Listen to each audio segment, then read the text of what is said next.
Reborn as a pig, you're destined to end up on the dinner table right from the start. Just as you despairingly swallow your first mouthful of rancid pig feed, a voice echoes in your mind. In the pitch-black night, your stomach growls like a drum. You stare at the slimy, coarse gruel in the trough, filled with a mix of grief and anger, but in the end, you bury your head in it anyway. The rancid liquid mixed with corn kernels slid down your throat. Just as tears of humiliation were about to well up, a cold, unfamiliar mechanical voice exploded in your mind without warning. Ding, strength +1. Ding, size +1. A line of pale blue data flashed frantically across your retinas. You jerked your head up, your gloomy mood suddenly clearing. A pig? I'm a pig with a system. Chapter 1. Last night was exhausting. Huaxia, within a village nestled among the mountains. Humph. Humph. Grunt. Inside a pigsty, Chu slowly opened his eyes. Before his long eyelashes, clusters of white flesh flashed past. They were sows. Why does it stink so bad? Chu couldn't help but say. Once he fully took in his surroundings, Chu couldn't help but shout, "How did I, Chu, end up in a pigsty?" However, the sound that came out was oink oink oink. Chu hadn't quite come to his senses yet. Just then, a plump, white sow walked toward him. Chu instinctively tried to dodge, but caught sight of his own reflection in the water of the trough. Thud. Unable to accept the fact that he had turned into a pig, Chu fainted on the spot. Coincidentally, a little girl arrived at the pig pen just then. Seeing the huge, fat pig inside, she shouted, "Daddy, Daddy, come quick! A pig's dead." What? A middle-aged man with a full beard rushed out of the house in a panic and saw the huge, fat pig lying on the ground. He breathed a sigh of relief and snapped, "Dead? This is the biggest pig in our pen. It must have just been too tired last night and is taking a nap." "It's fine." The little girl asked again, "Daddy, what do you mean too tired?" The middle-aged man with the full beard scolded her, "You're just a kid, don't ask so many questions." Night. Chu finally woke up. Looking at the pigsty before him, he still couldn't accept the fact that he had turned into a pig. After all, he had once been a college student. As the saying goes, if you slaughtered pigs in your past life, you'll teach in this one. Chu couldn't help but doubt himself. Was it because he had attended a teacher's college? In his past life, he was a butcher. In this one, heaven wouldn't let him teach. Instead, he'd been turned into a pig. In the pitch-black night, a single tear finally rolled down the corner of Chu's eye. Having lived 2 lifetimes, he rarely shed tears, but now that he'd become a pig, he simply couldn't hold them back. Gurgle, gurgle. Before Chu could dwell on his sorrow, he suddenly felt his stomach growl uncontrollably. There was still some food left in the trough left behind by the older sows for Chu. As the largest pig in the entire pen, Chu had his own standing. Seeing the meager scraps in the trough, Chu thought bitterly to himself, Chu, would rather starve to death than eat this. At night, a cool breeze kept blowing by. The old sows around him had long since fallen asleep, snoring softly, snore, snore. Yet a massive figure stood hesitating in front of the trough. Chu's gaze was fixed intently on the trough. The rumbling in his stomach was like the beating of a drum, shaking Chu's very will. "It looks pretty good. I'll just try one kernel of corn, just one," Chu muttered to himself. Slurp.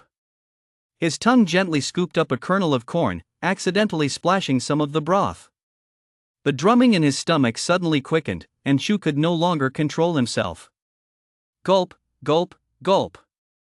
A massive figure, taking advantage of the cover of night, devoured the feed trough voraciously, as if savoring the world's most delicious feast. And just then, ding, strength +1. Ding, strength +1. Ding, size +1. Watching the numbers flash through his mind, Chu's gloomy mood suddenly brightened considerably. Even as a pig, I, Chu, am a pig with a system. Filled with excitement, Chu fell into a deep sleep, having eaten and drunk his fill. Cluck, cluck, cluck. Cluck, cluck. The next morning, the sound of a rooster crowing filled the air. Chu merely glanced up before drifting back into a deep sleep. As the boss of the pig pen, no one dared to disturb him. Before he knew it, it was already noon. Having woken up, Chu looked at the trough filled with food and ambled over toward it. In his mind, however, he kept asking the system. System, if I just have 100 points of strength and 100 points of size, I can evolve, right? Ding, absolutely correct. System, can I evolve into a human? Ding, not at this time. System, will I turn into Zhubeiji? Ding, not at this time. Although he couldn't evolve into a human just yet, Chu felt much more encouraged. As long as he kept evolving, he didn't believe he wouldn't be able to turn back into a human someday. He strolled leisurely over to the feeding trough. Ding, strength +1. Ding, strength +1. Ding, size +1. This meal only added 2 points to strength and 1 to size, far less than the 5 points of strength from last night. Chu deduced that the energy in this trough brand must be too low after all, even a pig can eat meat. After saying this, Chu turned his gaze to the few sows beside him. His expression softened from ferocious to clear, but Chu still couldn't bring himself to eat them. It seemed he'd have to find another way. Just then, 3 people suddenly appeared in the yard, 2 elderly men wearing green shirts and blue pants, and a beautiful woman wearing light-colored slim-fit jeans and a windbreaker. Chu's gaze involuntarily drifted toward the beautiful woman. Even though he had turned into a pig, his sense of aesthetics hadn't changed. In this remote, backwater town, this woman had a fair complexion and exuded an intellectual, refined aura. Her appearance in the courtyard was like a fairy descending from the heavens. At that moment, the middle-aged man with a full beard and his daughter emerged from the house. Seeing the 2 older men, he hurriedly said, "Secretary Liu, Director Wang, what brings you here? Quick, come inside. If you need meat, just give me a call and I'll deliver it to you, no need to make the trip." The elder man leading the group was none other than the village party secretary. He spoke up, "Zhang, we're just passing through. This is Yin, the village chief who recently graduated and came to the village to help with poverty alleviation." The middle-aged man with the bushy beard immediately addressed him with great respect, "Yin." Although Yin had just graduated, he had already become the village chief, so the man with the bushy beard dared not treat him casually. Yin quickly replied, "Uncle, just call me Yin." "Ahem. Shang, here's the thing I brought in here to buy 2 pounds of pork. Go get 2 pounds of the best pork belly." The village committee secretary spoke up. Zhang replied promptly, "Sure thing. It was just slaughtered this morning, absolutely fresh." With that, he turned to cut the meat. Meanwhile, Yin couldn't help but wander around the courtyard. As a grassroots official, although she had only just taken office, she had already visited many local households. This was her first time in this particular courtyard. The courtyard wasn't exactly clean. Pig droppings and urine were scattered across the ground, but Yin didn't mind. Thinking back to when she graduated from college and her parents had strongly opposed her going to the countryside, Yin steeled herself. She was determined to prove herself to her parents. Suddenly, Yin's gaze involuntarily drifted toward the pig pen. Chapter 2, A Glance. What kind of gaze was that? The question churned in Yin's mind.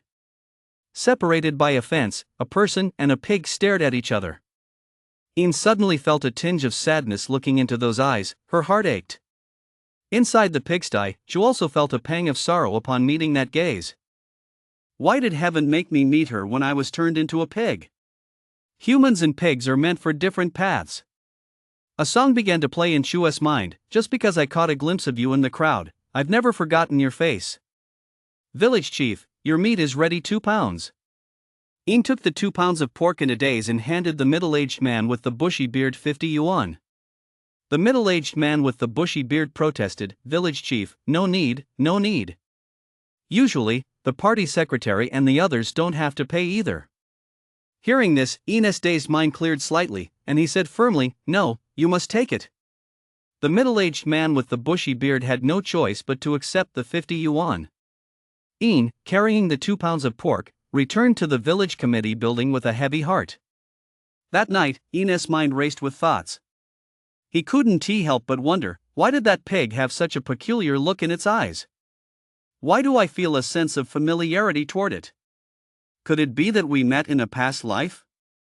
Could it be that it remembers me? Just as Ian was lost in thought, Chu, having eaten his fill in the pig pen, was already fast asleep. That night, Chu had a dream. He dreamed he had transformed into the mighty Marshal Tianpeng, ruling over the heavenly river water palace. He was cultivating the earthly fiend's 72 transformations, able to change at will.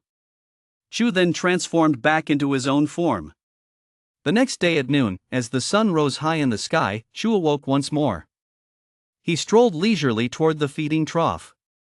Chu couldn't help but sigh inwardly. These past 2 days, my strength and size have been increasing at a slower and slower rate. System, what is my current strength, and how much evolution do I have left? Ding, opening host profile. Chu. Species, domestic pig.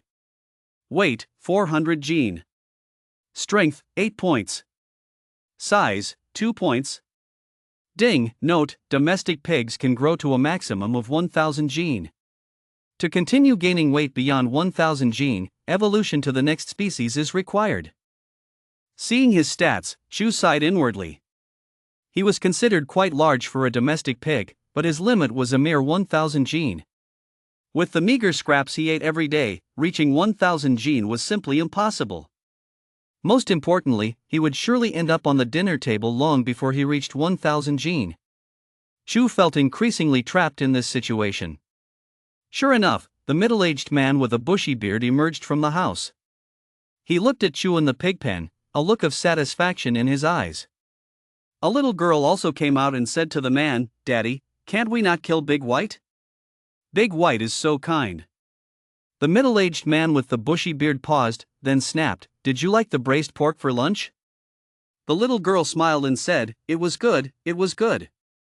The middle-aged man with the bushy beard added, "Don't worry, we won't kill this pig. It's the best-looking one we have. When the pig dealer comes to buy it, we'll have a good new year this year."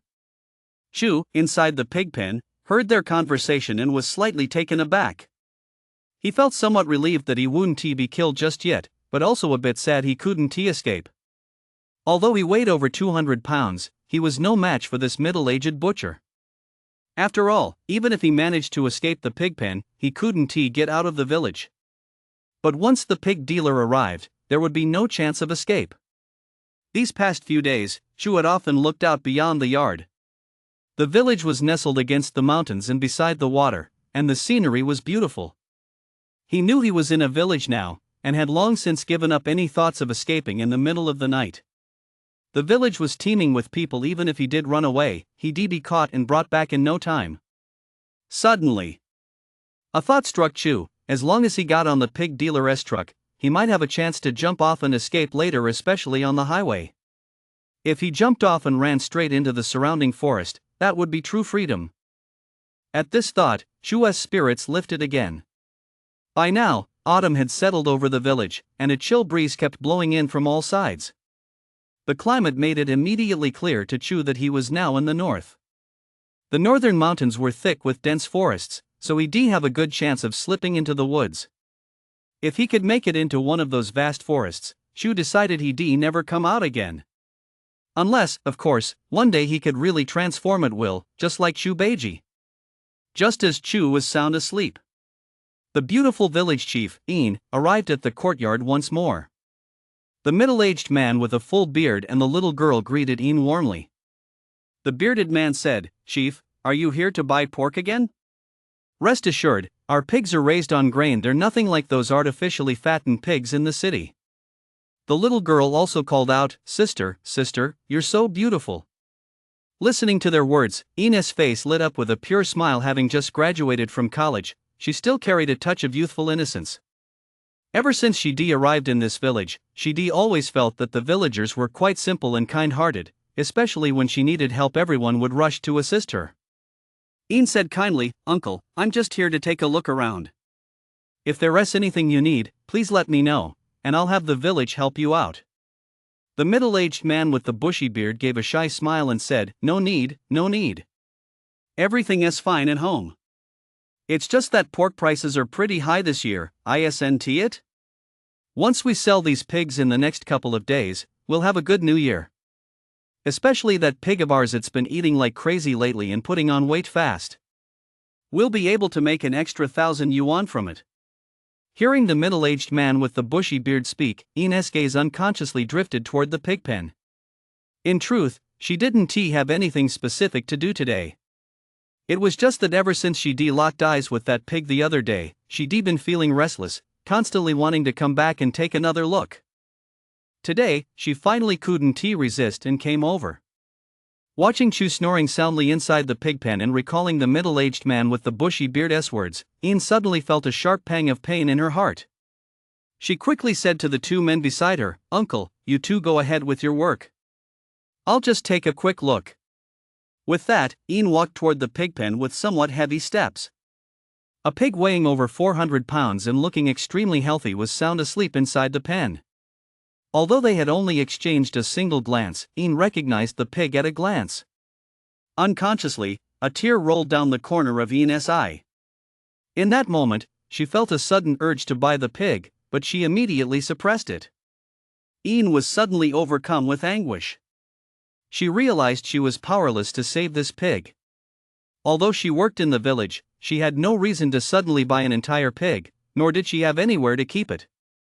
Thinking of the pig about to be sold, tears streamed uncontrollably down In's cheeks. Chapter 3, Crisis. Autumn in the north had already brought a hint of chill. That night, the bearded man asked his daughter, "What else did the village chief do today? Did you go help out?" The little girl hurriedly replied, "That pretty lady just stood outside the pig pen watching the pigs for a while, then she left. She kept looking at Big White the most." The middle-aged man with the bushy beard said upon hearing this, "I heard the new village chief graduated from Huaxia Agricultural University. You must study hard so that when you grow up, you can come back and become the village chief too. That way, your father here won't have to slaughter pigs anymore." The little girl's eyes lit up. "Dad, is Huaxia Agricultural University really that great? When I grow up, I'm definitely going to get into Huaxia Agricultural University." The middle-aged man with the bushy beard replied, "Huaxia Agricultural University is the best agricultural university. If you manage to get in, I'll sell everything I own to send you there." That night, surprisingly, Chu wasn't fast asleep. Instead, he looked up at the starry sky, where the stars seemed incredibly distant. In his previous life, Chu rarely looked up at the stars after growing up, so it was a rare treat to have such a leisurely moment in this life.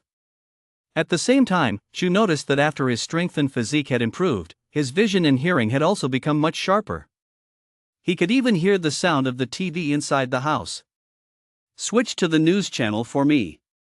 "Okay." The little girl reluctantly switched the TV to the news channel.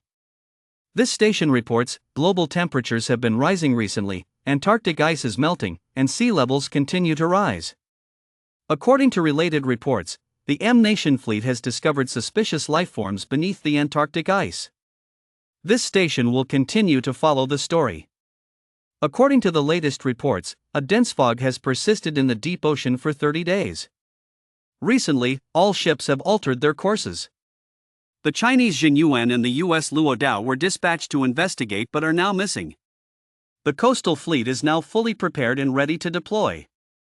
One report after another kept airing on the news. The little girl hurriedly asked, "Daddy, the news is so scary. What is the Jinyuan? Did a monster escape from Antarctica?" A look of gravity crossed the middle-aged man's face. As an adult, he too sensed something unusual in the news. "The Jinyuan is one of our country's largest frigates," he said. "It'll be fine.as for those suspicious creatures in Antarctica, that is surely just hype. When I was a kid, the TV used to say there were monsters here and there all the time, it's nothing to worry about." A happy smile returned to the little girl's face. Chu, who was outside, also heard the news from the TV. As a pig with a college education, Chu understood very well that the content of the news broadcast was extremely important. Especially since the two incidents being reported were both highly unusual. Chu couldn't help but wonder, what kind of monster lies beneath the Antarctic glaciers? Could it be some prehistoric dragon over dozens of meters long, or perhaps a prehistoric crocodile? If it's something like that, my current physique wouldn't even be enough to fill a tooth gap for them. It seems I need to bulk up and increase my size as soon as possible. Once I evolve to the next stage, I might have the strength to defend myself. By then, even if I'm in a primeval forest, I won't fear other carnivorous animals. The starlight of the night fell upon the small village. Before long, she was fast asleep, and the villagers were all sound asleep as well. Only in a single room of the village committee building did a faint glow still linger. Ian had been suffering from insomnia lately, something that rarely happened to her. When the first rays of morning sunlight touched the earth, cock-a-doodle-doo. The roosters in the village had already begun to crow. Shu, for once, didn't sleep until noon today, because he knew the pig buyers would be coming to the village in the next couple of days, and his chance to escape lay within that window. Big White, Big White. You're up so early today. Hurry up and eat, I'm giving you extra food these next few days, so eat plenty. The little girl excitedly added food to the trough. Shu took a closer look and saw that the meal was indeed much more plentiful than the previous days. Realizing he needed to build up his strength for the coming days, Shu could only reluctantly walk over. Ding, strength +1. Ding, strength +1. Ding, size +1. Feeling the increase in his strength, Shu couldn't help but feel a surge of joy. His strength, which had stagnated for the past 2 days, had actually increased again, and he even gained a little in size. After all, size is even harder to increase than strength. System, check my stats. Ding, Shu. Type, domestic pig. Weight, 450 gene. Strength, 11.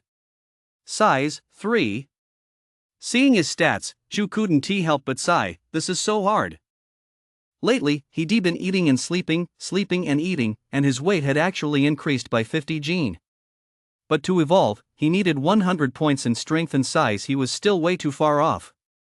Shu silently vowed to himself that once he reached the primordial forest, he would definitely eat some high-quality food.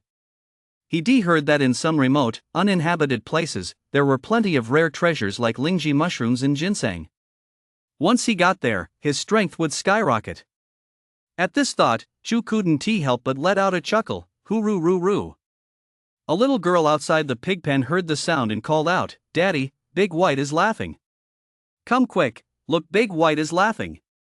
The grumbling voice of the middle-aged man with a bushy beard drifted out from inside the house. Nonsense! How could a pig laugh? The autumn wind blew steadily. In the afternoon, a group of people arrived at the middle-aged man's courtyard. As soon as they entered the yard, a scruffy, rough-looking middle-aged man shouted, "Zhang, you've raised this pig really well, it's gotten so fat." Another man chimed in, "Zhang, you've really struck it rich this year. We've got to have a few extra drinks tonight." Yet another said, "Zhang, it's not worth it for all of us to come here just to weigh a pig. Let us just bleed it right now." Hearing this, Shu inside the pig pen couldn't help but shudder. Hot water, bleeding, plucking. Even if he hadn't seen this process before, he'd certainly heard of it. Was he really going to have to take his chances today? The problem was, there was simply no way to escape from here. Just then, the middle-aged man with the bushy beard spoke up, "This pig has already been sold to the Northern Food Factory. It'll be shipped out after tomorrow. The main reason I called everyone here today is to help me weigh this pig, so I'll have a solid figure when the people from the food factory arrive." The scruffy middle-aged man from earlier chimed in, "Zhang, you've really made a name for yourself these past 2 years. You've even hooked up with the food factory. With that, you won't have any trouble selling this pig." Hearing this, Shu breathed a sigh of relief. These people were just here to weigh the pig for him. He'd worried for nothing. They could have just told him directly he wasn't deaf. And why did they have to bring so many people? Chapter 4, Plotting an Escape. Shu walked steadily out of the pig pen and stepped right onto the scale. This left the group of villagers standing around him utterly stunned. They gathered precisely because they feared this pig, weighing over 400 gene, might bolt, and one person alone couldn't stop it. At the same time, this relieved the middle-aged man with the bushy beard. This pig was the family's breadwinner. There was no room for error now. That was why he called so many people. After all, he now owed them a favor, and he have to treat them to a big feast later. Of course, what the bearded man didn't know was that the reputation of his family's pig had already spread far and wide throughout the village. Under an old locust tree at the village entrance, a few elderly women sat cracking sunflower seeds and chatting. Have you heard? That pig at the Zhang's place in the back of the village is amazing. It even steps onto the scale by itself. I hear it's almost 500 pounds now. When has our village ever seen such a fat pig? Really? Is it really that fat? That pig from the Zhang family could fetch a fortune. You bet. No wonder they say the Zhangs are getting rich. With pig raising skills like that, no one in the village can hold a candle to them. What the old women in the village didn't know was that their conversation had been overheard by Ian, who was passing by. For the past few days, Ian had felt an urge to go to that courtyard every day, but her inner reason held her back. After all, going there wouldn't do any good. Hearing the village women's conversation now, Ian's eyes welled up with tears. Ian murmured to herself, "It can step onto the scale by itself. That means it must have noticed me too. No, I have to find a way to rescue it." That night, Shu sat quietly in the pigsty listening to the news. Little did he know that in another corner of the village, a woman was frantically calling home. "Dad, come to the village right away. I have to buy this pig." On the other end of the line, a calm, middle-aged man replied. "Sweetheart, why do you suddenly want to buy a whole pig? If you want pork, I'll cook some and send it over. There's no need to buy a whole pig." Ian said urgently, "Dad, I don't eat pork. I want to buy this pig to raise it right here at our house." In front of the middle-aged man, Ian seemed like a little girl, a stark contrast to her usual self in the village. The middle-aged man spoke again. "Sweetheart, since when did you take a liking to raising pigs? How big is this pig? Will our house even have room for it?" Hearing the middle-aged man soften slightly, Ian persisted, "Dad, our house can definitely fit it. It'll just be hard to get it upstairs, but I heard this pig can step onto the scale by itself, so it'll surely be able to go upstairs on its own." The middle-aged man was taken aback, wondering if this was some kind of pet pig that could even step onto a scale by itself. He couldn't help but ask, "Sweetheart, how much does this pig weigh?" Ian quickly replied, "I heard from the villagers that it's about 500 gene." On the other end of the line, beep, beep, beep, beep. Ian never imagined her father would actually hang up on her, but having grown accustomed to being spoiled at home, she wasn't about to let it go. Ian immediately called back. That night, Shu stood in the pigsty, enjoying the cool breeze and listening to the news on the TV as usual. Little did he know that a young girl had already mapped out his future. Faced with Ian's relentless persistence, even though Zhang's father found the whole thing a bit absurd, he decided to take action. After all, it was his precious daughter who had urged him so earnestly. After being discharged from the military, Zhang's father had joined the local public security bureau. He thought things through more thoroughly than his daughter did. He knew that buying a pig from the countryside required more than just a simple transaction, especially a live pig. After making frantic arrangements, Zhang's father could only tell Ian that they would go to the village to buy the pig the day after tomorrow. Hearing her father's promise, the gloom that had weighed on Ian's heart for days vanished. She knew her father would definitely bring that pig home. What she didn't know, however, was that Zhang in the village had already sold the pig to someone else. Meanwhile, Shu pricked up his ears, listening to the sound coming from the television. If anyone had witnessed this scene, they would surely have been astonished. Compared to the previous 2 days, today's television programming held even greater appeal for Chu. This station reports, the land of cherry blossoms has suddenly expanded its military forces, particularly its arsenal, which now includes new Black-class heavy tanks and a large number of Black-class helicopters. In response, the Chinese government has issued a strong condemnation. This station reports, "We have received a signal from the Jinyuan. Tomorrow, the Chinese Third Fleet will head to the foggy region to rescue the Jinyuan. This station reports, winter temperatures are cold. Please ensure you are well prepared against the cold, and stock up on winter supplies if necessary. Hearing the news reports, a ripple of emotion stirred in Chu's otherwise calm heart. The news on TV often carries profound implications, and to Chu, tonight's reports seemed to grow in significance with each one. First was the news of the land of cherry blossoms expanding its military capabilities. This had actually been expected for some time in recent years. The land of cherry blossoms had long been unable to contain itself, preparing extensively both openly and behind the scenes. However, Chu paid little attention to this after all. It was a tiny country that couldn't really make a significant impact. What shocked Chu was the second piece of news: the Jinyuan had actually been trapped, and the entire Third Fleet was being dispatched to rescue it. One must remember that the Third Fleet comprises several capital ships and an aircraft carrier. Although the news report was only a few brief sentences, it was undoubtedly an extremely significant decision. A sense of urgency crept into Chu's heart. His current situation was still precarious. He needed to regain his freedom as soon as possible so he could respond more flexibly to crises. Ideally, he could undergo another evolution. Chu had no idea what he would look like after evolving, but he could foresee that it would be nothing short of impressive. Among the news reports, what shocked Chu the most was the third item. Although this piece was the most unremarkable, Chu knew what lay behind the government's mention of stockpiling supplies. At night, the village was silent, with the bearded man's snoring drifting out of the house from time to time. Chu sensed an invisible sense of crisis looming over him. This crisis might strike within a few months or even a few years. In the blink of an eye, another day had passed. Perhaps because he was about to be sold, Chu had been eating much better these past 2 days than he had before. System, what are my stats now? Ding, Chu.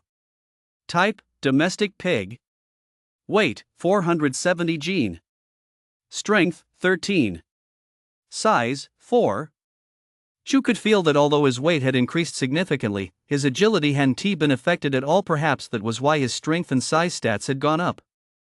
At the same time, Chu knew today was the day the pigs were to be collected. Whether he could escape or not hinged entirely on this one chance. Chapter 5, Farewell. Early in the morning, the Zhang family's courtyard in the village was already packed with people. Rumors about the Zhang family's pig had been swirling through the village for days, so when the day came for them to sell it, neighbors from all around had gathered without even realizing it. A middle-aged man wearing a blue shirt, blue pants, and black cloth shoes called out, "Zhang, do you need a hand? I'm just sitting around here." The middle-aged man with a full beard laughed heartily and said, "Oldly, no need. The pig buyers are coming to handle it today. Besides, my pigs can walk right up to the scale on their own, and they'll even hop onto the truck by themselves." A burst of laughter erupted around them. They had all gathered here after hearing the story, and now they were eager to see it with their own eyes.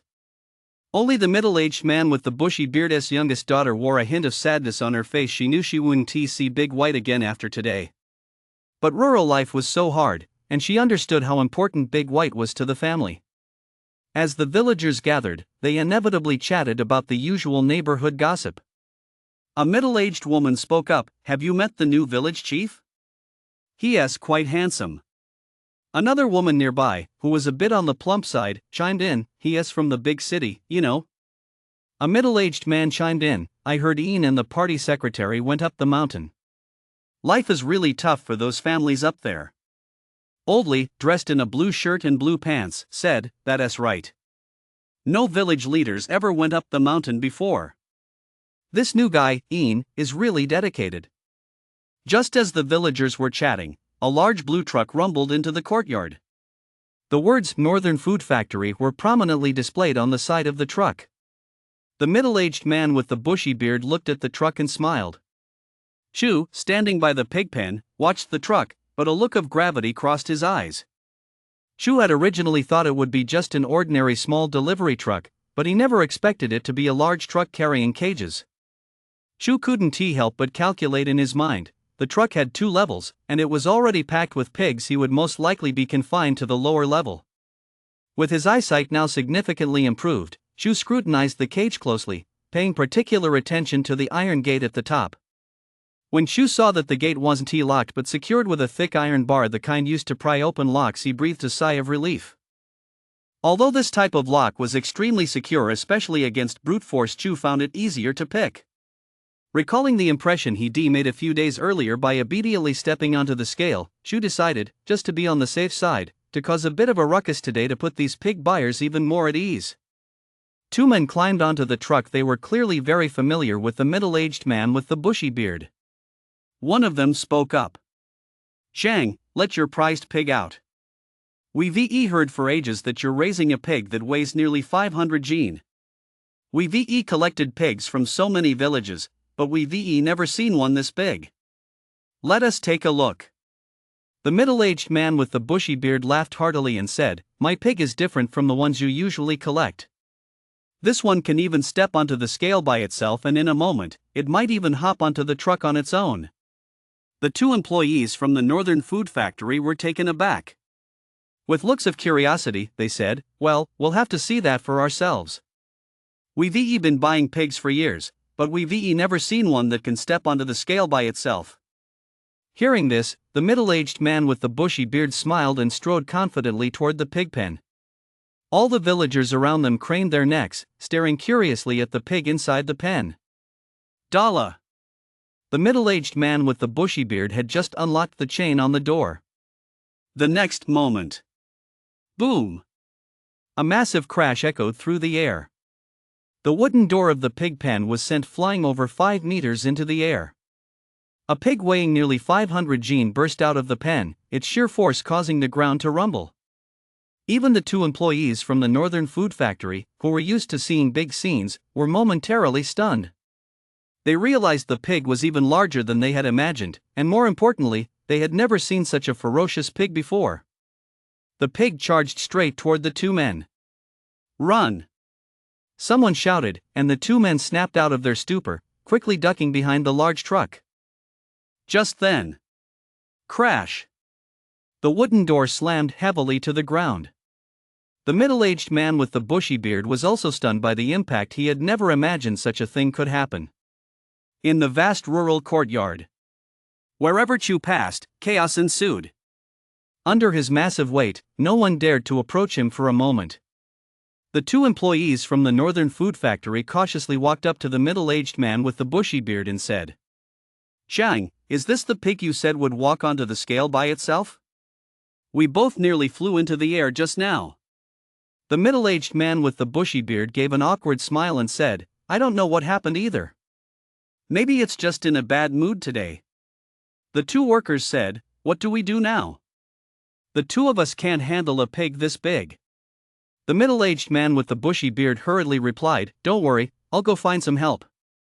Just as the middle-aged man with the bushy beard was about to call for reinforcements, the pig that had been running wild in the yard came to a stop. It then slowly lay down on the large scale in the center of the yard.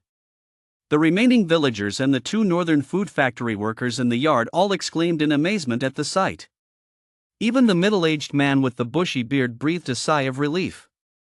The rest of the process went extremely smoothly. Standing atop the truck, Chu looked out at the scene around him and couldn't help but feel a pang of sadness. It seemed his days of eating and sleeping and eating were about to come to an end. "If I'm going to be a pig in this life, I'll be the strongest pig," Chu thought to himself. After a few hiccups, the big truck slowly began to move. Chu lay comfortably on the truck thanks to his massive size. The other pigs around him didn't dare to approach him. Just as the truck had traveled a short distance, Chu spotted a woman in the distance, running down a mountain path in blue jeans and a windbreaker.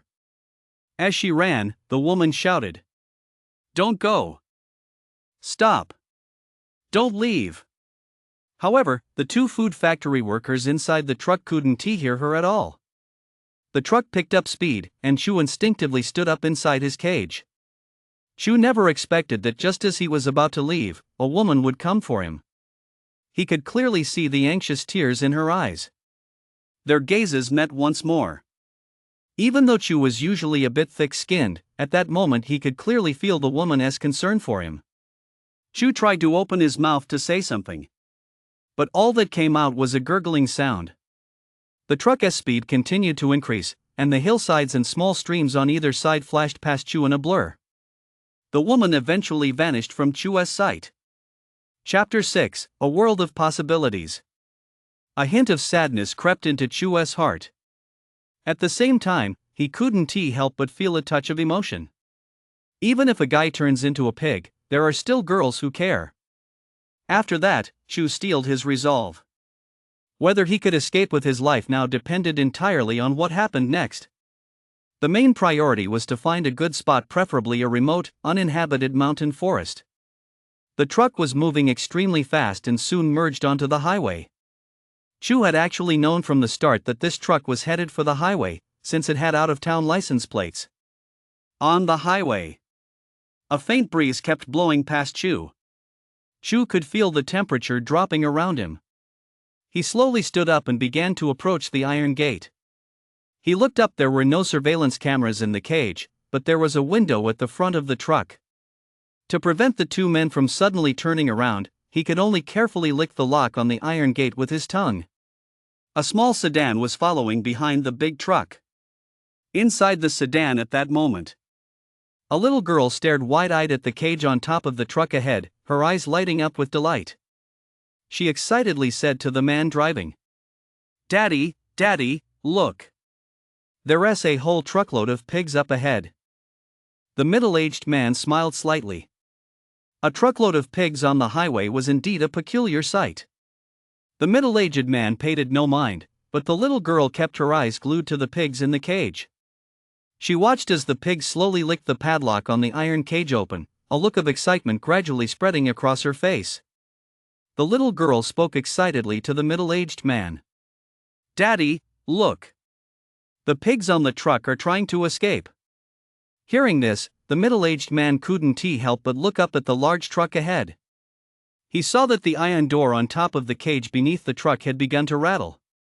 A pig was straining with all its might, using its tongue to lick the padlock on the iron door open. By now, the truck had reached the middle of this stretch of highway, flanked on both sides by endless primeval forests and a tranquil, cool-flowing stream. Even Chu rarely encountered scenery this beautiful. He knew that the fact this landscape remained so well preserved was undoubtedly because it was rarely visited by humans.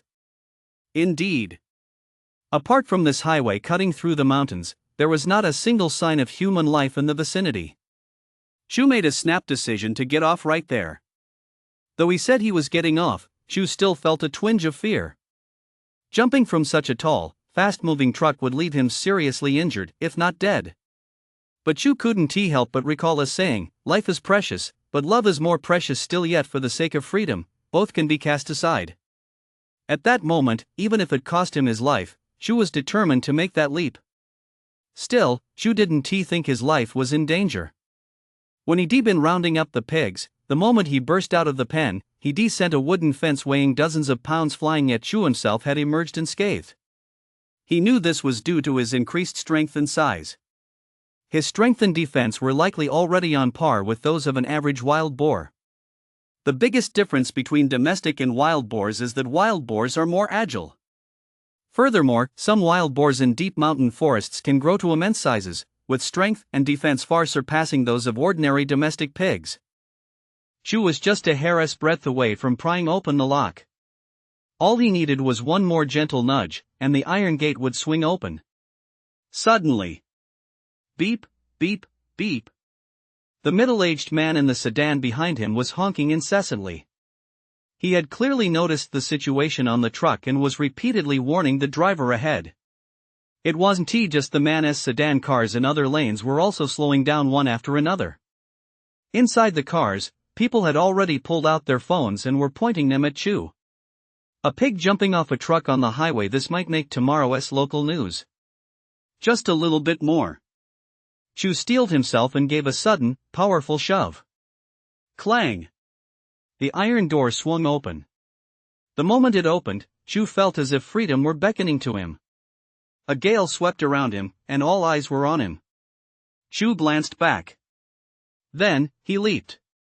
His massive body fell directly from the truck and rolled more than a dozen times on the highway. Thud! Chu slammed hard into the roadside curb. It hurts so much. A wave of fear washed over Chu. He felt that his right hind leg wasn't moving properly. But Chu couldn't afford to worry about that now. He saw the truck slowly slowing down, heading toward the emergency lane. Once the truck stopped, he would be facing two fully able-bodied men with experience catching pigs, not to mention that he was currently injured. The highway was elevated, and the low-lying area Chu had just seen was already over 100 meters behind him. Gritting his teeth against the excruciating pain, Chu limped along the highway. Stop! Stop right there! Behind him, the truck finally came to a halt. The two workers, without a second thought, rushed straight toward Chu's location. Several cars passed by, their occupants unable to tear their eyes away from the scene. Inside the car that had just honked, a little girl pressed her face against the window, watching Chu intently. Her little mouth seemed to be shouting repeatedly. Go! Go! Go! Chu ran several dozen meters while enduring the excruciating pain, but the two workers behind him were closing in.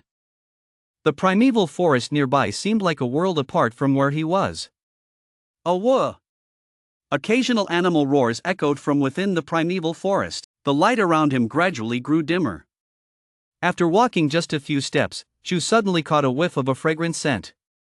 Sniff, sniff, sniff. Chu couldn't help but breathe in deeply, his nose twitching with excitement. The scent carried a refreshing quality that unconsciously whetted Chu's appetite. Ha! I found a treasure the moment I entered the forest. My luck is truly amazing. Chu couldn't help but feel a surge of excitement. Following the scent, Chu circled around several large trees. Beside a piece of dead wood, he discovered a dark brown plant. It looked rather ugly, with roots and emerald green leaves sprouting from it. That incredibly enticing fragrance was emanating from it. Seeing this, Chu's heart leapt with joy. This looks like he show Wu and a wild, mature specimen at that. My leg is injured, so with this he show Wu, my injury should heal quickly. Although the large, thick he show Wu was right before his eyes, Chu did not act rashly. Usually, such medicinal herbs are guarded by something. Chu carefully examined the dead tree. Suddenly, at the very end of the dead tree, Chu spotted a long red thread, a full 20 centimeters long. What a massive centipede! Chu couldn't help but exclaim. Even though he now weighed nearly 250 pounds, a bite from this centipede would be no picnic. A centipede this size could kill most snakes. But now that he spotted it, the rest would be easy. Chu suddenly accelerated, his massive body slamming directly into the dead tree. Crash! The dead tree shattered into pieces. The 20-centimeter long centipede fell straight to the ground. Just as it was about to burrow underground and make a hasty escape, Chu charged forward and stomped right on top of it. Splatter! A pool of black blood spurted from the 20-centimeter long centipede. Looking down at the centipede under his foot, a thought suddenly crossed Chu's mind: this is a treasure. I wonder if eating this will increase my strength. After a moment's hesitation, Chu swallowed the centipede whole. Gulp! Chu felt a wave of heat radiating from his stomach throughout his body, and the fatigue he'd been feeling vanished instantly. System, what are my stats now? Chu felt his strength increase. Just as he expected. Chu. Species, domestic pig. Weight, 480 gene. Strength, 16. Size, 6. Ping, Devour skill awakened. The Devour skill allows you to suck food directly into your mouth and consume large quantities of food. Chu's eyes lit up. A tiny centipede had actually increased his strength by 2 points and his size by 2 points as well. More importantly, he had awakened the Devour skill. For the first time, Chu felt his own extraordinary nature. This Devour skill was simply perfect for him. System, will I awaken other abilities when I evolve? Ding, host, each time you evolve, you will awaken a spell. After evolving for the 5th time, you will awaken a divine ability. Chu was overjoyed. The Devour skill was actually a spell, and there were even divine abilities to come. He was not alone on this path. After calming his excitement, Chu turned his gaze to the He Shou Wu lying on the ground. He automatically activated the Devour skill, and the massive, century-old He Shou Wu was sucked directly into Chu's mouth. Unlike when he had just eaten the centipede, this He Shou Wu caused a slight tingling sensation in Chu's hind legs. His hind legs, which had been partially fractured, slowly began to move freely. It really is a fine herb.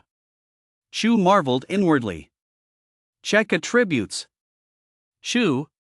Type, domestic pig. Weight, 500 gene. Strength, 18. Size, 8.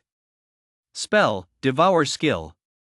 Just one he show Wu has increased my strength and size by 2 points, Shu murmured to himself. He cast his gaze into the distance and instantly felt as though the forest was teeming with treasures. Awah! Suddenly, a series of wolf howls snapped Shu out of his reverie. Shu couldn't help but think, in such a vast primeval forest, there must be plenty of carnivores, and even some apex predators. My current strength is enough to handle small animals, but if I encounter large carnivores like bears or tigers, I wouldn't stand a chance. Shu estimated that once he evolved, he might no longer fear any animal in this forest. For now, his priority was to lie low. Full speed astern. Full speed astern. Chapter 8, Jungle Crisis. On the battle station of the flagship, a creature radiating a terrifying red glow appeared on the screen. This was what the infrared scanner and radar had detected simultaneously. On the main bridge, a middle-aged man in a general's uniform wore a grave expression. A young officer standing beside him spoke up. "Commander, what on earth is that? The heat it emits is staggering. The combined heat of all our warships pales in comparison, like fireflies." The middle-aged man replied calmly, "I don't know what it is, but the losses suffered by the United States are certainly greater than ours. Issue my orders, designate this area as a restricted zone, on par with those other locations." "Yes, sir." A look of gravity crossed the middle-aged man's eyes. In recent years, several incidents of this nature, large and small, had erupted across the globe, yet humanity now seemed incapable of even exploring the cause. The golden age in which ordinary people lived seemed as fragile as a bubble. "Is there anyone in our nation who can resolve these matters and restore our era of peace and prosperity?" the middle-aged man muttered under his breath. Deep within the primeval forests of Devouring, Shu had spent the past few days doing nothing but eating and sleeping, or sleeping and eating. But Shu soon realized there didn't seem to be much food left in the vicinity. Because the area was close to the highway, there wasn't much wildlife, and few edible treasures to be found. Still, the few days he spent here were far better than his life in the pigsty. Shu checked his stats. Shu. Type, domestic pig. Weight, 600 gene. Strength, 30. Size, 10. Spell, devour skill. Stretching lazily, Shu realized that even in this forest, his size stat would likely place him in the upper middle range. Aside from the 1000 gene wild boar king, ordinary wild boars wouldn't stand a chance against him. It's time to head deeper in. A thought crossed Shu's mind. Crunching through the crisp leaves on the ground, Shu passed another small river. The river's current was swift, and every so often a large fish would leap out of the water. Fish this size, weighing several pounds, were extremely rare outside these woods, but here in this river, they were clearly visible. Slurp. Shu sucked a large fish straight into his mouth. Ding, strength +1. Feeling the surging strength within him, Shu decided to stay put. He stood quietly on the surface of the river. Slurp. Another fish swam by and was immediately sucked into Shu's mouth. Ding, size +1. What a wonderful place! Shu exclaimed. After standing in the small river for a while, Shu simply lay down. Slurp. Slurp. One fish after another was sucked straight into Shu's mouth. Some of these fish weighed as much as 10 or 20 pounds, yet Shu swallowed them whole in a single gulp. Ding. Strength +1. After devouring so many fish, Shu's body grew significantly larger. Another noticeable change was the color of his skin. His originally fair complexion gradually deepened, turning a reddish brown. Furthermore, while his skin had once been, it was now covered in a layer of fur. With his weight exceeding 600 pounds and his height surpassing 2 meters, Shu had become a true giant. Ding, size +1. After devouring 100 fish in a row, Shu let out a satisfied belch. He could already sense that these fish were no longer increasing his strength or size. That feeling of rapidly increasing my strength just now was absolutely amazing. Chu couldn't help but marvel inwardly. System, check my stats. Chu. Species, wild boar. Weight, 650 gene. Strength, 50 points. Size, 30 points. Spell, devour skill. Back in the pig pen, Chu used to wonder when his strength and size would ever reach 100 points. Now, deep in this primeval forest, he couldn't help but marvel that perhaps his first evolution was just around the corner. At the same time, Chu thought of the hidden dangers mentioned in the news and realized he needed to quickly boost his strength. Wading across the small river, Chu could clearly feel the powerful strength radiating from his body. His reddish-brown fur exuded a strong sense. Chu crept closer, step by step. Huff, huff, huff. Chu sniffed the air and detected the scent of blood. He passed through several more large trees. Suddenly, a clearing appeared ahead. In the clearing, more than a dozen blue wolves, each over 1.5 meters long, were glaring menacingly at two black bears, one large and one small, standing before them. Seeing this scene, Chu immediately understood. Under normal circumstances, wolves wouldn't dare attack black bears, but if a black bear is accompanied by a newborn cub, the situation is entirely different. Wolves are extremely intelligent animals. Their target is clearly not the 2-meter-long, sharp-toothed, thick-skinned adult black bear, but rather the cub trembling in fear beside it. Rustle, rustle. The moment Chu stepped out onto the leaves, he immediately drew the attention of over a dozen pairs of beastly eyes. Chapter 9, Jungle Standoff. When Chu's figure finally emerged from the dense forest, neither the dozen or so gray wolves nor the black bear made a move. Standing nearly 3 meters tall, he struck fear into the hearts of the gray wolves. In the forest, even tigers and brown bears would think twice before provoking a wild boar, especially one of such massive size. A single brutal charge from it would be devastating to any animal.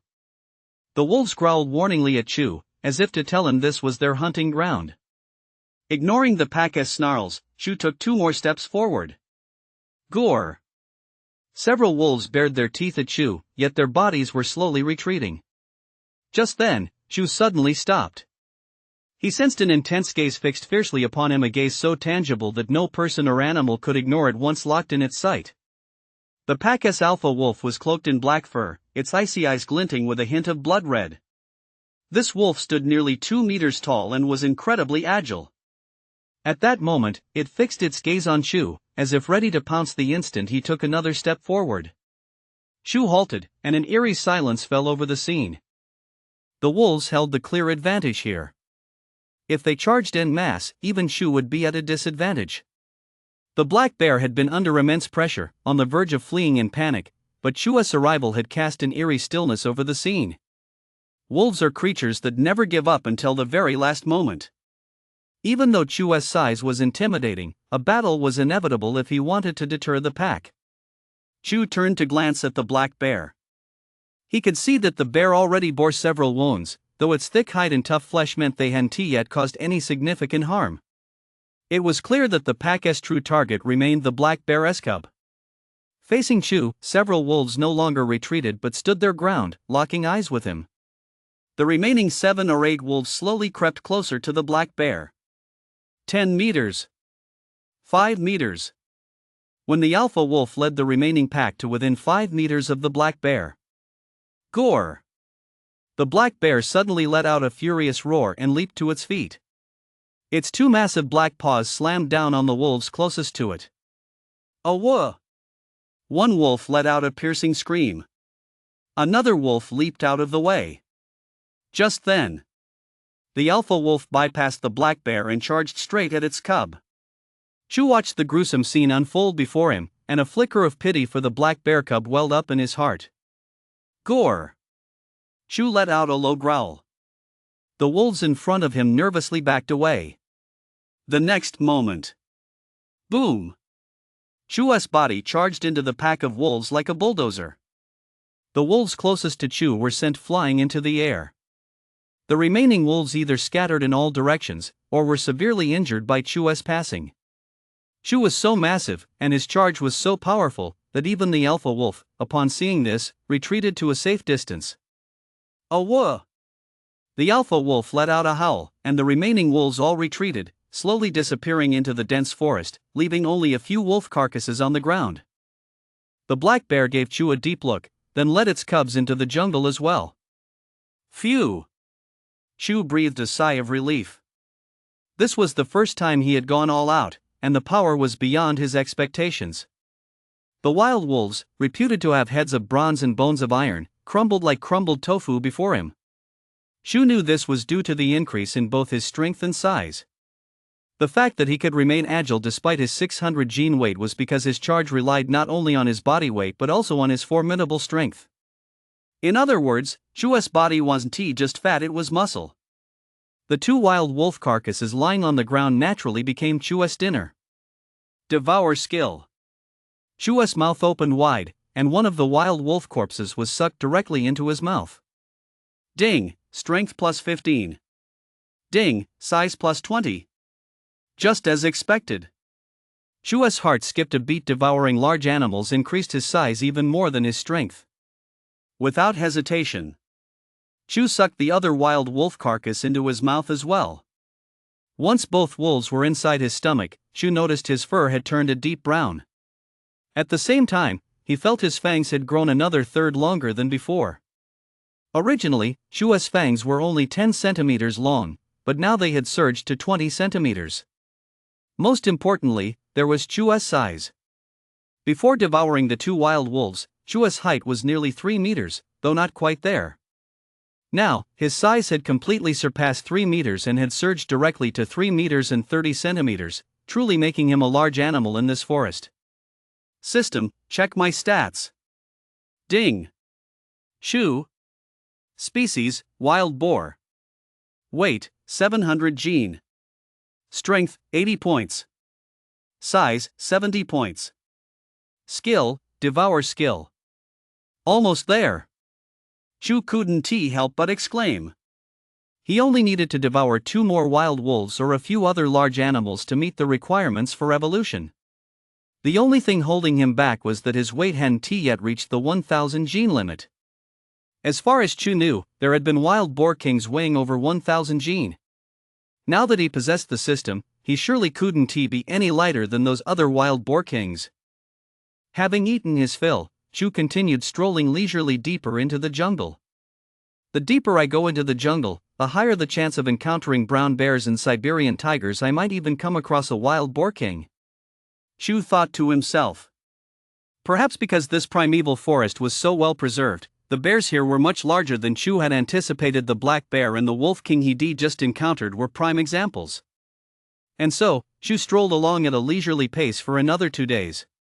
Suddenly, what's that? A piece of metal lying on the ground ahead caught Chu's attention. While most animals might not recognize what it was, Chu identified it at a glance. It's a bear trap. Seeing the jet black bear trap on the ground over a meter long, Chu felt a jolt of shock. Getting caught in a trap this big would be painful even for him. But this made Chu realize an even more serious problem. There are poachers here and they're fully equipped. They were already close to the heart of the primeval forest. For these poachers to dare venture this far in, they must be a group of desperados. At my current size, I should be able to withstand 2 shots. But I can't just charge and head on, that would be too risky. If I can locate their hideout, I'll wait until nightfall and take them all out with a single charge. Chu had already formulated a plan in his mind. These poachers posed a serious threat to Chu's safety, so he had to eliminate them. Just then, roar! From deep within the jungle, a tigress roar shook the mountains and forests. Chapter 10, Poachers. An Amur tiger. Chu's heart skipped a beat. This was the true king of the jungle. It was clear that these poachers were targeting the Siberian tiger. After all, every part of a tiger is valuable: tiger bones, tiger penises, tiger paws. If they could hunt down a whole tiger, they could definitely sell it for a fortune on the black market. I can't wait any longer. I'm going to check it out first. If I stay far enough away, these poachers won't dare to shoot. Shu had made up his mind. These poachers had already ventured deep into the jungle. They certainly wouldn't let a golden opportunity to hunt an Amur tiger slip away just because of him. Nor would they dare to attack him lightly. After all, in everyone's mind, a wild boar gone berserk is even more dangerous than a tiger, especially since his size was already approaching that of a boar king. Roar! Roar! At that moment, the tigress' roar from deep within the jungle grew more urgent. Wave after wave of the roar shook the surroundings, causing all the animals nearby to scatter in panic. Shu steadily crept toward the source of the roar. After traversing a vast stretch of forest, Shu slowed his pace. He could sense that the group must be just ahead. Glancing at his surroundings, Shu vanished into the low shrubs and continued his approach. Shu's camouflage was as effective as that of a tiger or leopard. More importantly, no one would suspect that a wild boar weighing 700 pounds could blend into its surroundings, and that was what made him so deadly. When he reached the top of a small hill, Shu stopped. By now, he could see the group of poachers. 5 middle-aged men in overcoats were crouching around a campfire. They were strapped with numerous daggers and carried long spears slung over their backs as they sat warming themselves by the flames. Thanks to his enhanced senses, Shu could not only clearly see the 5 men's features but also hear their conversation. The middle-aged man with a thick beard, sitting in the center, spoke up. That was really dangerous this time, but thankfully we pulled off the plan. Once this is over, we can head to Southeast Asia and live it up. The others also wore expressions of relief, but the youngest man among them spoke up. It's a shame about Brother 5 that old Tiger 1 smashed his skull with a single palm strike. Hearing this, Shu's heart skipped a beat, and he quickly scanned the area around the group.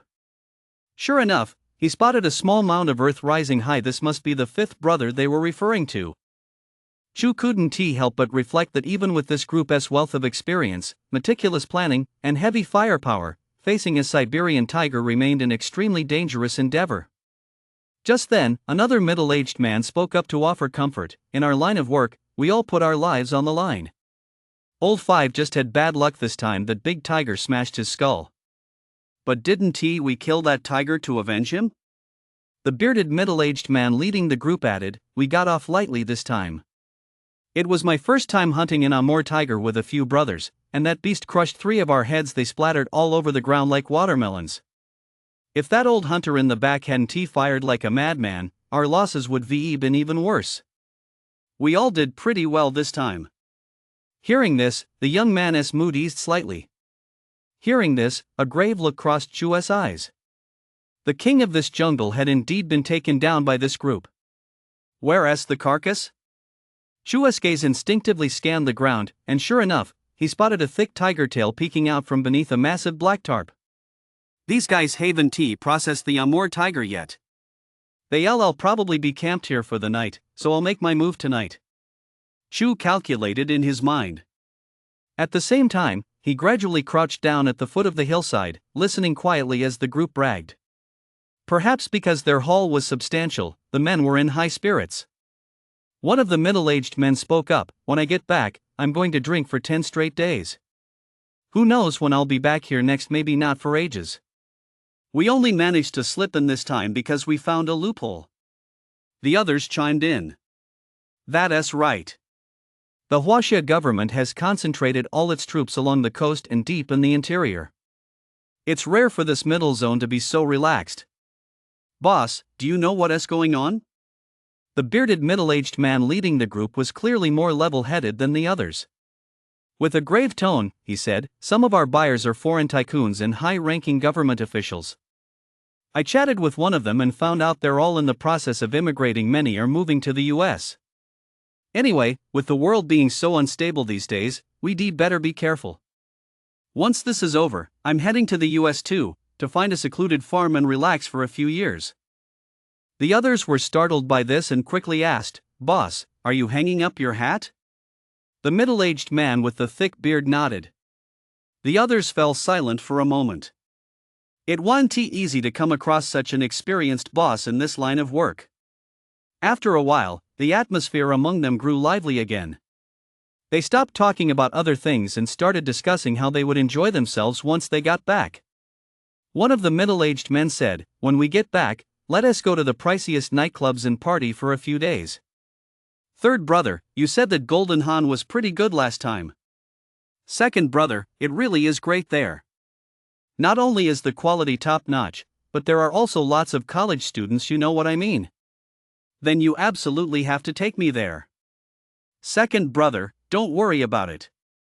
Listening to this group's conversation, Chu's eyes were truly opened. Perhaps because they were all engaged in dangerous work, their lifestyle was far more extravagant than that of ordinary people, calling them scum and dregs won't even begin to describe them. Killing this bunch would be ridding the world of a menace, Chu thought to himself. Night fell quietly. The five men sat around the fire. Since this was the den of the Amur tiger, they weren't worried about other animals appearing. That's why they planned to rest here for the night and set out again tomorrow. Thanks to years of hunting experience, the middle-aged, bearded man among them assigned 2 people to keep watch. The night grew darker. Occasional roars echoed from the surrounding forest. Occasionally, the chirping of birds could be heard as well. Chu was still waiting. He was waiting for the dead of night, when everyone would be at their most exhausted. Coo coo coo! A few bird calls reached Chu's ears. The pitch-black forest was eerily silent, but Chu had long since grown accustomed to this environment and had even come to love it. In the clearing in front of Chu. Second brother, go get some sleep. I've got this. All right, but stay alert. Only one middle-aged man remained on watch. And even he was beginning to doze off. Now's the time. Chu took a deep breath. Chapter 11, Brutal Charge, Take Them All. In the silent night, the ground suddenly began to shake. The sleepy middle-aged man rubbed his eyes and shouted urgently, "Big brother, it's an earthquake." Several middle-aged men jolted awake. The bearded leader was particularly alert. He quickly scanned his surroundings, but by the time he noticed something was wrong, Chu was already just 100 meters away from them. The bearded man couldn't fathom how such a massive wild boar could be charging straight at them, especially in the dead of night while everyone was asleep. But there was no time for him to think. Just as he raised his hunting rifle, Chu crashed right into him. What? The bearded man was even more baffled that this massive boar had bypassed the terrified young man at the front and targeted him first. Thud! The bearded man was struck with full force, his body sent flying over 6 meters into the air before crashing heavily to the ground. The other hunters only just reacted at that moment, but Chu had already charged right up to them. Boom! Boom! Boom! After a few more impacts, silence returned to the forest. Chu looked at his handiwork with satisfaction. 5 well-equipped hunters, each carrying a large sniper rifle, lay sprawled before him. His strength had indeed improved significantly over this period. Now I can take a look at my spoils. After living in the forest for a while, I'd almost forgotten what human society was like. Chu couldn't help but remark. On the ground, in addition to the men's gear, lay 3 large black plastic bags. Chu knew these contained their spoils of war. Rustle! Chu lifted the first black plastic bag, and a complete Amur tiger appeared before his eyes. This Amur tiger was nearly 3 meters long, and its massive body bore a dozen or so bullet holes, neither too large nor too small, the result of a carefully planned ambush by this group of hunters. Even though the Amur tiger was already dead, it still exuded a captivating aura, especially with traces of blood still clinging to its right paw. Chu knew this was what the hunters had referred to as Old 5's kill. By devouring this Amur tiger, I'll fully meet the requirements for evolution. Chu estimated in his mind. I wonder what's in this second bag. With a hint of curiosity, Chu immediately lifted the lid of the second large black plastic bag, which was even larger than the first. Whoa! When he opened the second bag, even Chu was taken aback. The intact carcass of a brown bear lay before him. The bear was 3.5 meters long. Even Chu, at his size, paled in comparison. The sight of this bear piqued Chu's intense curiosity about the third black bag. The third black bag wasn't as large as the first 2. Could it be a leopard? These are all valuable items worth a fortune. Chu couldn't help but think. Whoosh! Chu immediately opened the third bag. The sight beneath the bag made Chu's eyes widen in astonishment. He had expected to find a leopard, a deer, or some other animal. But when he lifted the bag, he was still deeply shocked. 2 Amur tiger cubs, and they're alive. Chu now realized that the thieves' greatest haul was undoubtedly these 2 cubs. If sold to certain countries, they would fetch an astronomical price. No wonder the bearded man had even considered retiring from the trade. At that moment, however, Chu was faced with a dilemma. Should I just swallow these 2 cubs along with the other 2 carcasses? Or what should I do? Chu looked at the frail Amur tiger cubs beneath the black bags and couldn't help but sigh inwardly. There is hardly any meat on them. Eating them probably won't give me much energy. Indeed, compared to the brown bear beside them, the 2 Amur tiger cubs looked like tiny little things. Chu continued searching for other items. He was in desperate need of a cell phone or some other communication device so he could stay informed about the outside world. Apart from the 3 large black bags, the only other items on the ground were the poachers' backpacks. Chu rummaged through them, scattering their contents across the ground, and found they actually contained quite a lot. There was even a notebook in the middle-aged, bearded man's backpack. Chu opened it to find that it contained records of the man's experiences and observations over the years. Most of the entries detailed various forests, including the Dahlin primeval forest, but according to the man's notes, the Dahlin primeval forest wasn't actually the most important one. There was a lot of content in the diary, so Chu could only close it for now and continue searching for other items. Clatter! After another round of rummaging, Chu found a smartphone and a box of condoms in another backpack. Chu glanced disdainfully at the condoms on the ground. They were the smallest size, then excitedly rolled up the smartphone. This was exactly what he needed to solve his immediate problem. If there's a phone, there should be a power bank or even a generator. I've got to search thoroughly. I finally looted some gear. I'm going to make the most of it. Chu continued rummaging through the ground, and sure enough, before long he found a power bank and a small hand crank generator. These poachers were well equipped. These items filled Chu with immense satisfaction. It was as if this group had delivered the gear right to him, providing everything he'd been missing. Just then, a whoa! 2 frail howls rang out in Chu's ears. The 2 cubs had awakened and approached the Amur tiger's carcass with sorrow. They let out whimpering woo-woo-woo sounds. The 2 cubs circled the massive Amur tiger's carcass endlessly, completely ignoring the towering Chu standing right beside them. Chu felt a pang of conflict. These 2 little brats aren't running away when they see me. This is truly food delivered right to my doorstep. Chu slowly shuffled over to the 2 cubs. At this point, they finally grew nervous. One of them had already bristled its fur. But they didn't back away. Instead, they remained steadfastly by their mother's side. True to their heritage as Siberian tiger cubs, they've got some guts. Chu marveled inwardly. This was essentially the Amur tiger's den, and these 2 cubs were still far from possessing the strength needed to survive in the wild. Glancing at the massive Amur tiger 1, Chu decided to devour the meteor brown bear first. A single large brown bear would be enough to trigger his evolution.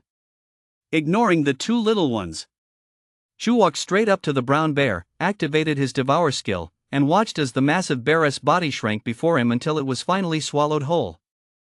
Boom! The moment the bear entered Chu's body, he suddenly felt a surge of intense heat wash over him. Gurgle, gurgle.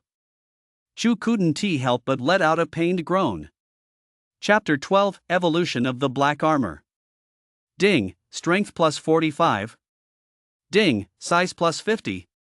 Ding, host meets evolution requirements. Do you wish to evolve? Hearing the system's voice, Chu felt a wave of emotion.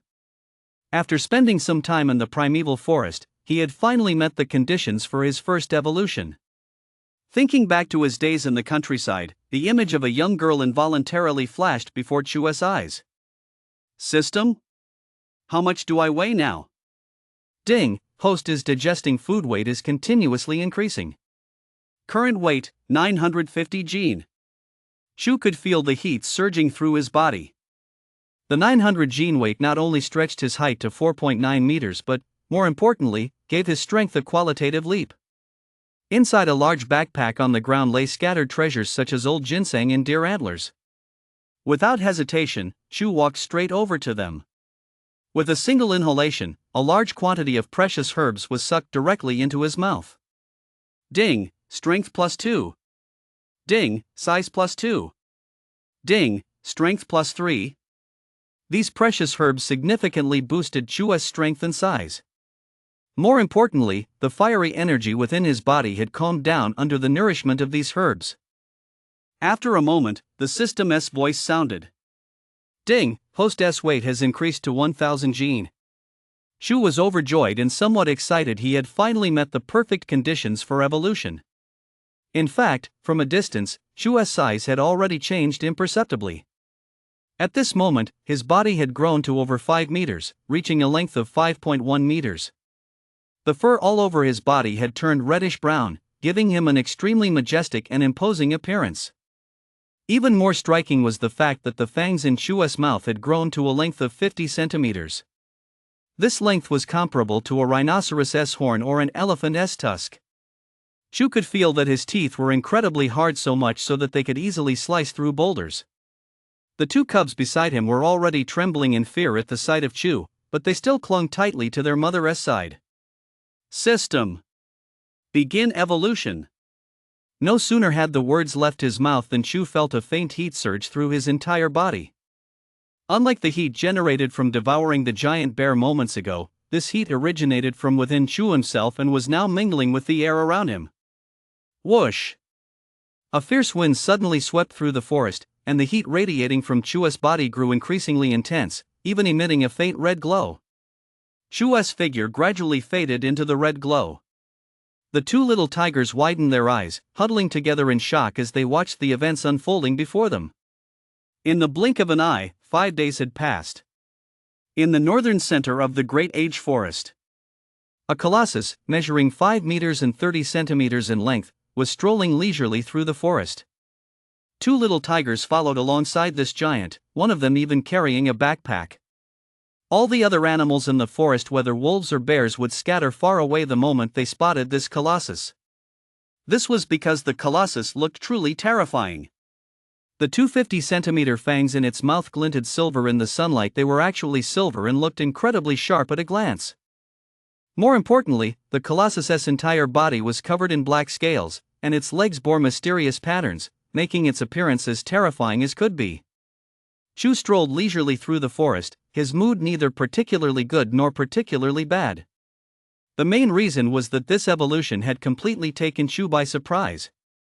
Now, his appearance made it obvious he was no ordinary wild boar, and he had lost his original camouflage. However, what pleased Chu was that every joint and major part of his body was covered with a layer of black scales, making his defensive capabilities a world apart from what they had been before. This was also related to the divine ability Chu had acquired during his first evolution. Surrounding the scales was fiery red fur. The heat radiating from it could easily ignite the dry wood nearby. Chu knew he had transcended the realm of ordinary animals, though he hadn't yet tested just how powerful he truly was. System, check my stats. Ding. Chu. Species, black armored boar. Weight, 1400 gene. Strength, 300. Size, 300. Spells, Devour skill, black armor. Note, when the black armor is active, the heat radiating from it is staggering, granting immunity to ordinary physical damage. Just as I thought. Chu couldn't help but feel a surge of joy. His first divine ability was undoubtedly a lifesaver, but it wasn't merely for survival. If he activated the black armor, his strength would receive a terrifying boost. More importantly, his entire body would have no weak points. He'd be like a block of black iron radiating intense heat. Combined with his weight, Chu estimated he could crush even a tank to smithereens. Roar! Just then, a tiny figure on the ground let out a disgruntled growl. The little tiger, carrying a backpack, wore a look of resentment on its face and tried to toss the backpack onto the ground. Gore! Chu immediately gave a sharp rebuke. The little tiger, startled, quickly stopped its movement. Though it didn't fully understand Chu's meaning, it could sense the tone in his voice. Compared to Chu's massive frame, the two little tigers were truly tiny. Chu muttered to himself, if you're tired of carrying it, then switch with the other one. Your mother is gone, and I've raised you both, don't you have to work for me? You still need proper training. After a moment's effort, the backpack was shifted onto the other little tiger's back. Though both little tigers grimaced slightly, they dared not resist. Walking slowly, Chu couldn't help but think to himself. My current strength is the greatest in the entire forest. I can eat whenever I want and sleep whenever I want. It seems there is no need to struggle anymore at this stage of life. System, what is my current weight limit? Ding. Hostess current weight limit is 20,000 gene. Strength and size limits are both 2,000 points. Boom. Hearing the system's voice, Chu was momentarily stunned. Without thinking, he charged forward and crashed straight into a massive tree. What? 20,000 gene? System, you're not joking, are you? What on earth would I have to eat to reach 20,000 gene? Are you telling me to devour the entire forest?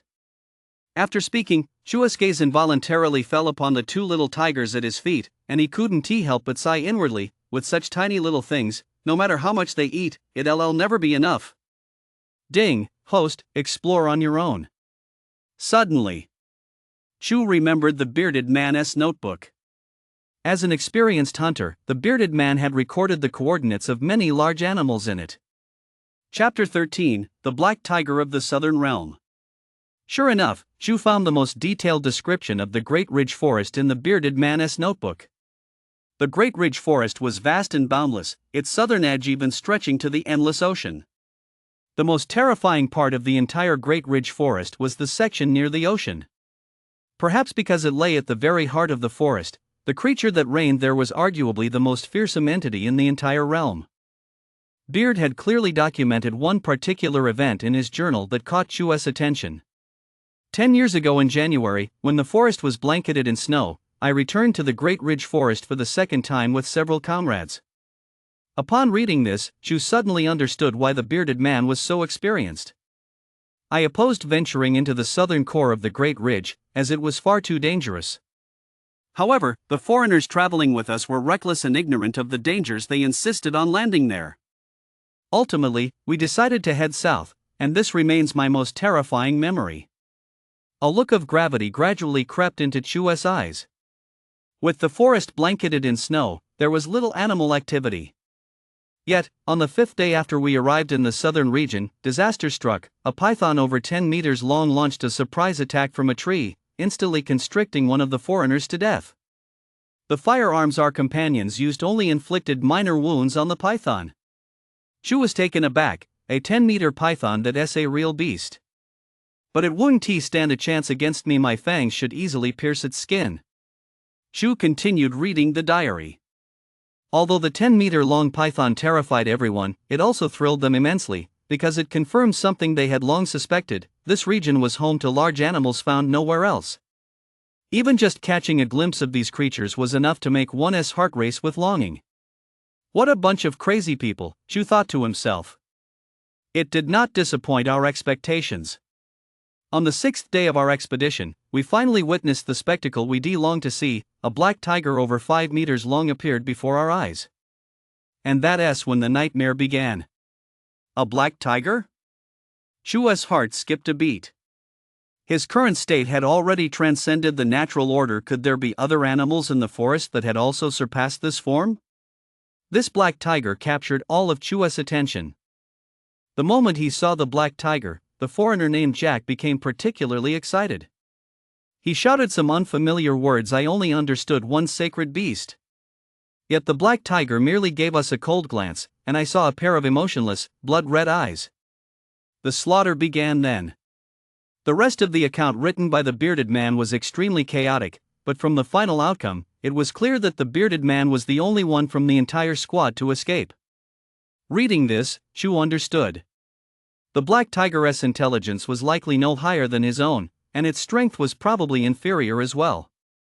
After all, he was a being who had undergone a complete evolution. He could even hold his own against tanks and artillery. Let us head south, Chu shouted, a thrill running through him.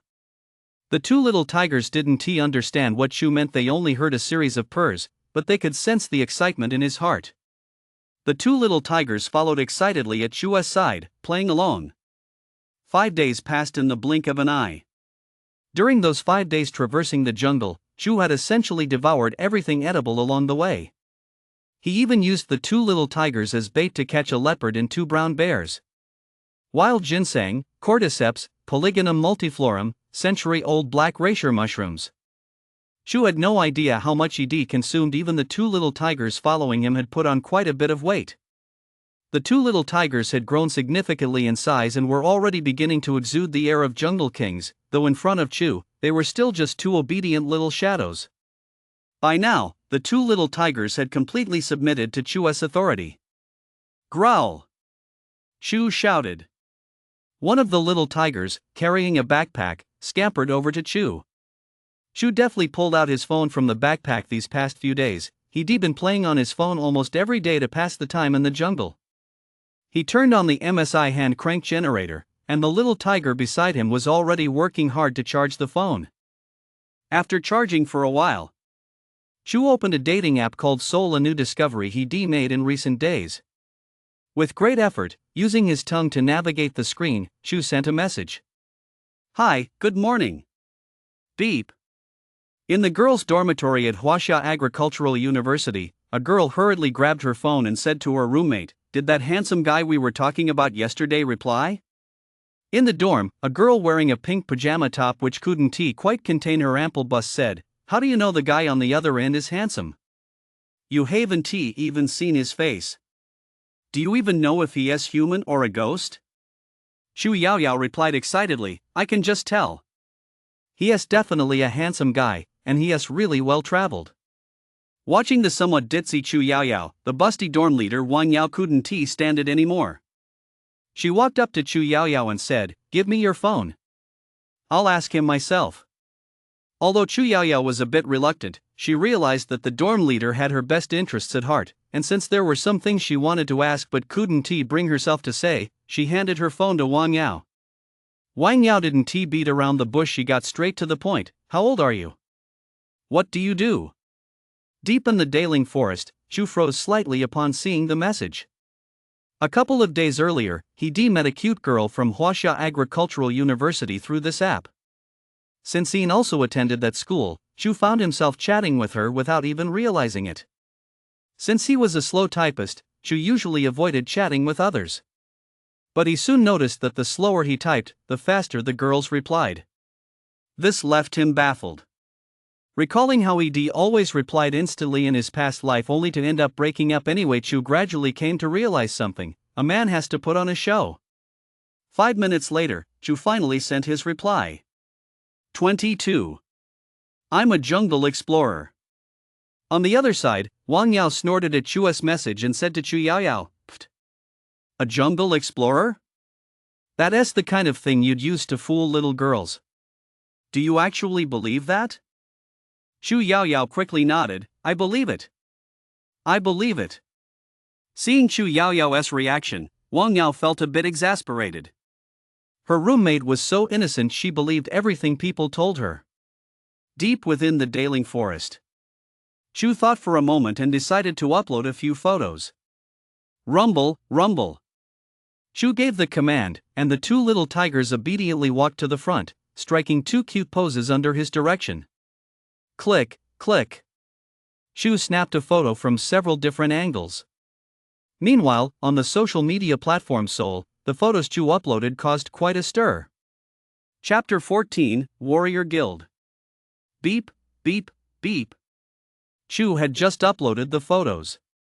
He immediately received countless likes, and many people began discussing them in the comments. This guy is seriously impressive. Is this a primeval forest? A netizen claiming to be a PhD in ecology commented, "This is indeed deep within a primeval forest.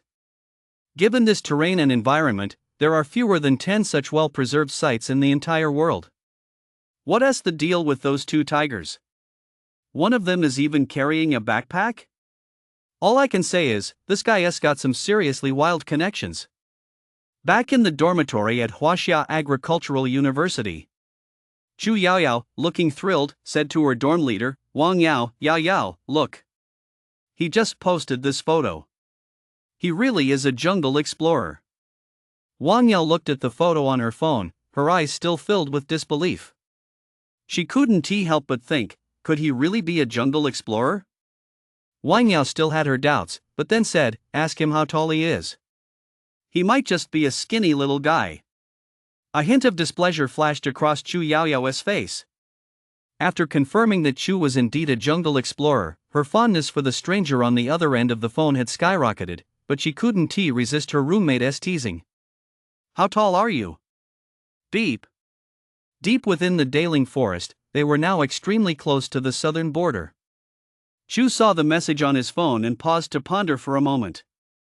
Since sending the photo just a moment ago, he had received countless greetings. Looking at the messages on his phone, Chu couldn't help but feel a touch of melancholy. He recalled the days in his previous life when no one paid him any attention, and sighed to himself, a man must have substance. With so many messages, Chu could only reply to Chu Yaoyao and a few others. Reading Chu Yaoyao's question, Chu was momentarily stumped. How tall? His body length was now 6.3 meters, but his height was probably around 1.9 meters. Chu could only answer honestly. I'm currently 1.9 meters tall. On the other side, upon receiving Chu's message, Chu Yaoyao excitedly said to Wang Yao, Yao, he is 1.9 meters tall, he is exactly my type. Wang Yao was thoroughly impressed by Chu Yaoyao. To fall for a man she'd never met, all through a screen, she had to admit, Chu Yaoyao was pretty bold. Chu Yaoyao wanted to ask more questions, but seeing that Chu had already logged off, she had to let it go. Still, her curiosity about Chu was growing by the minute. Since getting his cell phone, Chu hadn't just been chatting, he followed the news every day, and it was now the news broadcast. Welcome to our news report. The 3rd Fleet S-carrier, the Jinyuan, has returned to the naval base. We have no comment regarding the international community's requests for specific details about this operation. This station reports, Mount Wutai, Mount Longhu, Mount Jiuhua, and Mount Yendang are recruiting a large number of disciples. Applicants must hold a bachelor's degree. Those with exceptional natural talent may be exempt from this requirement. Registered apprentices are also being accepted. These two news items coming one after the other left Chu completely stunned. He couldn't help but glance at the comments from netizens below. I'm heading to Mount Wutai. I live nearby, and I'm that 1 in a million genius. Pfft, the Buddha only saves those with a bachelor's degree or higher. You with your measly associate's degree, don't even bother. I just graduated with a bachelor's and can't find a job. I'm going to give this a shot. Dad. Mom. Bye. Come on, everyone. Let us all head up the mountain together. We'll be fellow disciples from now on. The comments below were exactly what Chu expected. What shocked him was that the news was actually publicly promoting these famous mountains and announcing that they were recruiting a massive number of disciples. Did they really need that many people? What on earth would they need so many people for? Of course, there were a few rational voices among the comments, but they were buried in the sea of reactions. Chu kept scrolling through the news, the rest was just stuff about people's daily lives. Soon, Chu couldn't resist searching for specific details about these sex recruitment drives. Suddenly, Chu spotted a related post. The Warrior Guild has today publicly revealed the cultivation realms for martial artists. Martial cultivation involves harnessing the energy of heaven and earth combined with one's own cultivation base. It is divided into 10 major realms: the 9th rank Hidden Essence realm, the 8th rank Iron Skin realm, the 7th rank Steel Bone realm, the 6th rank Symbiosis realm, Star Stage, 4th rank True Core realm, 3rd rank Void Sun realm, Earth Stage, and Heaven Stage. May all martial artists train diligently and reach the pinnacle soon. Chu's heart stirred. Warrior Guild? When did China establish such an organization? Now they've even published the cultivation realms. Chu couldn't help but look up at the sky. The upheaval he had predicted seemed to be truly approaching. At the same time, Chu couldn't help but wonder, what realm do I currently correspond to? The iron skin and steel bone realms seem relatively easy to understand. If they were actually made of iron or steel, they wouldn't be able to withstand a single collision from me. System, check my attributes. Ding. Shoe. Species, black armored boar. Weight, 2,500 gene.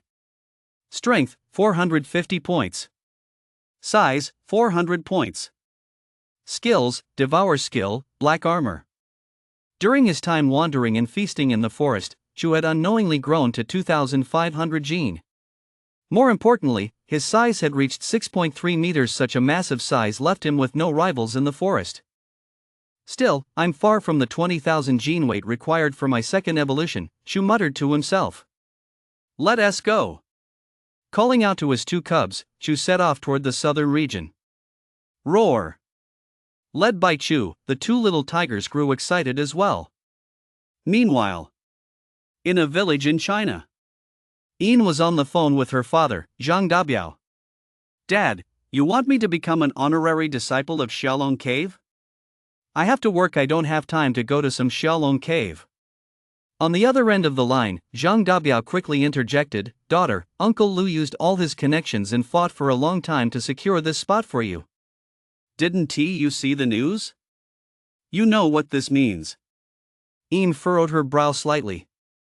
She knew that certain sudden developments carried special significance, and even she had to face reality. Fine, but I still have to work in the village. I can only go for a few days each year. Zhang Dabiao's face lit up with joy. Great, no problem. Once you're off work this week, we'll head to Xiaoguang Cave first to learn the introductory teachings. I've heard that many influential figures in Beijing send their children there. Although Xiaoguang Cave is famous as places like Mount Wutai, its lineage is definitely no less impressive. Yin said helplessly, Dad, what are you talking about? What basic cultivation techniques and lineage? I have a job. News of the incident was still spreading, but within certain prominent families, preparations had already begun long ago. Beijing, the Wang family residence. Have you reached it yet? I have. I've finally reached the iron skin realm. Even if I faced a wild wolf, I could tear it apart with ease. Very good. Keep cultivating diligently, only then will you have a chance in the future. An old man and a young man chatted casually like this. Chapter 15, The Giant Python Becomes a Python. In the courtyard of the Wang family's residence in the capital, a middle-aged man was looking excitedly at a young man beside him, saying, This is the legendary 8th rank iron skin realm. It's truly extraordinary. My son, Wang Tang, truly possesses a talent born of heaven. A hint of pride flashed across the young man's face as he said, Father, my master says that since the heavens and earth have not yet opened, one can only break through by relying on scattered mana. My current realm is already at its absolute peak. The middle-aged man exclaimed, Excellent. Excellent. Keep learning more techniques from your master. In the future, the Wang family will rule over all of Huaxia. Shortly after, a group of Wang family members sat solemnly in the main hall at the center of the courtyard. Seated at the head were only two people. One was a dignified middle-aged man, none other than the current head of the Wang family, Wang Teng's uncle, Wang Wanjun, who now held a high-ranking position in Huaxia as the minister of a certain department. Yet such a prominent figure showed the utmost respect to the man beside him, even personally brewing tea for him. This man wore a purple Taoist robe, with two strands of white beard hanging naturally down. At a glance, he was clearly a highly accomplished master. Wang Wanjun said respectfully, Master, among the younger generation of our Wang family, Wang Tang and Wang Ju show great promise. One has reached the 9th rank hidden essence realm, and the other the 8th rank iron skin realm. However, I've heard that within the military, there are already individuals who have attained the 7th rank steel bone realm. The purple-robed Taoist smiled faintly and replied, You know the affairs of the military better than I do, but I must say that although the military is producing a steady stream of talented individuals, they are still far from catching up to us. Wang Wanjun kept his emotions in check and quickly responded politely, I humbly ask the Taoist master to continue cultivating the members of the Wang family. I will certainly not disappoint you. The purple-robed Taoist, not daring to be presumptuous, quickly replied, "Certainly, certainly. Minister Wang, you may rest assured." Wang Wanjun continued, "Master, I've heard that the heavens and earth will soon undergo their initial opening. I wonder if this news is true." The purple-robed Taoist pondered for a moment and said, "All things are predestined. Does Minister Wang have any information on this?" A look of gravity crossed Wang Wanjun's face as he said, "The frontline troops are under immense pressure. Although the unknown factors will multiply once the heavens and earth first open, it will indeed alleviate some of our most pressing concerns." The Taoist in purple nodded and said no more. The Taoist order was also involved in these matters. They all knew what this meant. As more and more news was released by the Chinese government, even ordinary people sensed a storm brewing. Now, the foot of every major mountain in China was packed with people. At the foot of Mount Zhongnan, a place once rarely visited, the area was now teeming with crowds. A middle-aged man struggled to make his way through the throng, holding a little girl's hand. The girl asked in confusion, "Father, don't you have to have a college degree to climb these famous mountains? I don't need to rush, do I?" The middle-aged man explained patiently, "Sweetheart, you don't realize that the children of many prominent families have been preparing for this since they were little. It's only because your uncle went up Mount Zhongnan a few years ago that we have this opportunity. We absolutely cannot waste it." The little girl said, "A few years ago, when uncle went up the mountain, you even scolded him, saying he was running away from reality or something like that." The middle-aged man gave an awkward smile and said, "The world works in mysterious ways. When the environment changes, even the most unreasonable things can become reasonable. Once you're up on the mountain, you'll have to work hard. If you don't compete with them, they outcompete you." The little girl could only nod solemnly. Such incidents were happening all over China, especially at the foot of famous mountains like Mount Wutai and Mount Longhu. Meanwhile, deep within the primeval forest, Shu continued to wander leisurely through the woods. Adhering to his eat everything in sight philosophy along the way, Shu's weight had skyrocketed to 3,000 jin, and both his strength and size were growing rapidly. Although he encountered some wild beasts along the way, they were so terrified by the sight of Shu that they fled far away, making it quite difficult for him to catch any for food. However, Shu wouldn't have to worry about that for much longer, as he had reached the southern part of the primeval forest, the deepest part of the entire forest. Huff, huff, huff. Shu couldn't help but take a few deep breaths. No wonder this is the heart of the Great Ridge Forest. The air seems to carry a distinct fragrance. Could this be why the animals here grow so large? Is this place somehow special? Shu couldn't help but wonder. Moreover, from what he'd learned from Big Beard, the latter had encountered a black tiger shortly after entering this territory. Who knows what other ferocious beasts might be lurking here? On the ground, the two little tigers' eyes betrayed their unease. Staring at the dense forest ahead, they hesitated slightly. Purr, purr. Shu bellowed at them, "Don't be scared, I've got your backs." The two little tigers seemed to understand Shu's meaning and fell silent.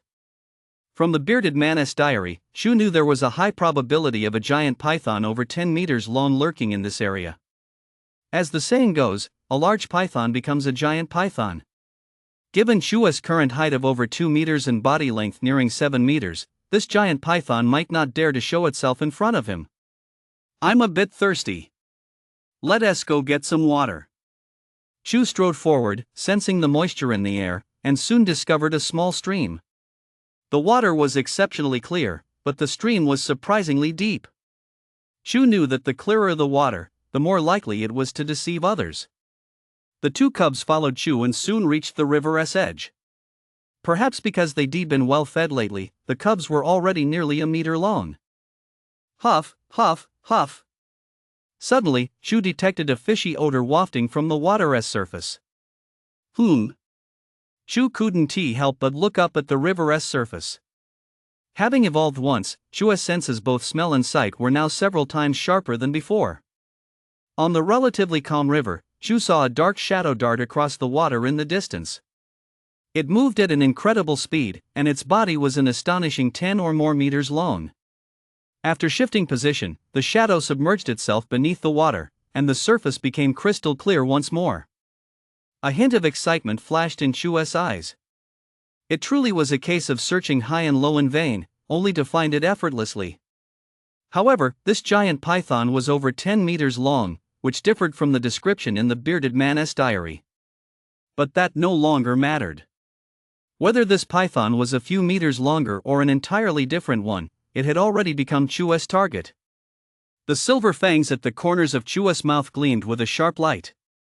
He had used this pair of silver fangs only once before in this forest, when he faced a 5-meter-long brown bear. That bear had been pierced straight through by Chu's silver fangs, leaving it no chance to fight back. Facing this giant python, over 10 meters long, Chu knew that if he didn't use his black armor, he would certainly have to rely on his silver fangs. Chapter 16: The Rush to Find a Master. Splash! Chu waded straight into the water. It's about 1.5 meters deep here, pretty deep, actually. Then, Chu addressed the 2 tigers on the shore. "Gore, stay back, don't get my phone wet." The 2 cubs immediately backed away a good distance. Chu moved slowly through the water, creating wave after wave on the surface. Facing Chu's massive frame, the enormous anaconda lurking beneath the water didn't flee. Truly a beast of the southern region. As he neared the center of the river, Chu could clearly sense the anaconda right ahead. Now's the time. Chu took a deep breath. His silver glinting fangs plunged directly into the water. Whoosh! The water's surface began to churn violently. A massive tail broke through the surface, sending water spraying in all directions. The 2 little tigers watched the scene in terror. To them, the anaconda in the water was a colossal beast. At that moment, the water's surface was stained with blood. With a single thrust, Chu's fangs had pierced the anaconda's body. The anaconda's massive body tried to coil around Chu, but Chu was simply too large, his entire body covered in black scales. The anaconda couldn't escape. After an hour of violent thrashing, the anaconda finally went still. A look of excitement flashed across Chu's face. This anaconda was far larger than any animal he had ever caught. Eating it might significantly boost his strength and size. With its 2 fangs still embedded in the massive anaconda, Chu strolled leisurely toward the shore. Thud!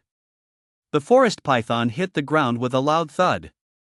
The 2 cubs, witnessing the scene, still dared not approach. Chu used his silver fangs to cut off a chunk of meat for them, then proceeded to devour it himself. Just as Chu was slowly savoring the python, a 3-meter-long white wolf in the distance was staring at the 2 cubs by his side. Sensing a different aura, Chu immediately turned around and caught sight of a pair of emotionless eyes. No wonder it's the southern realm I've only just entered and already encountered 2 beasts whose size far exceeds that of ordinary animals, Chu mused to himself. This must be a lone wild wolf. Wild wolves are notoriously ferocious, and one that has grown to 3 meters in length generally no longer needs a pack.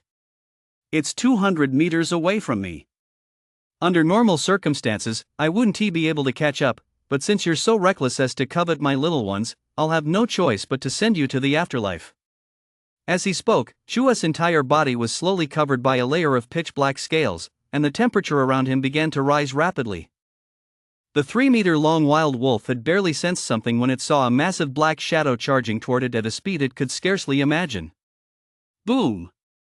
The 3-meter-long wild wolf was instantly hurled hundreds of meters away, crashing heavily into a tree before coming to a stop. Gore! Drag that wild wolf's carcass back here. The 2 little tigers scampered off to drag the wild wolf's body, while Chu continued devouring the massive anaconda.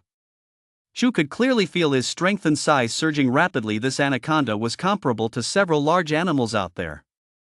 Huff! Chu exhaled. The anaconda was already swallowed whole, and then Chu turned his gaze to the giant wolf the 2 cubs had dragged back. A 3-meter-long giant wolf would have been unthinkable in the past, but in this area, it seemed to have become commonplace. Without hesitation, Chu swallowed the giant wolf whole, and waves of heat coursed through his body. After devouring 2 massive beasts in succession, Chu could feel heat radiating throughout his entire body, and surges of strength continuously coursing through his veins. Chu's size was also slowly increasing. Having eaten his fill, Chu didn't rush to sleep but instead opened his phone. Over the past few days, due to some news released by the Chinese government, everyone had been unable to contain their excitement, sparking a nationwide craze for cultivation. In particular, several masters had emerged online, garnering massive attention and generating a huge buzz across the internet. Chu tapped on a video.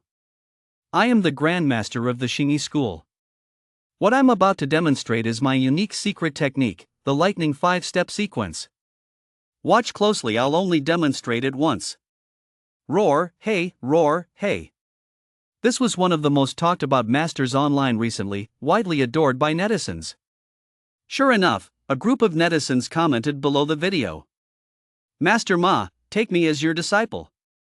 Once I've mastered your true teachings, I'll go punch the Shaolin and kick the Wudong, truly bringing glory to our Xingyi school. Even if it's just you, Master Ma, please take me as your disciple. I'm a novelist online, I'll make our Xingyi school the heroes and write everyone else as villains. Chu couldn't help but grin at these comments. There were undoubtedly many hidden masters in China today, but Master Ma was definitely not one of them. Although his moves looked intimidating, his strength was too weak, and he moved too slowly. He was essentially just a healthy old man. Ping! A message suddenly popped up on his phone. It was Chu Yaoyao messaging him again. Chu opened the app. The Zixia sect has come to our school to recruit disciples. I went to take the test and actually got selected. Once I've mastered my cultivation, I'll definitely help you. Seeing this message, Chu couldn't help but exclaim, wow. These factions in China really don't hold back at all these days. They've actually gone straight to top-tier universities to recruit disciples. Chu couldn't help but admire the Zixia sect's leader for her foresight. With over 1 billion people in China, it's impossible to easily determine who has the best talent. But getting into a top-tier university at least proves one isn't too dim-witted. Even if they can't master cultivation, they can still help the sect with other matters. What's most precious in today's world? 2 words, talent. Chu replied slowly, congratulations. In a dorm room at Huaxia Agricultural University, Chu Yaoyao was staring at her phone with excitement, but her roommates looked thoroughly disheartened, especially their dorm leader, Wang Yao. Wang Yao said, Yaoyao, are you chatting with that jungle adventurer again? Everyone is seeking to be taken in by famous mountains or masters these days. Why don't you ask him where he has been accepted? I heard even students from Beijing University next door have been accepted by top-tier mountains like Mount Tai and Laojun Mountain. Chu Yaoyao replied with a touch of empathy, he has already graduated, he is not like us, with these famous mountains coming to recruit disciples. Besides, not everyone is looking to find a master. Just then, a roommate chimed in, Yaoyao, I suggest you ask him anyway. You've already been accepted into the Zixia sect, you're among the top students in our department. The person you like can't be too shabby, right? Unable to resist her roommate's persuasion, Chu Yaoyao sent a message asking, have you found a master yet? Chapter 17, Becoming a Disciple on the Mountain. Ping. Upon receiving Chu Yaoyao's message, Chu replied bluntly, no. On the other end. Seeing this reply, Chu Yaoyao couldn't help but feel a little disappointed. In her imagination, Chu was supposed to be exceptionally outstanding in every way. The other roommates continued to egg Chu Yaoyao on. Chu didn't take it to heart. He was now broad-shouldered and burly. If the person on the other end of the phone knew he weighed over 3,000 jin, they'd be terrified. After devouring 2 giant beasts, waves of heat surged through Chu's body, and his strength continued to rise. System, check my stats. Ding. Chu. Weight, 3,600 jin. Strength, 600 points. Size, 550 points. Skills, Devour skill, black armor. Ah. Chu sighed softly. I'm still a bit far from 2,000 points. I'll rest first. After eating his fill, he went to sleep, and no beasts dared to disturb Chu. Just as Chu was fast asleep, Yin and her father, Zhang Dubiao, had already arrived at Xiaoguang Cave. Unlike many famous mountains and rivers, Xiaoguang Cave was situated atop a scenic mountain. It was originally a nature reserve, and few people ever came here. Nowadays, while other famous mountains and rivers were crowded with disciples seeking masters, the area around Xiaoguang Cave remained relatively quiet. He looked at the scene before him and felt his spirits lift. He couldn't help but ask, "Dad, is Xiaoguang Cave up there?" Zhang Dabiao replied, "Yes." Who would have known there was such a mountain gate on the outskirts of the capital? The two continued walking along the winding mountain path, and before long, they spotted a serene, grand hall. Upon reaching this spot, they finally saw some people. The small plaza was mostly filled with young people accompanied by their parents. A hint of excitement flashed across Zhang Dabiao's face as he turned to Yin and said, "Your old man didn't lie to you, did he? Don't those people over there look familiar?" "Dad, isn't that the spokesperson for the Huaxia News Department? I see him on TV all the time." Zhang Dabiao chuckled and said, "Sweetheart, study hard here. Who knows, you might just find me a fine son-in-law." Yin furrowed her brow slightly and said, "Dad, what are you talking about? I just came to take a look. I still have to go back to work." Zhang Dabiao's expression grew slightly serious as he said, "Sweetheart, I have a feeling you won't be able to keep this job for much longer. Haven't you seen the news online lately?" Yin was taken aback. She had seen the heated discussions swirling online recently, but she hadn't expected her father to believe them as well. Yin said firmly, "I'll keep working as long as I can." Before long, a young man dressed in a blue Taoist robe emerged from the main hall. As soon as he spoke softly, his voice carried across the entire square, louder than a loudspeaker. "Everyone, my master is currently entertaining Master Donghua of the Three Stars Cave. Please follow me directly to the East Hall. The head of the family is resting at the inn down the mountain." Upon hearing the young Taoist's words, even though many in the square were of distinguished status, they couldn't help but start discussing the matter. "What kind of sect is the Three Stars Cave? Director Liu, you're so well-traveled, have you heard of it?" A middle-aged man wearing gold-rimmed glasses and with a somewhat stern demeanor asked. "I've actually heard of that sect. I've heard their lineage is even more ancient, and their criteria for selecting disciples are even stricter. The two young sons of Minister Wang from the Ministry of Commerce have become disciples of Sanqing Cave." Upon hearing that Minister Wang's sons had joined Sanqing Cave, the others exclaimed in admiration, "Sanqing Cave is truly extraordinary. It's a pity I don't have the connections." Zhang Dabiao and Yin also overheard their discussion. "Sweetheart, I'm heading down the mountain. You stay here and practice diligently." Hearing her father's somewhat adolescent remark, Yin could only nod, wondering to herself, could I really start practicing now? A group of young people, led by the Taoist priest, walked toward a grand hall. Most of these young people were handsome, with a hint of arrogance on their faces, especially the few walking at the front. Yin was dressed simply and didn't stand out much in the crowd, but every time the young Taoist priest turned around, he would give her a slight smile. Most people walked along obliviously, but one or two did take notice. A girl with a refined demeanor walked up beside Yin and said softly, "Hello." A look of mild surprise flashed across Yin's face, and he quickly replied, "Hello.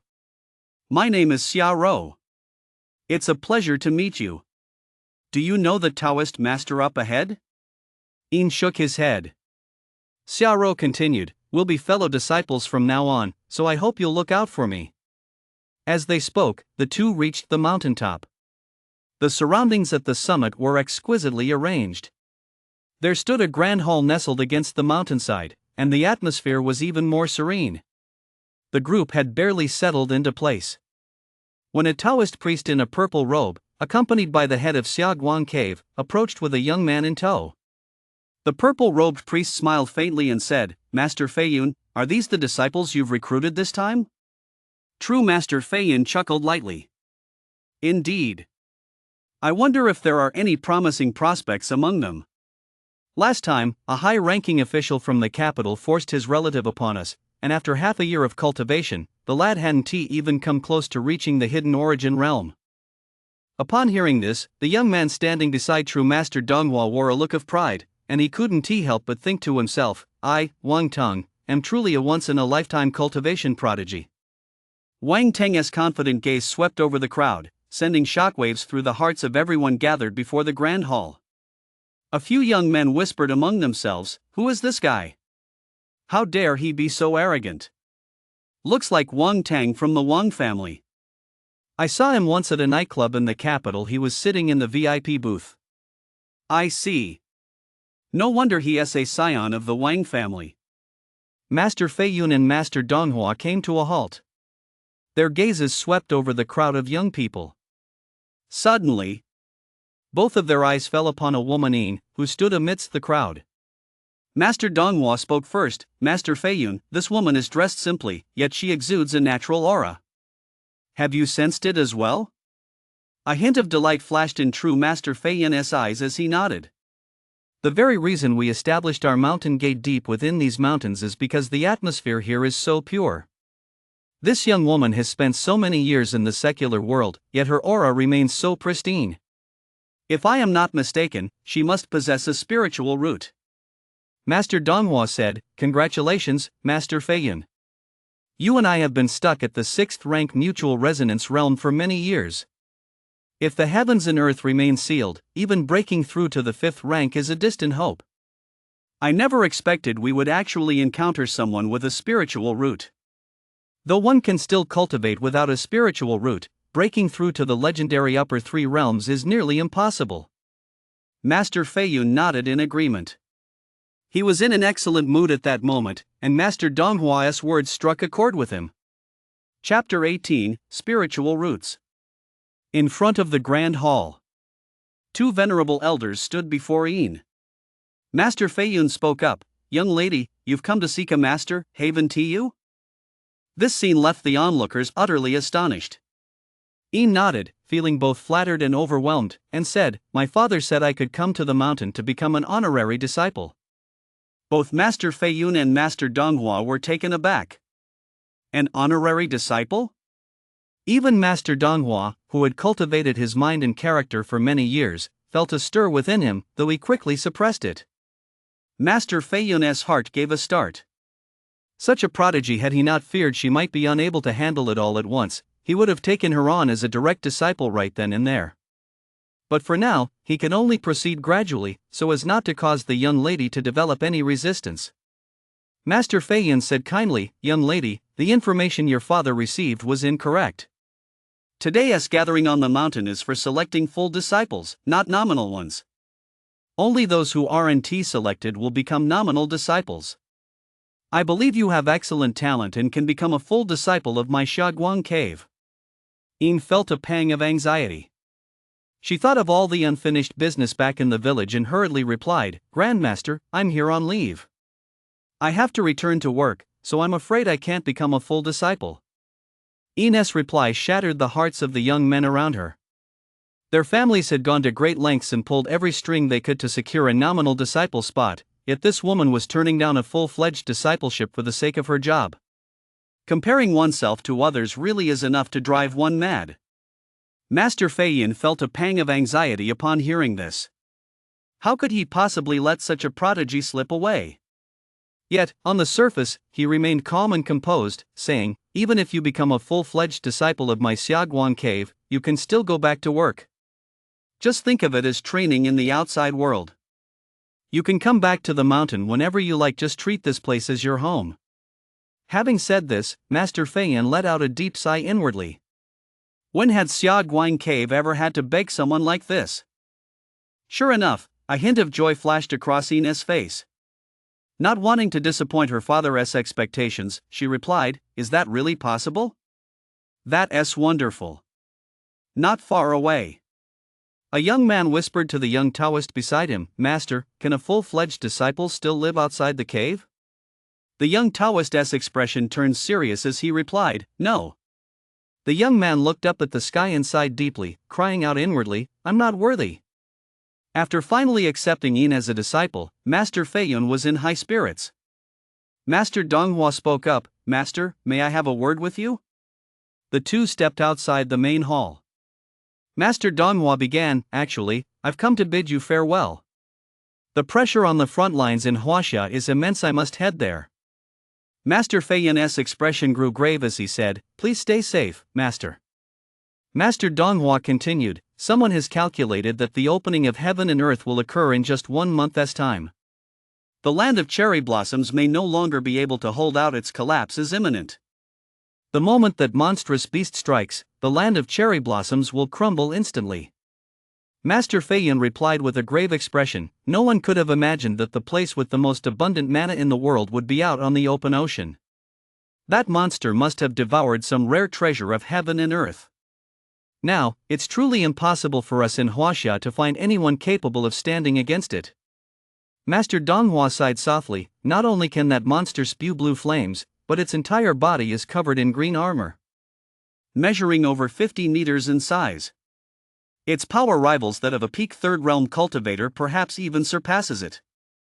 I truly have no idea how this monster came to be. Not only that, but the other creatures in that part of the ocean are also incredibly powerful. Let us bid farewell here. Along the endless coastline, a fierce battle was raging. In a place the public referred to as a military restricted zone, towering black walls loomed behind it.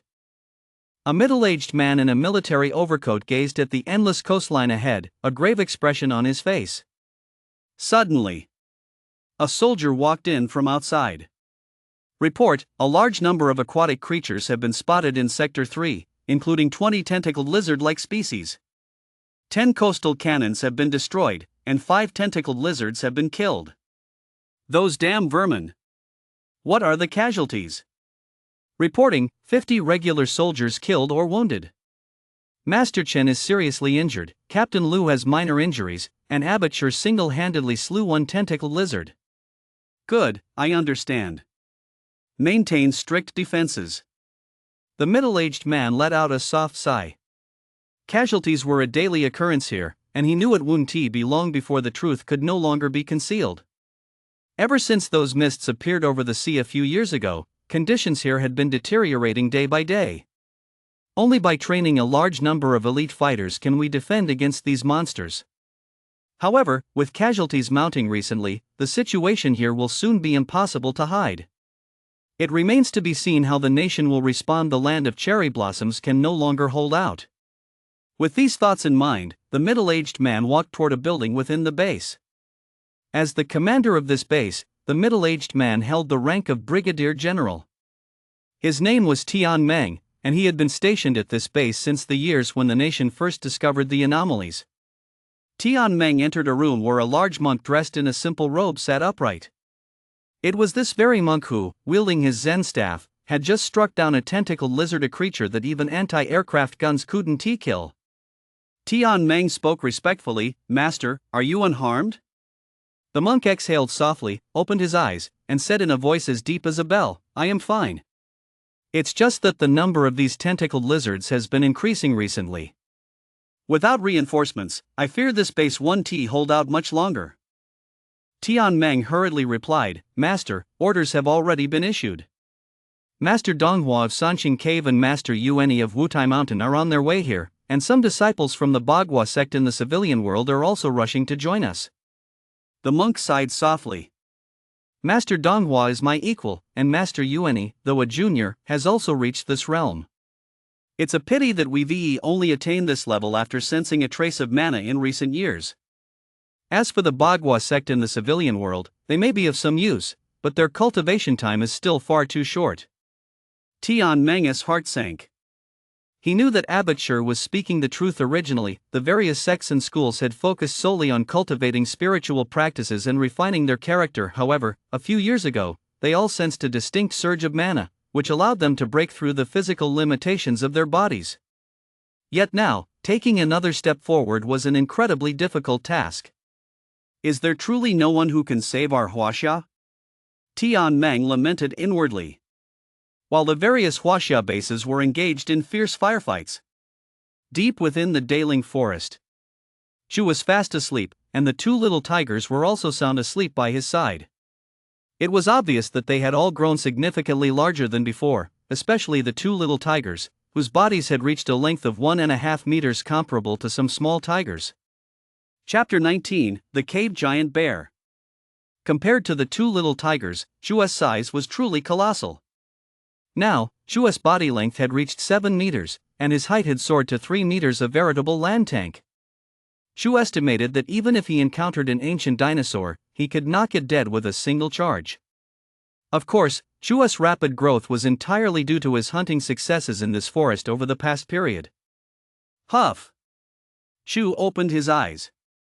I must weigh at least 5,000 jin by now. During his time in the southern region, he had captured countless large animals and encountered several of the area's true rulers. That monkey sure could run fast. The most troublesome animal Chu had encountered in the southern region was a red-haired monkey over 3 meters long. It had even nearly snatched away 2 little tigers. Aside from that pesky monkey, Chu had also encountered a massive brown bear over 7 meters long, a blue wolf 5 meters long, and a colossal anaconda nearly 20 meters long. The strength of these animals was terrifying. Chu estimated that without his black armor, defeating them would be no easy feat. Where is that black tiger? Chu couldn't help but wonder.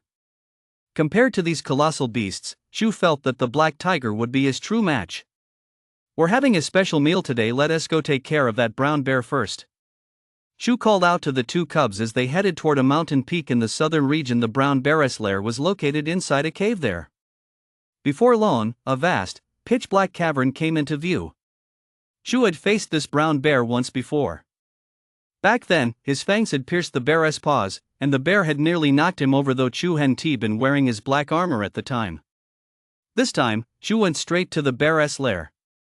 Roar, roar. The 2 little tigers, hiding behind Chu, had already started to growl. Suddenly, boom! The sound of boulders rolling echoed from within the cave. Thud! Thud! Thud!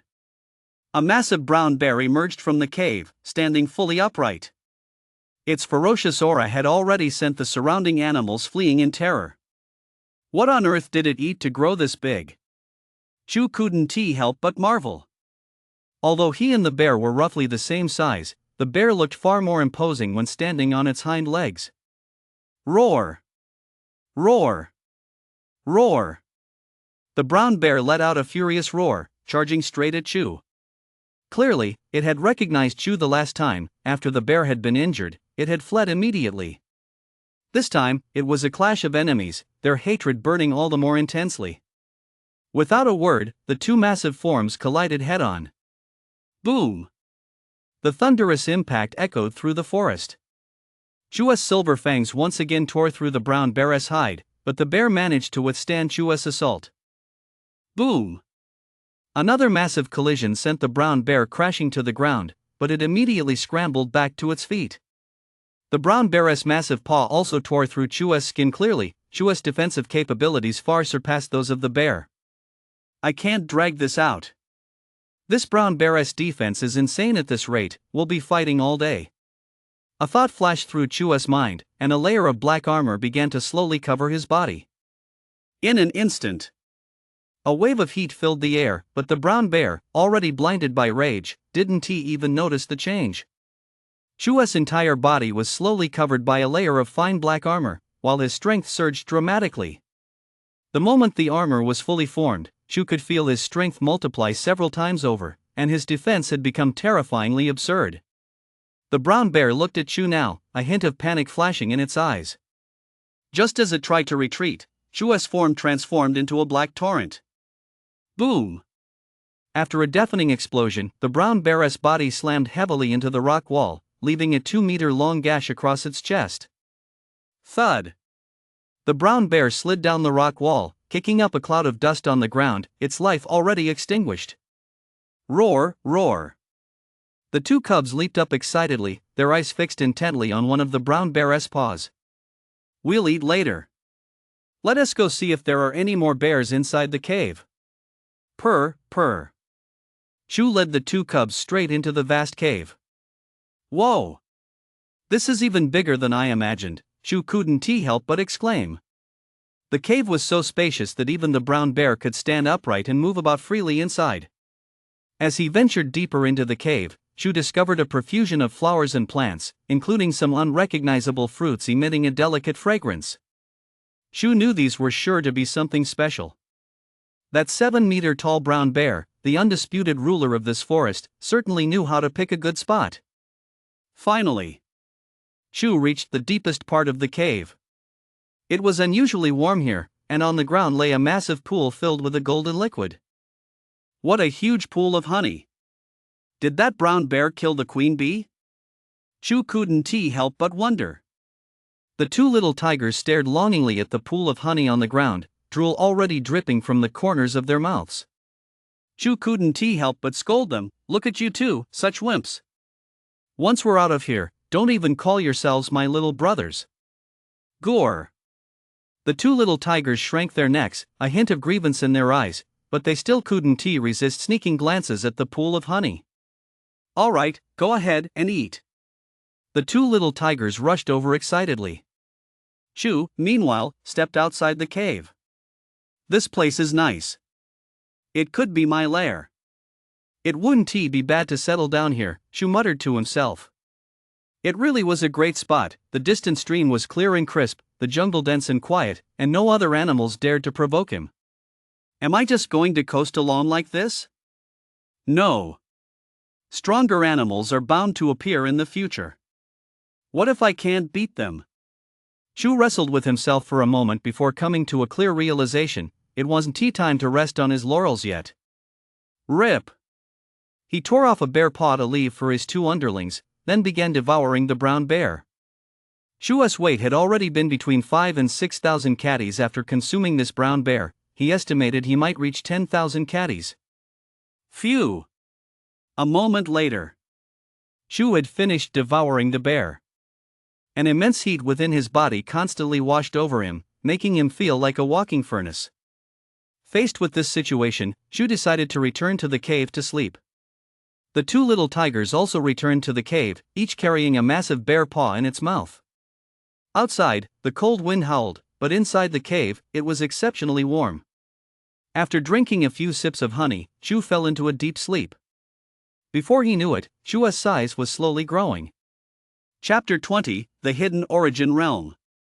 Several days passed in the cave. Shu truly felt what life was all about. It was absolutely amazing. No, I can't just lie around. Today, I have to find an easy target to pick on. Shu muttered to himself. Over the past few days, Shu's size had reached 9 meters in length and 4 meters in height, a colossal presence unmatched even across the entire southern realm. I'll search one by one. First, I'll take care of that anaconda in the water, then I'll sweep through all the beasts. I refuse to believe I won't find that black tiger. Shu couldn't help but start making plans. Boom! After lying down for several days, Shu stood up once more. This time, his fighting spirit was high.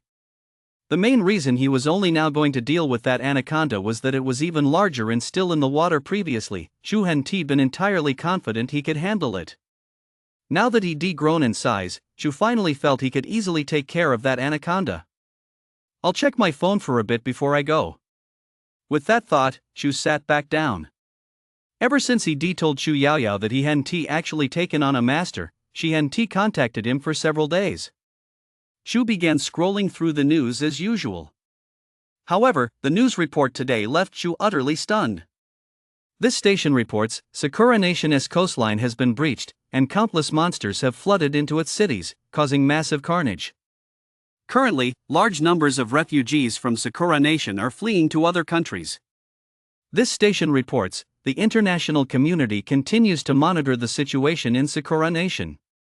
The Huaxia government has stated it will provide humanitarian aid to Sakura Nation, while warning Sakura Nation not to covet Huaxia's territory.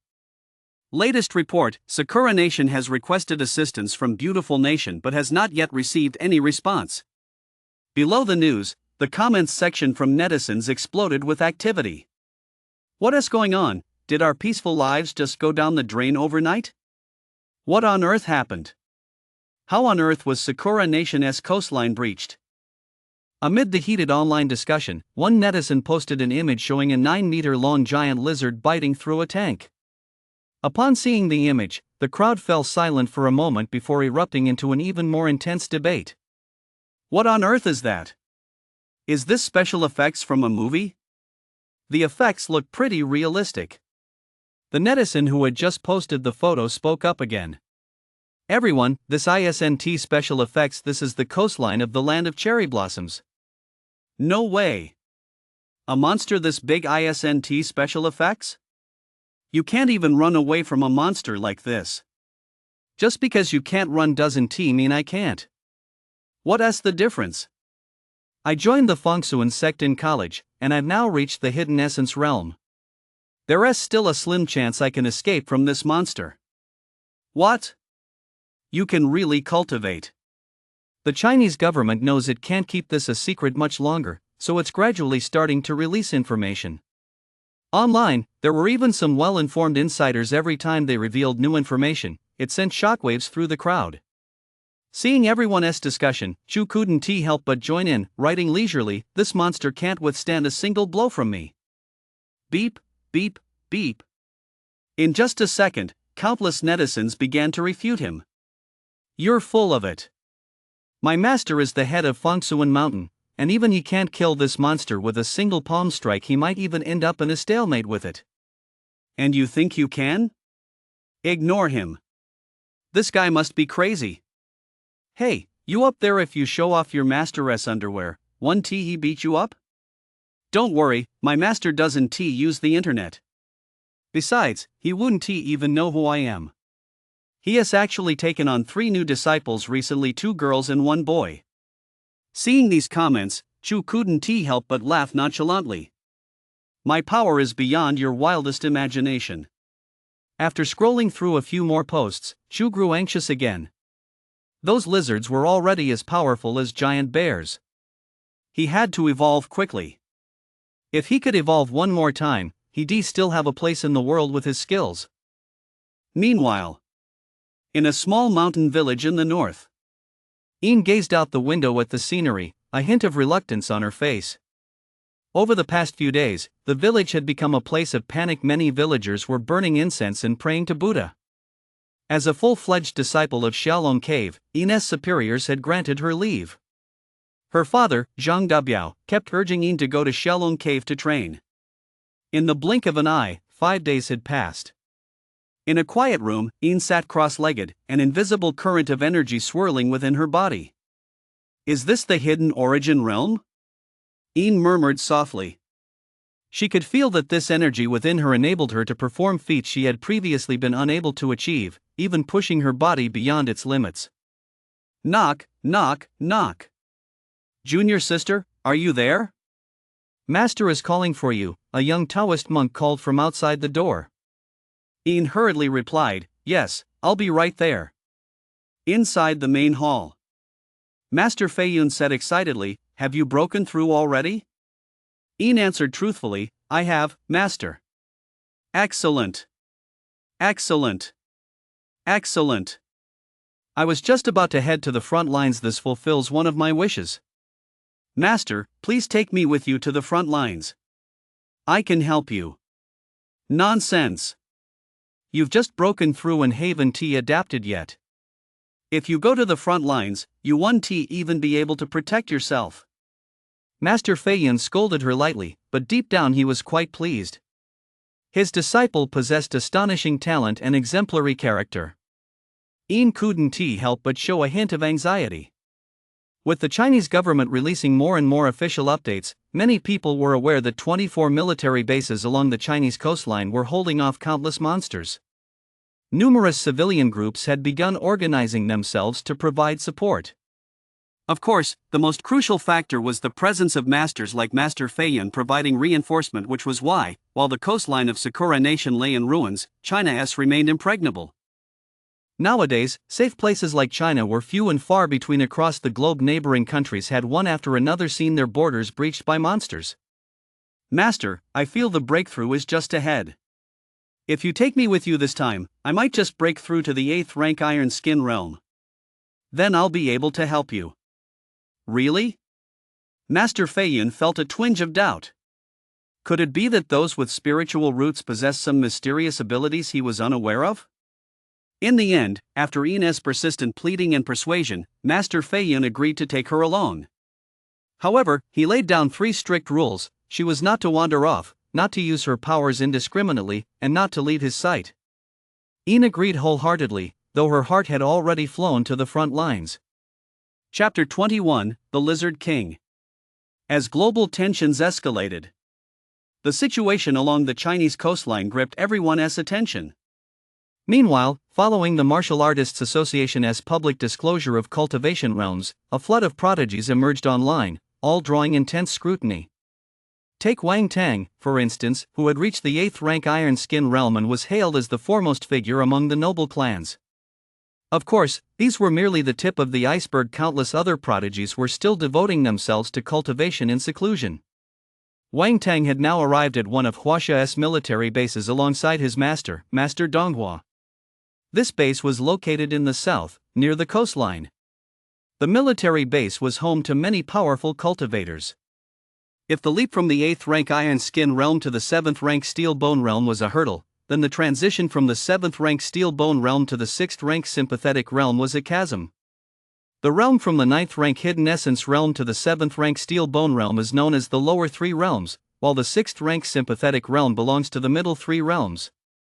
The leaders of major sects and renowned mountains generally reside at this level. Most of them have cultivated for many years, having already reached realms like the Iron Skin realm and Steel Bone realm before their mana had even awakened. At this moment, Wang Tang gazed at the massive lizard carcass before him, his eyes trembling slightly.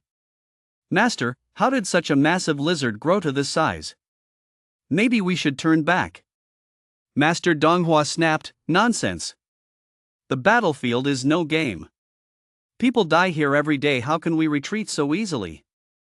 Wang Tang shrank his neck, all traces of the composure one would expect from a master at the Iron Skin realm vanishing. If he were facing ordinary beasts, Wang Tang wouldn't have been so terrified. But these ferocious giant lizard monsters before him had truly terrified Wang Tang, who had been pampered since childhood. Base Commander Wang Yuntian stepped forward. Seeing Master Donghua and his disciple, a hint of delight flashed across his face as he spoke. "Master, your arrival could not have been more timely. Thank you for your support of the base. This must be the exceptionally gifted Wang Tang, truly extraordinary." Master Donghua smiled lightly and nodded. Wang Tang immediately felt a surge of pride. His head tilted back involuntarily as he thought to himself with smug satisfaction, "My reputation is already this high. Even the base commander has taken the initiative to greet me. Such high-ranking figures would never have been so friendly in the past." In a command center within the military base, Master Donghua quickly asked, "How has the situation been lately? Aren't Sakura Nation's coastal defense guns and navy supposed to be quite powerful? How were they defeated so quickly?" A look of gravity crossed Wang Yuntian's face as he replied, "The situation has been getting worse and worse lately. Sakura Nation's military is quite capable, but these monsters are at least equivalent to the lower 3 realms of humans. There are also quite a few giant lizards over 10 meters in size that match the various levels of the middle 3 realms. Within this range, Sakura Nation's close-in defense guns and artillery are no longer a threat to them. However, our newly developed laser weapons have been deployed on the battlefield, significantly alleviating the pressure. Now, our only fear is encountering the king of these monsters.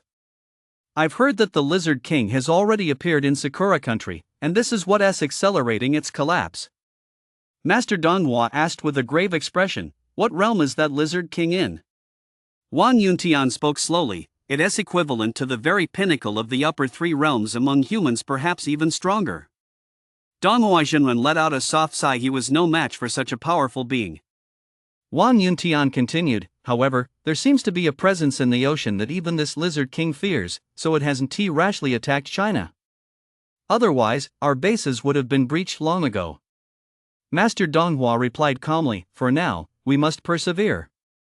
As long as we hold out, there is hope." As they spoke, a large monk carrying a Zen staff entered from outside. It was Abbot Sher, who had long since attained the 6th rank Symbiosis realm. Master Donghua rose to greet him. "Abbot, it's been a long time. It's been 15 years since we parted ways on the mountain that year." "Indeed. Who would have thought that we old-timers would still have a day to shine and make a difference?" Witnessing this scene, General Wang Yuntian couldn't help but feel a sense of awe. These enlightened masters were truly magnanimous. At the same time, Wang Yuntian thought to himself, what kind of scene will that day bring? I haven't even reached the hidden origin realm yet. After the heavens and earth are reborn and mana revives, will I have a chance to cultivate to the hidden origin realm? Meanwhile, on the other side, deep within the Daling forest, Chu hadn't been slacking off during this time. He'd been diligently sweeping through the area. System, check my stats. Ding. Chu. Species, black armored boar. Weight, 11,000 gene. Strength, 1,100 points. Size, 1,000 points. Skills, Devour skill, black armor. Ugh. I've nearly wiped out all the beasts in this area, but I'm still a ways off from reaching 2,000 points in strength and size. And that dawn of creation, it's been all over the internet lately. Do you two know what's going on? As he spoke, Chu looked at the two tigers beside him, each over 2 meters long. Roar! Roar! Chu sighed softly, I don't even know what's going on, so you two definitely don't. Now that his size had skyrocketed to 11 meters, Chu was practically a dominant ruler of the southern region of the forest. Even that annoying red-haired giant monkey didn't dare to provoke him lightly anymore. We're not far from the coast now. Let us go see if we can spot the giant lizard. With that, Chu led the two tigers toward the shore. The southern forest connected to the estuary, and there was a military base there, though monsters rarely came ashore at this location. This military base also had the lowest casualty rate among the 24 bases. The base was built on a small island in the sea. A middle-aged man in a general's robe stared at the radar screen before him, a look of gravity crossing his eyes. The radar displayed infrared thermal images of various animals in the southern forest. That monster is moving. It's the monster with the highest heat signature we've detected on land. Even the tentacled lizards in the sea can't compare. A junior officer asked, Sir, should we adjust our fire to target that monster? The middle-aged general shook his head and replied, Not for now. These colossal creatures on land are different from those in the sea. Unless provoked, they rarely attack humans on their own. That is why the military district stationed us here, partly to monitor the movements of these animals in the southern forest, and only secondarily to monitor the monsters in the sea. The lieutenant continued, Sir, we've already spotted 2 or 3 tentacled lizards along the coastline recently. Based on past experience, a large group of them may appear here soon. The middle-aged general nodded solemnly and issued an order, check your ammunition. Be ready for battle at any moment. Aye. Just as the military base was on high alert, Chu strolled leisurely through the forest and had already reached the coastline. Huff, huff, huff. Chu sniffed the air. They're here too, just as I thought. Chapter 22, Steel Bone Realm. Chu hadn't expected the giant tentacled lizards to be so close to him. There were only 10 days left until the specific time predicted online for the opening of heaven and earth. Chu had discovered another treasure trove, the seaside. 3 days later. 2 of them. Chu watched excitedly as 2 lizards over 9 meters long appeared in the distance. Compared to Chu Feng's massive size, these 2 lizards looked like scrawny dogs. Hiss, hiss, hiss. The 2 colossal lizards didn't rush to attack Chu. Instead, they slowly backed away. They could sense that Chu was not to be trifled with. You think you can get away now? Chu shot a contemptuous glance at the 2 skinny dogs. His massive frame charged forward like a bulldozer. Realizing escape was impossible, the 2 lizards bared their fangs and claws, preparing to fight back. Boom! The moment they made contact, the 2 lizards were sent flying dozens of meters away, their tough skin torn open by Chu's silver fangs. Boom! Chu gave the lizards no chance to catch their breath, launching another brutal charge that swept them both away. The scene was clearly captured by the nearby military base. The middle-aged officer at the base looked on with a mix of shock and a hint of fear. The tentacled lizards, which they had found incredibly difficult to deal with, had been disposed of so easily. If this were posted on the internet in China, it would undoubtedly cause a massive sensation. The middle-aged officer couldn't help but ask, how long are these 2 lizards, and what level do they correspond to? A young lieutenant replied, according to radar data, both lizards are 9.5 meters long, equivalent to the peak of the steel bone realm. However, only a 6th-rank symbiosis realm being could eliminate such a lizard. The middle-aged officer asked again, "Have you determined the cultivation level of that boar monster?" The lieutenant answered cautiously, "That monster wasn't using its full strength, and based on the thermal readings, it appears to harbor terrifying energy within its body. We cannot estimate its true power." The middle-aged officer sighed inwardly. Could it be another being equivalent to the Lizard King? Under the watchful eyes of the military base, Chu dragged the 2 giant lizards back into the cave deep within the jungle. Begin devouring. The 2 lizards slowly entered Chu's stomach. These 2 lizards really do have a lot of energy, Chu couldn't help but remark. He could feel waves of heat flowing through his body, and his strength and size were slowly increasing. Growing ever stronger, Chu couldn't help but glance at his 2 underlings and barked at them. "Your performance just now was absolutely terrible. As the king of the jungle, you actually let yourselves be intimidated by a lizard. Sure, that lizard was pretty big, but you 2 could have taken it on together." Growl. Roar. The 2 tigers dared not defy him, but they understood.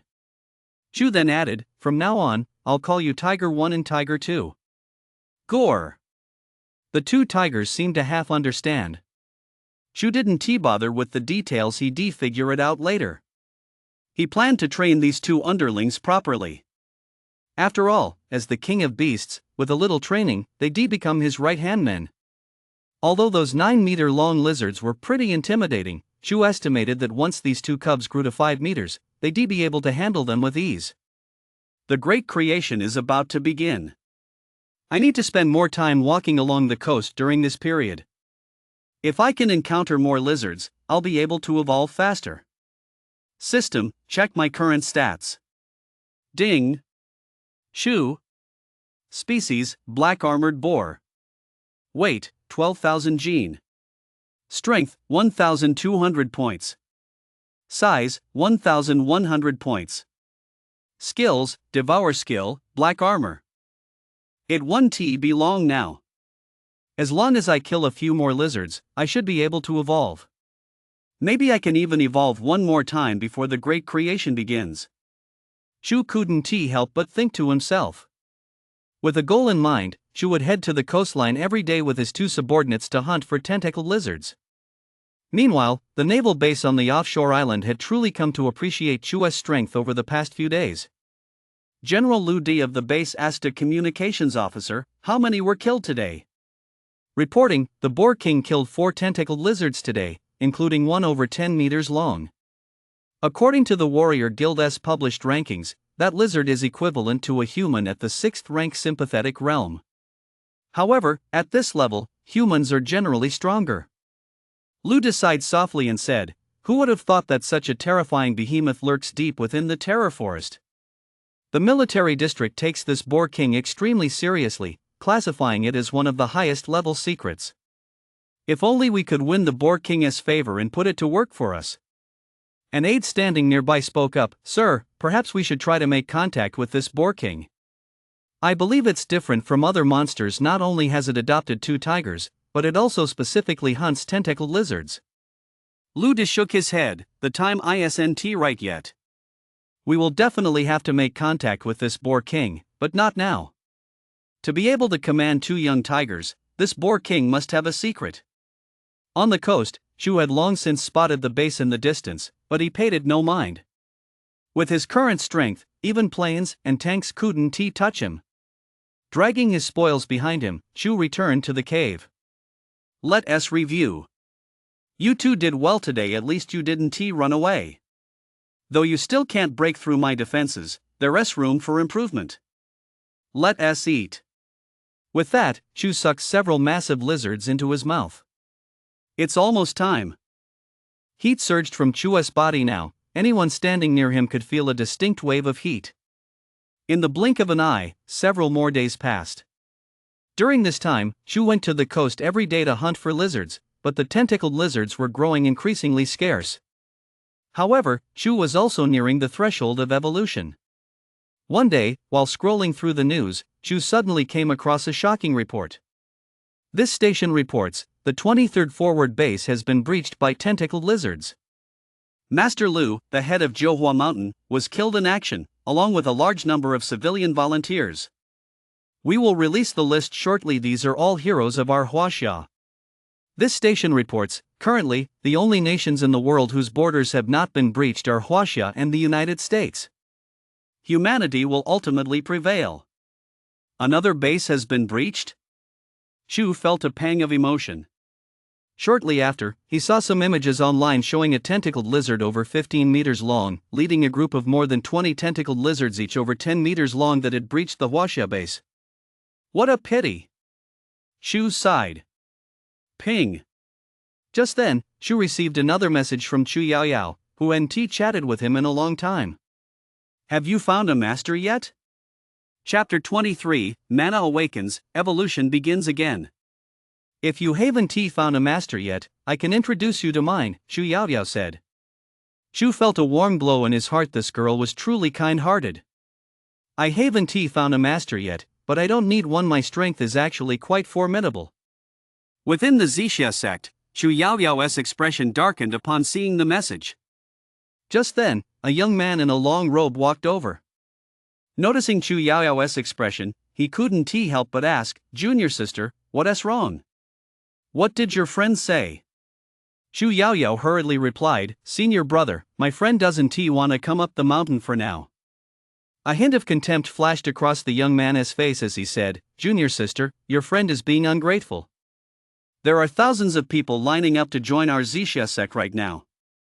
You broke through to the hidden origin realm the moment you joined the sect, which is why the master is giving you special consideration. You mustn't let these ungrateful friends hold you back." Chu Yaoyao felt a pang of sadness. She was now a 9th-rank hidden Yuan realm martial artist, sensing a strength in her body she had never felt before. Even being a jungle explorer seemed trivial by comparison.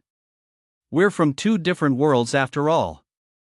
The young man continued, "Junior sister, the heavens and earth are about to be reborn, the revival of mana is imminent. Our Zixia sect is situated on a mountain beside the forest. Master fears there might be some upheaval. Let us hurry to the main hall." Chu Yaoyao replied with a grave expression, "All right." Meanwhile, in other parts of Huaxia, various factions were also making secret preparations. On Mount Wutai, an old monk clad in a cassock gently touched the forehead of the young monk before him and said, "Wan Yuan, you possess exceptional talent and have already reached the 7th rank steel bone realm. At the very moment the heavens and earth first open, you must contemplate it deeply. By seizing that sliver of opportunity, you may have a chance to break through to the 6th rank symbiosis realm." A young monk with clear, delicate features and remarkable Buddhist devotion replied, "Master, I understand."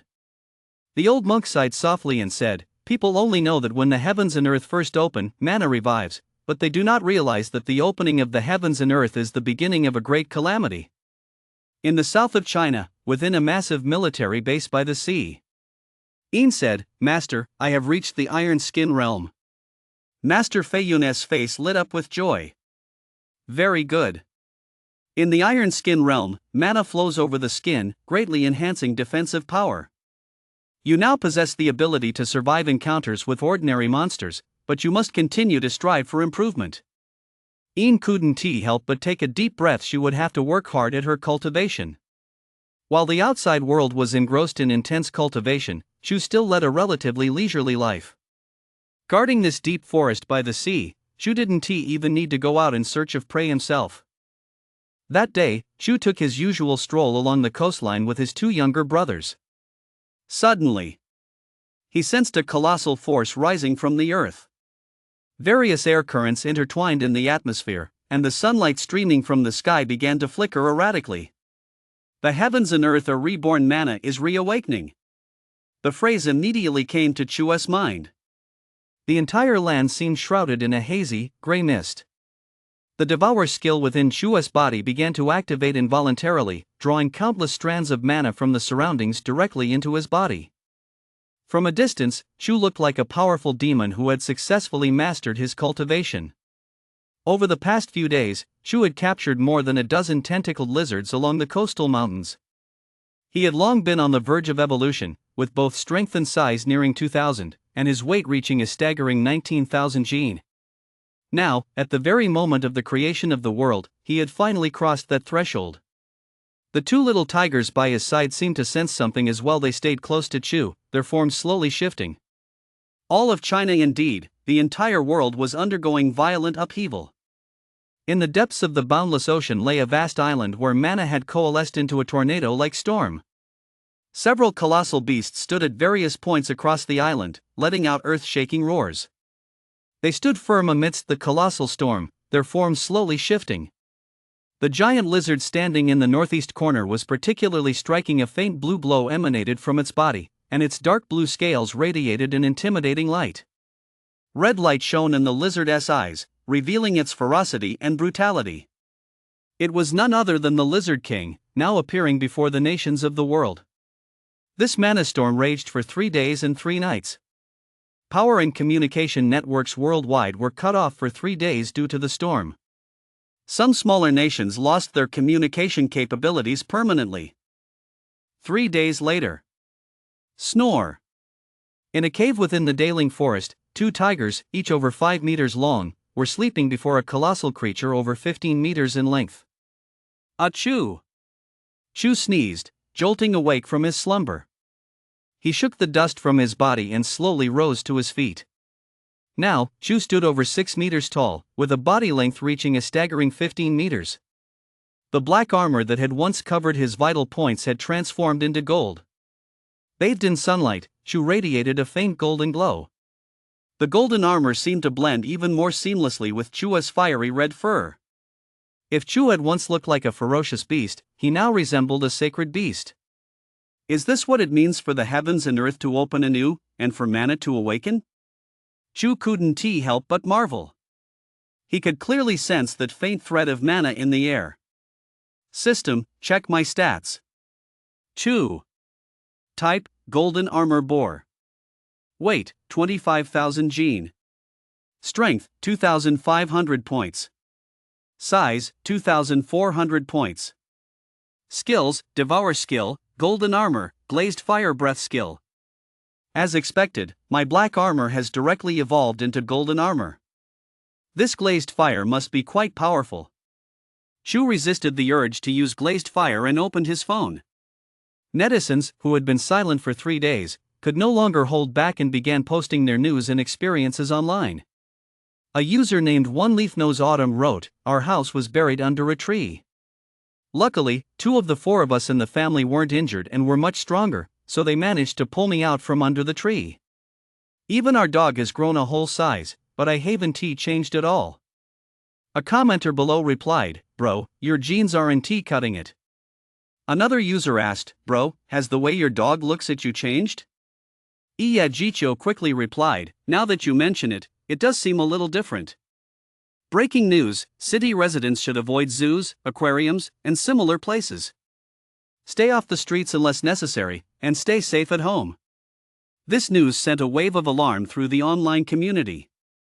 Everyone couldn't help but ask the original poster, "Bro, you mentioned a dog earlier, did your dog bite someone?" After a moment, the poster replied, "It wasn't my dog that bit someone, it was my neighbor's dog that ate him. He keeps a dangerous breed, it's grown to over 2 meters tall and has even wandered out onto the street." What? Then the streets must be dangerous too. My wife still wants to go shopping today. I told her not to go, but she insists on going. She is really asking for trouble. Bro, try to talk some sense into your wife. The news is warning everyone to be careful. Right. The trees in my yard have already grown out onto the street. It's definitely not safe to go out. Online discussions were buzzing, but everyone understood one thing: the current environment was unsafe. With the world in its early stages, all manner of animals were mutating, and plants were growing wildly. Watching the discussions among netizens, Chu couldn't help but glance at the 2 younger brothers beside him.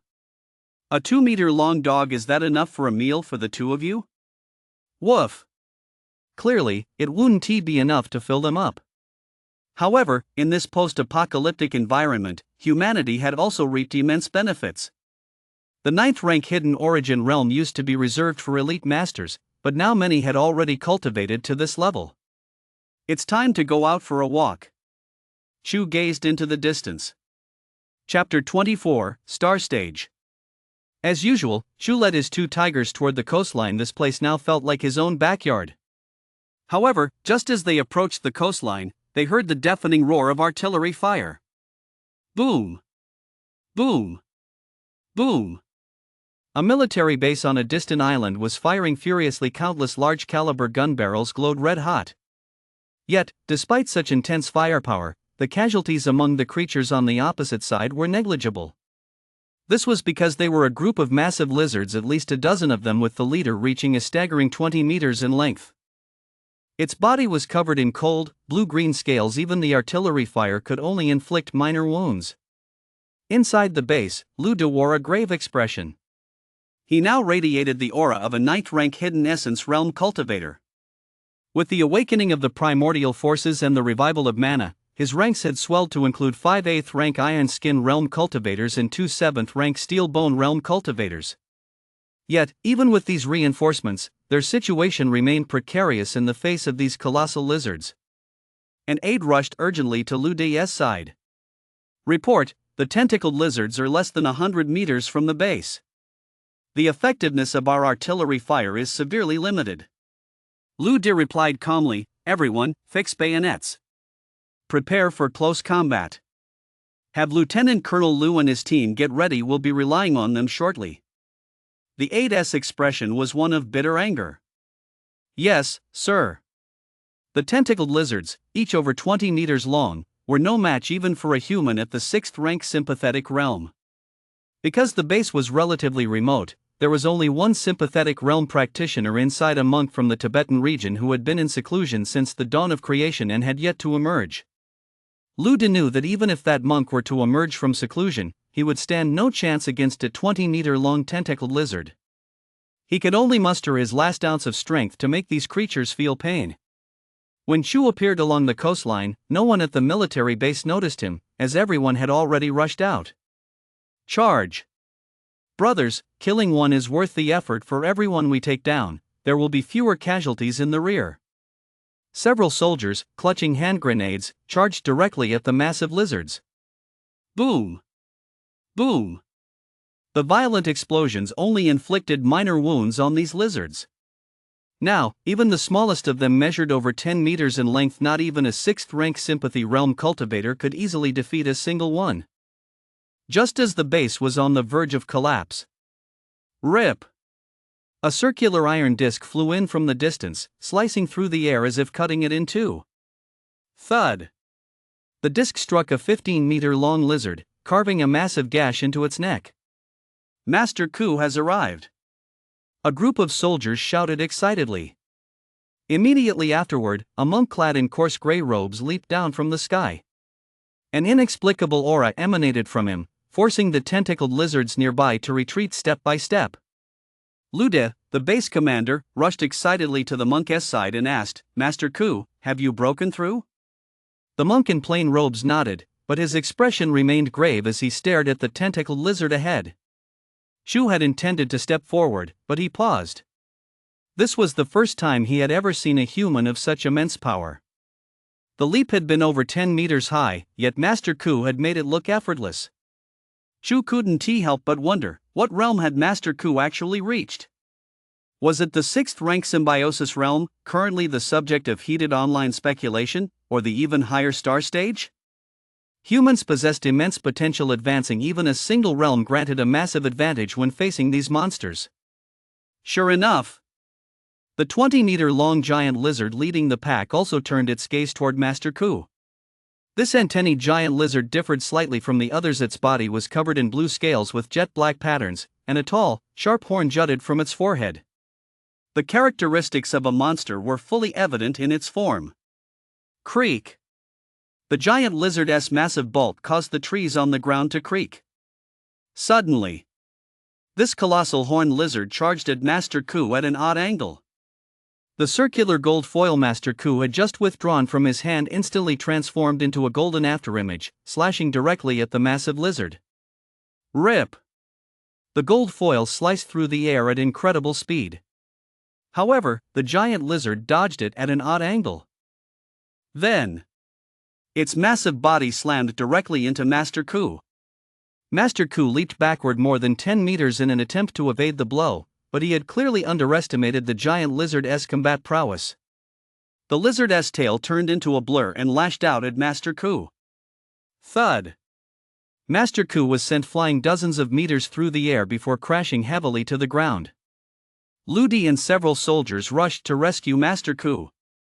At that moment, the base's defenses completely collapsed. A dozen lizards were far beyond their ability to handle. A look of grim determination crossed every soldier's face as they clenched their remaining grenades, determined to deliver a final blow to the lizards. Just as the situation reached a critical juncture, the sea beside the base suddenly began to churn violently. All the lizards looked uneasily toward the depths below, and even the lead lizard, a 20-meter-long colossus, began to retreat slowly. They sensed a hint of fear. The surviving soldiers, however, looked on in bewilderment at these tentacled lizards. These creatures were extremely ferocious, and they could not imagine what could possibly cause them to retreat en masse. At that moment, Master Ku, who had been beside General Lude, had awakened. He muttered, "To make the sea boil, if there is a monster beneath the water, its power must be truly terrifying." No sooner had he spoken than a massive golden figure burst from beneath the water's surface. It was Chu. All the soldiers around him stared at Chu in shock. His colossal stature made even the 20-meter-long giant lizard appear somewhat frail in comparison. More importantly, Chu's body was covered in a layer of fiery red fur, surrounded by ring upon ring of golden scales.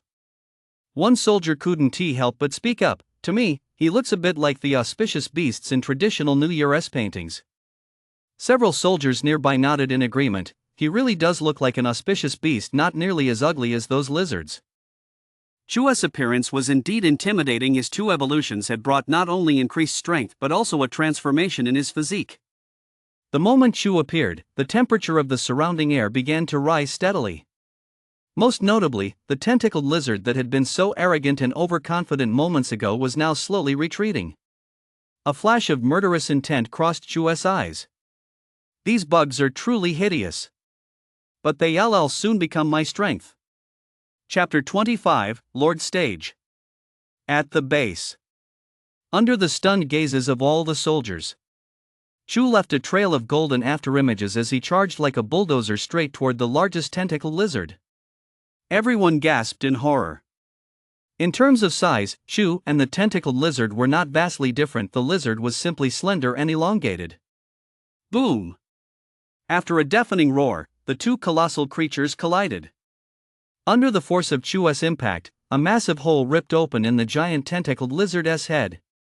It staggered a few steps before crashing to the ground. The remaining lizards fled in terror, but Chu wasn't about to let them get away so easily. His figure once again blurred into a golden afterimage, and the dozen or so remaining lizards were all cut down by Chu before they could get very far. Chu's silver fangs were particularly deadly. A single light swipe was enough to sever a lizard's head. The ground was littered with the corpses of lizards. The base soldiers watched Chu warily. They dared not make a move. A mere dozen or so tentacled lizards had nearly destroyed the base. If Chu, who was countless times more powerful than them, were to go berserk, they wouldn't even be able to put up a fight. Not far away, Ludu witnessed the scene and slowly rose to his feet. He had already recognized Chu as the Boar King from the jungle. In the past, Chu had been covered in black scales, looking ferocious and terrifying at a glance. Now, with the world newly formed, Chu's transformation was truly astonishing. Ludi approached cautiously and spoke slowly, "Lord Boar King, thank you for saving this base." Chu paid no heed to Ludi's overtures. He slowly raised his right foot, pointed at the lizard's corpse on the ground, and then gestured toward the distant jungle. A look of excitement flashed in Ludi's eyes, and he hurriedly replied, "Very well. I'll have men deliver it to your lair immediately." With that, Chu leaped directly into the sea and vanished from everyone's sight. Lude hadn't yet recovered from his earlier excitement. He could be seen muttering to himself, "It really is a divine beast. Heaven bless our Huaxia. Our Huaxia is saved." Back in the cave, Chu slept soundly. When he awoke, he found that Lu De had already sent over the corpses of more than a dozen tentacled giant lizards and had even dispatched men to clean up the trash outside the cave. Chu couldn't help but marvel. Lu De truly lived up to his reputation as a base commander. He was remarkably thorough in his planning. "Time to get up. Let us go eat some meat." Chu called his two subordinates and stepped outside the cave. The corpses of over a dozen giant lizards were piled up like a small mountain. Chu felt that eating them would significantly boost his strength and size. This time, Chu handed an entire lizard over 9 meters long directly to Tiger 1 and Tiger 2. Back when the world was first created, these two brothers had absorbed a massive amount of mana from Chu's side, causing them to grow to 5 meters in a single burst. Their strength now surpassed that of an average adult tiger. At the same time, Lu De had left behind some information on ferocious beasts compiled by the military base. Regardless of whether Chu could understand it, he included numerous illustrations and some text. Chu's heart leapt with joy. This was exactly what he needed right now. Although there was plenty of information on the internet, the most critical details were still held by official sources. Chu looked at the images and text on the ground and muttered to himself, "Monster ranks are divided into Soldier Stage, General Stage, Lord Stage, and the legendary King Stage. Monsters of the same rank are generally stronger than humans. The Soldier Stage corresponds to the lower 3 realms of human cultivation, the General Stage to the middle 3 realms, and the Lord Stage to the upper 3 realms. As for the legendary King Stage, there are currently no records of it. So a 10-meter longhorned lizard is equivalent to a human at the 7th rank Steel Bone realm." Chu couldn't help but exclaim. More importantly, he wasn't yet capable of slaying a Steel Bone realm creature equivalent to a high-level soldier stage, such as the tentacled giant lizard. Reading this, Chu realized that monsters were also classified by type. The tentacled giant lizards now found throughout various nations were merely one kind. The giant pythons and bears he had encountered in the southern forest were also types of monsters.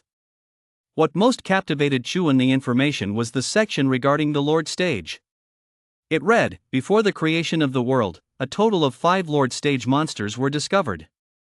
Among them, the Lizard King is the largest, measuring nearly 60 meters and having reached the peak of the Lord Stage. The other 4 are located deep within the Kunlun Mountains, though specific details are scarce. Lord Stage monsters no longer rely solely on physical strength. The Lizard King uses a blue flame breath attack of immense power." Chu read through the rest of the information. The Chinese government speculated that there were a great many Lord Stage creatures at sea, but so far, only the Lizard King had been spotted. Moreover, the Lizard King was extremely ferocious and currently the #1 enemy of every nation. "You two, come here." After reading this information, Chu couldn't help but summon his 2 underlings. "You two are currently only at the high-level soldier stage, you know? As the mighty Boar King, I must command at least 2 general stages. Hurry up and eat your fill." Grunt, grunt. As Tiger 1 and Tiger 2 grew larger, their comprehension also improved. The 2 brothers let out a submissive growl and set off to devour the 9-meter-long giant lizard. Chu chuckled softly. "Don't be so dismissive. This tentacled giant lizard would fetch a fortune on the open market."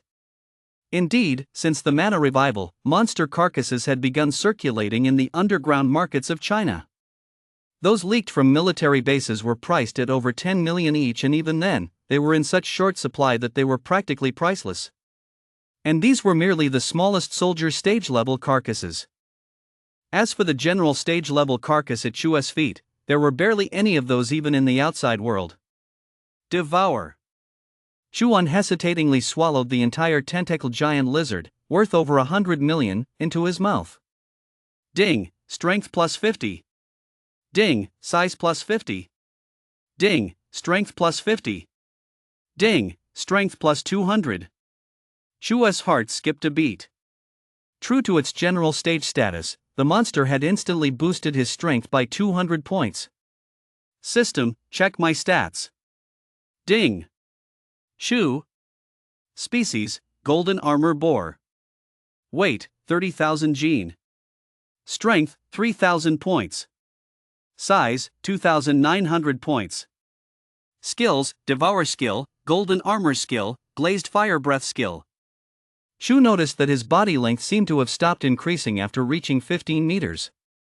However, Shu's current appearance was truly impressive. Unlike those ugly lizards, he looked like a force to be reckoned with at first glance. So Chu didn't have any particular demands regarding his massive size. 15 meters long and 6 meters tall was more than enough. System, how many more evolutions do I have left? Ding, weight has reached 100,000, gene strength and size have reached 10,000 points. You may evolve. Chapter 26, General Stage in the Forest. Chu couldn't help but curse under his breath. A single general stage monster only added 200 points to his strength. The system was practically forcing him to go on a killing spree. Perhaps Lord Stage monsters are the only ones that can help me evolve quickly.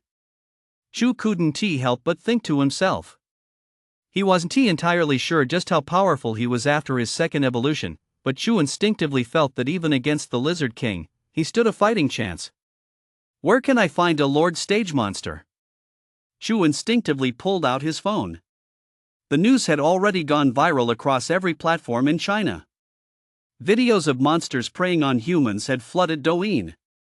The official warning issued a couple of days ago had become a grim reality. Everyone was holed up at home, too afraid to step outside, yet many monsters had already broken through their doors. At that moment, in a luxurious villa in Wuxi, a pot-bellied middle-aged man was posting a message on his phone. I am Wang Qian, the third richest man in Wuxi. I am currently recruiting 20 bodyguards. The monthly salary is 30,000 per person. For martial artists at the 9th rank hidden origin realm or above, the price is negotiable. As soon as this message was posted, it caused quite a stir. Wuxi isn't far from where I live. I used to only make 3,000 a month, a 30,000 monthly salary? I'd love to give it a shot. Bro, you've got some guts, I'm rooting for you. I wonder if any 9th rank hidden origin realm martial artists will apply. Bro, what are you thinking? Even though breaking through to the hidden origin realm is a bit easier now than it used to be, it's still a 1 in 100 shot. Those people are surely serving the nation, they won't have time to worry about some rich guy. From information online, Chu learned that martial artists capable of reaching the ranked realm were still extremely rare, and 9th rank hidden origin realm practitioners were practically priceless. More importantly, just how powerful were the monsters in the city that left these ordinary people so helpless? Just then. Breaking news, a 7-meter-long lion has appeared in G City. According to the Huaxia government's power rating system, this lion has reached the early general stage. Residents of G City are advised to take precautions. Military forces are already on their way. Chu paused in surprise. G City doesn't seem too far from here. Now that the cities of the primordial era have been overgrown by forests, powerful monsters like this have begun to roam freely in human cities. To them, the city is where the food is plentiful. We should head into the city and see what's there too. Chu called out to Tiger 1 and Tiger 2 as they made their way through the jungle toward the open. At the base on the ocean, a soldier hurried over to Lude. Report, the Boar King has left the southern region of the Great Ridge Forest and is heading out. Lude said with a grave expression, even the Boar King is leaving? Human cities are now more dangerous than this place. An aide standing nearby asked, Sir, is the Boar King really that important? Can he really be compared to those Lord Stage beings? Lude paused briefly before replying, I uploaded footage of the Boar King to the Martial Artists Association of Huaxia. They've determined that he is at least a high-level Lord Stage monster with exceptional intelligence, which suggests his lineage is also extraordinary. The other soldiers were all somewhat shocked. The Warrior Guild now serves as a liaison between the government and the major sects, and has become even more important since the opening of the heavens and earth. Even they place such great importance on the Boar King. Chu, accompanied by his 2 henchmen, walked step by step toward G City. Having been away from the southern region for a long time, Chu noticed that the various beasts outside had grown much larger. They could truly be called monsters. General stage beasts, rarely seen outside the forest, were everywhere within it. Perhaps because Chu had slain so many powerful creatures, No Lord stage beasts had appeared in the Great Ridge Forest after the Mana revival, or perhaps he simply hadn't encountered any, given the forest's vastness. Along the way, Chu had slain countless monsters, including 5-meter-long blue wolves and 7-meter-long giant bears. Even a mosquito is meat. These days, the strength and size gains from soldier stage monsters are getting smaller and smaller. Chu grumbled as he walked, and before he knew it, several days had passed. Just as he emerged from the forest, Chu heard the sound of intense artillery fire ringing out from the city. Chu gazed into the distance and saw a lion, 7 meters long, leaping among a cluster of tanks. Every time it leaped and landed, a tank would burst into smoke. A cold, forest-like glint shone on its claws, heavy and immensely powerful. More importantly, this massive lion was incredibly agile, leaving the tanks completely defenseless. Even the soldiers hiding at the edges of the tanks were occasionally swept away by a single swipe. Boom! Another tank was sent up in smoke by the lion's blow. Just as the situation reached a critical juncture, 3 figures leaped from a jeep at the rear. Instead of guns, they wielded long swords and staffs. Their aura was formidable, and they faced this general stage-level lion without the slightest hint of fear. These 3 were the martial artists dispatched by the warrior guild. 2 of them had already reached the 6th rank symbiosis realm, while the woman's aura had clearly reached the 7th rank steel bone realm. The woman, with her delicate features, spoke up, "Senior brother, this lion beast seems quite intelligent. It won't be easy to deal with." The martial artist holding the long staff replied, "This is the Lion King that escaped from Jishur Zoo.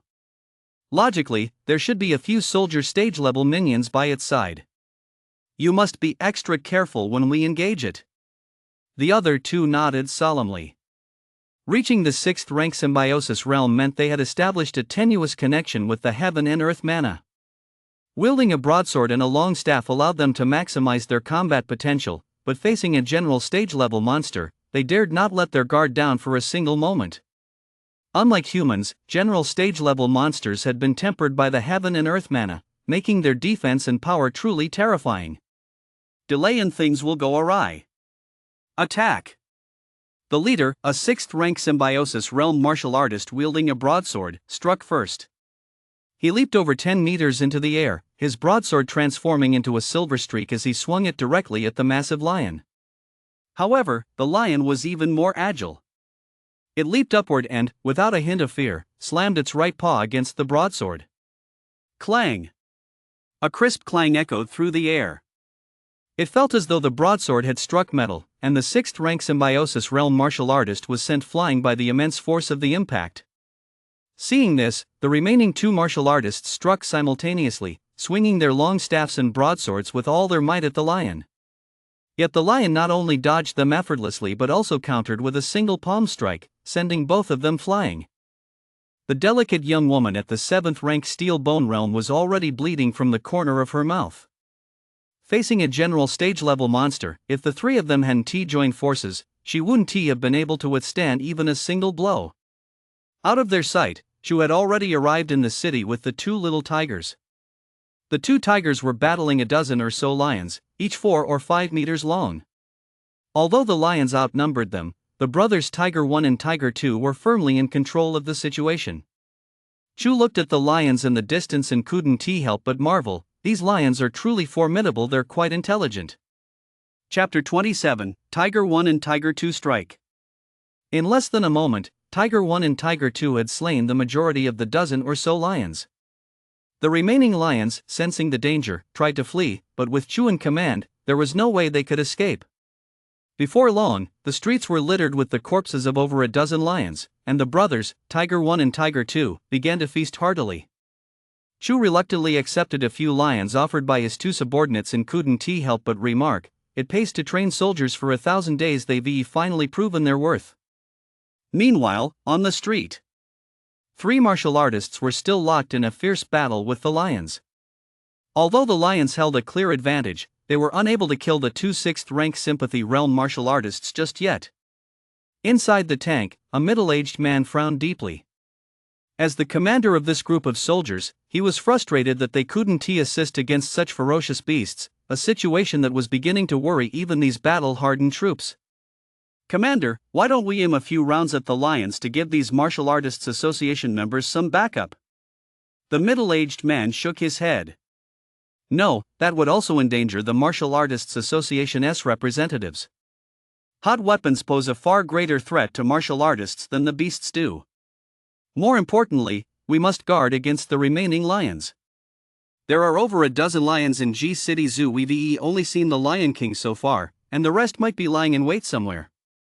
Just then, the Lion King let out a sudden, furious roar. Roar! The three martial artists retreated in unison. The delicate young woman couldn't get out of the way in time. Her long sword was shattered by a single swipe of the Lion King's paw, and she collapsed to the ground. The Lion King looked around in confusion.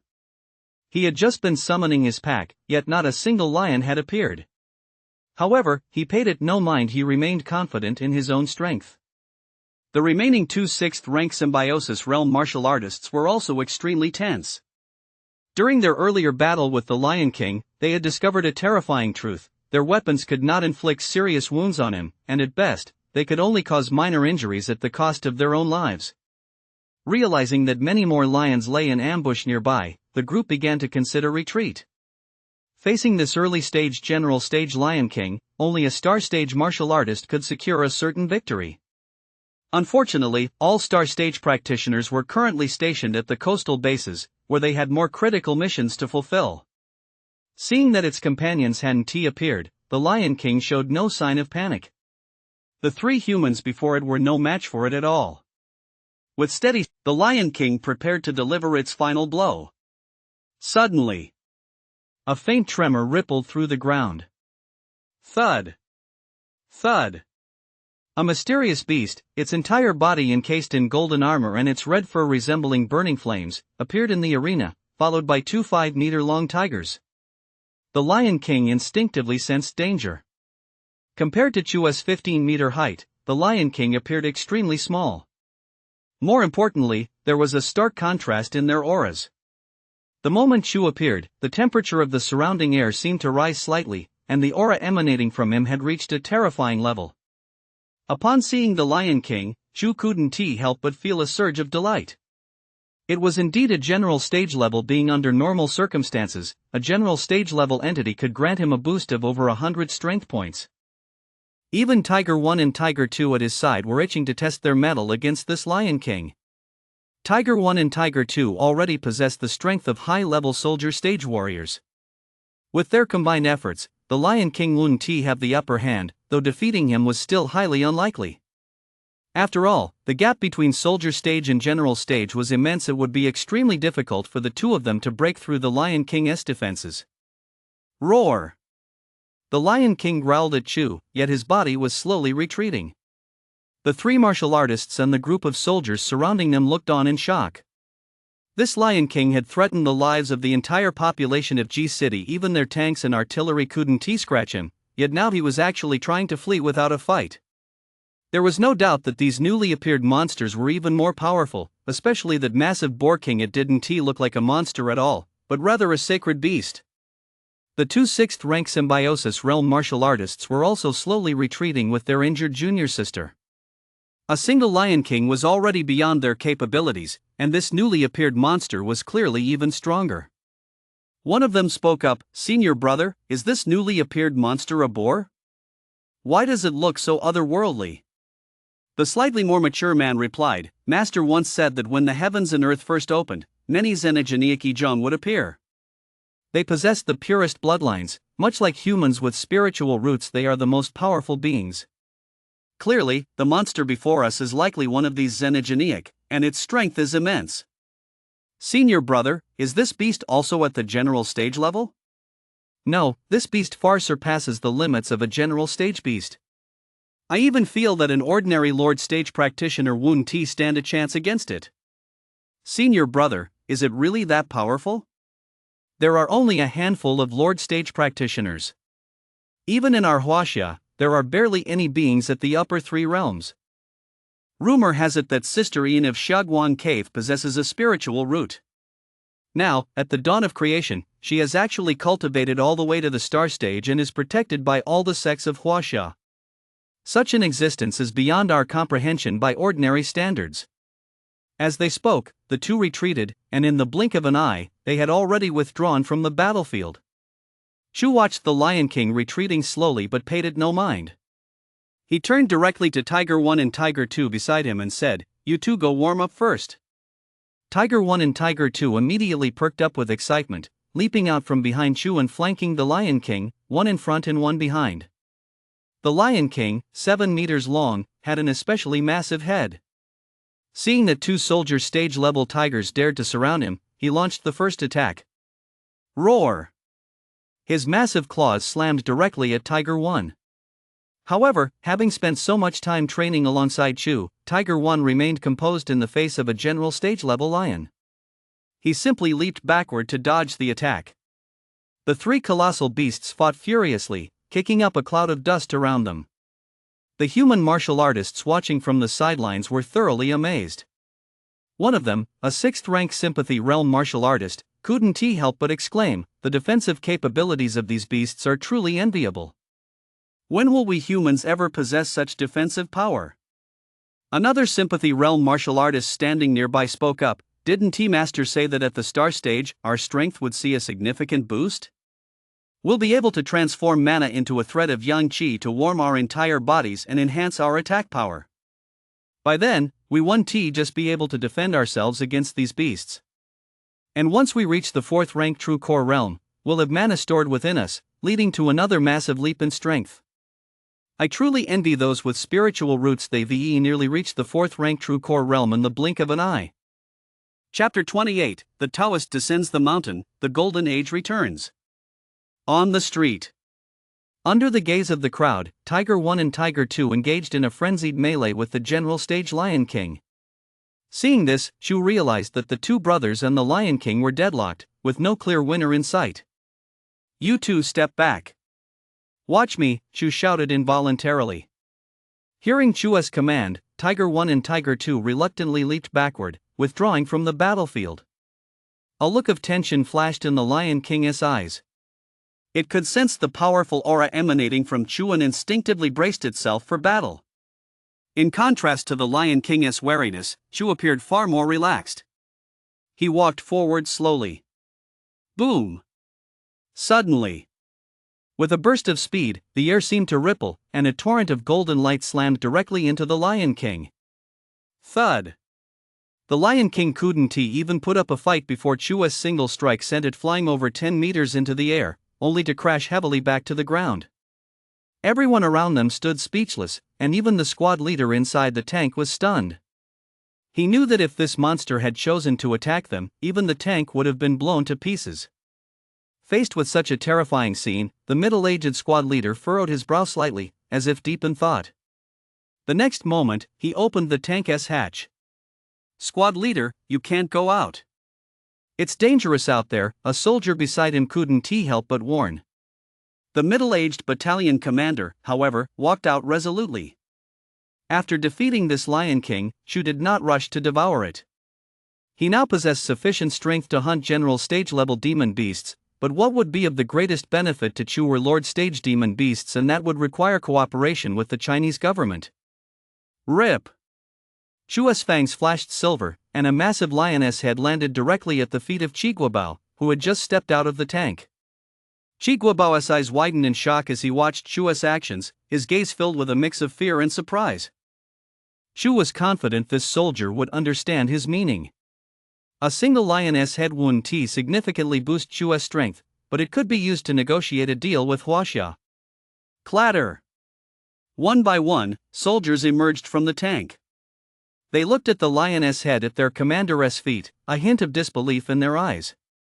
The next moment, Regiment Commander Chiguabao snapped to attention, saluted Chu with a crisp click, and then the soldiers behind him all saluted Chu in unison with a series of clicks. Chu's slaying of the Lion King was tantamount to saving the lives of millions of civilians in G City. They, too, saluted Chu with genuine respect. Facing these soldiers, Chu slowly nodded.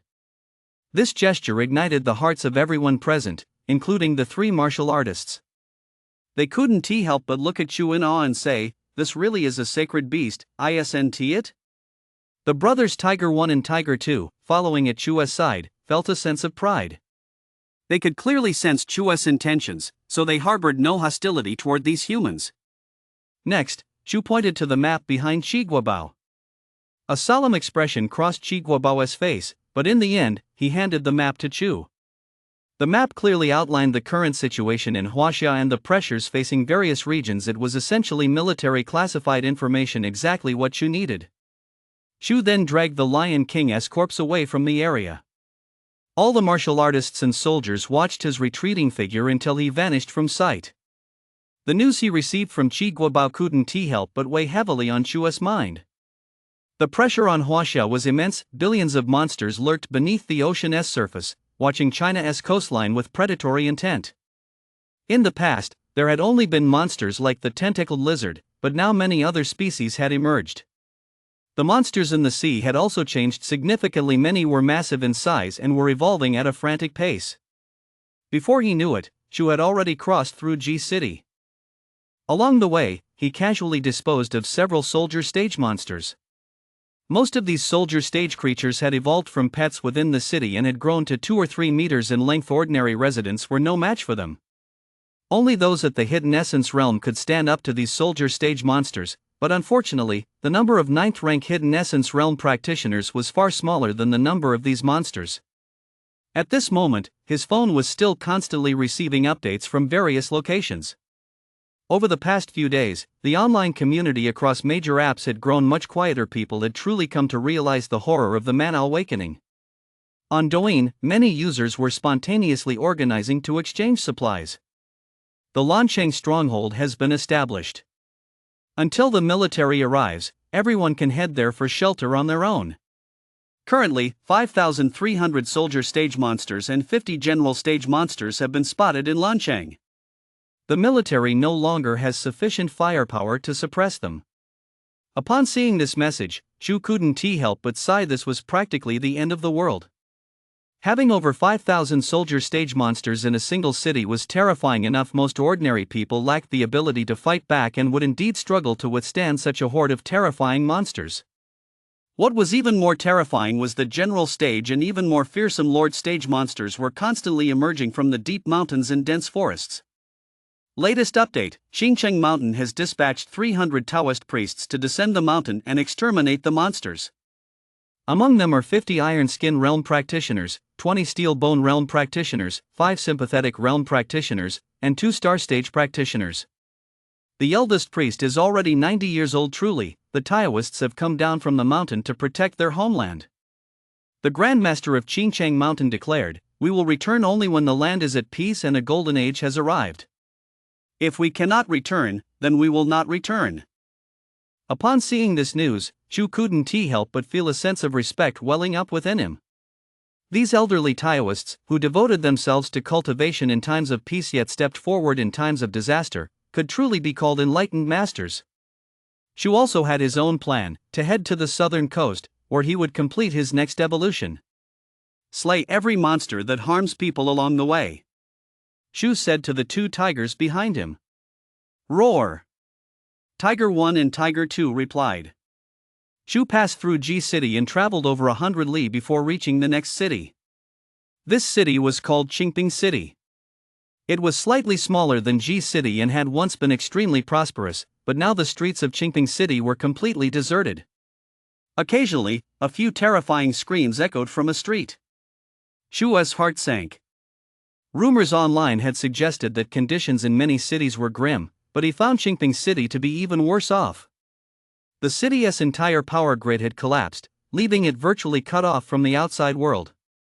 The number of monsters within the city was undoubtedly high, and it was highly likely that an extremely powerful general stage monster was holding sway there, which was why the situation had become so dire. Even the military was unable to provide assistance to Qingping City. Tap, tap, tap. Chu walked down the city's wide streets with his 2 subordinates, occasionally catching sight of terrified eyes peering out from windows.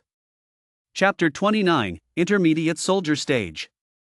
As Chu walked along the street, he soon encountered several soldier stage monsters. Most were taken care of by Tiger 1 and Tiger 2. They were now at the advanced soldier stage, just 1 step away from the general stage, on the verge of breaking through. Suddenly, Chu stopped. Huff, huff. With his extremely keen sense of smell, Shu detected a powerful aura. General stage? Right up ahead. That SA University up there, isn't it? I think it's called Xingping University. Shu saw a large crowd ahead, but the situation looked dire. Less than a kilometer from the university, a massive crowd had gathered inside a dilapidated gymnasium, shivering uncontrollably. Facing them was an enormous monster, leading dozens of others as they violently rammed the gymnasium's doors. Many students couldn't help but scream in terror. Amid the crowd, a beautiful female student cried out in terror, "Wang Nini just went out to use the restroom and hasn't come back yet. I have to go find her." Several male classmates beside her hurriedly tried to dissuade her. "Lu Shui, don't go out. The place is swarming with monsters right now. If you go out, you won't make it back." "That's right. We can't open the door now either, the monsters will rush in the moment we do." Lu Shui was already so frightened she had lost her composure, but she still shouted at the top of her lungs, "But Wang Nini is our classmate. We have to find a way to save her." As she spoke, Lu Shui took it upon herself to walk toward the main gate. In the past, whenever Lu Shui made a request, countless boys were willing to grant it, so she always believed she was right. However, a teacher walked straight up to her and scolded, "Lu Shui, stop being reckless. If you don't want to live, don't drag others down with you." If it weren't for a few students here who broken through to the 8th rank Ironskin realm, we would already fallen to these monsters. Faced with the teacher's rebuke, Lu Shui looked utterly incredulous and said, "Teacher, are we just going to stand by and watch Wang Nini die at the hands of those monsters out there?" The teacher snapped, "We all tried to talk her out of going out just now. We told her the restroom inside the venue would be fine, but she thought it was dirty and insisted on going out. Now that the monsters are here, we can't abandon the rest of the students just for her sake." Lu Shui's eyes betrayed her defiance, but she fell silent for the moment. Despite the teacher's rebuke, Lu Shui still wouldn't give up. She approached a male classmate and said, "Wang Jun, haven't you always had a crush on me? If you go open the iron gate and rush out with me to save Wang Nini, I'll say yes to you. I just can't bear to watch Wang Nini die out there all alone. I know my thoughts are a bit selfish, but I hope you can understand me." The student named Wang Jun was a burly man. He looked at her as if she were an idiot and said, "Lu Shui, have you lost your mind? The place is swarming with monsters right now. Are you asking me to go out there and die? If you want to go, go by yourself. But I'm warning you, don't do it. Otherwise, I'll tell the teacher." That iron gate was blocked by several students who broken through to the 8th rank Ironskin realm after a lot of hard work. Seeing her efforts thwarted, Lu Shui retorted, feigning bravado but trembling inside, "Wang Jun, you really have no compassion. I guess I misjudged you." Lu Shui then began asking around among her classmates. Finally, she approached a short, bespectacled classmate and said, "Wang Xiaowu, you're the one who brings breakfast to my desk every morning, aren't you? Actually, I've always known you liked me. If you'll go out with me to rescue Wang Nini, I'll say yes to you." Wang Xiaowu's face lit up with joy.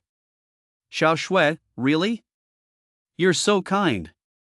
Lu Shui's eyes sparkled, her inner vanity was deeply satisfied, and she couldn't help but think, how could I possibly fail to find her? Wang Xiaowu may be a bit frail, but two people are better than one. Just as the two were quietly plotting, several teachers and a few students with impressive auras gathered together, their brows furrowed. A student with bulging muscles and a somewhat mature expression said, "Teacher, I just peeked out the window. There are more and more soldier stage-level monsters outside. We're only at the 8th rank Iron Skin realm, we might not even be able to protect ourselves, let alone look after the students behind us." A teacher with slightly graying hair fell into deep thought for a moment before saying, "We've already reported this to higher-ups. As long as that general stage monster doesn't intervene, we should be able to hold out for at least another day. By then, reinforcements might arrive. Don't lose heart, everyone." The students could only nod in agreement. Although they had successfully broken through to the 8th rank Ironskin realm after the mana revival, facing the vast numbers of soldier stage and even general stage monsters outside, they were only slightly better equipped to defend themselves than ordinary people. After the teachers finished speaking, they returned to a small office. All the students lay sprawled about in the gymnasium's main hall, resting. They had been trapped here for a day and a night. Many were so hungry they were feeling dizzy, but for now, they had no choice but to endure.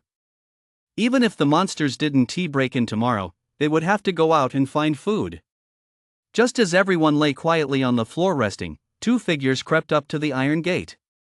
Wang Xiaowu whispered, "Yang Shui, I don't think this is right. None of the other students have gone out." Yang Shui's eyes flashed with hatred as she said, "I've had enough of being stuck in this gym. We can't even take a shower, and we're starving here. There are plenty of monsters out there, but as long as we're careful, we'll be fine." Wang Xiaowu nodded. "Xiaoxue, I'll follow your lead." The two gently moved the desks and chairs blocking the iron gate aside, then carefully unlocked the large chain securing it. Clang! The iron gate swung open. At that moment, the monsters outside hadn't spotted them, which gave Yang Shui a new surge of courage. Clang! Another sharp clang rang out as the iron gate swung fully open. Yang Quan, who had been lying on the ground, suddenly opened his eyes. As an 8th-rank Iron Skin Realm martial artist, Yang Quan was suddenly overcome by a sense of dread. He hurriedly sat up and looked toward the gate, only to see two shadowy figures sneaking away toward the exit. Yang Quan was frantic inside, but he dared not shout out loud, as that would attract many monsters. He slowly backed away without alerting anyone. He knew there was a small window at the back of the gymnasium, and with his 8th-rank Iron Skin Realm strength, he could easily leap out through it. Just as Yang Shui and Wang Xiaowu were basking in their triumph, a pair of eyes glowing red suddenly appeared beyond the iron gate. Roar! It was a wild dog. After its mana had reawakened, it had grown to 3 meters in length and possessed the strength of a mid-level soldier stage cultivator. The roar instantly startled everyone inside the gymnasium. Several martial artists were the first to wake up, followed by a few teachers who hurried out of the small office. Chapter 30, General Stage in the Gymnasium. What's happening? Did another monster ram the door? Why does that sound seem so clear as if it's right next to my ear? Look, everyone! The door's open. When everyone looked at the iron door, they were shocked to find it had been forced open. Ah! Ah! Help! Two screams rang out from beyond the iron door, followed by a massive hind leg ramming it open. A 3-meter-long wild dog monster, with a ring of sharp spines around its neck, stood in the doorway. Since the mana awakening, animals had evolved more rapidly than humans, and many had gradually lost their original forms. Upon seeing this wild dog, every student inside the gym let out cries of terror. A few students who had broken through to the 8th-rank martial artist tier stood relatively tall, but they were all slowly backing away. Even an 8th-rank Iron Skin Realm martial artist could only barely hold their ground against an intermediate soldier stage monster. In the days since the mana awakening, they had come to understand that monsters of the same rank were generally stronger than humans. At that moment, some sharp-eyed students noticed that Yang Shui was not inside the gymnasium. The tall and imposing Wang Jun shouted, "Yang Shui isn't here." Some students nearby exclaimed angrily, "How despicable! Yang Shui has already left. We clearly told her not to go out, but she went anyway. And that brainless Wang Xiaowu too." He stupidly followed Yang Shui out. Just as everyone was discussing this with indignation, another monster appeared outside the iron gate. 2, 3 The monsters kept multiplying. Boom! At that moment, a sound that shook the ground echoed, and a bizarre, 10-meter-tall monster covered in spikes appeared outside the iron gate. A sharp-eyed girl spotted the monster and shouted, "That looks like a pet hedgehog the girls' dorm abandoned a while back. They kept it for a few days until the novelty wore off, then dumped it in the campus woods." What? That's way too careless. Stray cats and dogs frequently appeared on campus. Many were pets that couldn't survive on their own. Once students lost interest, they simply abandoned them. Because of this, Qingping University has now become a no-go zone throughout the entire city of Qingping, with the number of monsters far exceeding that of other areas. After this general stage-level monster appeared, all the monsters seemed to find a leader, slowly closing in on the large crowd of students. The general stage monster's eyes glowed crimson, hiding a deep hatred for humanity. Rip! At the general stage monster's command, the entire horde charged madly toward the crowd. Run! Someone shouted, and all the students scattered in every direction. Not a single person attempted to resist the monsters. Those martial artists at the 8th rank Iron Skin realm fled even faster. Yang Quan was the quickest of all. The moment the iron gate was smashed open by the wild dog monster, he leaped out the window to escape. However, when Yang Quan reached the outside of the gymnasium, he witnessed a scene that filled him with terror. A terrifying red-haired, golden-armored wild boar, 15 meters long, accompanied by 2 Siberian tigers, each 5 meters long, was strolling leisurely through the campus of Qingping University. Occasionally, they would encounter a soldier stage martial artist, who would be instantly carried off by a single swipe from one of the tigers. Yang Quan felt an urge to look up at the sky and sigh, out of the frying pan and into the fire. Compared to the monsters inside the gymnasium, these beasts were clearly far more terrifying. However, to Yang Quan's surprise, these monsters, which looked exceptionally formidable, did not charge at him to tear him to pieces. Instead, they merely gave him a cold glance before walking back toward the gymnasium. The campus of Qingping University was exceptionally beautiful. With winter giving way to spring, it was the season of blooming flowers and warm weather, yet heart-wrenching screams echoed from time to time. All the students were hiding in every corner of the campus. If they were discovered by the school's monsters, death would be their only fate. Chu had already slain over a dozen soldier stage monsters along the way with Tiger 1 and Tiger 2, but none of these were his true targets. Thud, thud, thud. When Chu reached the entrance of the gymnasium, a massive monster slowly turned its head. Its entire body was covered in spikes, each 3 to 5 meters long.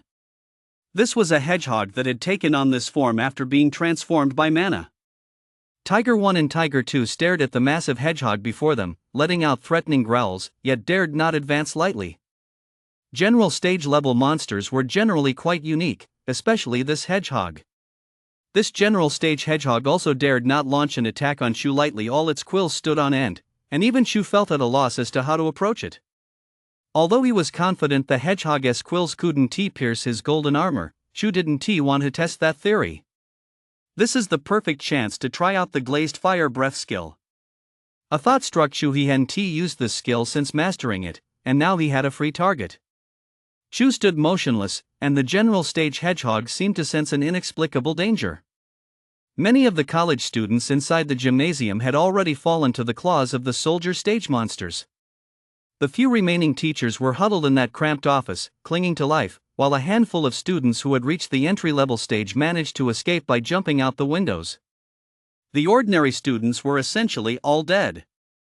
However, the Tiger 1 and Tiger 2 brothers had already charged into the gymnasium. As high-level soldier stage tigers, the monsters evolved from the stray dogs and night cats inside the gymnasium were no match for the two brothers. The few remaining college students watched in terror as Tiger 1 and Tiger 2 went on a killing spree inside the gymnasium, sitting frozen in place, too afraid to move. Resentment toward Yang Shui now simmered in the hearts of these students, though tragically, Yang Shui had perished at the hands of several soldier stage combatants the moment she stepped out of the gymnasium. At that moment, Chu opened his mouth slightly, and streams of air appeared throughout Qingping University. These streams were formed from gathered mana, surging toward Chu's mouth like tornadoes. Meanwhile, a massive red flame was coalescing within Chu's mouth. This flame emitted an intimidating red glow, and the moment it appeared, it instantly vaporized the moisture from countless surrounding trees. The general stage hedgehog standing before Chu finally revealed a look of terror. While general stages relied on their massive size and evolved bodies to surpass humans in strength, they were rarely capable of wielding mana. Chu's Liu fire had long since transcended this realm, reaching an entirely new level. As the temperature continued to rise, the general stage hedgehog, with no time to spare, turned and prepared to flee. Chapter 31, A New Weapon. Boom!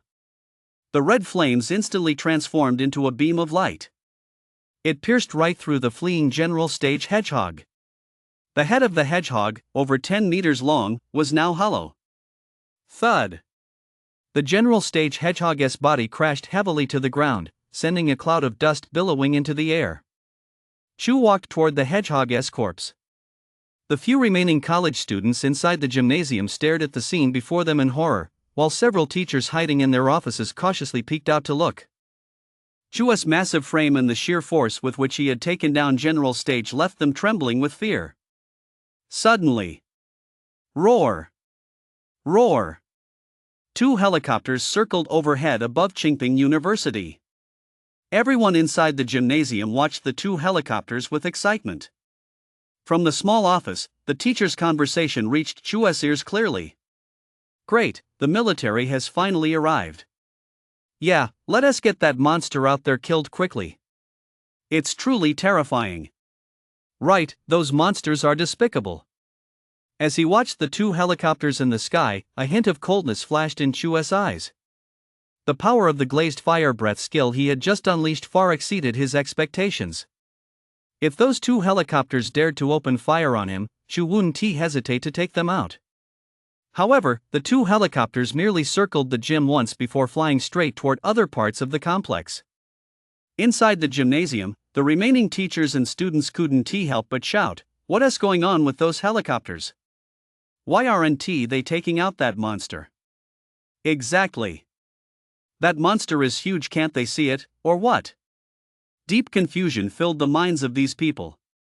Not only were Chu, Tiger 1, and Tiger 2 strutting around Qingping University hunting monsters, but these helicopters also didn't open fire on Tiger 1 and Tiger 2.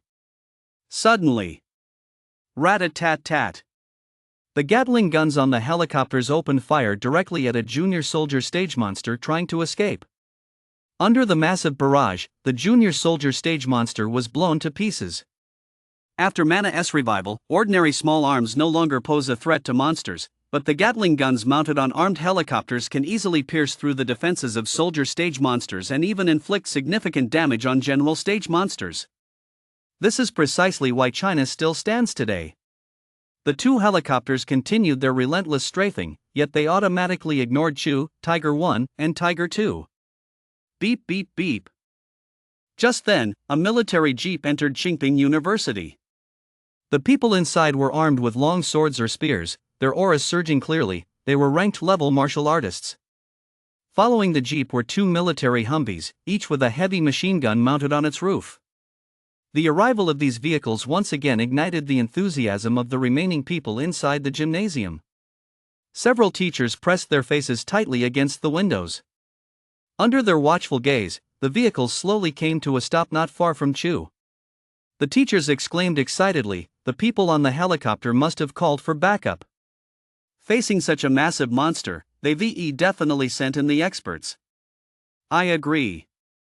Look at the long swords and spears those people in the vehicles are carrying. The materials are clearly exceptional. I teach materials science, and I say they're wielding new weapons developed by the government specifically to combat monsters. Amid the crowd's chatter, several young men and women dressed in black leather jackets and pants stepped out of the vehicles and stood not far from Chu. The long swords in their hands glinted coldly in the sunlight. They were indeed as sharp as the professor had described. Several professors watched them excitedly and said, "Hurry up and slay this monster." We've heard that after the Mana awakening, many people have broken through to the third middle realm. As elite members of the military, these individuals are very likely third middle realm martial artists. However, to everyone's surprise, the group slowly sheathed their long swords and spears and shouted in unison, "Salute!" The middle-aged man at the front, holding a spear, saluted first, and the rest of the group followed in perfect unison. Witnessing this scene, the remaining teachers and students in the gymnasium couldn't help but gape in disbelief. The lead materials science teacher rubbed his eyes. He couldn't believe a group of soldiers was actually saluting the massive monster before them. But what followed was even more shocking.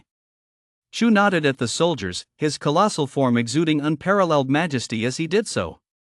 Witnessing this gesture, the crowd breathed a collective sigh of relief. Lu Feng, a special forces instructor at the northern military base, had broken through from the 7th rank Steel Bone realm to the 6th rank Sympathetic realm in a single leap following the Mana awakening. At the same time, he discovered that his family's traditional Lu family spear technique was even more potent in this era. Thus, upon receiving the distress call from Qingping City, Lu Feng had led the elite troops from his unit to provide support. They never expected to encounter Chu here. One of the highest priority missions at the Northern Military Base was to gather intelligence on the various monsters that had emerged following the Mana Awakening, and Chu was currently the most unique monster in all of China and indeed, the entire world. Lu Feng took a gentle step forward and quickly spoke up. "I've heard of you from General Lu. Thank you for saving the millions of civilians in G City, and for rescuing the remaining humans in the stadium. If possible, we'd like to exchange something with you." These words weren't something Lu Feng had come up with on the spot, they were the result of lengthy discussions at the military base. Since the revival of mana, the effectiveness of firearms has greatly diminished. Many light machine guns are even on the verge of being phased out. However, military laboratories have discovered that certain substances extracted from monsters can be synthesized into new materials. These materials are far harder than anything previously known and can even withstand mana. Currently, military laboratories require large quantities of monster materials, yet slaying general stage-level monsters is extremely difficult. It often requires several third-rank martial artists to join forces. Chu's arrival has turned this situation around. Chu nodded. He could sense the military's keen interest in the general stage hedgehog at his feet. Clatter! Chu tossed the map from Tiger 1's back onto the ground, then kicked the hedgehog at his feet toward Lu Feng. Lu Feng felt a surge of excitement. The general stage hedgehog at his feet was covered in countless spines, enough to craft numerous grade A weapons. Among all general stage monsters, its value ranked among the highest. He slowly pulled a tablet from his chest and respectfully handed it to Chu. It contained a wealth of data on the monster. As Lu De had told them, the Chu before them enjoyed studying monster profiles. Chapter 32, The Blue Wolf King. Chu had Tiger 1 take the tablet, and under the stunned gazes of the crowd, he slowly left Qingping University and headed south. The teachers and students hiding inside the gymnasium cautiously emerged from the building. They stared in shock at Chu's retreating figure, momentarily at a loss for words. One of the students secretly saved the video he had just recorded. On the streets of Qingping City, as Chu walked along, the Tiger 1 and Tiger 2 brothers had already slain a large number of soldier stage monsters. At this point, the two beasts were truly on the verge of breaking through to the general stage. Their bodies had grown to an astonishing 6.5 meters in length. Before a small wooded area, Chu looked at the two brothers with a gleam in his eyes and said, "You two should break through here." The two brothers obeyed Chu's instructions and began their breakthrough within the woods. Chu, bored out of his mind, started scrolling through his phone. After the Mana Awakening, internet access had been restricted in many areas, but some daring individuals had still managed to start live streams. At that moment, a live stream on his phone was showing the situation at the Zixia sect. In the comments below, some netizens couldn't help but discuss, the Zixia sect actually managed to enrage the Beast King of the forest. I heard that after the Mana Awakening, this monster broke through directly to the general stage and now commands countless monsters in the forest. Who would have thought that a blue wolf from the forest would grow to 10 meters long? I saw the images online that wolf has evolved into a monster. The Zixia sect really has run into some bad luck. They're not too far from the capital, but unfortunately, they angered this blue wolf. Now, there are only a handful of major sects daring to take it on. Perhaps only the abbot of Mount Wutai might have a chance. The abbot of Mount Wutai wouldn't act lightly. General stage-level monsters have emerged in every mountain and forest now. The area around Mount Wutai isn't peaceful either, let alone the nature reserves surrounding the capital. Guys, actually, this isn't so bad. At least the monsters on land still have some sense of reason. Even general stage-level monsters aren't overly brutal. It's that group of lizards in the ocean that's truly terrifying. As he watched the online discussion, a name popped into Chu's mind, Chu Yaoyao. She's from the Zixia sect, isn't she? It's on my way. Right now, I need a large number of general stage and even lord stage monsters to break through. The brothers Tiger 1 and Tiger 2 were still devouring flesh and blood voraciously in the mountains and forests. These were the monsters Chu and they had slain along the way, including a 3-meter-long general stage wildcat. That wildcat was incredibly agile, even Chu couldn't match it. In the end, he had to activate his golden armor to catch up at breakneck speed. Chu gave all the flesh and blood of this general stage monster to Tiger 1 and Tiger 2. Tiger 1 and Tiger 2 devoured every last bit of the general stage's flesh. They had never had such an enormous appetite before. They had now surpassed the limits of their physical capabilities. Shu watched the two brothers quietly from a distance. Suddenly, roar! Roar! Two loud tiger roars shook the trees, causing them to rustle. Threads of intangible mana began to converge toward Tiger 1 and Tiger 2. Whoosh! Shu could clearly sense the direction of this mana. As the two brothers bathed in it, their bones and fur crackled with a crackling sound. At the same time, their bodies began to slowly grow larger. In no time at all, both brothers' lengths had simultaneously surpassed 7 meters, a size typically reserved for the general stage. Shu also noticed something that pleased him, a faint silver glow shimmering on the brothers' claws, which bore a resemblance to his own fangs.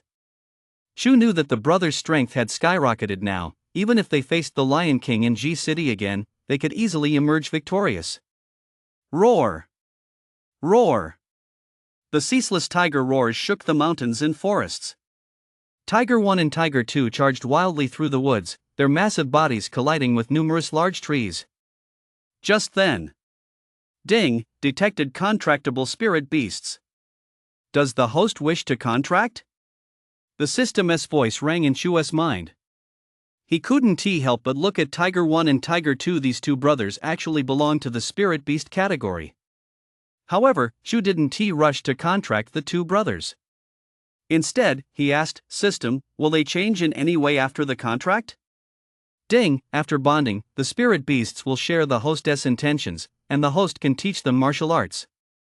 Only spirit beasts that are completely loyal to the host can successfully bond, otherwise, the bonding will fail. Shu understood. Bonding with these two brothers was actually a stroke of luck. If they bonded, he could teach them his devour skill provided they were completely loyal to him. But Shu wasn't worried about that. These two brothers had been by his side since birth. At the very least, he was their maternal uncle. "You two, come here," Shu called out. Tiger 1 and Tiger 2 scampered over, looking at Shu with excitement, their eyes still carrying a touch of innocent foolishness. "System, contract." Ding! Contract successful. The speed of it genuinely startled Shu, and he couldn't help but ask, "How was that so fast?" Ding! Detected complete loyalty to the host. Shu looked at the two brothers standing before him, both of whom had already reached the general stage level. From now on, ordinary monsters would no longer require Shu to lift a finger. "Daddy!" Suddenly, a voice rang out in Shu's mind. Shu couldn't help but glance at Tiger 1 and Tiger 2, and quickly snapped, "I'm not your dad, I'm your uncle. You two better behave yourselves from now on, or I'll break your legs." Tiger 1 and Tiger 2 jumped back in fright. In the past, when Shu scolded them, they could only sense his emotions, but now they instinctively looked down at their own legs. After dealing with his two younger brothers, Shu set off once more on his journey south. Shu couldn't help but think of the Lizard King. Now that he had broken through to the Golden Armor stage, ordinary Lord Stage cultivators should be no match for him except for that Lizard King. Shu was heading south this time to face off against the Lizard King, as well as to lay the groundwork for his future evolution. 200 li ahead of Shu, the Zixia sect was bracing for battle, defending their mountain stronghold. Grim expressions were etched on the faces of all the disciples, and some even showed signs of fear. In the grand hall at the mountaintop, a middle-aged man approached the elderly man seated in the center and said, "Master, none of the leaders of the major sects have responded. They dare not venture out of the mountains lightly." The elderly man above sighed softly. "I foresaw this. The Zixia sect has been passed down for generations. I had hoped to restore its former glory after the Mana-S revival, but I never expected this beast to set its sights on us. Master, what should we do?" The old man sighed softly. "After Mana-S revival, I broke through to the star stage myself. I'm not without the strength to fight, but that beast commands a host of monsters including 2 general stage level blue wolves. I fear you won't be able to hold them back." Chapter 33, Shu Yaoyao's Dilemma. The middle-aged man paced anxiously back and forth before the old man. His name was Lu Qingfeng, the current leader of the Zixia sect. After the mana awakening, he had broken through to the 6th rank symbiosis realm, but the true foundation of the Zixia sect still lay with this old man who was also his master. Lu Qingfeng knew that worrying Wen Ti help he could only continue making arrangements to preserve the Zixia sect to the best of his ability. Meanwhile, on the square at the mountaintop, some disciples looked tense as they whispered among themselves. Why do you think that Blue Wolf King has set his sights on our Zixia sect? Back then, I was even admitted to a top-tier university on a scholarship.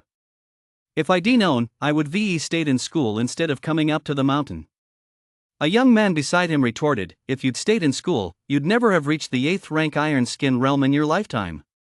Now that mana has been revived, only martial artists are truly above the rest.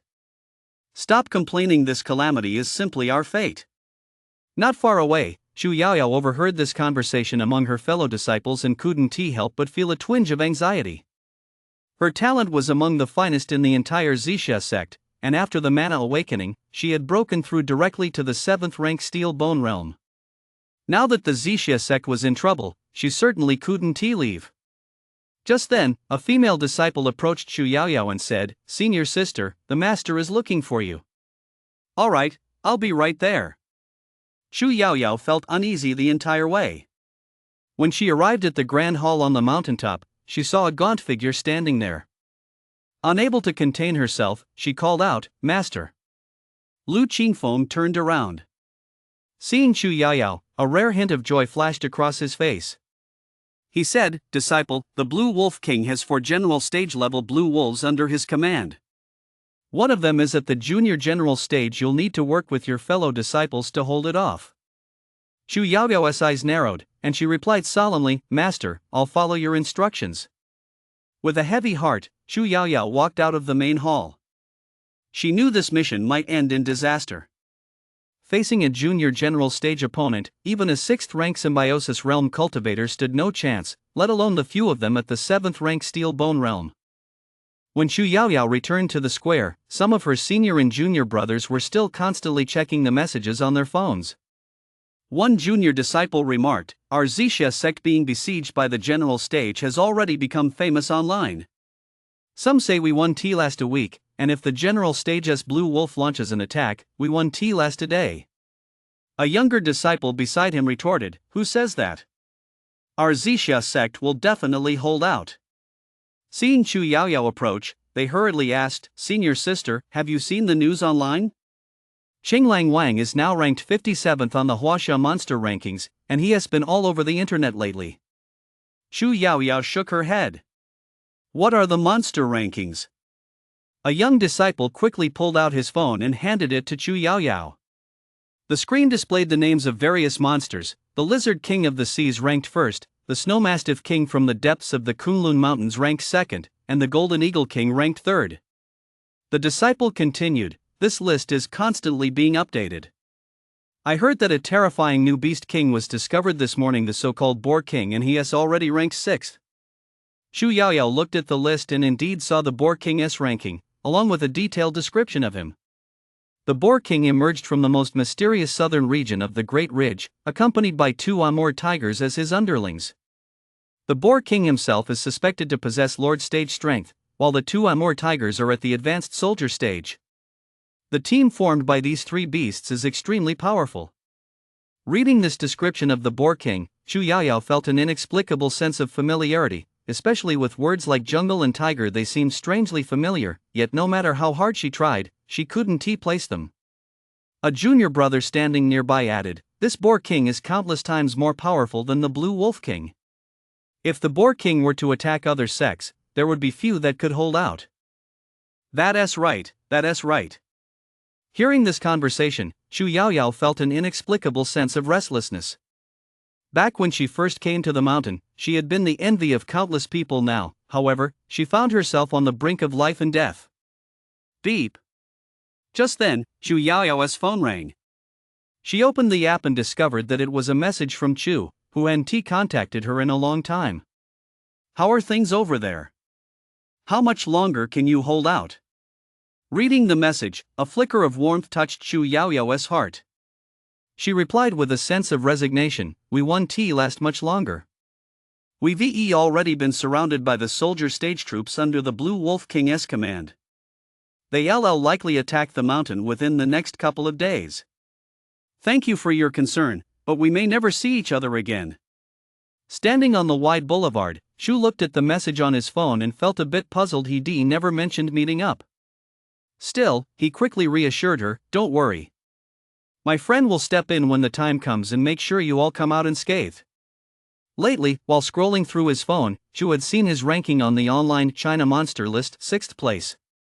As for the fact that he was the Boar King, Shu had no intention of revealing it for the time being, otherwise, it would surely cause a huge stir across the entire world. After all, a Boar King who uses his phone to flirt with girls is simply too terrifying. If he ever happened to run into Ian, perhaps Ian might recognize Chu from his eyes, though that was just Chu's guess. Meanwhile, after receiving Chu's message, Chu Yaoyao suddenly smiled to herself. Chu had genuinely amused her, and her mood lightened considerably. But she still replied, "Even the leaders and abbots of Mount Hua, Mount Wutai, and the various sects and schools in the capital aren't confident they can handle this Blue Wolf King. Do you think your friend can handle it?" Chu simply replied, "He can," and said no more. News of the monsters besieging the Zixia sect was all over the internet, ranking 5th in trending topics. While the various systems of Huaxia hadn't collapsed yet, everyone had become more cautious, afraid to show their faces in public. One netizen spoke up, "If we could get Tian Dao Wang Tong to intervene, perhaps he could resolve the Zixia sect's crisis." The crowd in the chat room began discussing it heatedly. Tian Dao Wang Tong is a 4th-ranked true core cultivator, a true powerhouse since the Mana Awakening. But he has been stationed at the southern military base guarding against the sea monsters. Why would he come here? That's right. Since the Mana Awakening, the closer you get to the coast, the denser the mana becomes. It's not just Skyblade Wang Tong, the heads of all the major sects have also headed to the southern coast. That's where the real battlefield is. The Zixia sect's crisis over there wouldn't even be worth mentioning. Wang Tong practices the Wang family's 72 swords, a family-transmitted art of immense power. The heavenly sword in his hand is a treasured heirloom. Rumor has it that after the Mana Awakening, the sword was instantly imbued with divine power and has already slain several general stage cultivators along the coast. What a pity! Upon seeing this news, a hint of curiosity flashed across Chu's face. A 4th-ranked true core cultivator wielding a treasure blade and practicing a family-inherited sword technique. Perhaps ordinary general stage opponents really weren't a match for this heavenly blade Wang Tong. Chapter 34, Calling for Help. After Mana's revival, martial artists like Heavenly Blade Wang Tong have been emerging in droves. While the Wang family's sword techniques are no slouch, the true power lies in the signature cultivation methods of each sect. Upon learning of the Zixia sect's dire situation, Chu picked up his pace slightly. The Tiger 1 and Tiger 2 brothers followed closely behind Chu, like two loyal bodyguards. A 7-meter-long tiger was more than a match for a 20-meter-long tentacled lizard. Having broken through to the general stage, these two brothers were now on par with some of the lower-ranked general stage fighters on the monster rankings. Come to think of it, I can teach you the Devour skill now, Chu thought to himself. The brothers, Tiger 1 and Tiger 2, looked at Chu with curiosity, their large faces brimming with eagerness. "Teach," Chu murmured softly. The essence of the Devour skill immediately appeared in the minds of Tiger 1 and Tiger 2. The Devour skill was incredibly powerful, but it had its limitations. After mastering it, Tiger 1 and Tiger 2 could devour more monsters and grow much faster than before, though they were still far from matching Chu's capabilities. The three colossal beasts walked along the road, occasionally passing through forests, yet no monster dared to approach them. Tiger 1 and Tiger 2 went on a rampage through the woods, and many soldier stage monsters fell under the brothers' claws. Roar! Tiger 1 let out a low growl, and the monster before him was swallowed whole by his Devour skill. Heat surged within him, and his strength grew slightly stronger. Along the way, Chu did his best to seek out general stage and even lord stage monsters. However, after the Mana revival, these monsters' intelligence had greatly increased, and upon seeing Chu's formidable combination, they fled far away in advance. Although he killed quite a few soldier stage monsters along the way, he encountered very few general stage ones. Chu's exploits were also captured on video and uploaded online. Having stormed to 6th place on the monster rankings, Chu enjoyed immense popularity on the internet. His flashy outfit and 2 or more tiger sidekicks earned Chu a massive following. On a certain social media platform, the trending search for Chu's footsteps had already climbed into the top 10, just slightly below the search for Blue Wolf King's siege of the Zixia sect. Someone along the way snapped a photo of Chu and posted it online, garnering massive attention and gaining over 100,000 followers instantly. The immediate result was that countless daredevils began secretly photographing Chu. Chu never imagined she'd one day be treated like a celebrity. She ordered Tiger One to intimidate the humans along the way. One particularly insolent individual had his arm crushed by Tiger One, which scared the rest into fleeing. At the Zixia sect, several hundred miles away, a middle-aged man walked up to Chu Yaoyao and said, "Junior sister, who are you chatting with?" With a formidable enemy approaching, you must remain fully focused and not let your mind wander. Looking at the middle-aged man beside her, Chu Yaoyao felt a twinge of unease and replied reluctantly, "Senior brother, I understand." The middle-aged man spoke again, "Junior sister, we'll need you to tie down that junior general stage head-on shortly. My 2 senior brothers and I will launch a flanking attack." A look of distress crossed Chu Yaoyao's face as she replied, "Senior brother, all of us are only at the 7th rank Steel Bone realm. How could I possibly hold off a junior general stage on my own?" The middle-aged senior brother snapped, "I have connections with the Chun family, a traditional martial arts clan down the mountain. I've already contacted them for backup. I hear the Chun family head has broken through to the 6th rank symbiosis realm. To maintain our relationship with the Chun family, I cannot afford to be injured. Our master has tacitly approved this plan. Do you understand, junior sister?" A shadow crossed Chu Yaoyao's face. Having joined the sect only recently, she knew nothing of ancient martial clans or other sections. But sending her alone to face a junior general stage cultivator head-on was a death sentence. Though usually innocent and kind-hearted, she wasn't foolish. On the contrary, she saw right through the ulterior motives of these senior brothers and sisters. Chu Yaoyao asked again, "What about 2nd senior brother and 3rd senior sister?" The middle-aged man gave a sharp snort. "They have close ties with the Taoist temple in the city. A few internet-famous Taoist priests will come to lend a hand. I hear these priests have a huge online following, which will be very useful for promoting our Zixia sect." Chu Yaoyao's expression darkened. Her senior brothers and sisters were determined to set her up. Realizing this, she said slowly, "I've also called for reinforcements. A friend of mine will step in and help our Zixia sect out of this predicament." Chu Yaoyao's clear voice carried across the small square without her even noticing. "Whoa!" All the disciples turned to look at Chu Yaoyao, their faces filled with disbelief. "What? Senior sister Chu has called for help? And a powerful expert is coming? Is it a star stage cultivator, or a 4th rank true core realm master? Does senior sister Chu really know someone that powerful?" Such experts are all sect leaders of major sects or heads of ancient martial arts clans. If a martial artist of that caliber really steps in, perhaps our Zixia sect might be saved. A look of uncertainty flashed across the face of the middle-aged man, Lu Qianjun. As the senior disciple of the Zixia sect, his talent wasn't particularly strong. Even after his mana had been restored, he had only broken through to the Steel Bone realm, far inferior to Chu Yaoyao. It was precisely for this reason that he had been making life difficult for her at every turn. Now, however, Chu Yaoyao's words made him suspicious. He couldn't help but wonder, could she really know a martial artist capable of saving the Zixia sect? She is just a college student who came up the mountain. Could she have some background I'm unaware of? A hint of hesitation flashed across Lu Qianjun's face, but he soon snapped, "Junior sister Chu, you'd better be telling the truth. If no such expert comes to our aid when the time comes, you won't be able to bear the blame if the master holds you accountable." Seeing that Lu Qianjun no longer intended to leave her to face the junior general stage alone, Chu Yaoyao felt a flicker of relief, but also a touch of worry. She had no allies to speak of. Suddenly, Chu Yaoyao thought of Chu.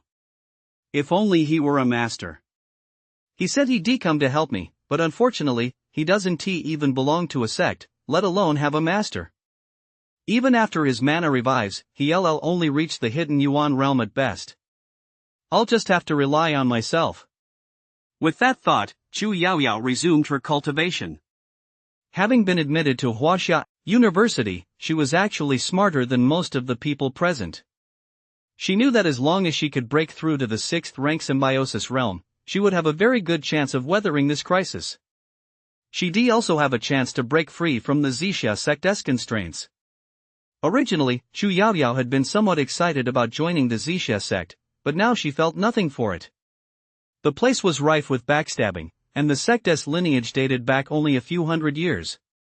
If given the chance, Chu Yaoyao still wanted to leave the Zixia sect even if it meant returning to university. Meanwhile, after leaving Qingping City, Chu led Tiger 1 and Tiger 2 on a journey of several hundred li, finally exiting the 3 eastern provinces. Looking at the blooming flowers along the roadside, Chu couldn't help but remark, "It's a bit warmer here. Conditions should be much better than in Qingping City." Chapter 35, Flower City. Chu could sense that the closer they got to the south, the stronger the Huaxia humans became. Up ahead was another large city, but unlike Qingping City, it wasn't in a state of isolation. Humans and monsters were locked in a standoff within the city. Beep. Chu received a push notification on his phone. Attention, residents of Flower City. Flower City is currently being defended jointly by the municipal government, the military, and Beishan Lingjue Temple. Any resident who has broken through to the 9th rank Hidden Essence realm may go to the command post to claim cultivation techniques and supplies. Those who slay monsters will also receive generous rewards.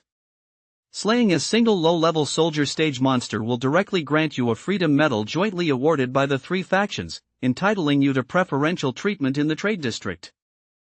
After listening for a while, Chu couldn't help but marvel at how clever the leadership of Flower City was. They were mobilizing the entire city's resources to combat the monsters within, and offering substantial rewards to those who killed them. Nowadays, cities across Huaxia were nearing self-governance, and the Huaxia military could no longer keep up with many areas. Yet, the situation in Flower City was far better than that of Qingping City or Ji City. Chu walked slowly along the street, having no intention of interacting with the people of Flower City. However, in a command center at the very heart of the city, all the high-ranking officials wore solemn expressions as they watched the massive figure on the screen. The middle-aged man at the head was named Lu Shou. He was the acting mayor of Flower City. After the mana revival, despite being nearly 50 years old, he had broken through to the 8th rank Iron Skin realm in one fell swoop. Though he couldn't match the top-tier experts, he was more than capable of governing the city. More importantly, the original mayor had been taken away by a dog-like creature at the initial soldier stage, allowing him, as the deputy mayor, to smoothly ascend to the position. Lu Shou gazed intently at the figure on the screen and said, "The golden armored boar king, ranked 6th on the monster list, has appeared near us. Should we take any action?" A middle-aged man in military uniform standing beside him spoke up, "I've received intelligence from the Northern Military District that the boar king isn't a savage beast. On the contrary, he has helped humans on several occasions. As long as we don't provoke him, he shouldn't attack us." An elderly monk in robes nodded in agreement. Since the revival of mana, some monsters have become extremely savage, such as the Blue Wolf King and the Lizard King, while others have become remarkably intelligent, like the Boar King and the Snow Mastiff King. We must not provoke these immensely powerful creatures lightly. Lu Shou nodded slightly, then said, "Then we'll follow your advice. By order of the legend, do not leave the city unless absolutely necessary in the near future. Even recipients of the Freedom Medal must remain within the city, and battles with monsters should be temporarily suspended. We'll wait until the Boar King has passed." Understood. Meanwhile, news of the Boar King passing through Flower City caused a massive stir online. All monsters ranked in the top 10 of the monster rankings possessed Lord Stage or General Stage strength, and their every move drew immense attention. Chu was particularly unique. The secrets surrounding him were classified at the highest level within the military district. As they passed through Flower City, Tiger 1 and Tiger 2, standing beside Chu, could barely contain themselves, constantly roaring by his side. Roar! Roar! Sensing the two tigers' intentions, Chu couldn't help but ask, "Do you want to go hunting?" Tiger 1 and Tiger 2 nodded their massive heads in unison. Since breaking through to the general stage, ordinary soldier stage monsters were no longer enough to satisfy them.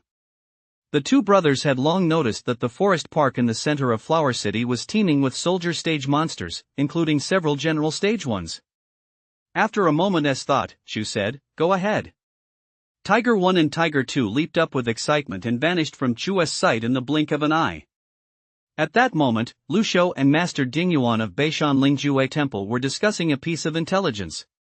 Lu Shou spoke up, "Master, we can't just stand by and watch the Zixia sect be wiped out by the Blue Wolf King. Since the revival of mana, the Zixia sect has come down the mountain several times to aid the cities below, but now that they've offended the Blue Wolf King, their very survival hangs in the balance." Jingyuan shook his head and said, "The Blue Wolf King is at the general stage, extremely close to the Lord stage. Even a typical 4th-rank true core cultivator from our human race might not be a match for him. We're powerless to help the Zixia sect." Lu Shou shook his head and sighed. "It's a pity this incident has caused such a stir online. If the Zixia sect is ultimately wiped out, it will be a major blow to us humans as well." Jingyuan also shook his head and sighed. Suddenly, a soldier walked in and reported. "Report, a major upheaval has occurred in Hazard Zone 5. The sound of beastly roars keeps coming from inside." Lu Shou was startled. Danger Zone Number 5 was the current designation for the city's most perilous areas. 5 general stage-level monsters had appeared within the city South Forest Park, leading to its classification as Danger Zone Number 5. Because it was located in the heart of the city and threatened the safety of over 100,000 residents, it had always been a major concern for Lu Shou. Immediately assign this task to the city's freedom medal holders and have them monitor the situation in the forest park at all times. Lu Shou then turned to Master Dingyuan and said, "Master, should the situation escalate, we will need Master Dingfang from your temple to intervene." Dingyuan nodded and replied, "No problem." At that moment, inside the city forest park, the brothers Tiger 1 and Tiger 2 were attacking a general stage. This general stage was 12 meters long, a bovine-type entry-level general stage, and was officially designated by the Xianhua city government as a minotaur. The other general stages in the forest park did not come to the minotaur's aid. Instead, they watched Tiger 1 and Tiger 2 warily. The forest park covered a considerable area, and since the minotaur was only a junior general stage, it was quickly overwhelmed by the combined efforts of Tiger 1 and Tiger 2. Bah! The minotaur let out a pitiful bellow and finally collapsed under the claws of Tiger 1 and Tiger 2. Tiger 1 and Tiger 2 strutted out of the forest park, dragging the minotaur behind them, and headed toward Chu's location. In the operations hall of Flower City, Lu Shou watched the scene unfold before him with a look of disbelief in his eyes. "These two tigers have actually reached the general stage," he said. "I've always heard that the Boar King has 2 more beasts under his command, but I never imagined they'd be this powerful. When they strike, even our human star stage fighters won't dare to confront them lightly." The elderly monk Jingyuan nodded solemnly. "It's fortunate the Boar King didn't attack us. Otherwise, these 2 tigers would have been extremely difficult to deal with." Tiger 1 and Tiger 2 excitedly carried the corpse of the early general stage minotaur to Chu's side, placing it before him as if to claim credit.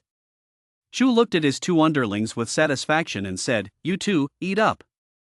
At this point, a junior general stage monster offered little benefit to Chu. It would only increase his strength by a few dozen points, but it was still of great use to the brothers Tiger 1 and Tiger 2. With their devour skill, they would be able to advance to the general stage very quickly after devouring a large number of monsters. Chapter 36, Reinforcing the Camp. As low-level general stage monsters, the minotaurs were devoured by Tiger 1 and Tiger 2 in no time. The aura emanating from Tiger 1 and Tiger 2 grew far more formidable, and their bodies reached an astonishing length of 7.5 meters. Chu could sense that few could match these 2 brothers at the low-level general stage. Even when facing full-fledged general stage opponents, they were more than capable of holding their own. After passing through Flower City, Chu reappeared within human sight. In a hall at the Provincial Military Command. A middle-aged man in a general's uniform watched Chu, Tiger 1, and Tiger 2 on the screen and asked the adjutant beside him, "Have you deduced where the golden-armored Boar King is headed?" The aide replied hastily, "Commander, we believe the golden armored boar king is heading south. The exact route isn't clear, but our current analysis indicates there's a high probability he'll pass through Purple Mist Mountain." The middle-aged man muttered, "Purple Mist Mountain? The Purple Mist sect? What's the situation there?" The aide replied, "The situation there isn't good. The Blue Wolf King is a standout among general stage cultivators. The nearby sects and mountain gates are reluctant to intervene lightly. Only star stage cultivators have the strength to defend themselves against general stage opponents, but only 4th rank true core cultivators can actually kill the Blue Wolf King, and even then, only those who have mastered supreme martial arts." The middle-aged commander nodded impassively. After a moment's thought, he said, "Send a reinforced battalion to support the Zixia sect." The aide looked taken aback and protested, "Commander, that is far too dangerous." The middle-aged commander gazed at Chua's figure on the large screen and replied, "I have my own plans." "Yes, sir." Inside the Zixia sect. Sect leader Lu Qingfeng looked at Chu Yaoyao standing before him and said in disbelief, "Disciple, have you really found help?" Chu Yaoyao's heart skipped a beat, but outwardly she forced herself to remain calm as she replied, "A friend of mine said he would intervene and rescue our Zixia sect when the time comes." Sect leader Lu Qingfeng hurriedly asked, "Which sect or school does your friend come from? What cultivation level has he reached?" Chu Yaoyao replied vaguely, "My friend is a jungle explorer. I don't know much else about him, but he will definitely step in." Upon hearing this, sect leader Lu Qingfeng's face betrayed a hint of disappointment. "Do your best. When the time comes, you and your 3 senior brothers and sisters will work together to block the junior general stage." Chu Yaoyao breathed a sigh of relief and quickly replied, "Yes, master." After stepping out of the main hall, Chu Yaoyao noticed a look of unease on the faces of her senior brothers and sisters in the square. The eldest senior brother, Lu Qianjun, stepped forward and asked her, "Junior sister, what did master say?" Chu Yaoyao replied with confidence, "Master told the 4 of us to work together to stop that general stage." Senior brother Lu Qianjun's expression flickered between uncertainty and reluctance as he reluctantly replied, "All right." Meanwhile, the others on the square were whispering among themselves. "Could it be that senior sister Chu really has help? I heard senior sister Chua's family works in the government. Maybe her dad arranged this." "It's possible." Only Chu Yaoyao was hiding in a corner of the square, barely managing to keep her expression from giving her away. Chu Yaoyao thought bitterly to herself, "Is there anyone out there who can save me? Life has become unbearable." As the Qinglang King's oppressive presence grew stronger, the Zixia sect attracted more and more attention. Many people began tagging some of the newly emerged martial arts masters on Douyin.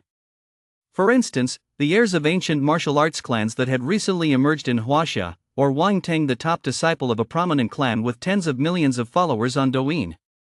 But most of these figures merely glanced at the posts before ignoring them. Since the Mana awakening, everyone had been training frantically. In particular, many martial arts masters had flocked to cities along the southern coast, as they discovered that the flesh and blood of sea beasts rich in mana greatly accelerated their cultivation. Nowadays, even the flesh of a low-level soldier stage creature sells for hundreds of yuan per pound, and it's practically impossible to buy. Barter is the only way to get it. Compared to the inland regions, the south has adapted to the effects of the mana revival first, and more martial arts masters are emerging there. Inside the 15th military base, Wang Tang looked at the constant stream of mentions on his phone and let out a contemptuous chuckle.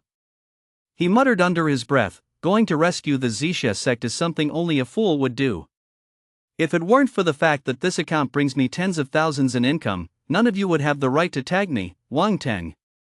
With that, Wang Tang resumed his cultivation. The aura emanating from his body had already reached the peak of the 6th rank symbiosis realm. The southern region was gripped by a fever for cultivation, and even Wang Tang, swept up in the atmosphere, began training day and night. Of course, the Zixia sect wasn't idle online either. Sect leader Lu Qingfeng posted videos pleading for help every day, but very few responded. Everyone knew the consequences of facing a general stage monster. Monsters of this caliber were the kind you'd normally run from. Who in their right mind would go looking for trouble?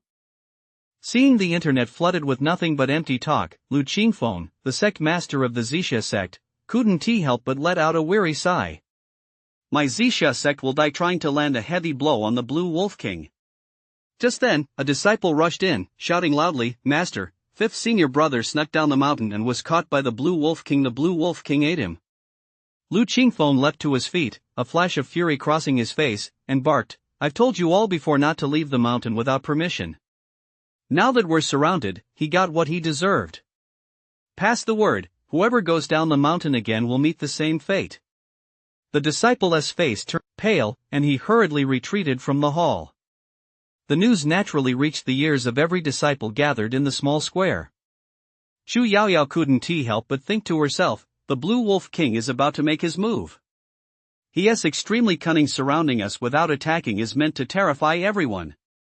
Now that someone has fled, it's bound to trigger a chain reaction. I'd better get ready. It wasn't just Chu Yaoyao. Many disciples had a gleam in their eyes. They knew the Blue Wolf King might strike at any moment, possibly as early as tomorrow.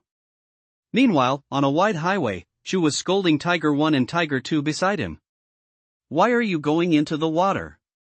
Don't you know it's extremely dangerous right now? Tiger 1 and Tiger 2 lowered their heads, but their eyes involuntarily drifted toward a massive 10-meter-long crocodile nearby. This was a general stage creature that had just taught Tiger 1 and Tiger 2 a harsh lesson.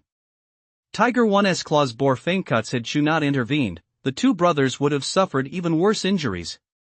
With a sweep of Chu's silver fangs, the giant crocodile's 4 legs were torn from its body and handed to Tiger 1 and Tiger 2. Chu then began devouring the entire carcass. Ding, strength plus 150. Ding, size plus 160. The strength and size gains from the general stage were substantial, and Chu felt a surge of heat rising within him. Chapter 37, Master Ding Yuan's Breakthrough. System, check my stats. Ding. Chu. Species, Golden Armor Boar. Weight, 51,000 gene.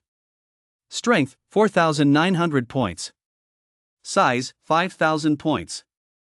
Skills, Devour skill, Golden Armor skill, Glazed Fire Breath skill. Looking at his stats, Chu couldn't help but sigh softly. I've slain hundreds, if not 1,000, soldier stage enemies along the way, and quite a few general stage ones as well, but I'm still a long way from the 10,000 point breakthrough threshold. I hope the Blue Wolf King of the Zixia sect can give me a pleasant surprise. With that, Chu continued on his journey toward the Zixia sect. Shortly after Chu had left, a group of heavily armed soldiers arrived at the scene, led by an officer in military uniform wielding a long sword. He gazed at the lake ahead, a look of disbelief crossing his eyes, and couldn't help but ask, is the information from the drone footage accurate? A soldier standing nearby stepped forward and said, Sir, it's true. The Golden Armored Boar King has slain that general stage monster in the lake. A thoughtful look crossed the officer's face as he said, send this information back to the military district and reassess the Golden Armored Boar King's strength. To be able to decisively slay such a formidable crocodile monster in the water, the Golden Armored Boar King's power has surpassed our expectations. Yes, sir. The officer gazed at the clear lake surface, a hint of apprehension in his eyes. This was the 5th largest lake in the province, vast beyond measure. It was home to tens of thousands of monsters, and it was even possible that a Lord Stage Monster King lurked within, yet none of them posed the slightest threat to the Golden Armored Boar King. News of this soon reached Fresh Flower City. Mayor Lu Shou's eyes lit up with wild delight as he said, the Golden Armored Boar King has eliminated our 2 greatest scourges. That crocodile monster has been coming ashore frequently lately, and some elderly villagers who hadn't evacuated from the nearby villages have become its prey. This is truly wonderful. Standing nearby, Jingyuan clasped his hands together and said, Amatba, how wonderful, how wonderful. If the Golden Armored Boar King hadn't intervened, this monk would have had to go and face that crocodile monster myself. I owe the Golden Armored Boar King a debt of gratitude. Lu Shou was startled and hurriedly asked, Master, I had no idea you had such a plan. Jingyuan replied with a grave expression, that crocodile monster is different. I can sense that it is a truly savage beast. If we do not take action against it, it poses a major threat to our Fresh Flower City. I was even prepared to go down with that crocodile monster. I truly owe the golden armored wild boar king a tremendous debt of gratitude. Lu Shou nodded solemnly. Beishan Lingjue Temple was truly extraordinary. Buddhism emphasizes cause and effect, and Master Jingyuan had put this into practice through his own actions. Compared to today's so-called internet-famous masters, Jingyuan was the true master. Chu had no idea that the crocodile monster he had inadvertently slain had caused quite a stir. Inside the Flower City, Lu Shou watched Master Jingyuan's surging aura and his face betrayed a flicker of shock, followed by wild joy. He couldn't help but exclaim, "Master, are you about to break through?" Jingyuan nodded. Thanks to the golden armored wild boar king's assistance, I've resolved a long-standing emotional burden. Now I feel the shackles restricting my body have vanished. I'm about to enter seclusion to break through. Mayor Lu Shou said, "Master, please go ahead with your breakthrough. I look forward to the day you emerge from seclusion having reached the 4th rank True Core realm." With Jingyuan entering seclusion, the entire Fresh Flower City was on edge. Once Jingyuan broke through to the 4th rank True Core realm, the city's security level would undoubtedly rise by a tier. The fundamental reason the Purple Mist sect had been targeted by the Blue Wolf King was that it lacked any True Core realm martial artists. Otherwise, the Blue Wolf King would not have dared to surround the sect so easily. Meanwhile, Chu, Tiger 1, and Tiger 2 were making their way forward, slaying soldier stage and general stage practitioners along the way. They were now less than 50 li from the Purple Mist sect. The Purple Mist sect was situated on a high mountain near the city. In the past, it had been the recipient of offerings from the entire city. After the mana revival, countless people had flocked to the mountain to seek the sect's guidance. However, the sect's leader had taken a different path, specifically recruiting promising students from top universities. The sect leader's eye for talent was quite sharp. Among his disciples were indeed those with exceptional potential, such as Chu Yaoyao. Some of the more gifted individuals had even broken through to the 8th rank Steel Bone realm following the revival of mana. Just as Lu Qingfeng, the leader of the Zixia sect, was preparing to make his mark in the post-mana revival era, he incurred the wrath of the Blue Wolf King. Now, the high mountain where the Zixia sect is located has become a restricted zone, placing immense pressure on the surrounding regions. Of course, the city at the foot of the Zixia sect's mountain, Anping City, has been affected the most. Anping City has dispatched a large number of martial artists and soldiers to station themselves not far from the mountain's base. At this moment, the mayor of Anping City sits solemnly in a grand hall, surrounded by a group of formidable martial artists. They all gaze at Mayor Li Fan, awaiting his decision. Li Fan furrowed his brow and spoke, "The Purple Mist sect has a long-standing legacy. We must certainly intervene. However, we absolutely cannot disregard the safety of our citizens. You must understand that the Blue Wolf King isn't the only general stage here. Not long ago, another general stage appeared near Highway 3. From within the crowd, a martial artist with the most powerful aura spoke up, "Mayor, are you referring to the Silver Crown King?" Li Fan nodded. "Yes, that's the one. The Silver Crown King evolved from a rooster. It stands a full 11 meters tall, and its power might even surpass that of the Blue Wolf King. If the Silver Crown King were to attack Anping City, we wouldn't fare much better than the Zixia sect." The other martial artists nodded in agreement. Since the revival of mana, these animals had evolved far too quickly. Where had there ever been an 11-meter-tall rooster before? Just then, a stunningly beautiful woman wearing glasses and a form-fitting skirt entered the hall. She raised her lips slightly and said, "Mayor, the recent uproar over the Purple Mist sect has drawn many people here. They've all arrived at the foot of the mountain near the sect in Anping City." A gleam flashed in Li Fan's eyes as he hurriedly asked, "Are there any third-rank martial artists among them?" The secretary shook her head and replied, "There are over a dozen 8th-rank Iron Skin realm practitioners, along with 3 Steel Bone realm practitioners. Most of them used to be martial arts instructors or gym coaches." A hint of disappointment crossed Li Fan's face.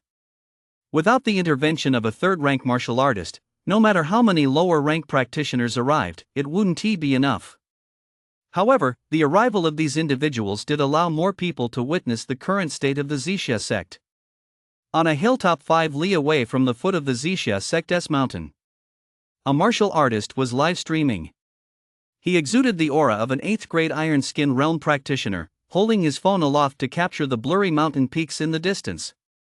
This man was none other than Wang Dayton, one of the most famous outdoor streamers on the internet today. At that moment, Wang Dayton was passionately explaining the scene to his viewers. Everyone, take a look. The distant mountain range is where the Xixia sect is located. This mountain is surrounded by forests on 3 sides, and the Blue Wolf King is one of the rulers of this forest. Some viewers immediately flooded the chat with comments. Darren, zoom in a bit more, I can't see a thing. Yeah, where's the Blue Wolf King? Chapter 38, Gathering at the Foot of the Mountain. Watching the viewership numbers skyrocket in the livestream, Wang Dayton felt a surge of joy and quickly said, "Don't worry, everyone. You'll see the Blue Wolf King in a moment. Fans, please send some airplanes and cannons. I'll give you a live tour of the Xixia sect shortly."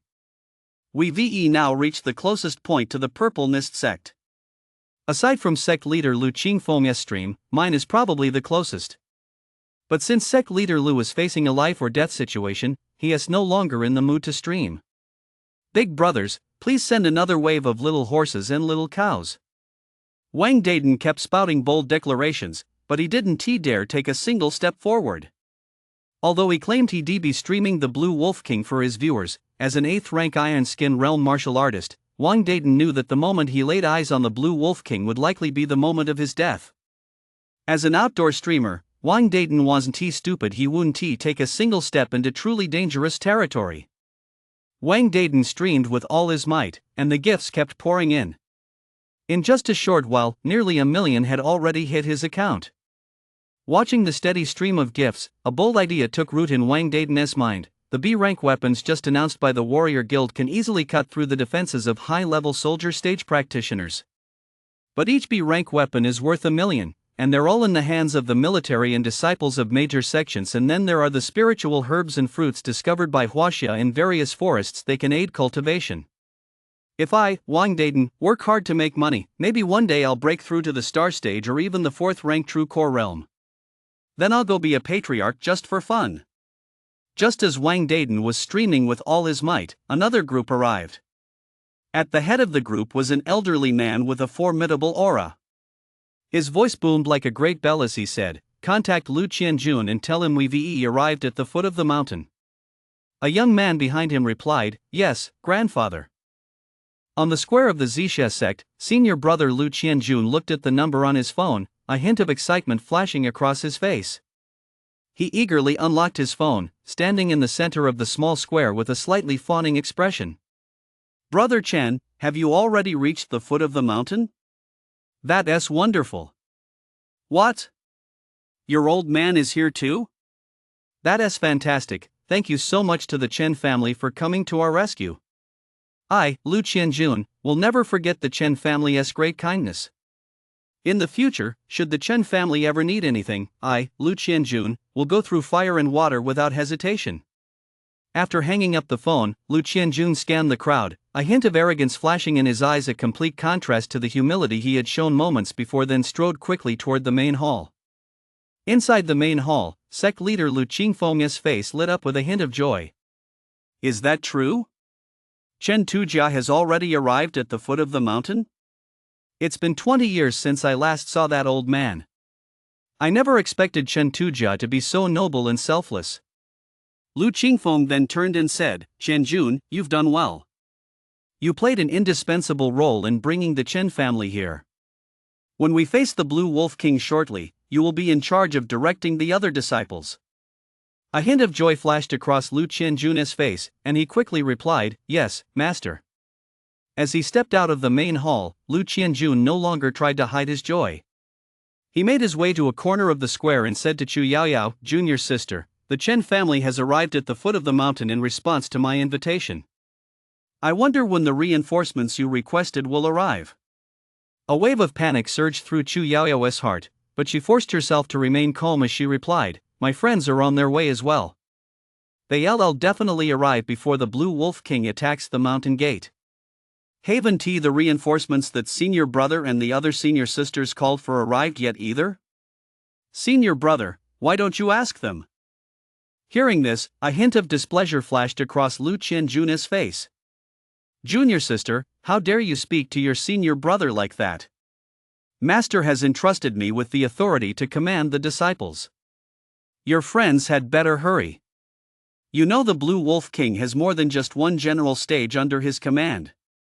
Chu Yaoyao pursed her lips, turned her head away, and refused to look at senior brother Lu Qianjun, though a trace of sorrow couldn't help but surface in her heart.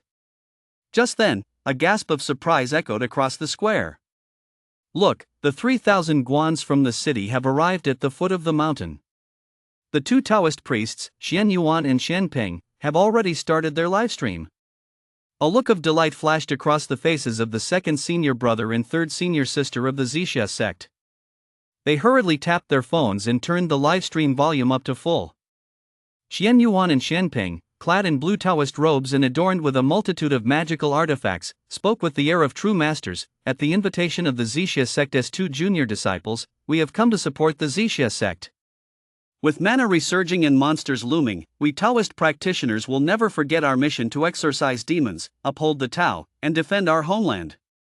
After Qian Yuan and Xian Ping finished speaking, their noble expressions further impressed the viewers in the livestream, who couldn't help but shower them with praise. "Masters Qian Yuan and Xian Ping truly live up to being our role models, such noble principles. Taoists like Xian Yuan and Xian Ping are the true masters. I'm sending a rocket to the masters." Not far away, Wang Dabin watched the scene unfold, a flicker of envy crossing his eyes. As a top outdoor streamer, Wang Dabin may have had plenty of content, but in terms of image, he simply couldn't compare to Qian Yuan and Xian Ping. Especially since these two Taoist priests, standing on the moral high ground, had won over the hearts of many and received more gifts than even Wang Dabin himself. Wang Dabin couldn't help but think to himself, these two Taoists are such pretenders. If you were truly so concerned for the world, you wouldn't be at the 7th rank Steel Bone realm but rather the 4th rank True Core realm. Standing here for ages, not daring to take a single step forward, you're not even as good as me. Xian Yuan and Xian Ping stood at the foot of the mountain, showing no intention of climbing, yet they had already attracted a great deal of attention. With constant battles raging in the southern seas and several lord stage figures already spotted in the coastal waters, many people were still keeping a close eye on the situation at the Zixia sect. Since the revival of mana, travel between the north and south had become rather inconvenient, so some of the southern masters were unable to arrive in time, allowing Qian Yuan and Xian Ping to steal the spotlight. The viewership in Xian Yuan and Xian Ping's livestream kept growing, and second senior brother and third senior sister, standing in the Zixia sect's small plaza, wore expressions of fervent admiration. Third senior sister sent 10 rockets in a row, showing not a hint of regret, only pride. Hearing that Qian Yuan and Xian Ping had come to the Zixia sect at their request was enough for her, even though the two hadn't yet set foot on the mountain. Many Zixia sect disciples gathered in the small square looked at the first, second, and third senior siblings with a touch of envy, offering flattering remarks. "Our senior siblings are truly formidable. These reinforcements arrived just in time. That's right. I heard old Master Chen of the Chen family has broken through to the 6th rank symbiosis realm, the same realm as our master. For the first senior sibling to be able to invite him here shows just how much clout he has. Second senior brother and third senior sister are impressive too. Xian Yuan and Xian Ping from the 3,000 pagodas have 5 million followers and frequently collaborate online with star stage martial artists and even powerful 4th rank True Core realm cultivators. If these powerhouses step in, our Purple Mist sect will be safe." Chapter 39, Beast Eggs and Speculation. Faced with the flattery of their many junior brothers and sisters, the three wore expressions of pride. But in the corner of the square, Chu Yaoyao felt as if she were sitting on pins and needles. At that moment, she even found herself hoping the Blue Wolf King would come to attack the mountain soon, so she wouldn't have to endure this atmosphere any longer. She simply couldn't stand the atmosphere at the Zixia sect. In her heart, Chu Yaoyao fantasized about what it would be like if she, too, had powerful reinforcements. Then these senior and junior disciples and even her master would look at her with newfound respect. With that thought, Chu Yaoyao unconsciously reached for her phone. These days, all the major news stories were related to cultivation. Since the revival of mana, a nationwide cultivation craze had swept the land, and many ordinary people had become geniuses overnight, garnering legions of fans. There was even a ranking of prodigies online, filled with young geniuses who had already broken through to the third middle realm. Compared to them, Chu Yaoyao once again felt her own ordinariness. The ranking of prodigies and the monster rankings were the focus of public attention, with their popularity remaining sky high. Looking at these news stories, Chu Yaoyao suddenly thought of Chu. She remembered that Chu had said he would support her. With a mix of trepidation and curiosity, Chu Yaoyao sent Chu a message. "Where are you right now?" Ping. In a forest 30 li outside the Zixia sect. The backpack on Tiger 1's back vibrated slightly. Chu knew someone had sent him a message, but he ignored it. He'd just discovered something valuable. "Be careful, don't break these eggs," Chu scolded Tiger 1. Before them lay a massive pile of dead trees and branches, and in the center of the pile sat 6 giant eggs. Each egg was as big as a wash basin, plump and round, radiating a crystal clear glow. Chu instinctively assumed they were chicken eggs, but no chicken egg had ever been this large. However, with Mana's revival, nothing could be judged by ordinary logic. Chu could clearly sense mana fluctuations emanating from the eggs, and they were by no means weak. This sparked intense curiosity in Chu. Once these giant eggs hatched, the creatures born from them would most likely be soldier stage or even general stage. Judging by the mana fluctuations currently emanating from these eggs, they were at least high-rank soldier stage level. A newborn hatchling would be equivalent to a human at the 7th rank steel bone realm. If these eggs were placed in human society, they would undoubtedly cause a massive uproar. At this moment, Chu had collected them all. Tiger 1 and Tiger 2 carefully cradled the 6 giant eggs in their paws and presented them before Chu. He examined them as if admiring a work of art. Chu suddenly thought of the artistic genius Leonardo da Vinci, who had sketched thousands of eggs from every conceivable angle. If da Vinci could see eggs this massive, he would surely be thrilled. Roar! A sudden roar interrupted Chu's train of thought. Chu instinctively looked at Tiger 2's massive head and couldn't help but ask, "Do you want to eat one?" Tiger 2's huge head bobbed up and down like a rattle. "No, you can't eat them. These eggs are very useful. Eating them would be a waste," Chu said. Tiger 2 could only hang his head in resignation, but his gaze kept drifting toward the eggs. He licked his lips and stared at them longingly. Seeing Tiger 2 like this, Chu didn't feel sorry for him. Instead, he stepped forward and tapped the giant egg lightly. Thump, thump, thump. Chu felt as if he were tapping on sheet metal, which put his mind at ease. These eggs wouldn't shatter as easily as chicken eggs. At the very least, it would take a martial artist at the 8th rank Iron Skin realm to crack them open. "You two, carry 3 each," Chu said to Tiger 1 and Tiger 2 as he began to distribute the load. Tiger 1 and Tiger 2 reluctantly hoisted the giant eggs onto their backs. Looking at the two brothers' backpacks stuffed to the brim, Chu couldn't help but think to himself, "Next time I see the military, I'll have to get them to send over some large backpacks. After all, I'm sure I'll have more and more valuable items in the future." Chu then cast another glance at the massive lair and muttered to himself, "I wonder where that monster has gone. With a lair this huge and so many extraordinary eggs, that monster must be at least general stage in strength. Too bad I didn't run into it. Never mind, I'll go support the Zixia sect first." If other humans had witnessed this scene, especially martial artists from Anping City, they would have been utterly horrified. In the area surrounding Anping City and Zixia Mountain, the Blue Wolf King ranked only 3rd. Second place belonged to the Silver Crown King, and the very lair Chu was standing on was the Silver Crown King's. This was forbidden territory for countless humans, yet Chu treated it like his own backyard. Ping. On the way, Chu opened his phone and saw the message Chu Yaoyao had sent him. He replied immediately, "My friend is almost at the foot of the mountain. Don't worry, I'll definitely rescue you before the Blue Wolf King attacks the mountain." Ping. On the small plaza of the Zixia sect, Chu Yaoyao looked at Chu's reply, a hint of surprise and delight flashing in her eyes. Could his friend really be here?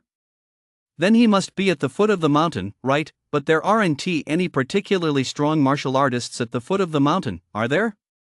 Could it be a martial artist living under a pseudonym? Chu Yaoyao couldn't help but start speculating, then hurriedly tuned into Wang Dayton's livestream. Wang Dayton was currently at the foot of the mountain, introducing the martial artists from various sects who had come to provide support, with the Chun family's martial artists receiving special attention and being highlighted several times. Many people gained a clearer understanding of the situation on Zixia Mountain through Wang Dayton's livestream. Chu Yaoyao also wanted to figure out from Wang Dayton's stream exactly who had come to support her. Wang Dayton was extremely active at the foot of the mountain, running from one side to the other with his phone in hand. At that moment, he was interviewing a middle-aged man wearing a short-sleeved shirt with large floral tattoos on his arms. Wang Dayton asked, "Brother, where are you from?" "I'm a local from Anping City." "What's your cultivation level?" "I'm currently at the 7th rank Steel Bone Realm." Viewers in the chat commented one after another, "I know this guy. Before the Mana Awakening, he was Anping City's top underground enforcer. I never expected he'd reach the 7th rank Steel Bone Realm by now. No wonder he was Anping City's top underground enforcer. Even among the various sects and schools, the 7th rank Steel Bone Realm is considered an entry-level disciple." Wang Dayton asked again, "Bro, why are you going to support Zixia Mountain? Even though you're at the 7th rank Steel Bone Realm, facing the Blue Wolf King is still extremely dangerous, isn't it?" Wang Dayton's question was extremely direct, and many netizens eagerly awaited this underground boss's response. The man pulled a pack of cigarettes from his pocket and lit one with a click. With a look of nostalgia in his eyes, he said, "I owe someone a favor. Going up the mountain this time will pay it back." Whoosh! The Big Brother's expression and gesture ignited the crowd of netizens, who flooded the comments section. Big Brother is a real man. Big Brother is a true badass. I call you Gao Chicheng of Anping. In front of the screen, Chu Yaoyao muttered to herself, "Could Chu's friend be him?" Chapter 40, The Authenticity of Outdoor Streamers. Chu Yaoyao looked at the heavily tattooed man in the livestream and couldn't help but wonder, this guy is only at the 7th rank Steel Bone Realm, the same level as me. Can he really save the Zixia sect? Who exactly is the friend Chu was talking about?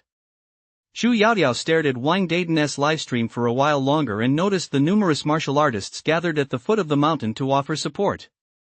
The highest ranked among them was the elderly patriarch of the Chen family, who was at the 6th rank Sympathetic Realm. The rest were mostly at the 8th rank Iron Skin Realm or even the 9th rank Hidden Yuan Realm.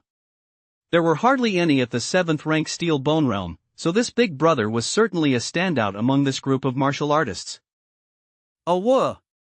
Just then, a wolf's howl suddenly rang out from the foot of the mountain, clear as day to everyone's ears. Whoa! Whoa! Immediately afterward, a ceaseless chorus of wolf howls echoed from all directions at the base of the mountain. Among these sounds, one was exceptionally clear, as if it were piercing through the clouds. It reverberated so powerfully that the ears of everyone several miles away began to ring. Hearing these sounds, at the foot of the mountain, the Chen family group, the tattooed uncle, the two Taoist priests from the 3000 View Temple, Wang Daban, and the others all wore different expressions on their faces. In Wang Dayton's livestream, upon hearing this howl, countless viewers shouted, "Is the Blue Wolf King about to attack? I didn't expect it to happen." Thud! Thud! The sound of something darting through the jungle echoed from within. Wang Dayton aimed his equipment at the jungle. He knew those were massive blue wolves moving swiftly. In the area surrounding the Zixia sect, although the Blue Wolf King ranked only 3rd in strength, he was the most formidable opponent. The primary reason the Blue Wolf King was so difficult to deal with was the sheer terror of the pack he led. Aside from the Blue Wolf King himself, there were 4 general stage-level wolf beasts and over a dozen soldier stage-level blue wolves. This wolf pack was powerful enough to overwhelm the defenses of an entire Earth-rank city, which was precisely why so many sects and martial experts feared them. Wolves were creatures that never forgot a grudge. A single pack of blue wolves possessed strength comparable to that of an average sect. If they sought revenge, most sects simply couldn't withstand it. The Zixia sect was a prime example of this. Moreover, the Blue Wolf King had already reached the general stage. Even a typical 4th-rank true core cultivator might not be his match. At the foot of the mountain, most of the martial artists had already set out. However, their speed was far inferior to that of the Blue Wolf Pack. The Chen clan patriarch led the way, followed by 5 or 6 7th-rank Steel Bone Realm martial artists, including the Tattooed Man, as well as Chen Yuan and Chen Feng from the 3000 Pagoda sect. These two internet-famous Taoist priests also possessed 7th-rank Steel Bone Realm strength. As long as they didn't run into those general stage-level blue wolves, they'd have no trouble protecting themselves. Wang Dayton had been wavering, but when he saw Chen Yuan and Chen Feng heading up the mountain, a look of determination flashed across his face. If those two Taoists are going up, I, Wang Dayton, certainly can't back down. With that thought, Wang Dayton also set off up the mountain, though he stayed right behind the group. Seeing Wang Dayton make his move, the many viewers in the livestream chat erupted with excitement. Dayton, way to go! Dayton, go ahead with confidence. If anything happens to you, I'll be the one to bury you. I'll send you a rocket. Can you run a little faster? Wang Dayton strolled leisurely behind the group, his camera constantly capturing the surrounding scenery. As Wang Dayton entered the jungle at the foot of the mountain, he suddenly felt a chill breeze sweep toward him, a wave of tension washed over him, and his pace slowed by another third. Old Master Chen at the front was already out of sight, and even the few 7th-rank Steel Bone Realm martial artists had shrunk to mere specks, yet Wang Dayton's pace remained unchanged. Suddenly, eagle-eyed netizens spotted a massive red figure in the constantly shaking footage from Wang Dayton's device. The figure only flashed briefly on his screen, but some netizens managed to capture screenshots of it. One netizen commented, "Why did I just see a red-haired monster in the video? It's taller than those trees in the distance. How big is that thing? Am I seeing things?" Numerous netizens below replied in unison, "Bro, you're not seeing things. I saw it too. That monster feels extremely unusual. It looks infinitely more majestic than the Blue Wolf King that's been circulating online.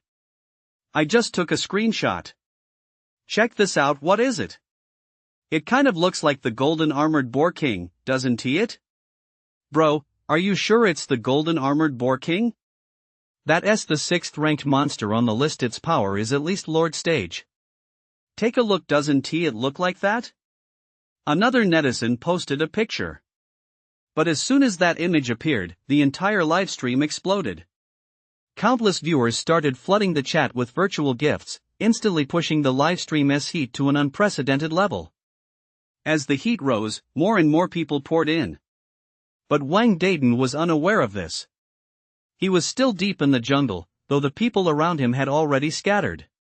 Wang Dayton suddenly felt a wave of fear wash over him and instinctively sped up. After all, this forest wasn't just home to the Blue Wolf King's pack. There were many other monsters lurking within. Just as Wang Dayton was running breathlessly, the number of viewers in his livestream surged past 100,000, ranking first on the entire platform. Because Chu had been spotted, not only did a massive influx of ordinary viewers flood into Wang Dayton's stream, but many official organizations and renowned martial arts sects from across China also rushed in. The Grandmaster of Mount Hua, who now boasts 8 million followers on the platform, entered Wang Dayton's stream and immediately sent 5 rockets in quick succession. Seeing this, the viewers below were instantly fired up and began commenting. True to the Grandmaster of Mount Hua, still going strong and keeping up with the times.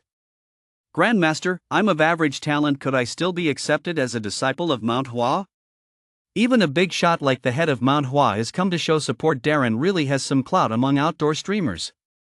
Chapter 41, Bloodshot Eyes and Sharp Claws. It's not just the head of Mount Hua.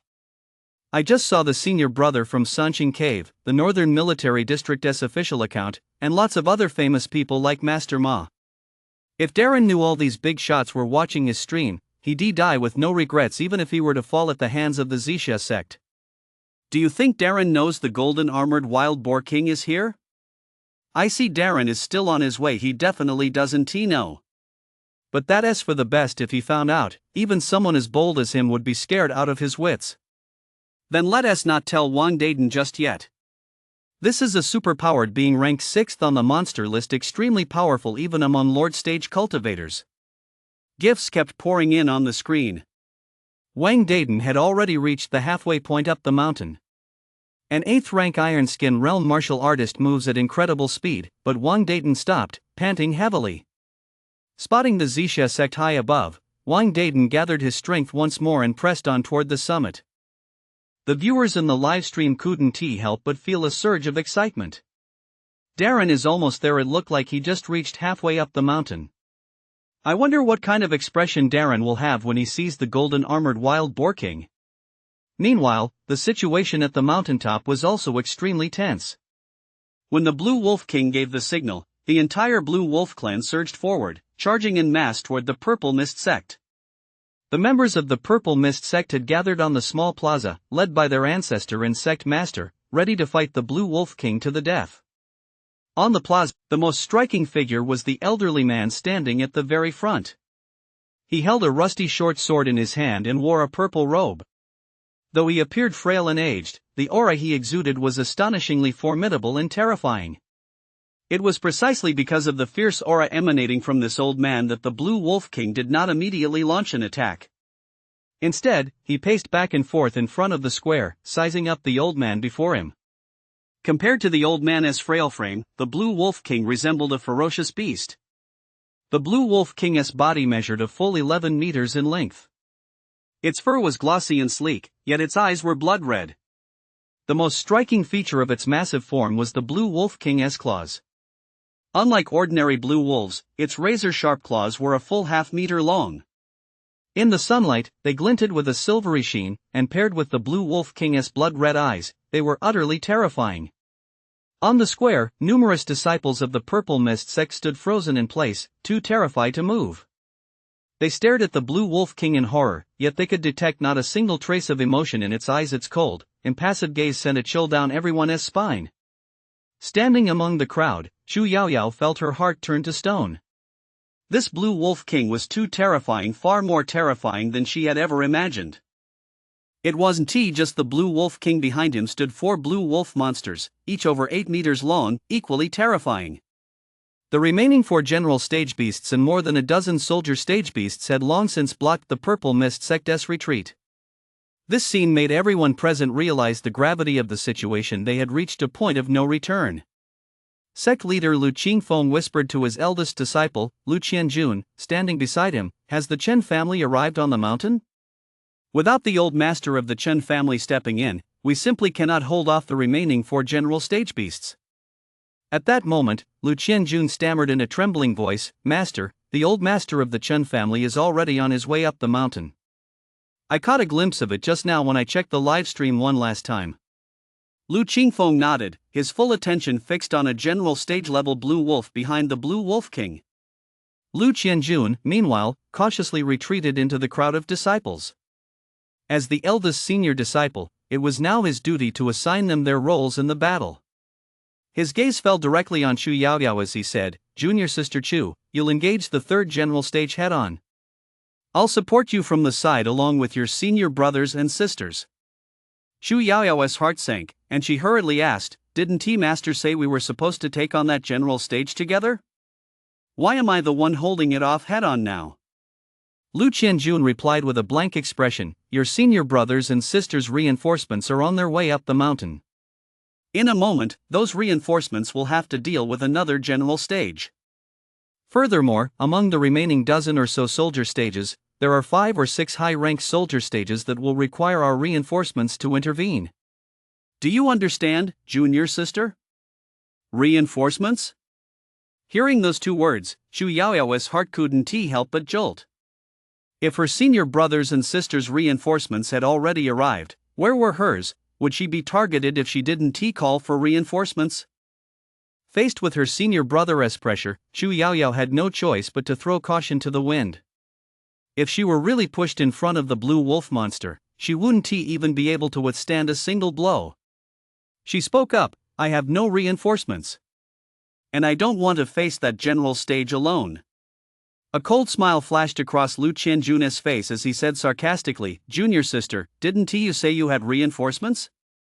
Or that powerful martial artist who could save our Zixia sect from crisis? Why aren't they here now? You're deceiving the master, do you realize that?"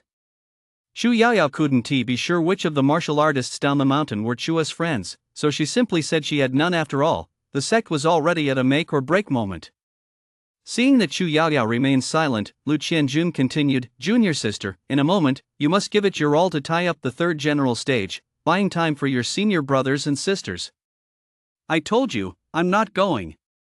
A threatening look flashed across Lu Qianjun's face as he said, "This is Master S order. If you refuse, you're defying him. Disregarding the sect's safety at a time when the Zixia sect's very survival is at stake, you'll be expelled from the sect." Chu Yaoyao retorted, "Senior brother, don't try to pin the sect's survival on me. If the sect is in trouble, I'll certainly step in, but not to go to my death under these unclear circumstances." "You." Seeing that Chu Yaoyao was completely unyielding, Lu Qianjun had no choice but to give up for the moment and continue making arrangements for the other disciples. As the senior disciple of the Zixia sect, Lu Qianjun's cultivation talent was average, and his ability to handle dangerous situations and assign disciples was even more so. Many 9th rank Hidden Essence Realm disciples were assigned to face a single mid-tier soldier stage opponent alone. Meanwhile, some 8th rank Iron Skin Realm disciples who were on good terms with him were paired up to take on a single mid-tier soldier stage opponent together. Suddenly, a massive wolf howl echoed across the square. The Blue Wolf King, seeing the sudden appearance of a large group of humans behind him, flashed a savage glint in his eyes. Relying on their formidable physical prowess, the group of reinforcements led by the Chun family had finally made it up the mountain. However, when they laid eyes on the Blue Wolf King, their expressions betrayed deep apprehension. This Blue Wolf King was far more terrifying than they had anticipated. Although the group had reached the mountaintop, they dared not take a single step forward. Facing a general state-level Blue Wolf King, none of them stood a chance. Even Chen Tujia, a 6th rank symbiosis realm martial artist, might not be able to withstand a single strike from the Blue Wolf King. On the other side of the mountain, near the dense forest, Chu heard the roar and raised his head slightly. "Is he about to strike? You two follow me, let us pick up the pace." "Awah! Awah!" 2 tiger roars echoed behind Chu. Chapter 42, Purple Mist Sword Technique. Not long after Chu set off with the brothers Tiger 1 and Tiger 2. Wang Dayton also arrived at this spot. Watching the purple mist sect drawing ever closer above, Wang Dayton finally let out a sigh of relief. He slowly raised his phone and pointed the camera back at himself.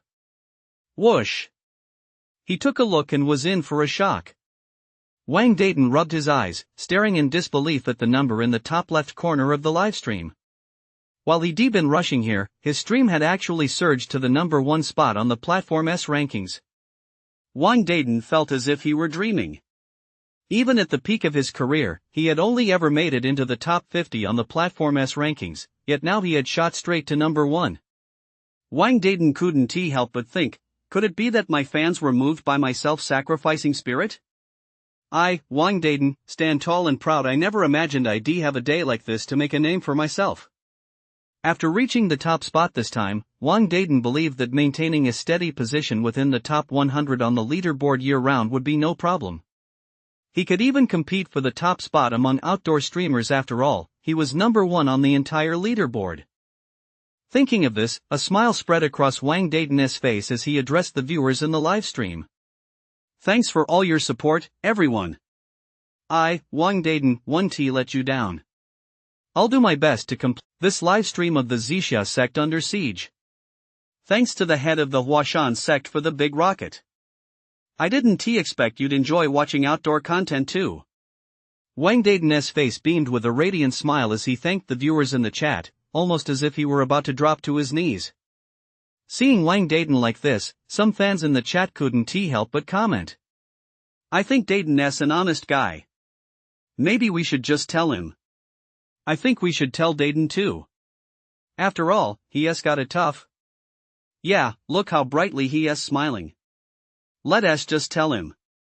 Someone even tagged the official Warrior Guild account, asking, can you tell Dayton? What was even more unexpected was that the Warrior Guild's official account actually replied. Sure. This immediately reignited the enthusiasm of the many viewers in the live stream. Wang Dayton looked at the lively chat room, but a hint of confusion crossed his face as he asked, guys, what do you want to tell me? I'm about to head up the mountain to stream the situation at the Zixia sect. I definitely won't let you down. The viewers in the live stream began typing in large text. Darren, I'm not sure if I should say this, but never mind, I'll just post it below. Darren, brace yourself. While you were rushing over here, we spotted the golden armored wild boar king. It looked like he was heading toward the Zixia sect. That's right, the golden armored wild boar king. That's why there are so many big shots in this livestream. Darren, we're done talking. Hurry up and head up the mountain, we want to see the golden armored boar king. What? Wang Darren froze in his tracks. He'd just been wondering why a big shot like the head of Mount Hua sect would send him 5 rockets in a row. Could it be that they saw his extraordinary talent and wanted to take him as a disciple? If that were the case, Wang Darren would definitely have to give it some serious thought. After all, Mount Hua was a renowned and prestigious sect. Now, upon hearing this news, everything suddenly clicked for Wang Darren. A big shot like the Hua Shan sect leader had most likely already taken that step. For beings of that caliber, even General Stage might not be worth their attention except in one case, Lord Stage. Wang Darren finally understood why an official organization like the Warrior Guild had appeared in his livestream. After the Mana Awakening, the Warrior Guild had long since become the most important institution in China. Realizing this, Wang Darren fell into deep turmoil once more. He couldn't help but think, that's a Lord Stage. If there's a 20% chance of escaping against a General Stage, then against a Lord Stage, the probability of escape would certainly not exceed 1%.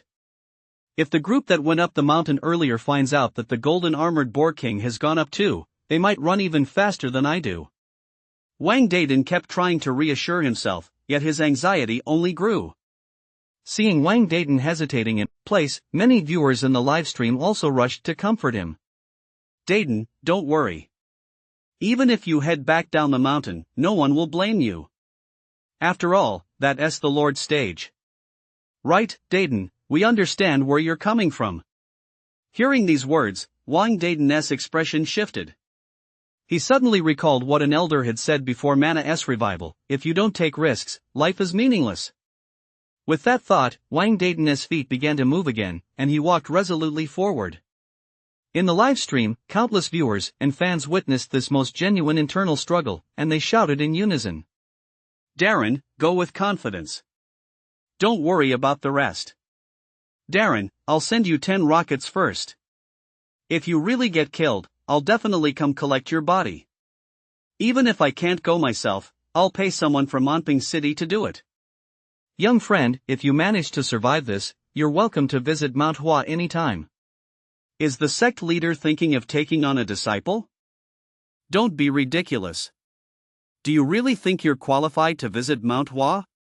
Wang Darren glanced at the livestream, a bright smile spreading across his face, yet his steps grew faster and faster. At the mountaintop. Due to the arrival of the martial artists, the Blue Wolf King did not fly into a rage and attack, but instead began to slowly retreat. Whoa! The Blue Wolf King let out another howl. The pack of blue wolves also began to retreat slowly, and the once tight encirclement began to break apart, leaving large gaps.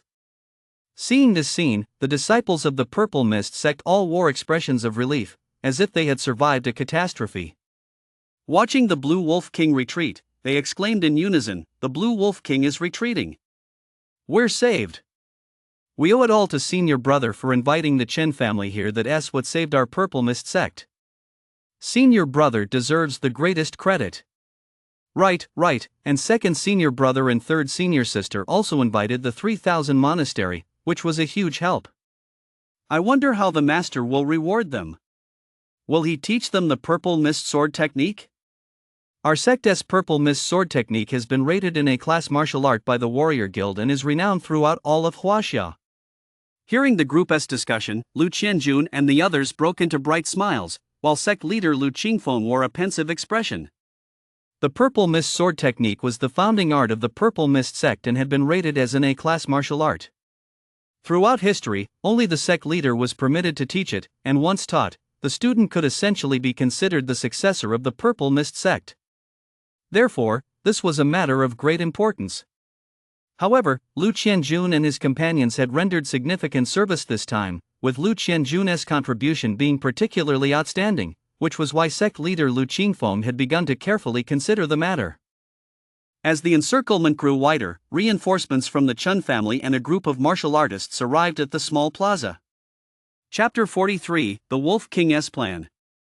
Lu Qianjun hurried forward in small, quick steps, speaking flatteringly. "Welcome, members of the Chen family. The Zixia sect's ability to turn danger into safety is entirely due to the Chen family." Sect leader Lu Qingfeng frowned slightly but still greeted Chen Tujia, the patriarch of the Chen family. "Welcome, members of the Chen family." "Thank you very much." Chen Tujia quickly replied, "Not at all, sect leader Lu. You're too kind." Chen Tujia then respectfully bowed to the patriarch of the Zixia sect. The patriarch's name was Lu Quetian, and he was quite renowned among the older generation in China. The Zixia sect had managed to hold out until reinforcements arrived precisely because, despite being 90 years old, the sect's patriarch had made even greater strides after the revival of mana, bringing the Zixia sword style to new heights. Consequently, everyone present held the patriarch in the highest regard. Meanwhile, the second and third disciples of the Zixia sect were also warmly welcoming Qian Yuan and Qian Fong from the 3000 View Temple. The scene was bustling with activity, yet Chu Yaoyao remained cautiously hidden in a corner of the square, afraid that anyone might notice her. However, despite her efforts, she was still spotted. Behind Chen Tujia stood a young man with a hint of arrogance on his face. He turned to Lu Qianjun beside him and asked, "Brother Lu, who is that woman in the corner?" Lu Qianjun quickly turned to look toward the corner. Once he recognized Chu Yaoyao, he turned back and said with a look of contempt, "Oh, her? She is a new disciple of our Zixia sect. She has got decent talent, but no real background." Hearing this, Chen Fangtong smiled slightly and hurriedly said, "Brother Lu, I'm a bit interested in this girl. I wonder if you could help introduce me to her." As the eldest son of the Chen family, Chen Fangtong was no saint.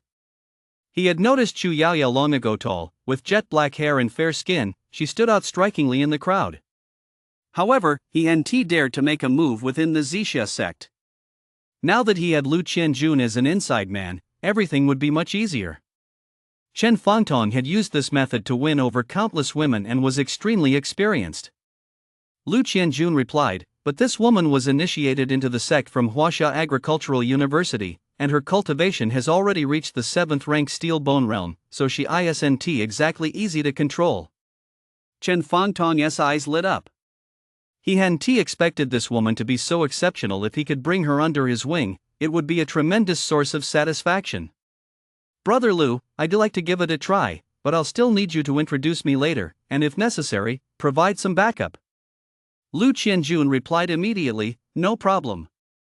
Suddenly, a wolf's howl pierced the sky once more, interrupting the two men's plans. Everyone turned to look. To their surprise, the Blue Wolf clan, which had been slowly retreating, had closed in once again. They advanced step by step, exerting even greater pressure than before. Lu Qingfeng, the grandmaster of the Zixia sect, turned pale with shock and shouted urgently, "Defense!" A grave expression also appeared on Chen Tujia's face as he raised a long, pitch-black staff before his chest. This was a weapon passed down through the Chun family. When combined with the Chun family's staff techniques, it possessed considerable power. Moreover, the Chen family's staff techniques had been rated as a B-class martial art by the Warrior Guild and had gained some renown following the revival of mana. Led by the Blue Wolf King, the Blue Wolf clan pressed forward relentlessly, showing not the slightest sign of retreat. At that moment, the group finally came to their senses. One martial artist spoke up, "The Blue Wolf King retreated earlier to lure us all into the encirclement. It intends to wipe us all out at once. No wonder it's the Blue Wolf King. That beast is truly cunning." Awah! Awah! Once the encirclement had closed in to a certain extent, the Blue Wolf King let out two roars, then leaped forward with tremendous force. Whoosh, whoosh, whoosh.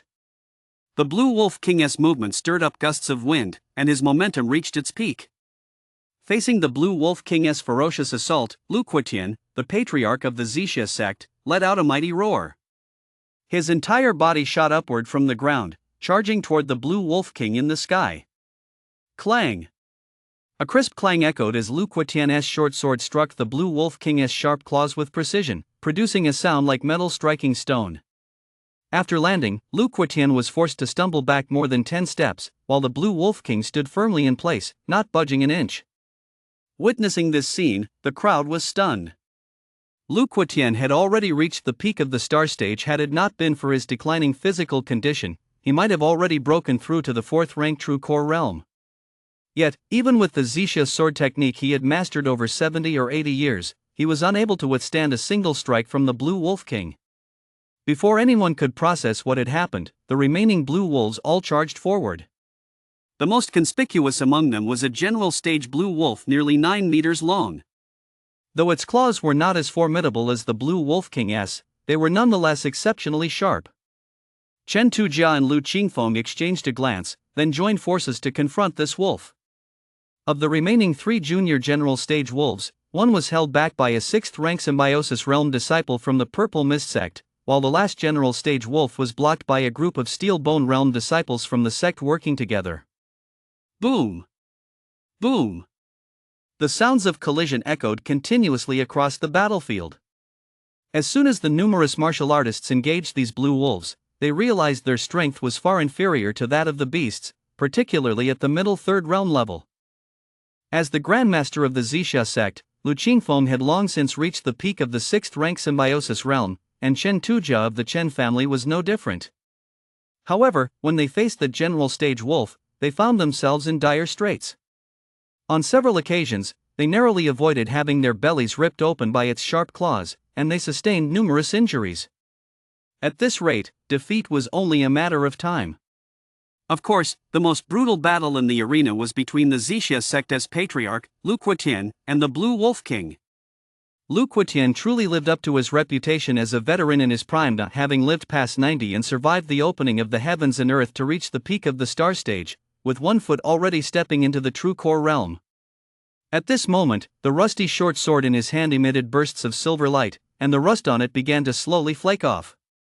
It was precisely this exceptionally sharp short sword that made the Blue Wolf King somewhat wary, allowing them to hold out for so long. While the top-tier fighters were engaged in an extremely grueling battle, the disciples below were suffering even more. Junior Brother Chen. Junior Brother Lu. Some disciples couldn't accept that several 9th-rank Hidden Essence Realm disciples had been taken out just moments after coming into contact with these soldier stage monsters. A major reason for this was Lu Qianjun's uneven deployment. Sending 9th-rank Hidden Essence Realm disciples to block intermediate soldier stage monsters was tantamount to sending them to their deaths. Many disciples were on the verge of a mental breakdown, and Chu Yaoyao was also in agony. She, Lu Qianjun, and the other senior disciples, including the tattooed middle-aged man, were holding off this junior general stage monster together. However, the senior disciples dared only to circle around the general stage monster, never daring to attack it head-on, leaving their group in a constantly perilous situation. Chu Yaoyao, get in there! What are you waiting for? Lu Qianjun shouted from a short distance away. This scene was too much even for the tattooed middle-aged man standing nearby. Why are you all staring at the young lady? Why don't you step up yourselves? Seeing the tattooed middle-aged man step forward, the senior disciples retorted, "We brought reinforcements for the sect." What has she done? Chu Yaoyao's eyes darkened. At that moment, a massive figure was striding leisurely toward the mountaintop. Its tsunami-like aura sent the few blue wolves on the outskirts fleeing in panic. Chapter 44, Silence. The moment Chu stepped onto the mountaintop, she witnessed the grim reality of the Zixia sect. The situation was particularly dire for some of the disciples. Many had perished. Faced with Lu Qianjun's words, Chu Yaoyao found herself momentarily at a loss for a rebuttal. She couldn't help but think to herself, "That's right. I didn't ask for help. Master must be disappointed in me too." The tattooed man standing nearby could no longer stand by and watch.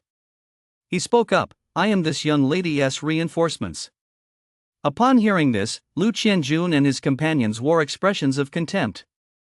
"You? A nobody with no sect or master?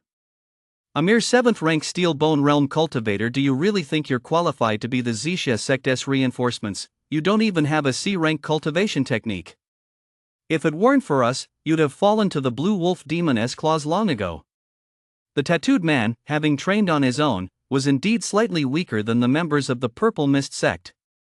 He took a deep breath. Even with his experience, he couldn't help but look at these Purple Mist sect disciples with newfound respect.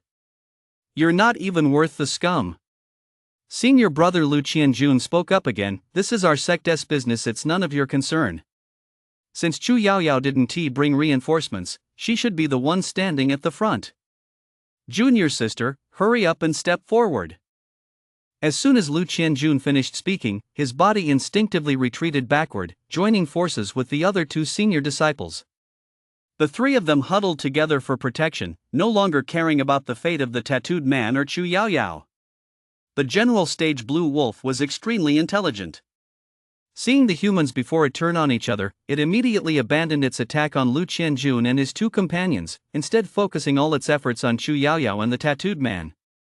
A hint of sadness flashed across Chu Yaoyao's face as she shouted, Lu Qianjun, remember that I am also a member of the Zixia sect. I am not a coward who fears death unlike you lot. Having said this, Chu Yaoyao charged headlong toward the blue wolf monster without hesitation. A cruel smile spread across the faces of Lu Qianjun and his two companions. Ever since she had come to the mountain, Chu Yaoyao had stolen much of their limelight. Once she broke through to the 6th rank symbiosis realm, they would never be able to catch up to her. However, now Chu Yaoyao was about to meet her end at the hands of the blue wolf monster. A look of anxiety flashed across the tattooed man's face as he cried out, Miss, don't do this. Some of the disciples watching the scene felt a pang of sympathy, but none dared to help Chu Yaoyao. First, the general stage-level blue wolf was simply too terrifying, and second, none of them wanted to offend the senior brother. By now, Chu Yaoyao had given up all hope of survival. Clutching her short sword, she charged at the blue wolf monster with all her might. Whoosh, whoosh, whoosh. A current of air swirled around the short sword in Chu Yaoyao's hand. She felt that the power of this strike was many times greater than before. Clang! A crisp sound rang out as Chu Yaoyao's strike landed directly on the blue wolf monster's sharp claw. Whoosh! The immense recoil forced the dagger from Chu Yaoyao's grasp. Chu Yaoyao herself collapsed at the blue wolf demoness feet. A bitter smile flickered across her face. Goodbye, Mom and Dad. Goodbye, Chu. Though you didn't send reinforcements, I've never held it against you. Thank you for letting me feel hope amidst the backstabbing of this sect. Chu Yaoyao closed her eyes, quietly awaiting death's arrival. Just at that critical moment, a figure appeared behind the blue wolf monster. The overwhelming aura and invisible pressure caused this general stage-level blue wolf monster to freeze in place, daring not to move a muscle. Whoosh, whoosh, whoosh. At that moment, a gale swept across the mountaintop of the Zixia sect. All the humans and blue wolves came to a halt, including the blue wolf king. They all stared in shock at the massive figure, their eyes filled with deep fear and trepidation. Lu Quetian, the patriarch of the Zixia sect, gripped the short sword in his hand, yet his hands trembled slightly. Moments ago, he had been completely overwhelmed by the blue wolf king. Had the blue wolf king not wished to avoid injury, he would have been slain long ago. Now, gazing at the colossal figure that had suddenly appeared atop the mountain, Lu Quetian felt as though he could barely hold on to his short sword. For he had recognized the monster before him. It wasn't just Lu Quetian, most of the people present had recognized this monster. In the past, merely discovering traces of this beast was enough to land one in the top 10 of China's trending news. Now, this terrifying entity had appeared right before their eyes. Sect leader Lu Qingfeng and Chen Tujia of the Chen family had already put some distance between themselves and that general stage beast. Blood was gushing from one of Chen Tujia's arms. He spoke in a low voice, Sect leader Lu, is that the golden armored boar king? Lu Qingfeng's situation was equally dire. His body bore several deep claw marks. Were it not for his 6th rank symbiosis realm cultivation, an ordinary person with such severe injuries would have perished long ago. A hint of despair flashed in the depths of Lu Qingfeng's eyes as he said, it is indeed the golden armored boar king. Our Zixia sect is finished. I dragged you into this, Brother Chen. Chen Tujia took a deep breath and said nothing more. He never imagined he'd one day see a Lord Stage cultivator with his own eyes and from such close range. He truly felt like he'd been cursed for 8 lifetimes. The older members at the middle third realm could still barely maintain their composure. But Lu Qianjun and the rest of the Zixia sect disciples were so terrified they were practically shitting their pants. Lu Qianjun's legs were shaking uncontrollably. He tried to flee backward but found he couldn't move an inch all because Tiger One was staring at him with keen interest from just a short distance away. A hint of curiosity flickered across the massive tiger's face. With Chua's arrival, the mountaintop of the Zixia sect fell instantly silent. Just then, a figure arrived at the summit, panting heavily. It was Wang Dabin. The moment Wang Dabin reached the summit, he witnessed this surreal scene. Every human and monster in the area, including the Blue Wolf King, dared not move. The reason for all this was the fiery red figure standing at the very center. Wang Dabin carefully aimed his camera at the scene. Though terrified, he'd already steeled himself somewhat, having spotted Chu before the others. In the livestream chat. I see it. I really see it. Good job, Darren. I'm sending 10 rockets right now mainly because I feel like I'll never see you again. It really is the golden armored boar king.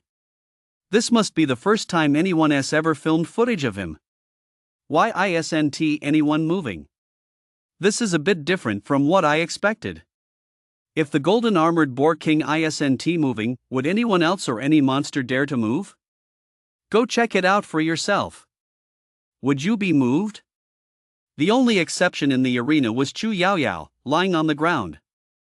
After she closed her eyes and reviewed her entire short life, the blue wolf monster's claws still hadn't come down, so she went through it all again. After a long while with no movement, Chu Yaoyao couldn't help but open her eyes. Chapter 45, S-Rank Cultivation Technique. When Chu Yaoyao opened her eyes, she discovered that the blue wolf monster, which had been so arrogant and cruel moments ago, now looked worse than a dog with its tail between its legs.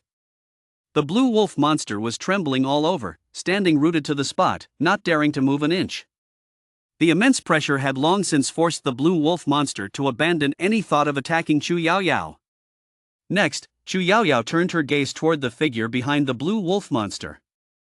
That figure was colossal, radiating a heavy aura of authority. She sensed not a trace of killing intent from it, but rather a strong, sacred aura. It was as if she were bathed in the embrace of nature on a summer day. At the same time, Chu Yaoyao noticed 2 massive tigers that had suddenly appeared on the square. The aura emanating from each of them was far stronger than that of the blue wolf monster before her. Looking at the 2 tigers before her, Chu Yaoyao sensed an inexplicable sense of familiarity, but due to her nervousness, she couldn't quite place it at that moment. With Chua's arrival, the situation had now divided into 3 factions. The strongest was undoubtedly Chu, while the weakest was the human side. Chu glanced at Chu Yaoyao to make sure she was unharmed, then turned away. He then turned his head to look behind him. All the humans and monsters watched Chua's movements, their faces filled with curiosity. In Wang Daden's livestream. Why did the golden armored boar king turn around? Lord Stage's every move defies logic. Let us just wait and see. Why do I feel like the golden armored boar king was looking at Dabin? Is Dabin in danger? I have a feeling Dabin's about to get wiped out. As Chu turned away, the pressure on the blue wolf monster eased considerably. It dared not make a single move, instead retreating cautiously, gradually moving away from Chu Yaoyao. Chu Yaoyao breathed a sigh of relief, but a hint of confusion flashed in her eyes. She couldn't fathom why this massive beast had suddenly appeared here, so close to her, an act that had effectively saved her. Chu Yaoyao, who had long since lost all hope in the Zixia sect, now felt a faint warmth emanating from the creature. The others present, however, were far from as at ease as Chu Yaoyao. They watched Chu with terror, fearing he might strike at any moment. Among them was Lu Quetian, a peak star stage cultivator. Everyone fixed their gaze on Chu, following the direction of his eyes. Suddenly, whoosh, whoosh, whoosh. Rumble, rumble, rumble. 3 helicopters appeared in the sky, while 7 or 8 jeeps raced up the winding mountain road. The members of the Zixia sect's hearts leapt with joy. Sect leader Lu Qingfeng spoke up, military reinforcements have arrived. However, faced with the military support, a hint of disdain flashed across the Blue Wolf King's savage eyes. Its gaze had been secretly fixed on Chu the entire time, and its body was slightly crouched, as if ready to make a run for it at any moment. Whoosh! The military advanced at breakneck speed, reaching the mountaintop in the blink of an eye. Several figures leaped from the helicopters in the sky. These individuals exuded a composed aura. Many were at the 8th rank Iron Skin realm or 7th rank Steel Bone realm. Since the revival of mana, the martial artists trained by the military were no weaker than those from certain sects. On the square of the Zixia sect, a few martial artists whispered among themselves, "That's at least a battalion, and they're carrying heavy weapons. We might be saved. If a major battle breaks out, we'll make a run for it the moment we get the chance." Right. This place is absolutely terrifying. I feel like the Blue Wolf King doesn't even compare. That monster is the real horror. I wonder if the army can hold them off. One of the martial artists sighed, "It's not certain." Under everyone's watchful gaze, a large number of soldiers stepped out of the jeeps.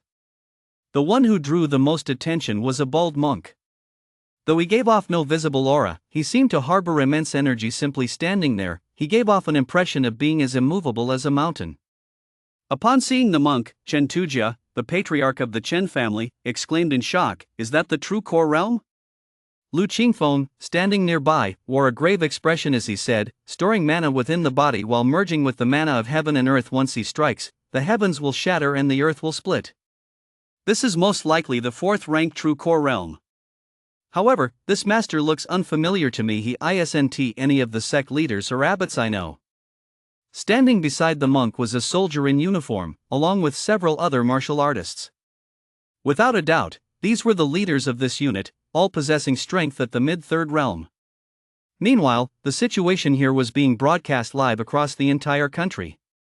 At a military base on the very front lines of China, the one closest to the sea and one of the nation's most critical military installations. A middle-aged man sat in the base's operations hall, watching the live stream on the large screen. He murmured, "Master Jingyuan has finally taken that step." A young man below him spoke up, "Master, has Master Jingyuan broken through to the 4th rank true core realm?" The middle-aged man nodded. 10 years ago, when I came down from Mount Wutai and was traveling about, I once visited Lingjue Temple on Beishan Mountain. Master Jingyuan is a true enlightened master. Of course, Lu Quetian, the patriarch of the Zixia sect, is also extremely formidable. The two of them working together should be able to hold off the Blue Wolf King, but unfortunately, there is also an even more terrifying golden armored wild boar king.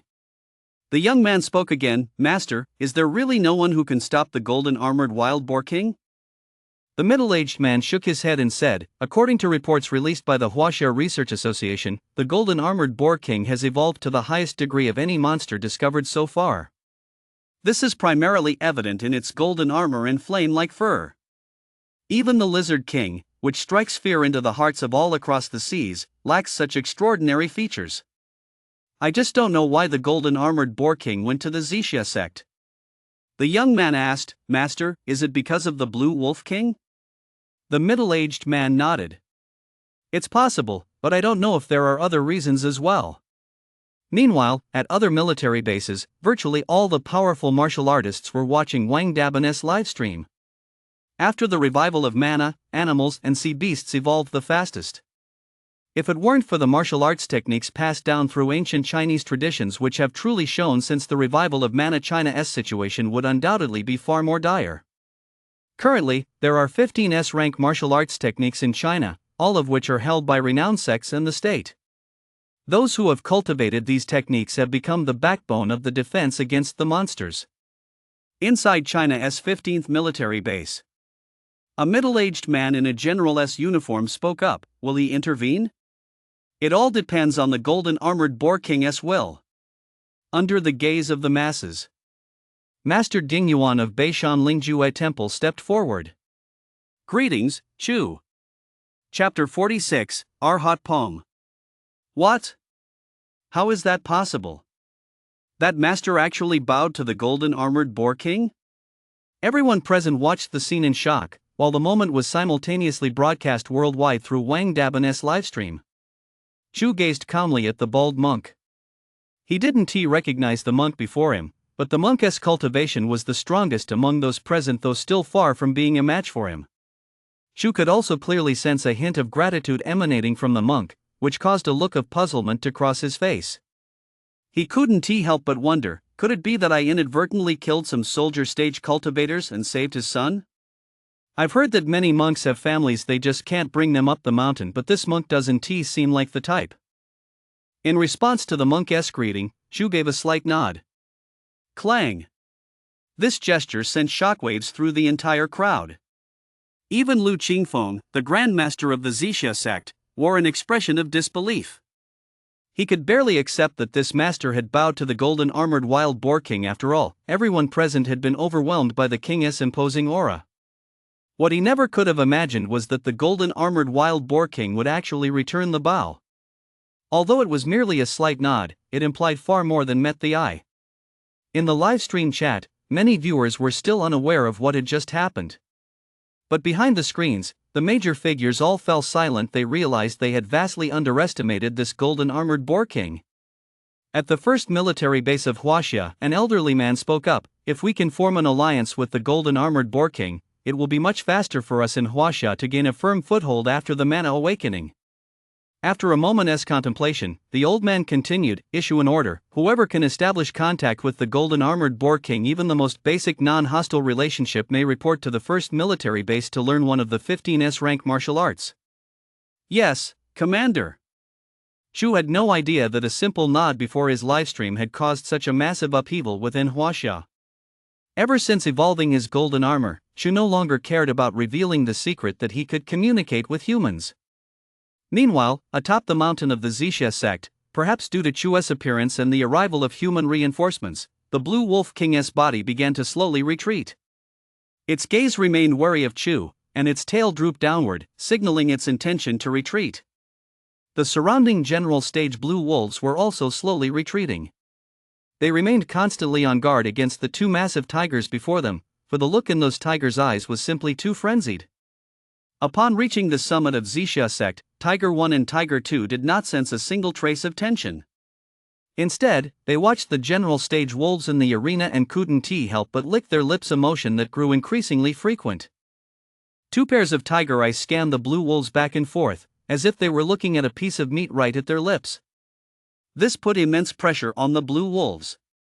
Facing Chu, these blue wolves already felt a deep-seated fear and pressure, and the actions of Tiger 1 and Tiger 2 made them acutely aware of the pressure of being treated like prey. Suddenly, one blue wolf, unable to withstand the pressure any longer, began retreating frantically backward simply because Tiger 2's massive tongue had just licked the face of this blue wolf, general stage, and it dared not move. This single movement set off the rest of the blue wolves. Howl! Howl! The Blue Wolf King let out a deep, powerful roar, his form blurring into an afterimage as he retreated violently. To everyone's surprise, the Blue Wolf King chose to flee without a fight. Where do you think you're going? A sharp command rang out across the arena. Jing Yuan was the first to launch an attack, blocking the Blue Wolf King's escape route. Facing the Blue Wolf King's half-meter-long, silver-glinting claws, a pair of golden-threaded gloves appeared on Jing Yuan's hands. Clang! Clang! Clang! In the blink of an eye, Jing Yuan had exchanged over a dozen blows with the Blue Wolf King, leaving everyone in the arena utterly astonished. On the square, several martial artists spoke up. He is holding his ground. This master has actually completely blocked the Blue Wolf King's attacks. That's right, and he is blocking them head-on. Truly worthy of a human at the true core realm. On the other side, Wang Daden hurriedly aimed his camera at Jing Yuan. This was a battle between a human and a general stage opponent, a moment of immense significance. Sure enough, in the live stream chat, viewers from all corners were discussing it feverishly. This master is incredible, he actually blocked the Blue Wolf King, who is so ferocious. I want to ask this master to take me as a disciple. I just wonder which sect he belongs to. Bro, snap out of it. This is a 4th-ranked true core realm powerhouse, it's not your league. Seeing that he had actually been blocked by a human, the Blue Wolf King's eyes flashed with savagery, and his blood-red pupils deepened. Awah! Awah! The Blue Wolf King let out 2 furious roars, and the aura emanating from his body gradually grew more frenzied. Suddenly, ripples of energy began to pulsate across the Blue Wolf King's body. Crack! The blue stone beneath his feet shattered under his weight. His aura grew 5-fold stronger than before, and his blood-red eyes fixed intently on Jing Yuan. Jing Yuan's heart jolted. He could feel the pressure emanating from the Blue Wolf King. Truly, it lived up to its reputation as a creature on the Chinese monster rankings. Though its ranking was low, its strength was formidable. Huff! The Blue Wolf King lunged once more, its aura now even more colossal, sending the surrounding air swirling like a gale. A grave expression crossed Jing Yuan's face. He arranged his hands into an unusual posture, then leaped violently into the air. Clang! A thunderous crash echoed through the arena. After landing, Jing Yuan stumbled backward more than 10 paces, his footsteps growing heavier with each step, until the final one shattered the blue bricks beneath him. In contrast, the Blue Wolf King landed steadily in his original spot, the ferocity in his eyes undiminished. All the martial artists around them watched the scene in shock. When they had just witnessed the battle between the Purple Mist Sect's Patriarch Lu Quetian and the Blue Wolf King, they had felt that the Blue Wolf King was fighting with extreme ease, as if a cat toying with a mouse. Had it not been for the extraordinary sharpness of Lu Quetian's short sword, he would have been slain by the Blue Wolf King long ago. However, now that they witnessed the battle between the Blue Wolf King and Jing Yuan, they truly felt the sheer terror of the Blue Wolf King's power. His physique, brimming with immense strength, his claws, as sharp as steel blades, and his ferocious speed all revealed the Blue Wolf King's terrifying might. Master Jing Yuan simply couldn't withstand such a terrifying beast. This was the thought in everyone's mind. Awah! The Blue Wolf King let out another furious roar, his body arching slightly, a sign that he was about to launch an attack. Everyone watched with bated breath. They knew the Blue Wolf King's next strike would be even more ferocious. At that moment, on a famous mountain in China, a monk murmured, "Senior brother, Jing Yuan's Arhat palm technique is an A-rank martial art, exceptionally fierce and powerful. It's a pity he has encountered the even more ferocious Blue Wolf King." Chapter 47, the second level of the Arhat palm. Senior Uncle Jingfang, is the Blue Wolf King really that powerful? A young novice monk asked inside the Zen monastery. Jingfang, with his calm demeanor, spoke slowly. The Blue Wolf King is at the peak of the general stage and is already on the verge of a breakthrough. Is my master in danger then? The young novice hurriedly asked. Jingfang shook his head slightly, but his gaze turned to Chu on the live stream. He knew that the battle atop the Zixia Sect's peak had already been decided the moment the golden-armored Wild Boar King appeared. Jingfang's aura had clearly reached the star stage as well, yet his gaze toward Chu still flickered with deep disbelief.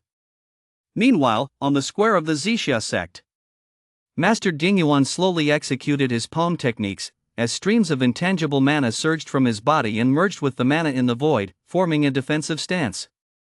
The primary reason Jing Yuan was able to withstand the Blue Wolf King, who had already reached the peak of the general stage, was that his Arhat palm had been cultivated to the second level, the culmination of decades of practice.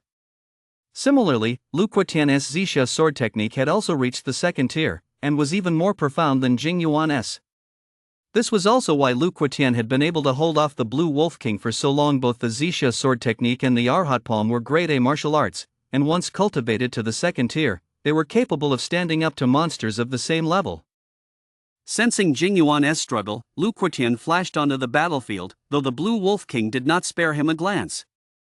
After all, Lu Quetian's cultivation was significantly lower. He could only barely join the fray by relying on his short sword and the Purple Mist sword technique at the peak of the second tier. Awah! The Blue Wolf King let out a furious roar, his form blurring into an afterimage as he lunged forward once more. Clang! Jing Yuan blocked the attack again, though he was knocked back several dozen meters. At that moment, Lu Quetian swung his long sword directly at the Blue Wolf King. Crash! Lu Quetian was sent flying over 100 meters by a single swipe of the Blue Wolf King's claw. At that moment, Jingyuan took a deep breath and closed in once more. Relying on this coordination, the two managed to barely fend off the Blue Wolf King's attacks for a time. However, Lu Quetian was not in good condition, and defeat was only a matter of time. Awah! Meanwhile, the other fleeing Blue Wolf General Stage wolves had also engaged Tiger 1 and Tiger 2 in battle. The two brothers had long since reached the peak of the early General Stage, giving them an overwhelming advantage against these early General Stage beasts. Roar! Tiger 1 pounced on an early General Stage Blue Wolf, and in the blink of an eye, the beast was covered in wounds. Tiger 2, meanwhile, was locked in combat with the other General Stage Blue Wolf, and for a time, the fight was too close to call. Tiger 2 was thick-skinned and tough even when occasionally struck by the Blue Wolf's claws. He sustained only minor injuries. Roar! Tiger 2 charged forward once more. The entire square was now in complete chaos. Tap, tap, tap. The helicopters in the sky opened fire relentlessly on the fleeing Soldier Stage Blue Wolves. On the ground, humans were also battling the remaining monsters. Thanks to the skilled fighters within the military ranks, the humans were gradually gaining the upper hand. Chu Yaoyao was also engaged in combat with a high-level soldier stage, though she could only defend against it. Suddenly, Chen Fangtong charged in, sword in hand, and said to Chu Yaoyao, "I heard you have no backup. I'll help you." Chu Yaoyao's expression shifted. Everyone in the sect had gathered to fight the monsters, yet she was the only one facing a high-level soldier stage, a scheme orchestrated by senior brother Lu Qianjun and the others. However, Chu Yaoyao had absolutely no desire for Chen Fangtong's help. This was because he was very close to senior brother Lu Qianjun, and his cultivation was only at the 8th rank Iron Skin realm. Though he claimed to be helping, he was really just there to watch from the sidelines. Struggling to fend off the high-level soldier stage on her own, Chu Yaoyao said, "No, thank you." Chen Fangtong's expression shifted as he replied, "Junior Sister Chu, I know you're standing in the Zixia sect isnt very good. If you just agree to be my girlfriend, the Chen family will be your backup from now on. At your command, we'll come to your aid, not Lu Qianjun." A look of disgust flashed across Chu Yaoyao's face. She suddenly felt a wave of nausea. This Chen Fangtong was only at the 8th rank level, yet he had relied on old Master Chen as 6th rank symbiosis realm cultivator to commit all manner of misdeeds countless times. Chu Yaoyao replied bluntly, "Even if I had no backup, I wouldn't turn to you. I don't need your help here." Chen Fangtong then threatened, "Have you thought this through? You can't afford to offend the Chen family. If you do, your life at the Zixia sect will become even more miserable." Chu Yaoyao had long since lost faith in the Zixia sect. If it weren't for the appearance of that monster, she would have perished under the claws of the Blue Wolf beast long ago. She had already decided to leave the Zixia sect once this crisis was over. At that moment, she spoke directly, "No need for your concern."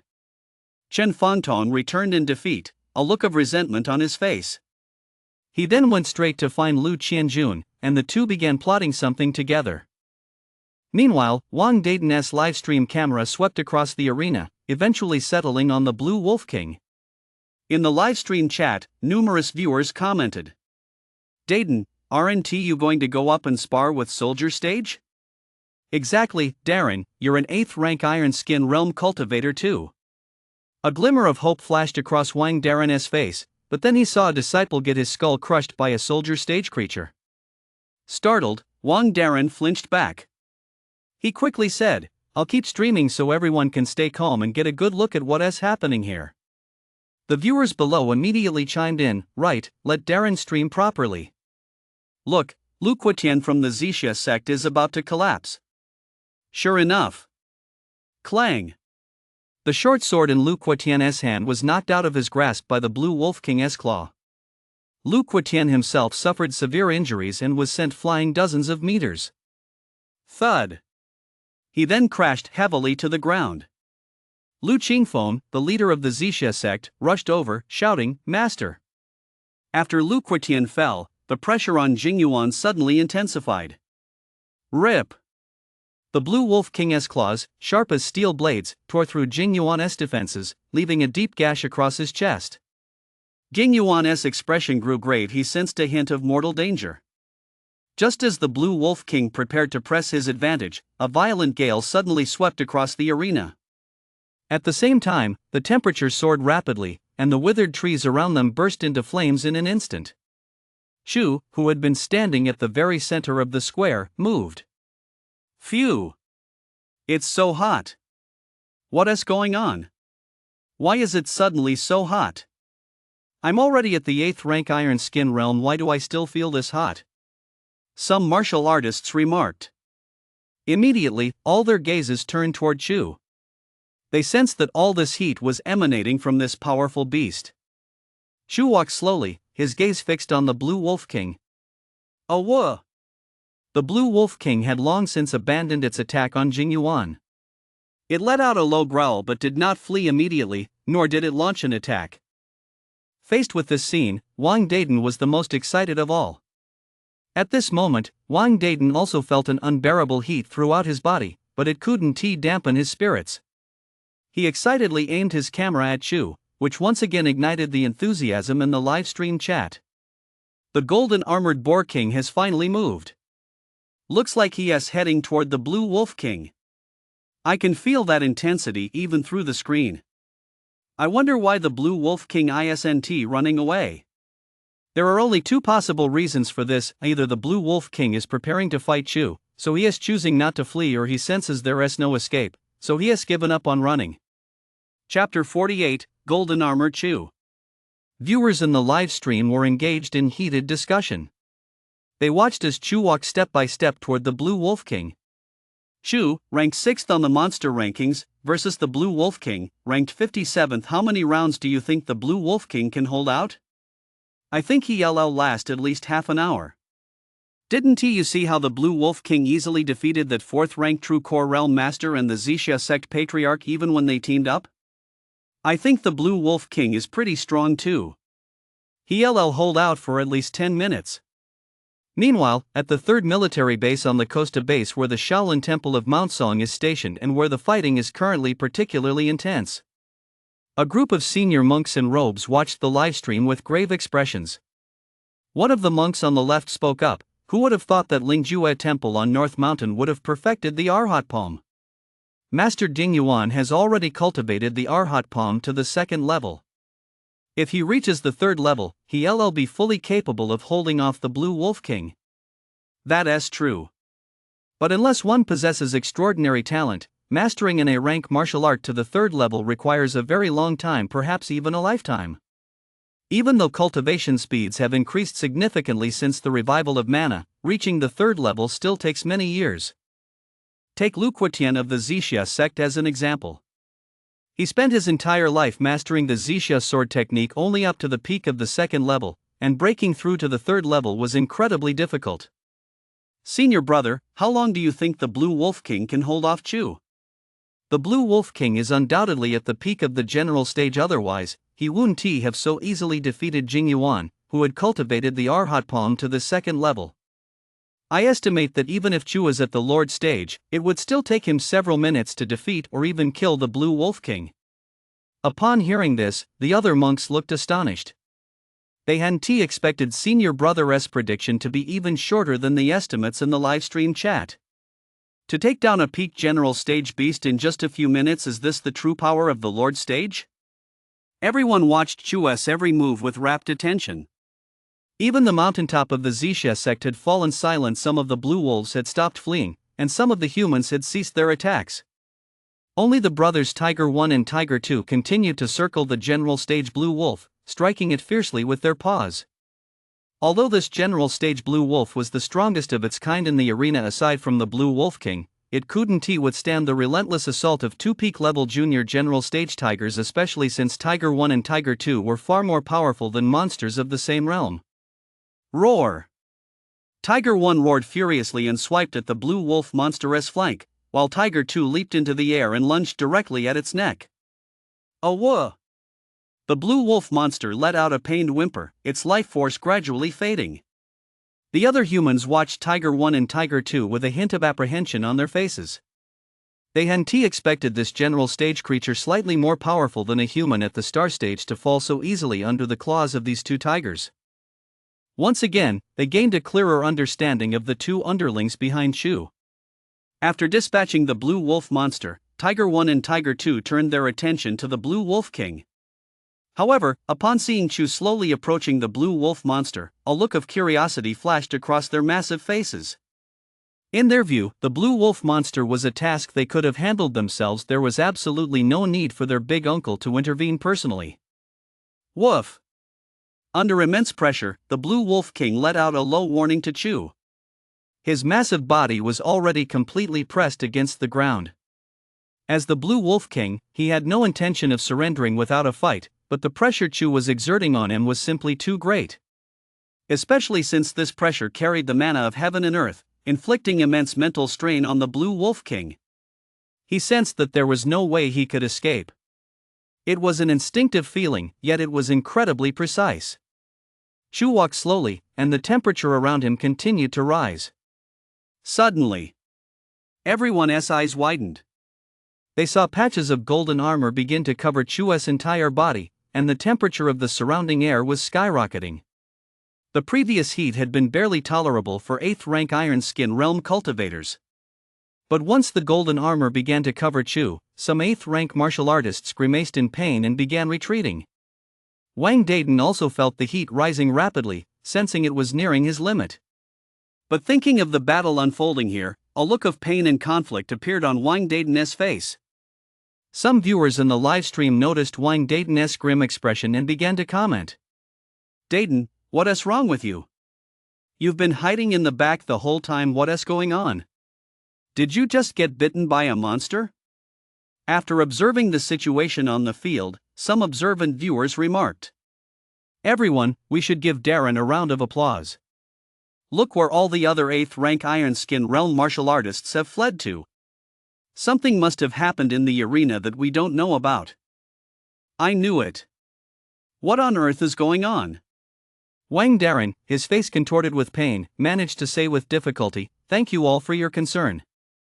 It's because the heat radiating from Chu is so intense that the surrounding temperature is rising rapidly. The 8th rank Iron Skin Realm martial artists can no longer endure it." Netizens below reacted with shock. What? Has Chu become that terrifying? If the heat radiating from his body is enough to overwhelm 8th rank Iron Skin Realm martial artists, then ordinary people don't even have the qualifications to stand before Chu. Behind the screens, numerous high-ranking figures also fell silent. They hadn't expected Chu's strength to have reached such terrifying heights. At the 3rd military base, a senior monk spoke up. "Senior brother, what's this?" Another, older monk replied with a grave expression, "My earlier assessment was wrong. The Blue Wolf King might not last even a minute." Suddenly, in the live chat, netizens flooded the screen with comments. "Look, Chu has transformed." Everyone turned their attention to the live stream. Chu was now fully clad in golden armor, his gaze radiating a cold intensity. Though it wasn't the blood-red hue of the Blue Wolf King's eyes, the Blue Wolf King no longer dared to meet Chu's gaze. In truth, facing a general stage opponent, Chu had no need to transform. But he knew that the scene here was being broadcast to the entire world. This was the first time Chu had demonstrated his true power to humans. He didn't mind scaring them a little, just to put an end to their petty schemes. Clang! The final piece of golden armor settled into place on Chu's body. Now, bathed in sunlight, his entire form radiated a faint golden glow, and his aura swept through the surroundings like a mountain collapsing or a tidal wave crashing. Horror spread across the faces of the humans around him, including Jing Yuan, a 4th rank true core cultivator. Jing Yuan felt a sense of relief. He was glad he'd bowed to Chu earlier and received a response. Otherwise, facing Chu in this form, he wouldn't even have been able to make a run for it. "Awah!" The Blue Wolf King let out a low whimper. At that moment, it had completely abandoned any thought of resistance, its form transforming into a streak of blue wind as it fled down the mountain without hesitation. However, boom! It was as if a thunderclap had erupted in the sky. A golden figure had vanished from where it stood. Chapter 49, The Value of the General Stage. Boom! At the summit of the Purple Mist sect, every human felt the air tremble. A violent gale suddenly swept across the entire plaza. Even some 7th-rank Steel Bone Realm martial artists couldn't maintain their footing in the gale and fell to the ground one after another. Immediately afterward, thud! A violent impact echoed as the Blue Wolf King's body was sent soaring into the air. Then it crashed heavily back to the ground. Everyone stared in shock at the scene before them. One strike? It only took one strike to defeat a general stage. Meanwhile, the many bigwigs watching the livestream fell silent once again. They had been silent many times today, all because of Chu. Inside the 4th military base, the head of the Hua Mountain sect opened his mouth slightly, then sighed. A young man below asked, "Master, what's wrong?" The leader of the Huashan sect, Yu Junwan, spoke, "Disciple, do you know how many general stage creatures we've slain since the mana revival?" The young man replied quickly, "I know.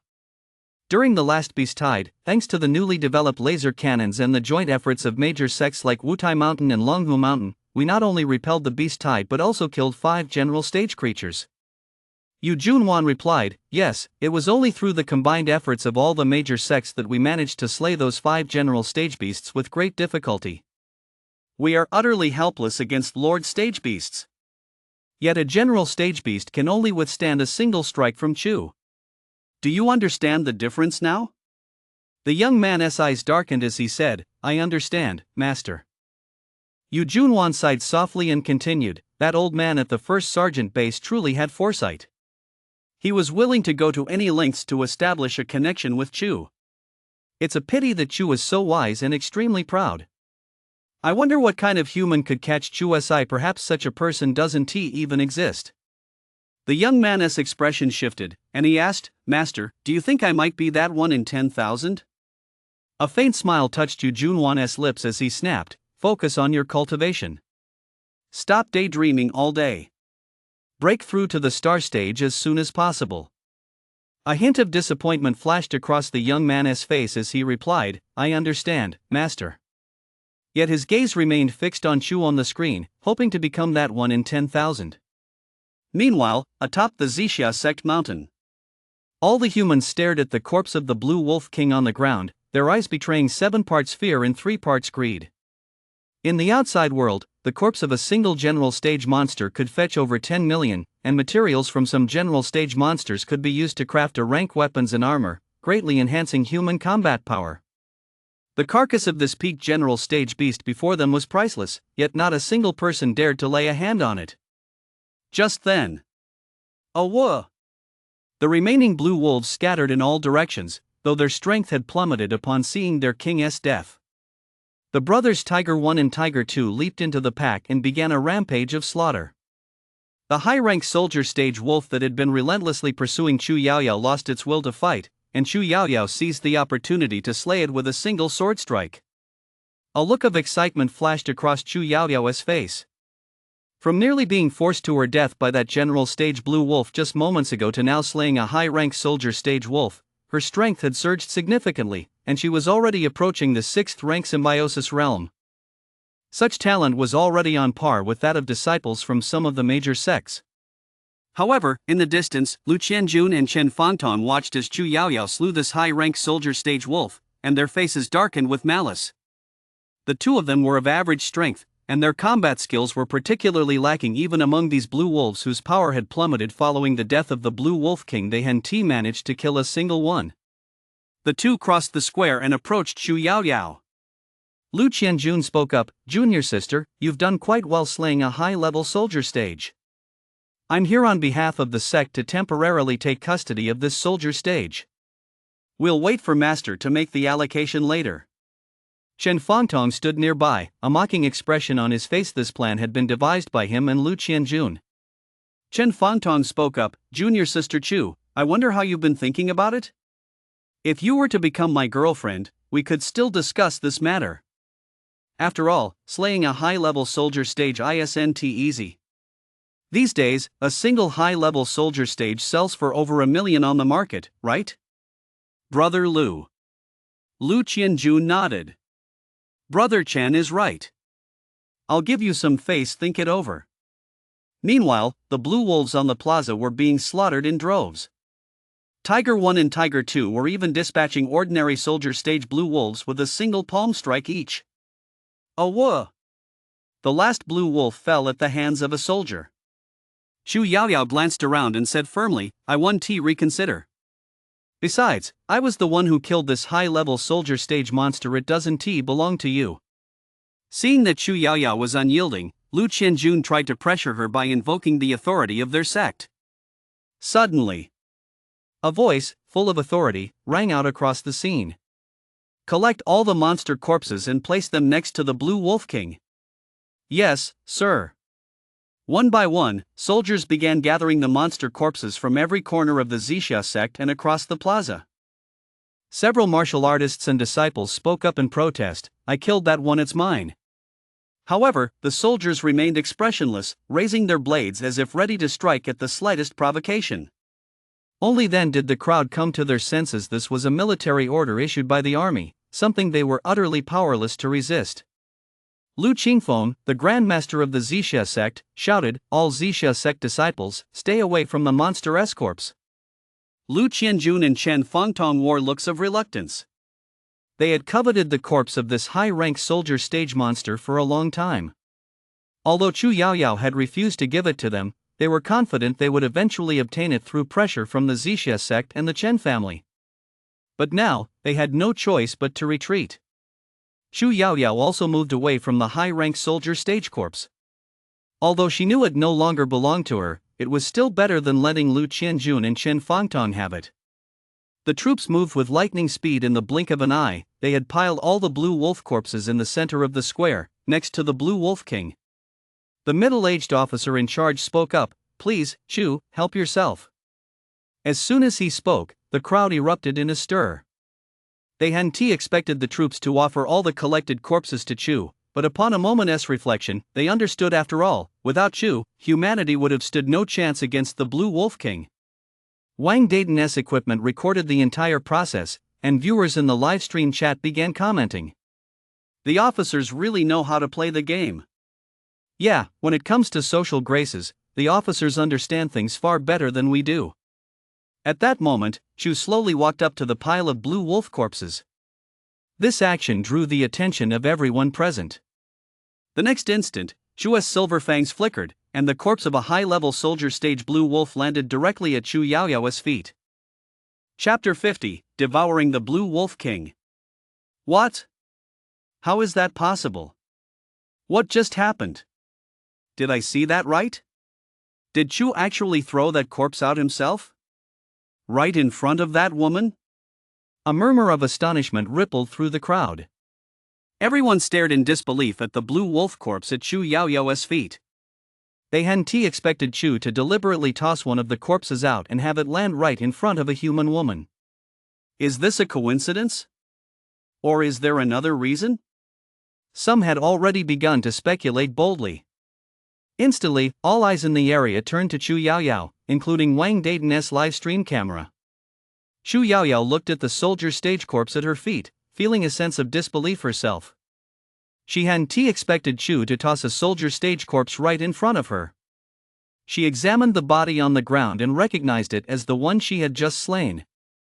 A hint of confusion flashed across Chu Yaoyao's face as she instinctively turned to look at Chu.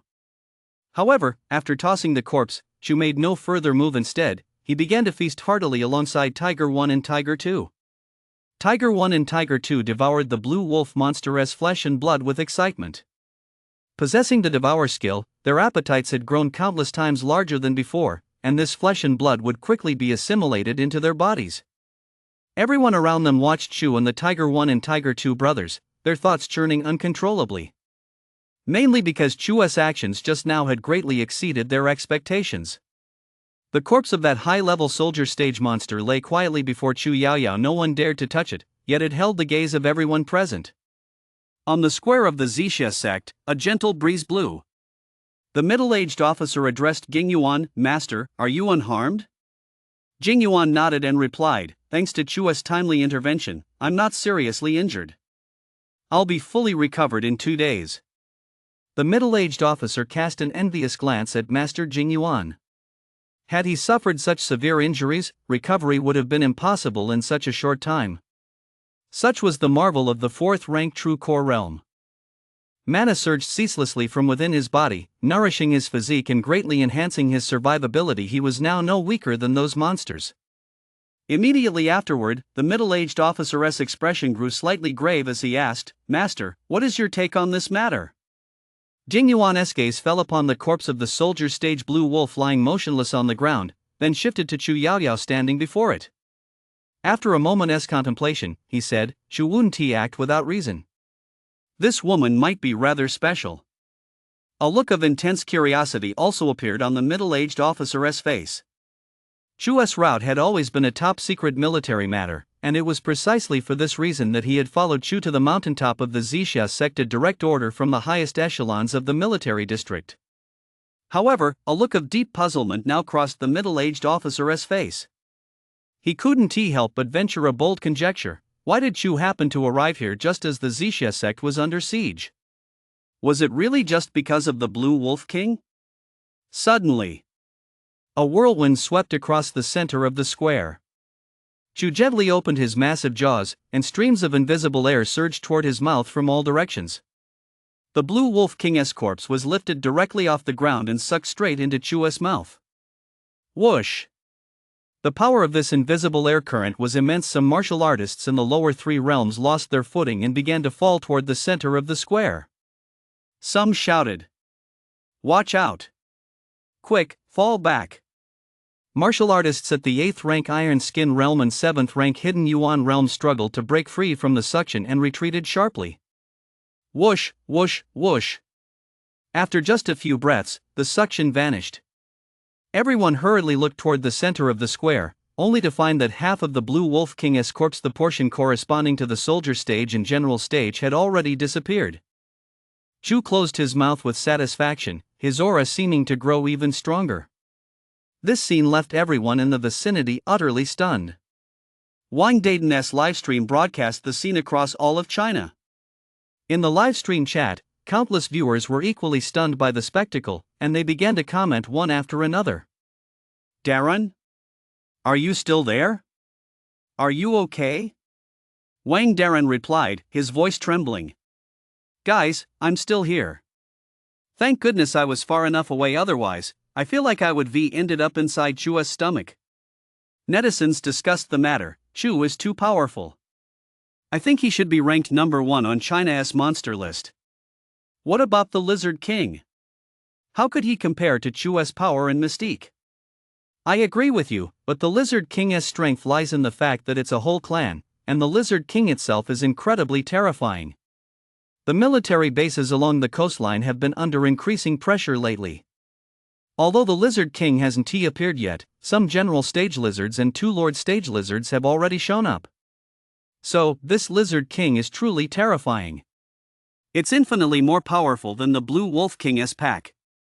Bro, they're not even in the same league. I just wonder which is stronger, the Lizard King or Chu. At that moment, everyone in Huaxia stared at Chu in awe. His actions had once again sent shockwaves through humanity, from the single strike that had slain the Blue Wolf King to this miraculous devouring power. The expressions of the bigwigs watching the livestream grew increasingly grave. At the 4th military base, the head of Huashan Mountain stared at the large screen, a pensive look on his face, while his gaze occasionally swept over Chu Yaoyao in the corner of the screen. Because of Chu's devour skill just now, many had already overlooked Chu Yaoyao. Below, a young disciple spoke up, "Master, Chu is simply too powerful. I wonder who could possibly win the favor of someone as powerful as Chu." Yuan Jun replied, "Don't get ahead of yourself. Focus on cultivating your Huashan sword technique. You are not permitted to leave the base until you reach the 2nd level." A hint of disappointment flashed across the young disciple's face as he replied, "Yes, master." Yuan Jun murmured to himself, "Perhaps this is an opportunity for our Huashan sect." Then, Yuan Jun addressed a disciple below him, "Go fetch your 3rd uncle. Tell him to come over here." "Yes, master." Moments later, a middle-aged man radiating the aura of a 4th-rank true core realm cultivator leaped out of the 4th military base and hurried toward the direction of the Zixia sect. Meanwhile, on the square of the Zixia sect, After devouring the flesh and blood of the Blue Wolf King and a large number of Blue Wolf soldiers and generals, Chu felt a warm glow wash over him, with wisps of heat swirling within his body. At the same time, a series of voices rang out in Chu's mind. Ding, strength plus 400. Ding, size plus 450. Ding, strength plus 20. Ding, size plus 15. Ding, strength plus 80. Chapter 51, Tiger 2's Doubts. System, show me my current stats. Ding. Chu. Species, golden armor boar. Weight, 57,000 gene. Strength, 5,600 points. Size, 5,500 points. Skills, Devour skill, golden armor skill, glazed fire breath skill. Looking at his stats, Chu felt a surge of excitement. I've finally passed the halfway mark. I'm a little closer to 10,000 points now. The Blue Wolf King wasn't half bad, it gave me a few hundred points in strength and size right off the bat. Roar! At that moment, Tiger 1 and Tiger 2 were still feasting heartily nearby. Chu had set aside half of the general stage for them, specifically reserving the flesh and blood of that general stage for the two brothers. As they continued to devour, the aura emanating from the two brothers grew increasingly formidable. Finally, it was as if they had reached a tipping point. Whoosh! A violent wind suddenly swept through the area. Crack! Crack!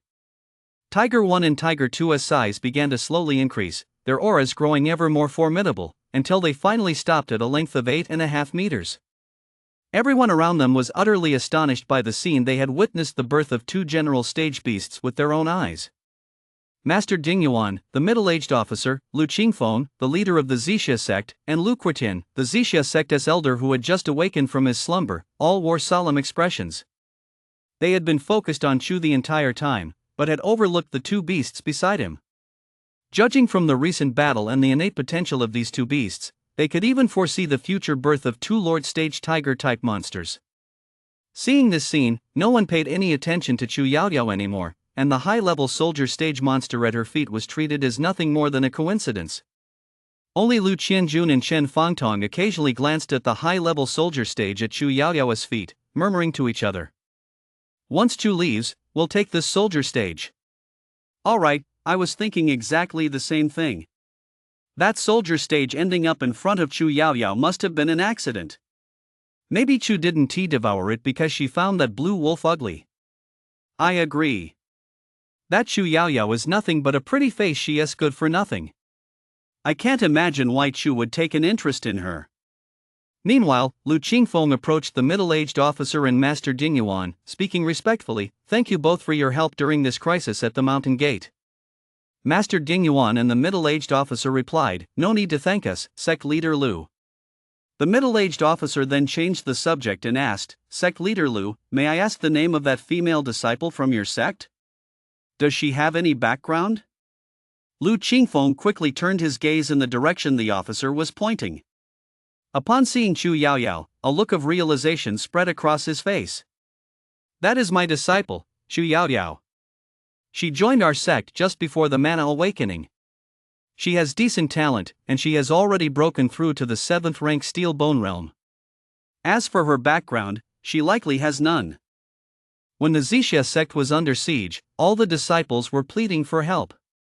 Chu Yaoyao claimed she had a friend who would come to rescue the sect from this crisis, but we never saw him. Upon hearing this, the middle-aged officer and Master Dingyuan both wore expressions of varying emotion. The middle-aged officer muttered to himself, a friend? A friend? Master Dingyuan's gaze also involuntarily turned toward Chu Yaoyao. He could sense that her status within the Zixia sect was not particularly high. Whether this was intentional on Lu Qingfeng's part or due to other reasons, he could not say. However, a thought suddenly sprang to Master Dingyuan's mind. Take this woman as a disciple. Lu Qingfeng saw that the two were no longer asking questions and did not dwell on it further. In his view, it had merely been a coincidence. How could a being like Chu care about a human woman? What right did a human woman have to even know Chu? Suddenly. Roar! Roar! Two excited tiger roars echoed through the air. Tiger 1 and Tiger 2 had finished devouring every last bit of the blue wolf's flesh, and the energy surging from their bodies gradually subsided.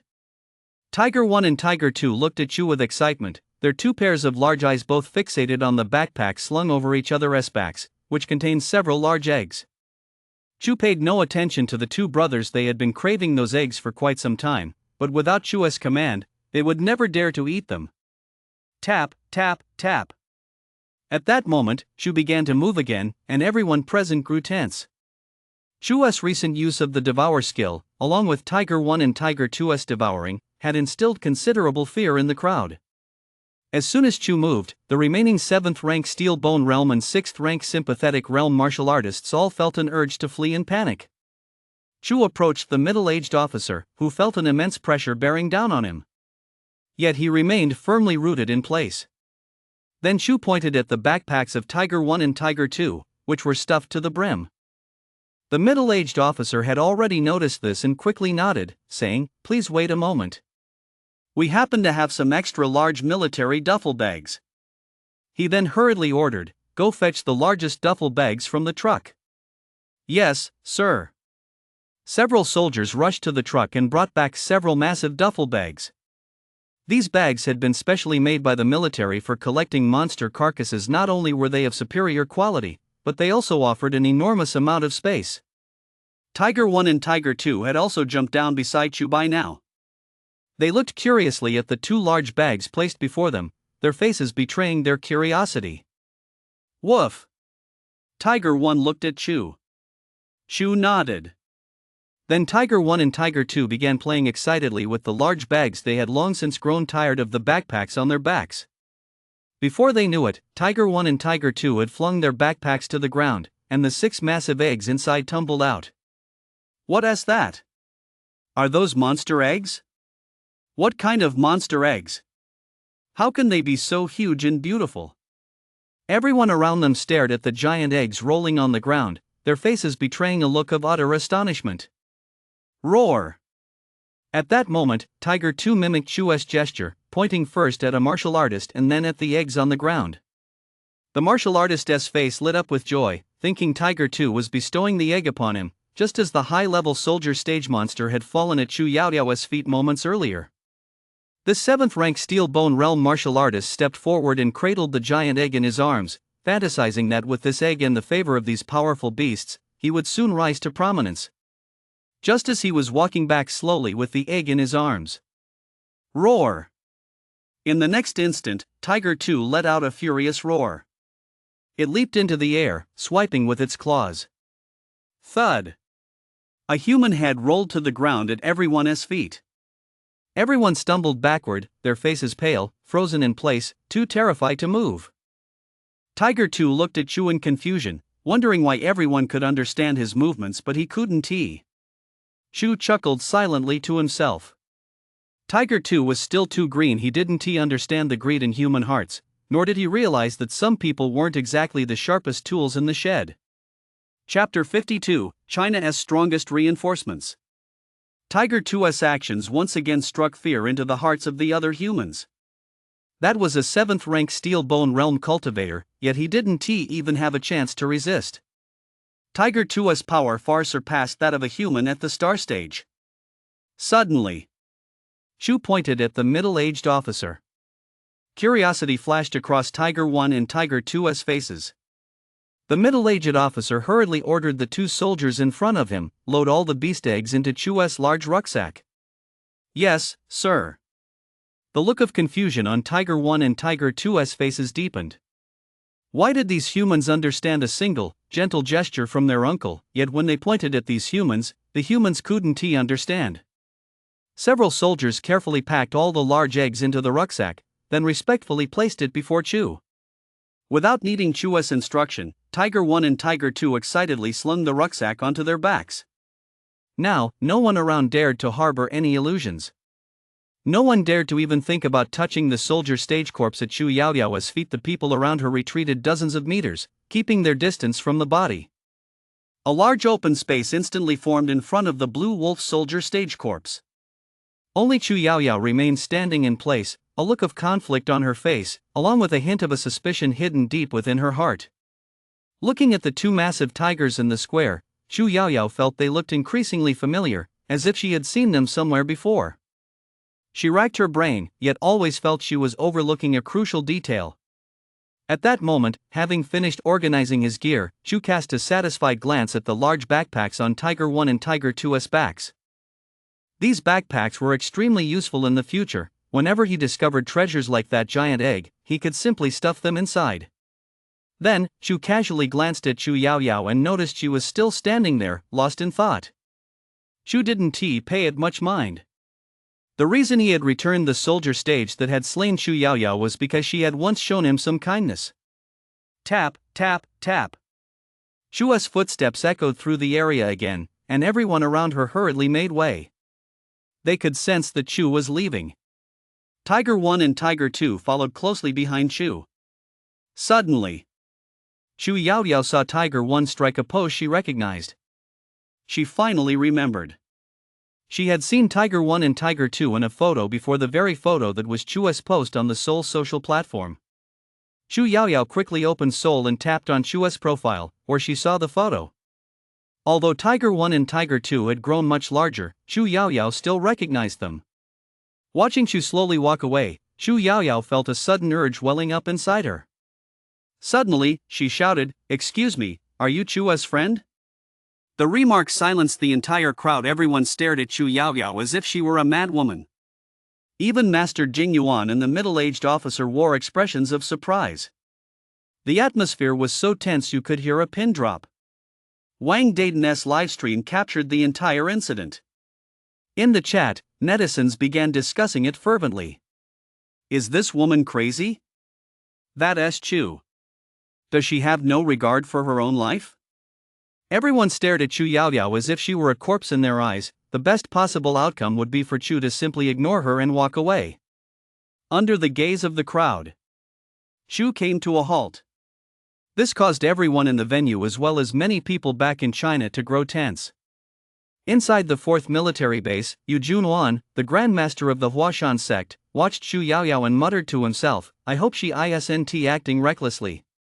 If she offends Chu, she'll lose her life." Meanwhile, at the 1st military base, a soldier walked into the operations hall and reported to the elderly man above, reporting to the commander, "Based on all data collected prior to Mana's revival, Chu Yaoyao shows no signs of being special. Her parents are ordinary civil servants, and aside from her time at university and within the Zixia sect, her life has had absolutely no connection to Chu." At that moment, the old man, completely absorbed in the screen, waved his hand at the soldier. The old man murmured softly, "Understood."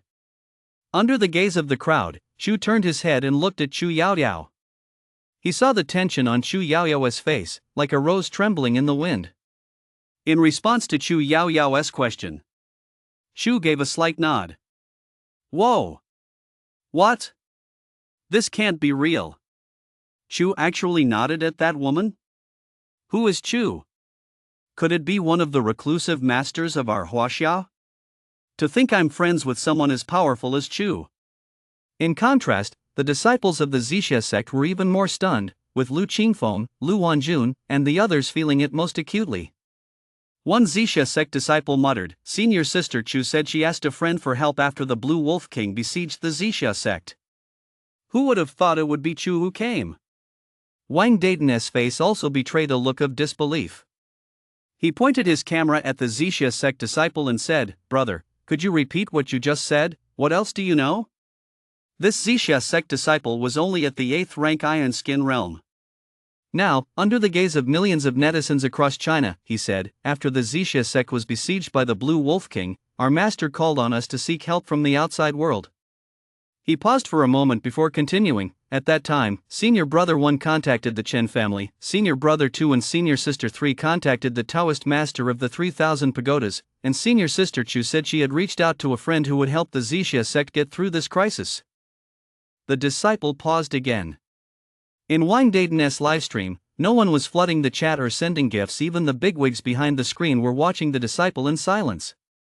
Later, when the Blue Wolf King attacked the mountain gate, the reinforcements from the 1st, 2nd, and 3rd senior siblings all arrived, but Senior Sister Chu's reinforcements never showed up. So the first senior brother ordered senior sister Chu to engage the general stage head-on. Who could have imagined that senior sister Chu's reinforcements were actually the legendary Chu? Whoa! Everyone in the livestream went wild. Chu was actually this woman's reinforcements. The crowd shouted in unison that senior brother of the Zixia sect is a total scoundrel. Sending a 7th rank Steel Bone Realm cultivator to hold off a general stage head-on? How could he even think of that? If it weren't for Chu showing up, that woman would VE died under the general stage's clause. I saw that scene too.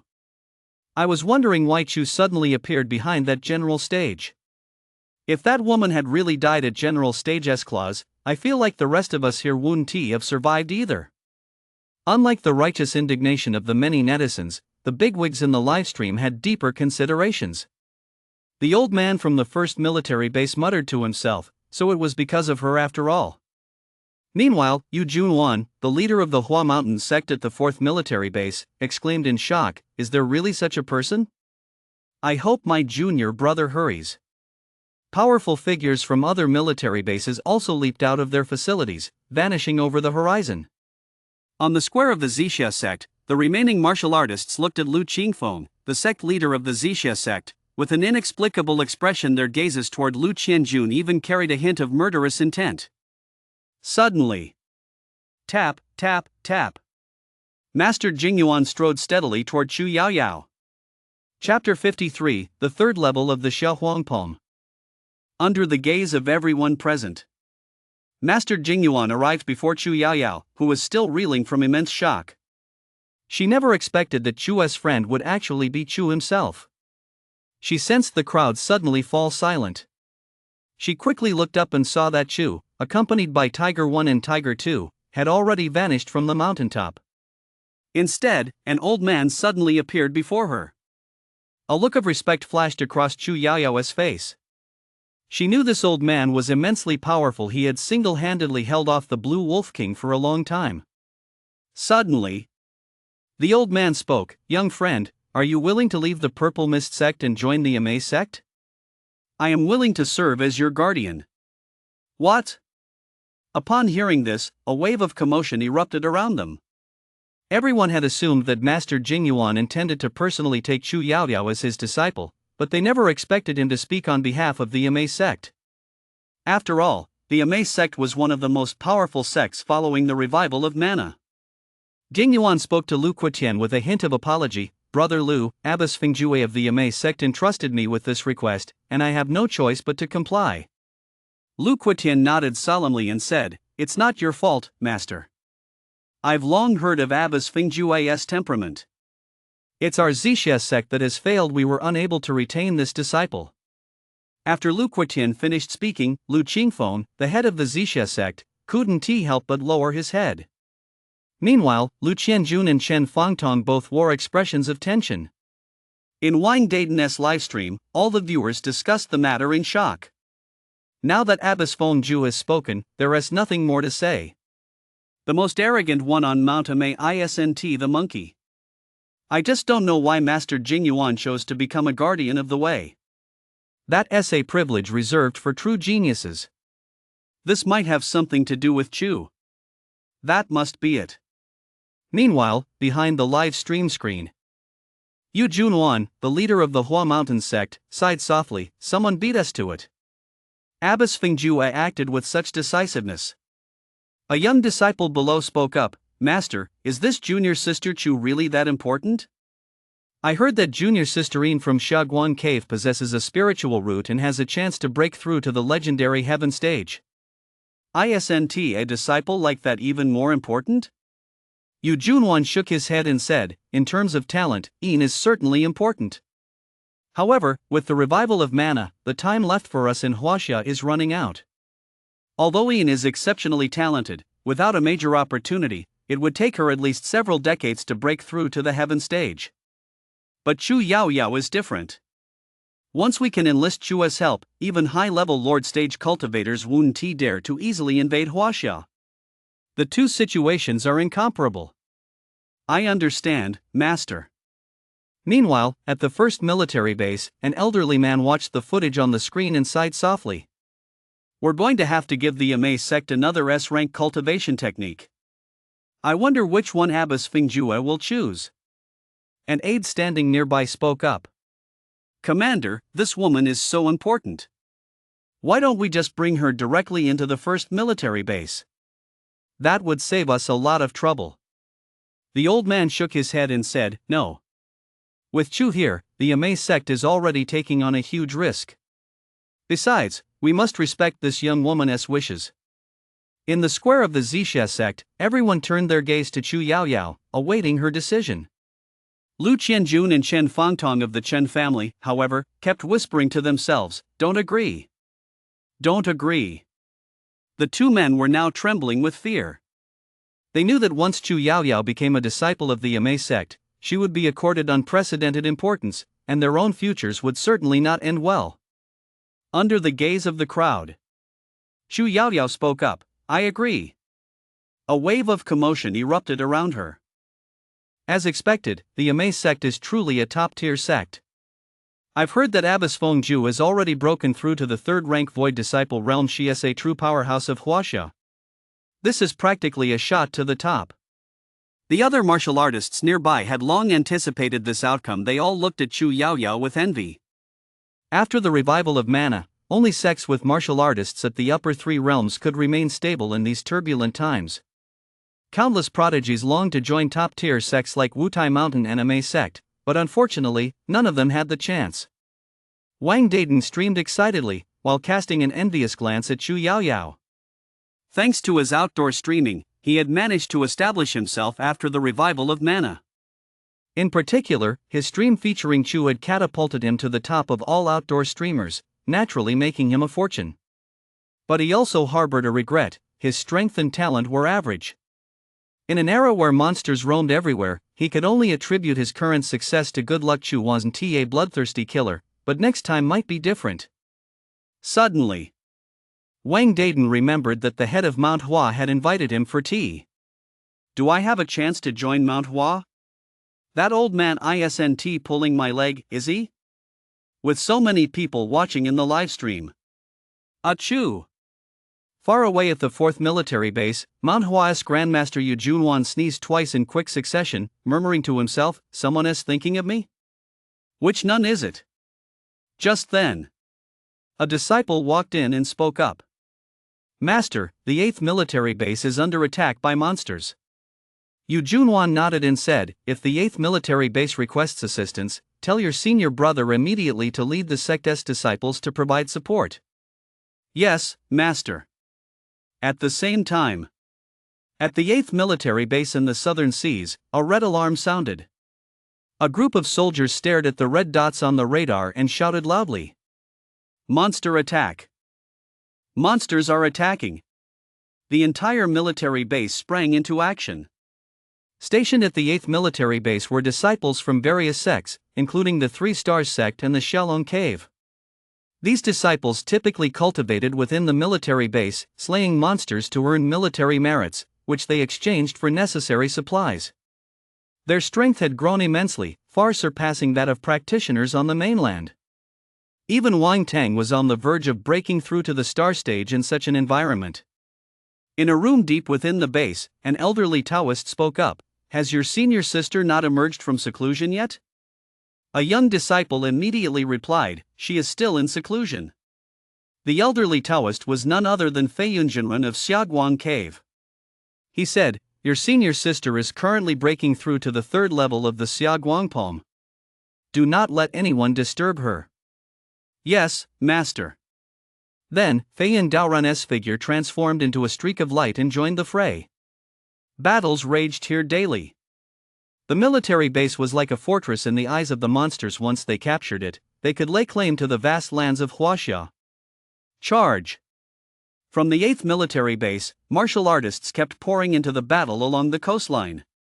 Most of them were at the 6th rank of the symbiosis realm within the middle 3 realms. Amidst the relentless fighting, these martial artists were holding their own against some general stage monsters. Fire! A furious roar echoed through the base. From a massive cannon barrel within the facility, a blinding beam of light flashed intermittently. This was the base's latest laser cannon, highly effective against soldier stage monsters, but less so against general stage and lord stage monsters. By now, countless general stage monsters were swarming toward the 8th military base. Leading the charge was an octopus over 20 meters in size compared to land-based monsters. Those of the ocean were far more colossal. This octopus possessed a ferocious and hideous appearance, and its strength was also at the general stage, causing the martial artists within the base to frown in concern. The base's laser cannons were unable to inflict any substantial damage on the octopus. Finally, a figure descended from the sky, Wang Tong, the Skyblade. A 4th-rank true core cultivator, he possessed the Wang family sword technique, a B-rank martial art passed down through generations. However, Wang Tong had cultivated this technique to the 4th level, equivalent to an A-rank technique cultivated to the 3rd level. Even when facing general stage opponents of the same cultivation level, Wang Tong had the ability to slay them. The moment Wang Tong appeared, he swung his pitch-black broadsword and cut down 2 junior general stage creatures. He then leaped forward with great force, charging at the lead general stage octopus. With the support of the laser cannons and the crowd, the monsters were eventually driven back, and humanity claimed yet another victory. We won, all thanks to Lord Wang Tong. Under the watchful eyes of everyone at the base, Wang Tong, with a large black broadsword strapped to his back, leaped directly onto the base's city wall, which stood over 10 meters high, and then vanished from sight. Fei and Daoren watched Wang Tong's departure with a look of gravity on his face. As the leader of Shaoguang Cave, Fei and Daoren had naturally broken through to the star stage after the revival of mana, but advancing to the 4th-rank true core realm was extremely difficult. Fei and Daoren practiced the A-rank cultivation technique, Xiaoguang Palm, and had already reached the 2nd layer. If he successfully broke through to the 4th-rank true core realm, he would be able to hold his own against a typical general stage monster. At that moment, a faint glow of rosy light suddenly appeared in the sky above the base.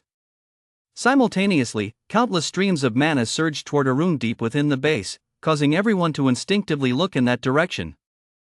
Even Wang Tong, who had just departed, wore a solemn expression. He murmured softly, "What is this?" Whoosh, whoosh, whoosh.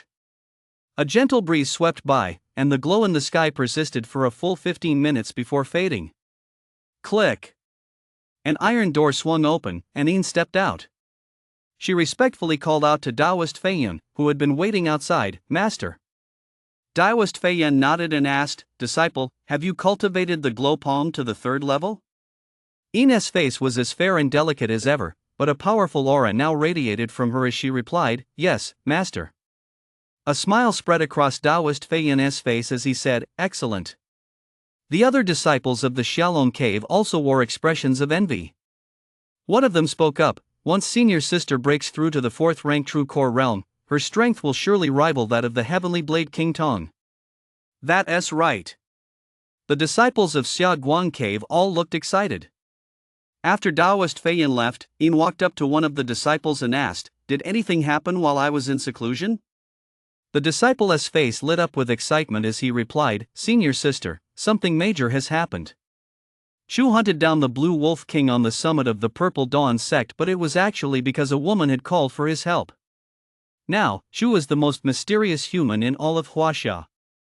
He is a jungle explorer, and everyone is trying to track him down, but no one can find a trace of him."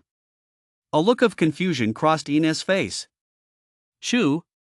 Is he very powerful?" "Senior sister, Shu is currently ranked 3rd on the Huaxia monster list. He is extremely powerful." The disciple then provided Yin with detailed information about Shu. A look of shock gradually spread across Yin's face. Meanwhile, Shu had already left the Zixia sect and arrived in the jungle at the foot of the mountain. Chapter 54, Lord Stage Silver Crown King. Shu still refused to give up on finding the general stage that had laid the giant egg. In Shu's view, that general stage was even more powerful than the Blue Wolf King. Roar! Tiger 1 and Tiger 2 were also playing excitedly in the jungle. Whenever they encountered a soldier stage, the two brothers would instantly kill it and devour it. Shu walked slowly through the jungle. Where did that general stage go? It hasn't even returned to its lair? Tiger 1 and Tiger 2 shook their massive heads, puzzled expressions on their faces. Suddenly, cock-a-doodle-doo. A rooster-esque crow pierced the sky from the distance. A look of excitement flashed across Chua's face, and he quickly looked in that direction. Chu immediately remembered that there was a human city called Anping City in that area. That general stage's power was indeed extraordinary. It could project its voice from such a great distance. Its strength was definitely superior to that of the Blue Wolf King. At that moment, in Anping City, Mayor Lu De was sweating profusely with anxiety. He stared at the screen, which displayed a massive, colorful rooster over 12 meters tall, his face etched with anxiety. A martial artist standing beside him spoke up, "Mayor, why has the Silver Crown King suddenly gone berserk?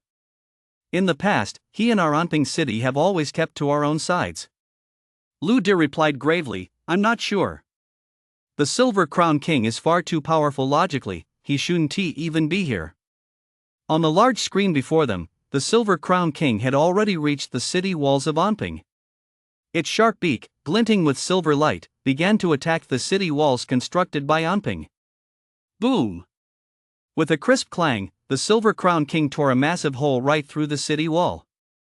At that moment, a middle-aged man in military uniform entered the command center, speaking urgently, "Mayor, order them to open fire. Otherwise, the Silver Crown King will destroy the entire city wall." A look of deep conflict flashed across Lu De's face. He knew exactly what opening fire would entail. He spoke up, "Order the firing. Deploy all troops to the city walls and concentrate all firepower on the Silver Crown King. At the same time, notify all third-rank martial artists in the city to assemble at the city walls and prepare for battle." The middle-aged officer replied immediately, "Yes, sir." Meanwhile, Chu walked toward the edge of the forest, the sound of heavy artillery fire ringing in his ears. A thought struck him, that monster is exchanging fire with a human city. A flicker of curiosity arose in Chu's mind. The strength of a human city far surpassed that of the Zixia sect, which was precisely why the Blue Wolf King dared to surround the Zixia sect but did not dare to easily attack Anping City at the foot of the mountain. This general stage creature actually dared to confront a human city head-on. After all, following the revival of mana, China had abandoned many smaller cities. Most of the remaining cities now had populations of over 5 million. Chu continued walking leisurely through the jungle. Before long, a vast clearing came into view, and at the far end of the clearing stood the city walls of Anping. However, the 5-meter-high walls were now riddled with several massive gashes torn open by a colossal rooster. At the same time, a massive army behind the walls was firing furiously, with tank after tank continuously targeting the enormous, colorful rooster. Yet the shells striking the rooster only managed to knock off a few feathers. The rooster remained completely unscathed. Immediately afterward, the artillery fire ceased, and a group of human martial artists charged out from within the city walls. The leader of the group leaped more than 10 meters into the air and swung his sword at the colorful rooster.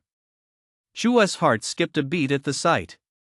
So there really are 4th-rank true core realm martial artists in Anping City.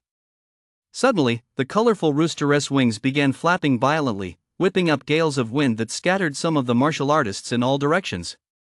Thud! The rooster's head turned into a blur as it pecked at the 4th-rank true core realm martial artist's long sword.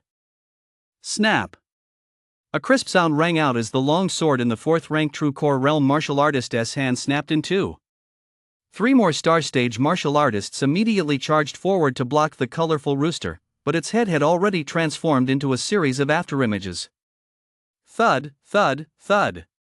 Before the 3 star stage martial artists could even react, they were pecked to pieces by the colorful rooster. Tiger 1 and Tiger 2 watched the scene with excitement written all over their faces. Roar! Roar! Roar! Tiger 1 and Tiger 2 roared at the colorful rooster. Chu spoke up, "You're no match for it." Tiger 1 and Tiger 2 could only lower their heads in resignation, while a hint of excitement flashed in Chu's eyes. This rooster is far too powerful. It's in a completely different league from the Blue Wolf King. Perhaps its strength has already reached the Lord stage. Chu understood why the rooster had gone berserk. It was because he had stolen its home. That was why the giant rooster was venting its fury on the human city.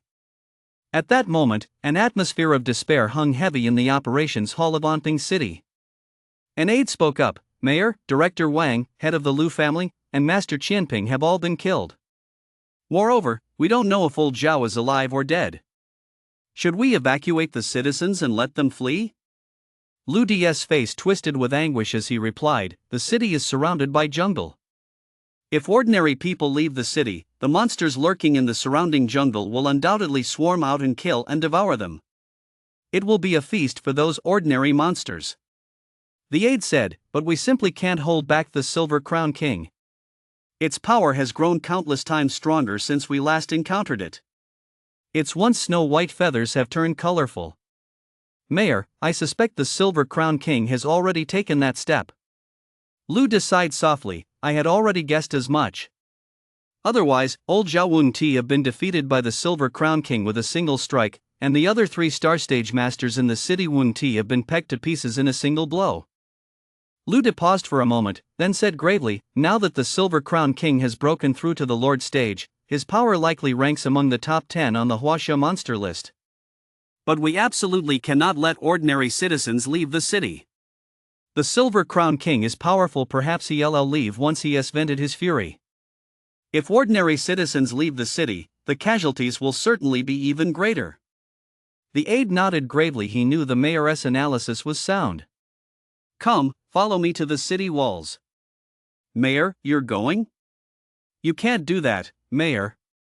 Lu De spoke slowly, since the Mana Awakening, many cities in China have fallen.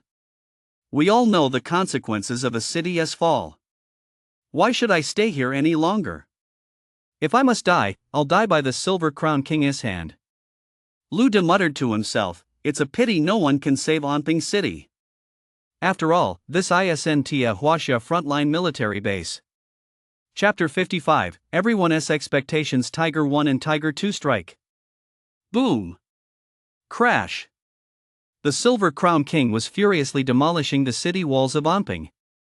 The human martial artists nearby began scattering in all directions. Crunch! A tank was crushed to pieces under the Silver Crown King's claws. Mayor Lu De watched the scene, a hint of despair flashing in his eyes.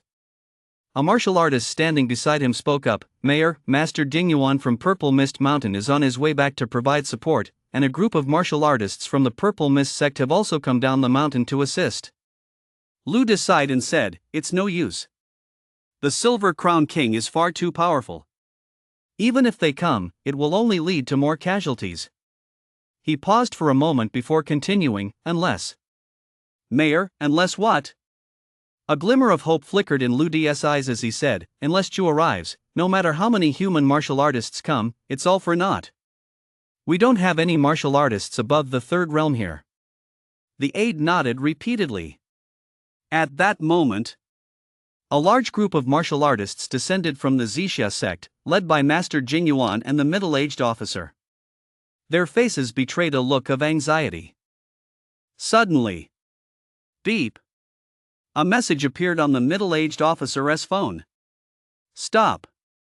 Everyone halted and looked at the middle-aged officer in confusion. The middle-aged officer said gravely, everyone, I must inform you of something. 3 Star Stage martial artists have already fallen in battle in Anping City, and the whereabouts of old Zhao, a 4th-ranked True Core Realm practitioner, are unknown. The Silver Crown King we are about to face is a Lord Stage. What? A Lord Stage has actually appeared here? Horror and disbelief spread across the faces of everyone present. Anping City ahead seemed like an abyss opening its gaping maw, waiting for them to fall in. Since the revival of mana, the terror of Lord Stage beings has always struck fear into the hearts of humans. To this day, there has been no public report of humans successfully slaying a Lord Stage being. Some Lord Stage beings dwelled in remote mountains and ancient forests. To avoid provoking them, the Chinese government had designated those areas as restricted zones, though the Lord Stage beings in the ocean were an exception. What are we going to do? Should we just turn back? Go ahead if you want to. I'm from Anping City, my wife is still there. Then go ahead and get yourself killed. Even at the 4th rank True Core Realm, you're no match for a Lord Stage. Some martial artists couldn't help but start discussing the situation. Wang Dayton mingled at the very back of the crowd. He had already decided not to go to Anping City. He hadn't yet processed the thrill he'd experienced at the Zixia sect just moments ago. Seeing the expressions on everyone's faces, the middle-aged officer couldn't help but glance at Master Jingyuan beside him and ask, "Master, what is your opinion?" Amit Ba. With several million people in Anping City, I simply cannot stand idly by. Chu Yaoyao stood beside Master Jingyuan, a hint of anxiety in her eyes. Suddenly, a martial artist turned to Chu Yaoyao and said, "Don't we have junior sister Chu? If she asks Chu to intervene, wouldn't he that resolve the crisis in Anping City?" Everyone fell suddenly silent, all eyes turning to Chu Yaoyao, their gazes flickering with a fervent light. That's right. As long as junior sister Chu can get Chu to step in, with his strength, he can naturally resolve the situation in Anping City. We wouldn't have to go down the mountain to our deaths, and his wife would be saved too. At that moment, everyone turned their gaze to Chu Yaoyao, their faces lit with a glimmer of hope, as if she were their savior. However, a trace of awkwardness flickered in Chu Yaoyao's heart. She still didn't understand the exact nature of the relationship between Chu and Chu. She had once tried to ask Chu through her soul, but it was like a stone dropped into the ocean. She received no response. Jing Yuan stood beside Chu Yaoyao and said softly, "You needn't feel torn. You are now a disciple of the Amaze sect, just do as your heart tells you." Chu Yaoyao nodded. "I understand, Master." Yet, faced with the intense gazes of everyone around her, Chu Yaoyao could not bring herself to ignore them. Finally, she steeled herself and sent a message to Chu. Ping. In the forest at the foot of the mountain, Chu's phone vibrated, but he paid it no mind. The support Chu Yaoyao received from the Zixia sect stemmed from the goodwill she had once shown him, hoping to introduce him to the sect, but he had returned her kindness with indifference. Chu was no saint, he acted solely according to his own will. Meanwhile, halfway up the mountain, a martial artist asked, "Senior Sister Chu, has your friend replied to your message yet? Will Chu step in to save Anping City? Today, the most mysterious person in China is undoubtedly Chu." On the social media platform Seoul, thousands of people have started following Chu and sending her messages, hoping to become her friends. The name Chu had even become a byword. However, Chu had long since set her account to require mutual follow to send messages, otherwise, her phone would be overwhelmed, though she rarely used it anymore. Chu Yaoyao had been followed by Chu a long time ago, and now she was the only one who could still message Chu. A hint of embarrassment flashed across Chu Yaoyao's face as she said, "No reply." The martial artists around them all wore different expressions, and the way they looked at Chu Yaoyao had shifted slightly. At the back of the group, Lu Qianjun and Chen Fangtong whispered to each other that Chu Yaoyao really hit the jackpot. Just because she was saved by Chu once, she has become a major figure in China. I think it's just a coincidence. Even though Chu admitted it, she still didn't do it on her own. Now that Chu is ignoring her, she has nothing. The other martial artists sighed in unison. One of them even burst into tears, wailing, "Honey, I'm useless, I can't save you. If only I were Chu's friend, I'd eke out of him and beg him to ask Chu to save you." The other martial artists didn't want to discourage him, so they could only think to themselves, "You? You're all muscle and no brains. Chu is clearly a man, how could he possibly be interested in you?" Some of the female martial artists were also preening and posing, uploading their most revealing photos to the Seoul platform and following Chu's account, hoping one day to receive the same treatment as Chu Yaoyao. Of course, Chu was completely unaware of all this. He glanced at Tiger 1 and Tiger 2 beside him and saw that the two brothers were still itching to get into the fray. The way they looked at the Silver Crown King was as if they were eyeing a piece of meat. Chu chuckled inwardly. "It seems you won't give up until you've hit rock bottom." Chu said, "You can go attack it now, but don't blame me if you end up crying your eyes out later." Roar! Tiger 1 and Tiger 2 leaped up in excitement. Like two arrows released from a bow, they charged toward the Silver Crown King. Chu sighed inwardly, it's good for them to take a hit. These two shouldn't get one shot. Chapter 56, The Silver Crown King's Power. Roar! Roar! Two explosive roars echoed across the plain. Having evolved to the general stage, Tiger 1 and Tiger 2's strength had undergone a dramatic transformation. They pounced on the Silver Crown King like tigers descending a mountain. Boom! At that moment, the Silver Crown King pecked through another section of the city wall and saw the brothers, Tiger 1 and Tiger 2, charging out of the forest. Cackle, cackle, cackle. The Silver Crown King let out a furious roar. His massive form immediately turned, and as his wings flapped, a gale swept through the area. Inside the city walls, Mayor Luda gasped, "What is that? How could the Tiger Generals appear here?" A martial artist standing nearby also exclaimed, "It's indeed the two great Tiger Generals under Chua's command."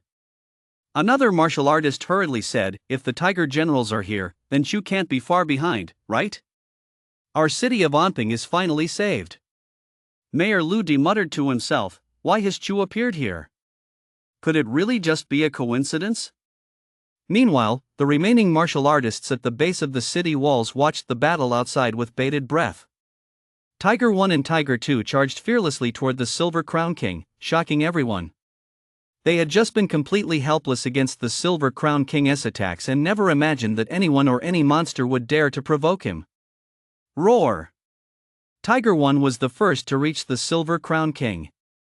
His massive claws glinted with a silvery light as he lunged directly at the beast. Gack! Gack! Gack! The Silver Crown King let out a furious roar.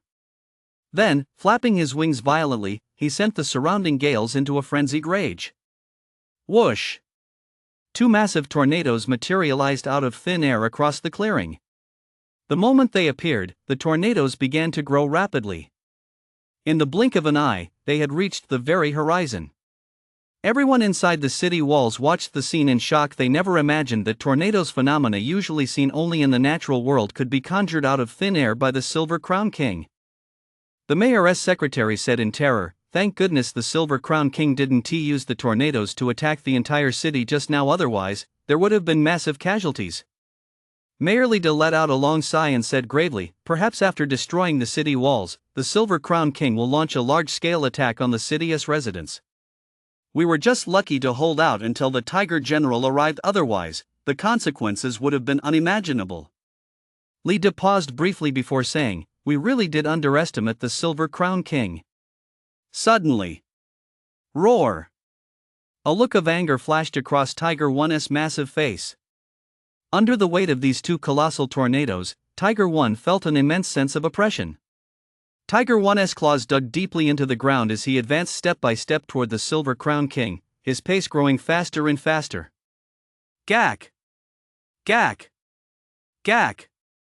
Seeing that Tiger 1 remained undeterred, the Silver Crown King let out another furious roar.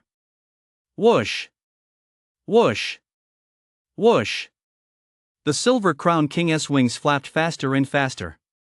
Suddenly, the Silver Crown King's entire body soared into the air, charging toward Tiger 1 in an exquisitely graceful posture. Clang! A thunderous crash echoed as the Silver Crown King's sharp claw clamped down directly on Tiger 1's forehead. Roar!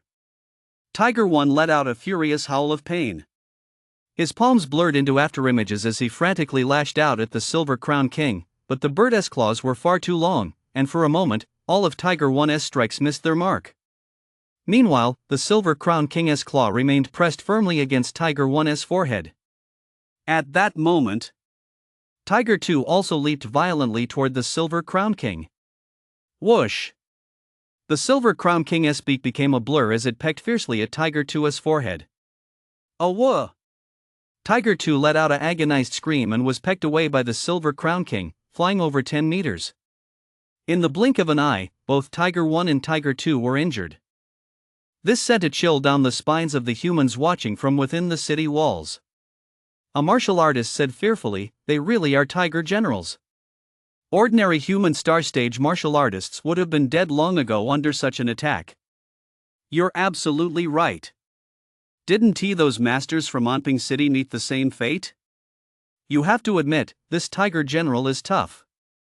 Look, his claws are practically smoking from all that swinging. The others nodded in agreement. On the other side of the city walls, Mayor Li spoke up. The two tiger generals probably aren't a match for the Silver Crown King, but Chu hasn't made his move yet, so it's still too early to tell. Pass this information on to Colonel Lu, it might make things a little easier for them. Yes, Mayor. On the other side, halfway up the mountain, Colonel Lu, a middle-aged military officer, along with Master Ding Yuan and a group of martial artists, all came to a halt. Some of the martial artists spoke up. I'm not going to my death. If you want to go, go ahead. I've got an 80-year-old mother waiting for me at home. I'm not going either. I nearly died at the hands of that blue wolf monster back at the Zixia sect. Now I'm supposed to face a lord stage? My luck isn't that good. That's right. If Chu hadn't intervened at the Zixia sect, I would died up there too. I won't blame you if you don't go, but I'm a citizen of Anping City, I have to return. When Chu's name was mentioned, everyone's gaze instinctively turned to Chu Yaoyao. A hint of embarrassment flashed across Chu Yaoyao's face. She felt as though she had let everyone down, but she knew it wasn't really her fault. Why should Chu listen to her? She, Chu Yaoyao, knew her own limits. Wang Dayton was also live-streaming the situation here. Back in the live-stream chat. Dayton, it's understandable if they don't go, but you not going just doesn't make sense. I just sent you 20 rockets just to catch a glimpse of the Lord Stage Silver Crown King. That's right, Darren. Everyone wants to see the Silver Crown King. Wang Darren's face had turned as sour as a bitter melon. He said humbly, big brothers, big shots, the situation has changed. The Silver Crown King down there is going berserk. Even a 4th-ranked True Core Realm expert is in a life or death situation. Please, just let your little brother off the hook. The group of martial artists halfway up the mountain gradually split into two camps. Most were adamant about not going down, while only a small number decided to descend. Some of the younger martial artists even blurted out, only a fool would go down there. This caused awkward and conflicted expressions to appear on everyone's faces. Suddenly, beep, beep, beep. Lieutenant Colonel Lu's cell phone rang. Seeing that it was the mayor calling, Lieutenant Colonel Lu hurriedly answered. Yes. All right, I understand. After hanging up, Lieutenant Colonel Lu gave Chu Yaoyao a meaningful look, then addressed the crowd in a loud voice. Everyone, we've received word from Anping City that Chu's two top generals are currently battling the Silver Crown King and are at a disadvantage. We must go to their aid now. Those who don't wish to go may leave. No sooner had Colonel Lu finished speaking than some martial artists let out exclamations of surprise. What? The Tiger Generals are fighting the Silver Crown King? Then what about Chu? Brothers, if you don't want to go, you can head back. I must go to support Anping City. I was planning to go support Anping City in the first place, why would I go back? Which idiot just said only fools would go? Step forward. Everyone automatically ignored the news that Tiger General was at a disadvantage in their eyes. Chu had everything under control. Some martial artists who had originally planned to head down the mountain smiled wryly at the scene. The look they cast at Chu Yaoyao, however, unconsciously carried an extra touch of respect. Feeling the respectful gazes around her, Chu Yaoyao's face grew slightly warm. After all, she hadn't actually done anything. Wang Dayton also followed excitedly behind the crowd. In the livestream chat. Darren, did you go the wrong way? Didn't you say you weren't going? Wang Darren gave an awkward smile, though his heart was burning with excitement. It wasn't that he didn't want to go, he just hadn't dared to earlier. At the foot of the mountain. Whoa! Tiger 1 and Tiger 2 were being pounded by the Silver Crown King, howling in pain. However, thanks to the brothers' tough constitutions, their lives were not yet in danger. Seeing this scene, Chu let out a soft sigh. That's enough. Then, he slowly emerged from the jungle. Chapter 57, Silver Fangs and Beak. Thud, thud, thud. Chu's limbs struck the ground, producing a sound like drumbeats. Chu weighed 58,000 caddies, but the strength contained within his body was of a terrifying magnitude. The strength he gained from devouring monsters was at least 100 times his own body weight, as if a person weighing 100 caddies could punch with the force of 200. Thud, thud, thud. The vibrations sent a thrill through everyone inside the city walls. Mayor Lu D's eyes lit up with delight as he exclaimed, "Chu has finally appeared." A martial artist standing nearby agreed, "That's right. Look, even the Silver Crown King has stopped." With Chu's arrival, the Silver Crown King released Tiger 1 from its claws and ceased its attack on Tiger 2. Roar! Tiger 1 and Tiger 2 let out agonized roars and, the moment they were freed, rushed to take cover behind Chu. At that moment, their fur stood on end, and their bodies were covered in wounds, mostly scratches and peck marks inflicted by the Silver Crown King. At the same time, Chu noticed that the Devour skill had enhanced Tiger 1 and Tiger 2's ability to recover quickly, otherwise, they would have been finished off by the Silver Crown King long ago.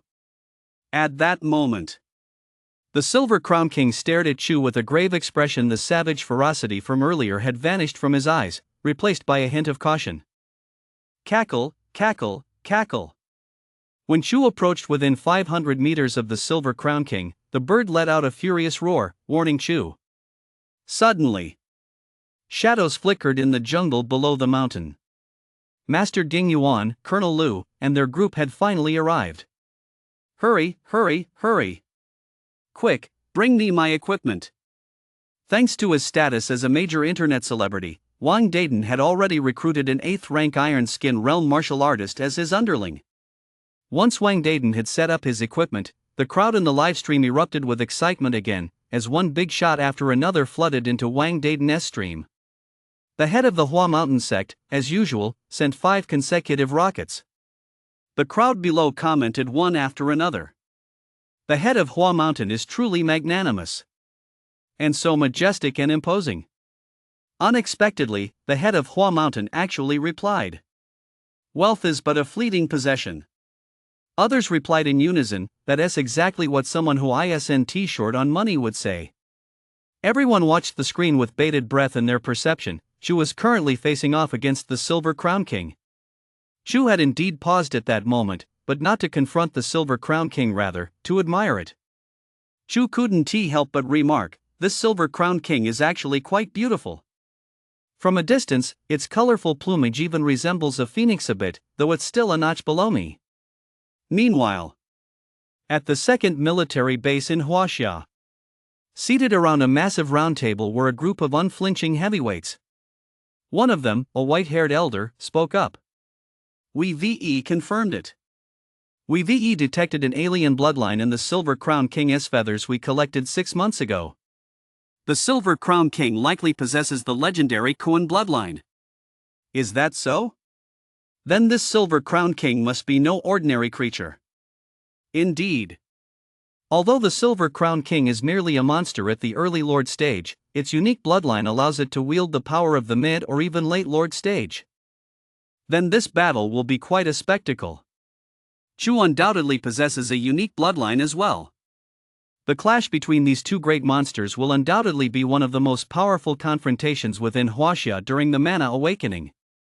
Although most of the people seated at the round table looked aged, the aura they inadvertently emitted was incredibly powerful, undoubtedly strength surpassing the 3rd middle realm. Those seated here were the absolute combat forces stationed at various bases along the coast. They had all cultivated at least the 3rd layer of a rank martial arts, and even faced with a typical Lord stage monster, they were more than capable of holding their own.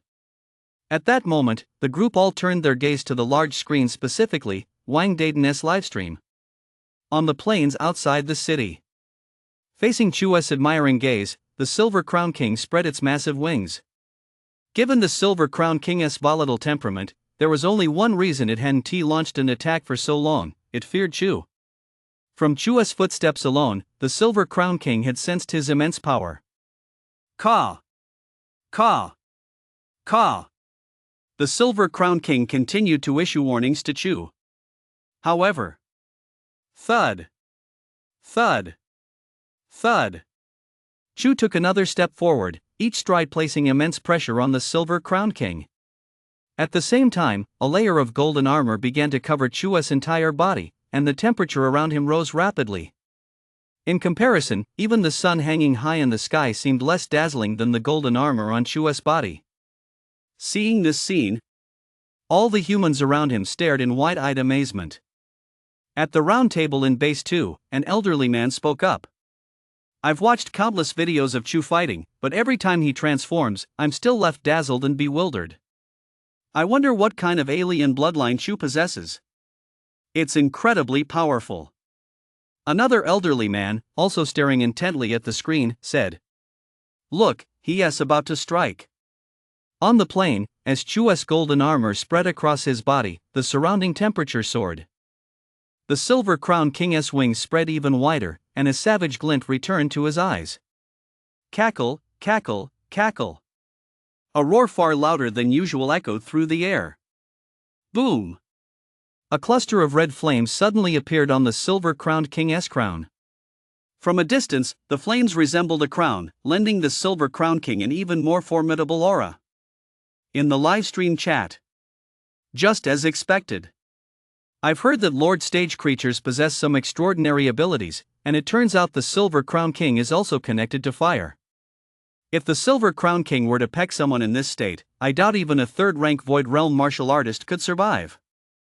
Meanwhile, inside the roundtable at the second military base, all the elders watched the Silver Crown King with grave expressions. This was the first time they had ever witnessed the creature in such a state. Whoosh, whoosh, whoosh. The Silver Crown King flapped its wings violently, and 5 tornadoes suddenly appeared on the ground. These 5 tornadoes merged into one and surged toward Chu. Yet Chu remained completely still. Cackle, cackle, cackle. Then, the Silver Crown King leaped into the air, tracing a graceful arc, and with its crown-like head, charged directly at Chu. Boom! A deafening roar echoed as the Silver Crown King's lightning-fast peck was blocked by Chu's silver fangs. At the same time, countless sparks of flame from the Silver Crown King's head rained down onto Chu's golden armor. These flames were extremely hot. Even a typical Lord Stage cultivator couldn't withstand such heat. Unfortunately, the temperature of Chu's golden armor was even higher. Then, Chu snapped his head back. His silver fangs and the Silver Crown King's beak collided like 2 clashing swords, sending the Silver Crown King flying over 100 meters. Its wings flapped violently in the air before it finally came to a halt. A single strike was enough to leave all the humans watching in awe. The Silver Crown King, who had been so formidable moments ago, had suffered his first setback, and it seemed his strength was being completely overwhelmed. Chapter 58, Soul Weapon. Chu's strength was indeed far superior to that of the Silver Crown King. Moreover, the Silver Crown King's flames couldn't harm Chu in the slightest. The outcome of this battle had been decided from the very beginning. Cackle, cackle, cackle. But the Silver Crown King had long since been blinded by rage. Roaring furiously, it charged forward once more. Boom! Another deafening crash echoed through the air, and this time the Silver Crown King was sent flying over 100 meters. The Silver Crown King seemed to have transformed into an indestructible cockroach, charging again and again, attempting to pierce Chu's defenses with its sharp beak. Yet, time and again, the Silver Crown King's beak was blocked by Chu's silver fangs. Gales swept across the plain as the Silver Crown King, seemingly driven mad, circled Chu relentlessly, launching attack after attack. But Chu stood as steady as a mountain, effortlessly sending the Silver Crown King flying with every strike. At first, the Silver Crown King was sent flying 100 meters. Then 200, 300, 500 meters. After being sent flying 500 meters, the Silver Crown King charged forward in a rage once more. Snap! A crisp sound rang out as the Silver Crown King's beak was snapped clean off by Chu's silver fangs. Squeak, squeak, squeak. The Silver Crown King let out a cry of pain, and the madness in its eyes finally cleared slightly. Immediately after, Chu swung violently. Boom! This time, the Silver Crown King was sent flying 600 meters. After landing, it did not charge at Chu again. Instead, it turned and fled toward the forest several kilometers away. At that moment, the Silver Crown King's 2 slender chicken-like legs became 2 blurs as it frantically fled into the forest. Faced with this situation, Chu merely glanced at it calmly. Chu's weight and strength far surpassed those of the Silver Crown King, and his speed was equally far superior. Boom! A sudden explosion rang out on the open ground. Everyone felt the air tremble.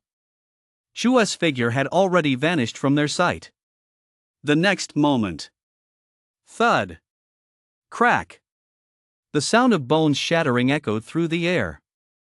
Whoosh, whoosh, whoosh! Colorful feathers drifted down from the sky.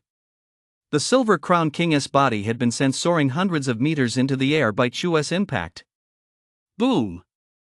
Then it crashed heavily back to the ground. Cluck, cluck, cluck! The Silver Crown King could only utter weak cries, even the flames on its crest had died out. There was no longer any trace of brutality or madness in its eyes, only endless terror. Within the city walls of Anping, a crowd of human martial artists watched the scene in shock. They had expected a fierce, evenly matched battle, but never imagined it would end in such a rout. They gazed at the imposing figure on the plain, sensing boundless strength and intense heat radiating from him.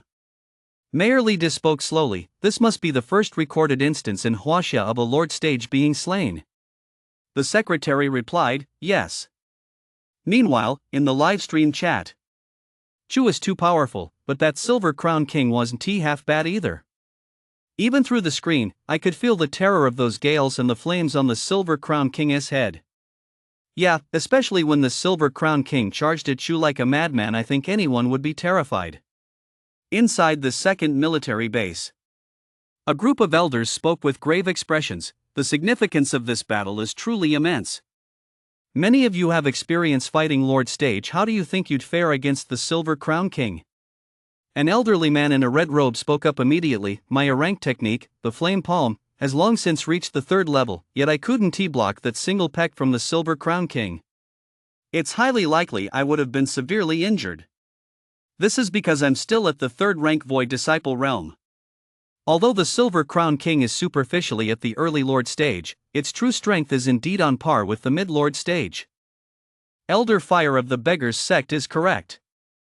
I believe that to take on a monster like the Silver Crown King, one must at the very least have reached the Earth stage, with Dying Chi protecting one's body, and simultaneously have cultivated an A-rank martial art to the 4th level. Only then would there be a significant chance of defeating the Silver Crown King. The elders' expressions grew grave. The Earth stage was the lifelong pursuit of their generation, and mastering an A-rank martial art to the 4th level required extraordinary talent. Though China was teeming with talented individuals, those who had broken through to this realm could be counted on one hand. Just then, an elderess voice snapped everyone back to the present. Look! Chu was about to slay the Silver Crown King. Anping City, beyond the plains. Chu walked slowly to the Silver Crown King's side. By now, the Silver Crown King's bones were shattered, and he lay on the ground, unable to rise. Tiger 1 and Tiger 2 had already recovered considerably. Roar! Roar! They charged toward the Silver Crown King, roaring furiously, as if venting their frustration at having been trampled upon moments ago. It's time to end this, Chu murmured softly. He then walked over to the Silver Crown King and stepped directly onto it with one foot. Crunch! Chu crushed the Silver Crown King's neck with a single stomp.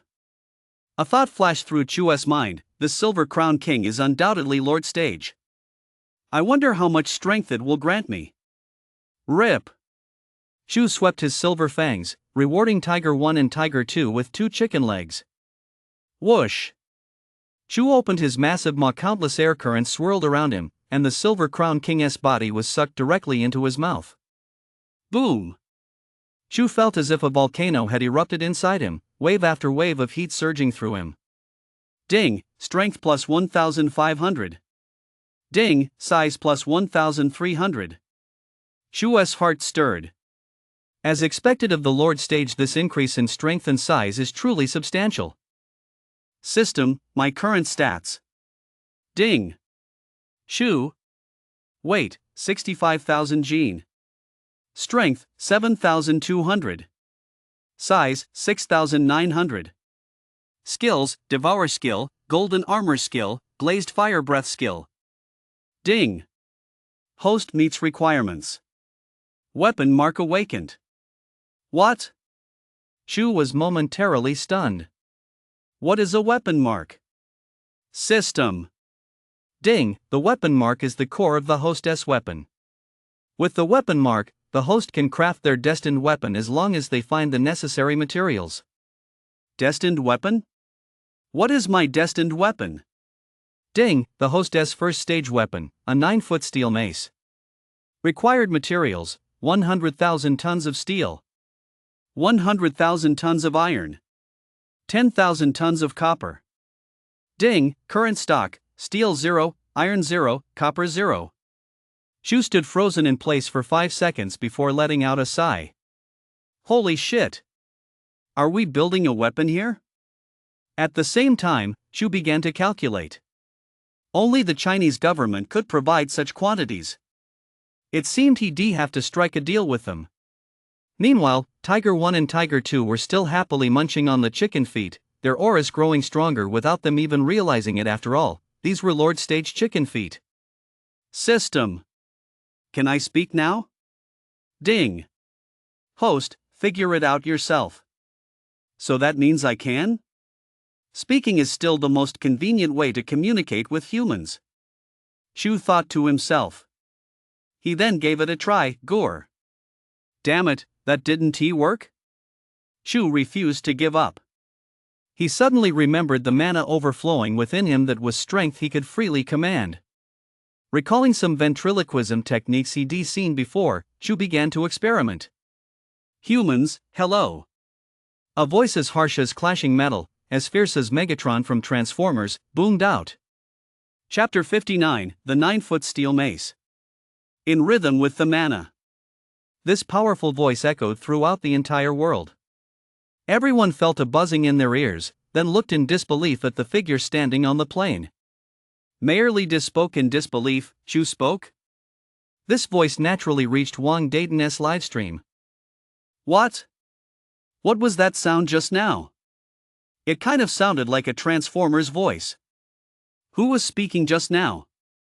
Dabin, do you know? Wang Dabin, Master Ding Yuan, Colonel Lu, Chu Yaoyao, and the rest of the group also stared in shock at Chu on the plane.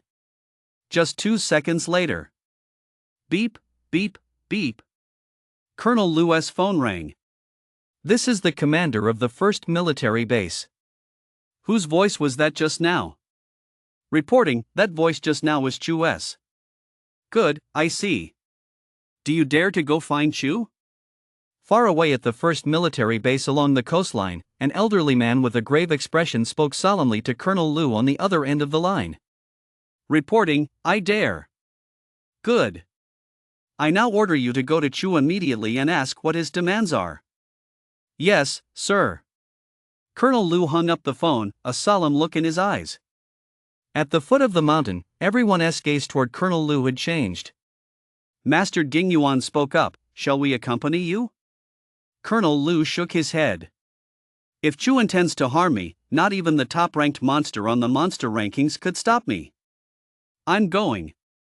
Colonel Lu strode resolutely toward Chu.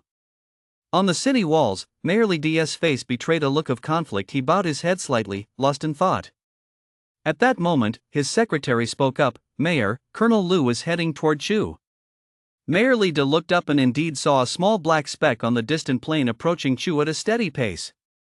Compared to Chu's massive frame and overwhelming aura, this tiny speck seemed like a firefly flying toward the sun, yet it showed not the slightest sign of retreat. Mayor Li's gaze sharpened, and he said firmly, I'm going to Chu's side to ask what he wants. While I'm gone, the deputy mayor will oversee the reconstruction. The mayor's secretary hurriedly interjected, Mayor, you absolutely must not. Although Chu rarely attacks humans, if you go to his side and accidentally offend him, it would be 1,000 times more terrifying than facing the Silver Crown King. Lita shook his head slightly and said, I know there is a chance I might offend Chu, but I'm more interested in knowing what Chu wants. With that, he walked straight down from the city wall and strode resolutely toward Chu. Back in the livestream chat, everyone watched the scene unfold. Was that voice just now Chu's? No wonder it was so powerful and commanding. Aside from the Transformers, only Chu has a voice like that. Meanwhile, behind the livestream, a group of Chinese heavyweights sprang into action. Inside the 2nd military base, an elderly man spoke up, should we contact the chairman? This situation has taken us by surprise. The chairman is currently in seclusion deep within the base, attempting to break through to the fourth layer of the S-rank martial art, the tendon-altering technique.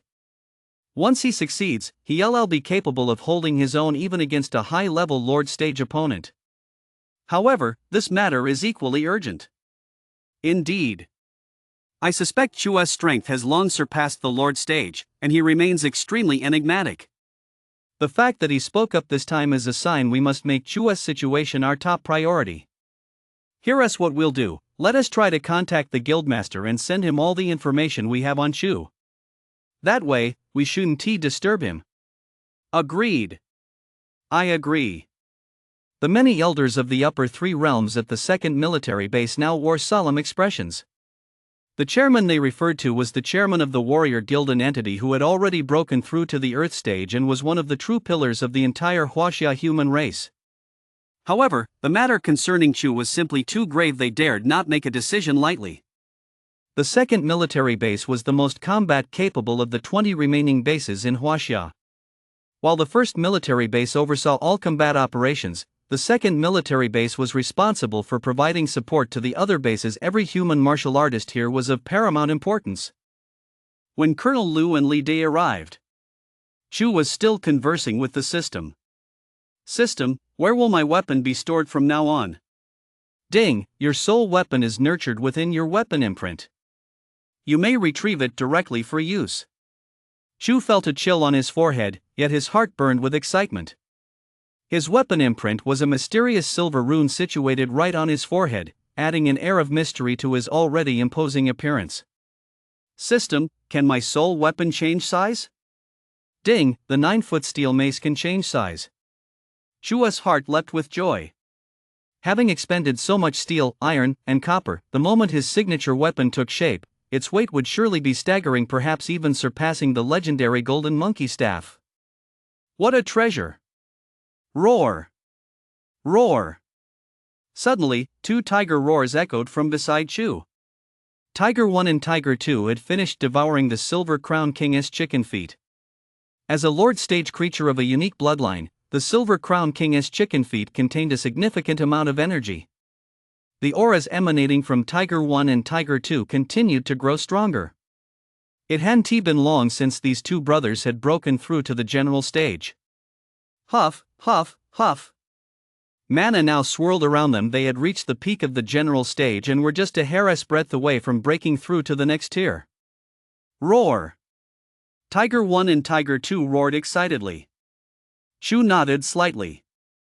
With these two brothers joining forces, they might now be able to hold their own against the Blue Wolf King. From now on, he wouldn't need to intervene personally against ordinary general stage opponents. Tap, tap, tap. At that moment, Colonel Lu jogged over to Chu's side. Feeling the aura emanating from Chu, Colonel Lu was utterly shocked. He had never been this close to Chu before. At the same time, he grew even more cautious. From what the first base commander had just told him, he knew that he was now representing the people of China in his dialogue with Chu. Every sentence, and even every word, could have far-reaching implications for the entire nation. After all, Chu was no Silver Crown King. Facing the Silver Crown King, the people of Huaxia might still have a fighting chance, but when it came to Chu, Colonel Lu dared not dwell on the matter. Slowly calming himself, Colonel Lu spoke respectfully, "Honorable Chu, hello." Chapter 60, The Choice of the People of Huaxia. Looking at Colonel Lu before him, Chu nodded slightly. "Human, hello." A voice as forceful as the clash of metal and stone rang in Colonel Lu's ears, though it wasn't as loud as the one that had just echoed across the entire land, a result of Chu's control, as that had been his first utterance. The tension in Colonel Lu's heart eased slightly. Chu's demeanor gave him a sense of security. "May I ask what your request is?" Colonel Lu asked directly. Facing Chu, Colonel Lu had thought countless times along the way about how to begin. He had tried his best to avoid accidentally offending Chu, but ultimately realized that speaking directly might minimize the risk of error. Chu's gaze was fixed on Colonel Lu. Suddenly, Colonel Lu felt as though all the scenery around him had vanished, leaving only Chu's figure before his eyes. Colonel Lu knew this was an illusion caused by Chu's overwhelming presence, but it made him feel even more cautious and respectful. I want 100,000 tons of steel, 100,000 tons of iron, and 10,000 tons of copper. A voice like the clang of metal rang in Colonel Lu's ears. Colonel Lu hadn't expected Chu to make such a demand. As a member of the military, he understood that only the Chinese government could provide such resources. Moreover, following the revival of mana, production capacity for these materials had plummeted. To construct the southern military base, much of the output had been diverted to the south. Colonel Lu spoke up, "Chu, please allow me to consult my superiors." Colonel Lu felt uncertain.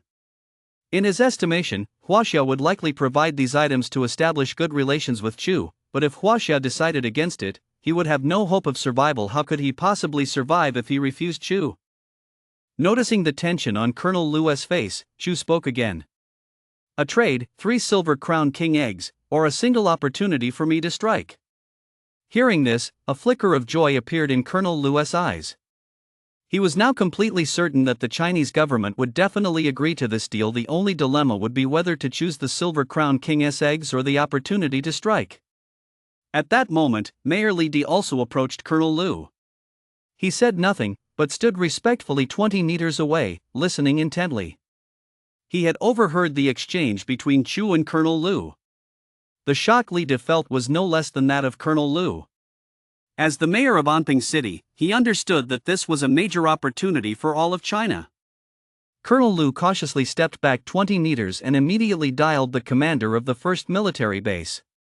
In the operations room of the 1st Military Base, an elderly man answered the call and said, "All right, I understand. I need you to ask Chu to wait 10 minutes. We'll make a decision after discussing it." As he hung up the phone, a faint look of panic flashed across Colonel Lu's face. He didn't have the nerve to ask Chu to wait 10 minutes. But he knew this decision was of paramount importance to China, which was why the commander of the 1st Military Base had spoken in such a manner. Colonel Lu couldn't help but glance warily at Chu. Seeing that Chu showed no signs of impatience, he finally let out a sigh of relief. At that moment, all the commanders of the remaining 20 military bases across Huaxia were holographically projected into the main hall of the 1st Military Base. Roundtable Conference. One of Huaxia's highest-level meetings. Faced with Chu's conditions, all the human high-ranking officials felt the gravity of the situation and the difficulty of the decision. The commander of the 2nd Military Base was an elderly man. Although it was only a projection, everyone still sensed an extraordinary aura emanating from him, a confidence radiating from within. The commander of the 1st Military Base's expression shifted, and he couldn't help but ask, "Old Zhao, did you make the breakthrough?" The head of the 2nd Military Base replied, "I managed to break through by the skin of my teeth."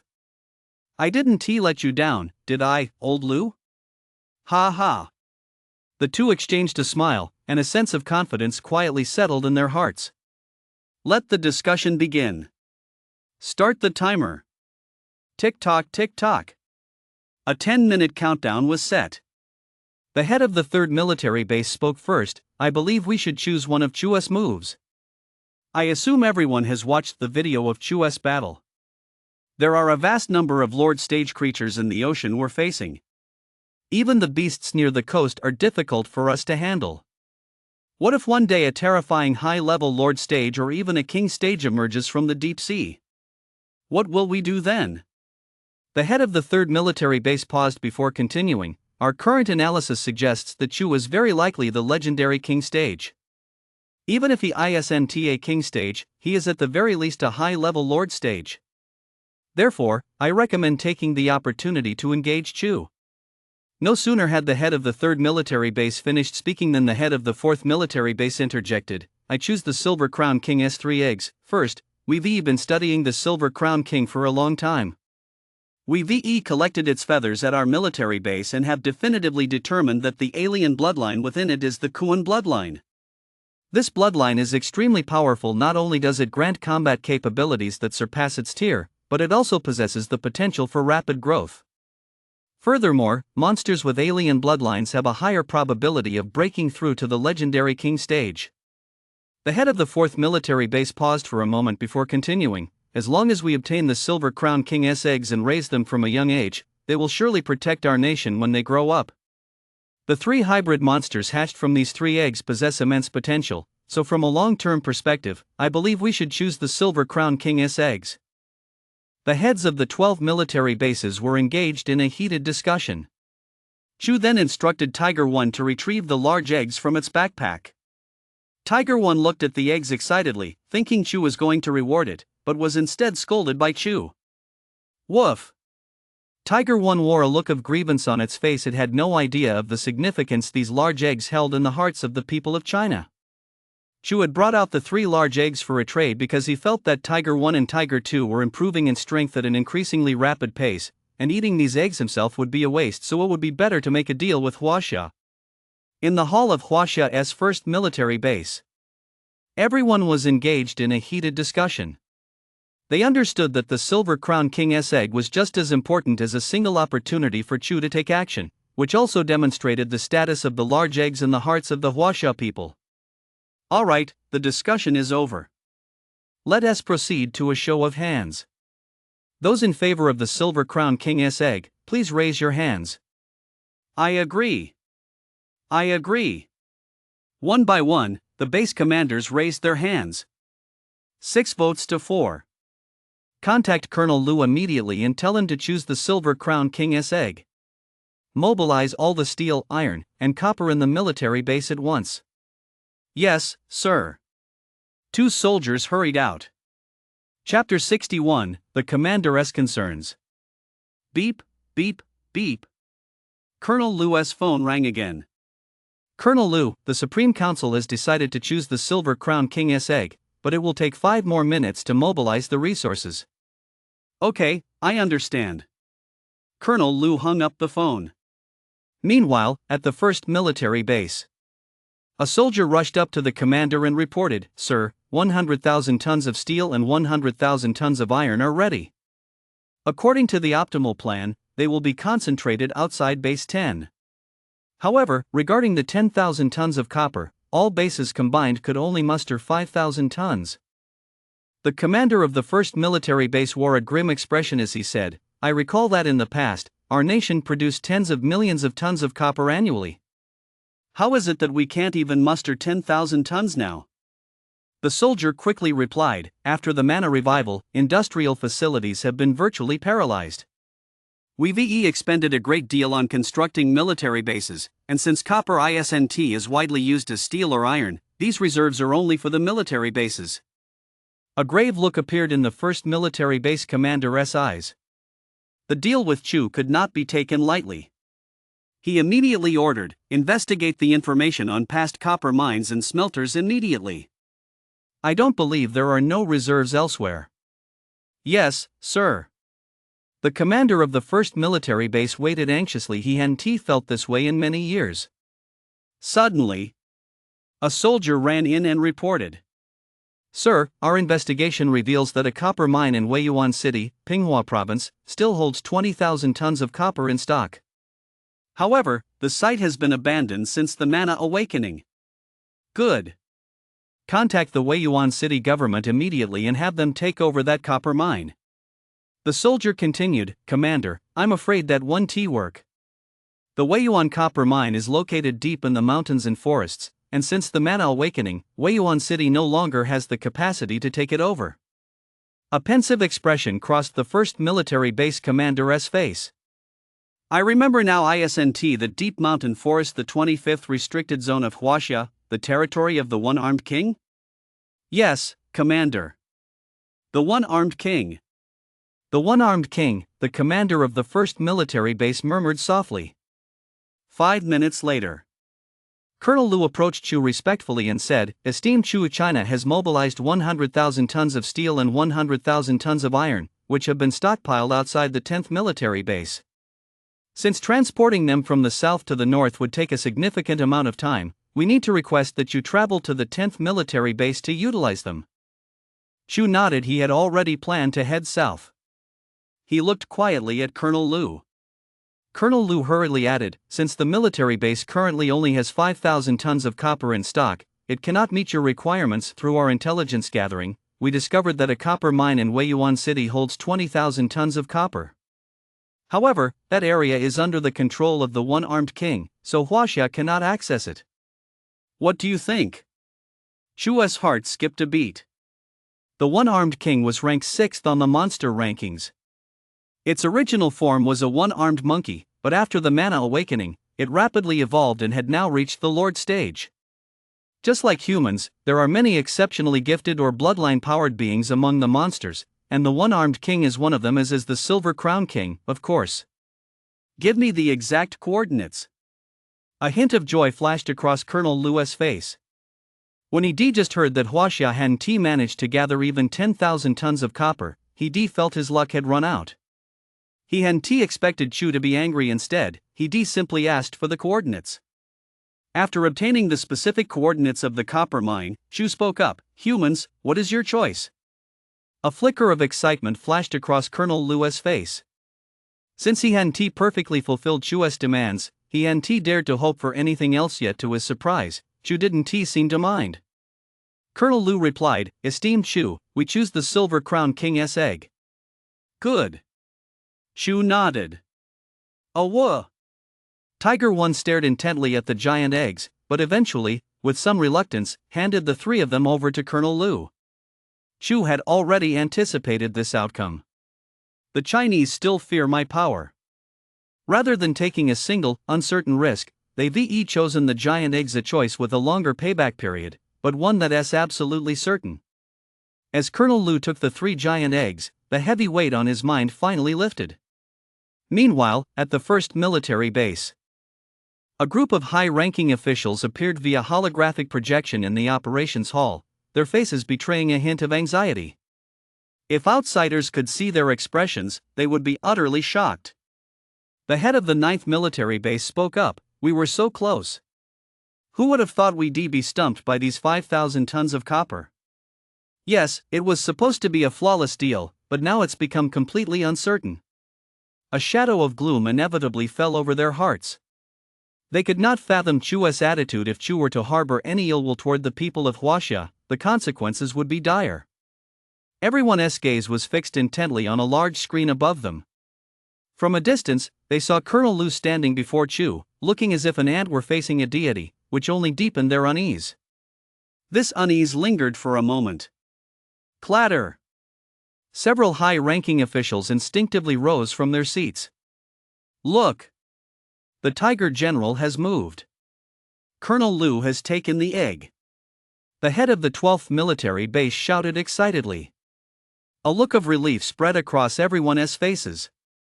The commander of the 1st military base quickly spoke up, "Old Lu, we need your base to send 2 third-rank Void Realm martial artists to assist with the Silver Crown King's egg." The head of the 2nd military base replied, "No problem. I'll send Master Wang from the Qingqing sect and Elder Huo from the Beggars sect together. With them there, even if we encounter a standard Lord stage opponent, they can ensure the Silver Crown King's egg remains safe and sound." Agreed. This was the first time anyone present had ever seen an exotic monster egg. In the past, they had never dared to hope that Chu would bring out such an egg for trade, yet now it had actually come to pass. Exotic monster eggs possess not only immense research value but also tremendous breeding potential. Watching Colonel Lu walk back carrying the massive egg, a flicker of eagerness lit up the eyes of the many high-ranking figures present. Roar! Tiger One was still gazing longingly at the 3 eggs. Perhaps because he had carried them for so long, he actually felt a bit reluctant to part with them. Chu scolded, "They're just a few little chicks. What's there to be reluctant about?" Roar! Tiger One lowered his massive head. Colonel Lu carefully carried the 3 eggs back. Given his strength, protecting the Silver Crown King's eggs was still a bit of a challenge, so he decided to seek out Master Jingyuan first.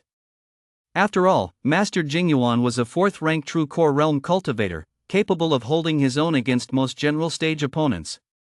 As Colonel Lu departed, Mayor Li De respectfully stepped forward a few paces, coming to a stop 20 meters away from Chu. Chapter 62, Chu Yaoyao's Choice. Chu watched Li De silently. Li De spoke respectfully, "Esteemed Chu, thank you for saving Anping City. I heard you need steel and iron. As it happens, Anping City currently has several hundred tons of reserves in stock, and I would like to offer them to you. Good. Chu's voice rang in Li D's ears, and a look of excitement flashed across his face. Chu also wanted to see if devouring a few hundred tons of steel and iron would cause any changes in his life-bound weapon. Chu, please wait a moment. I'll have someone bring it to you right away. Chu stood silently on the plain. The afterglow of the sun shone upon him, lending him an aura of sanctity. This scene left the surrounding humans spellbound. At the foot of the mountain, Wang Dayton used his live streaming equipment to capture this moment. The number of viewers in his stream surged to over 1 million. In just a few short days, Wang Dayton had become one of the platform's biggest streamers, and he had become synonymous with outdoor streaming. If only things could stay this way, a martial artist murmured softly. The martial artists around him nodded in agreement. Amid the crowd, Chu Yaoyao spotted the figure on the plain, a hint of conflict flickering in her eyes. Ever since Chu had spoken, she had been desperate to know exactly what the relationship was between Chu and Chu. But asking such a question would likely offend Chu. Ding ding. Just then, Chu Yaoyao's phone vibrated. She looked at it and saw it was Yao Yao, her best friend from their college dorm days. Yao Yao, you're a big shot now. I never would have guessed that online friend of yours from back in the dorm had such an impressive background. He is actually friends with Chu. You really are a jungle explorer. Chu Yaoyao smiled to herself and replied, not really. He doesn't even talk to me anymore. It's okay. You're still way better off than I am. The Amay sect has taken you as a disciple. Don't worry about the rest. Hearing Yao Yao's words, Chu Yaoyao's expression froze. That's right. She is now the center of everyone's attention. Even a top-tier sect like the Amay sect has taken her as a disciple. All of this is thanks to Chu. Now that Chu is right in front of her, could she really not even dare to ask about his safety? With these thoughts in mind, Chu Yaoyao took a determined step forward.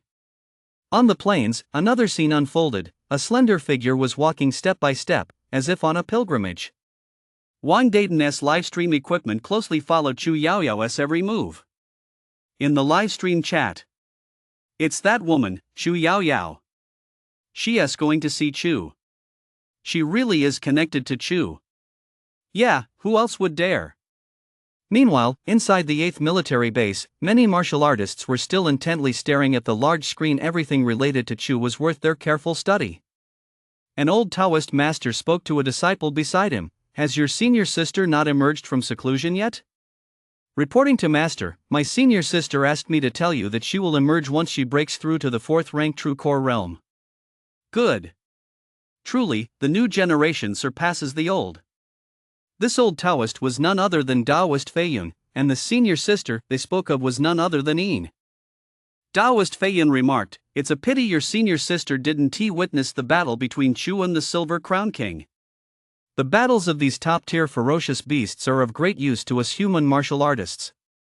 At that moment, the young disciple looked up at the large screen and said, Master, that Chu Yaoyao actually went to find Chu. Could it be that she really has a connection with him? Feiyun Daoran looked at the screen and said, you needn't dwell on such matters. I know many of you are resentful that Chu Yaoyao was able to join the Amay sect directly. Some are destined for unstoppable prosperity. Even the slightest connection with Chu holds immense significance for our nation. Such things are beyond your reach. You should learn from your senior sister, train diligently, and you too will be of great use to our nation. The young disciples replied respectfully, Master, we understand. Under the gaze of millions of people across China, Chu Yaoyao approached Chu. Chu merely gave her a lazy glance, paying her little mind.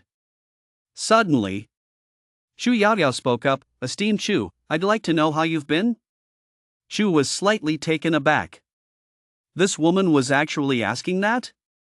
How was he supposed to answer? Roar! Tiger 2 leaped forward, landing right beside Chu Yaoyao. He eyed her up and down, causing her face to turn pale with fear. Yet she stood her ground resolutely, waiting for Chu's reply. Chu couldn't tell how Chu Yaoyao felt about this online friend she had never met. Should I tell her Chu is dead? cut off her last shred of hope? Chu couldn't help but think. No, this woman has already put her life on the line just to come before me. Telling her that might not be right. Chu spoke slowly. Human, do you care that much about Chu? Chu Yaoyao hurriedly replied, yes. Chu continued, would you give up your life for him? As soon as Chu finished speaking, Tiger 2 took a step forward. Roar! He let out a tigress roar directly at Chu Yaoyao.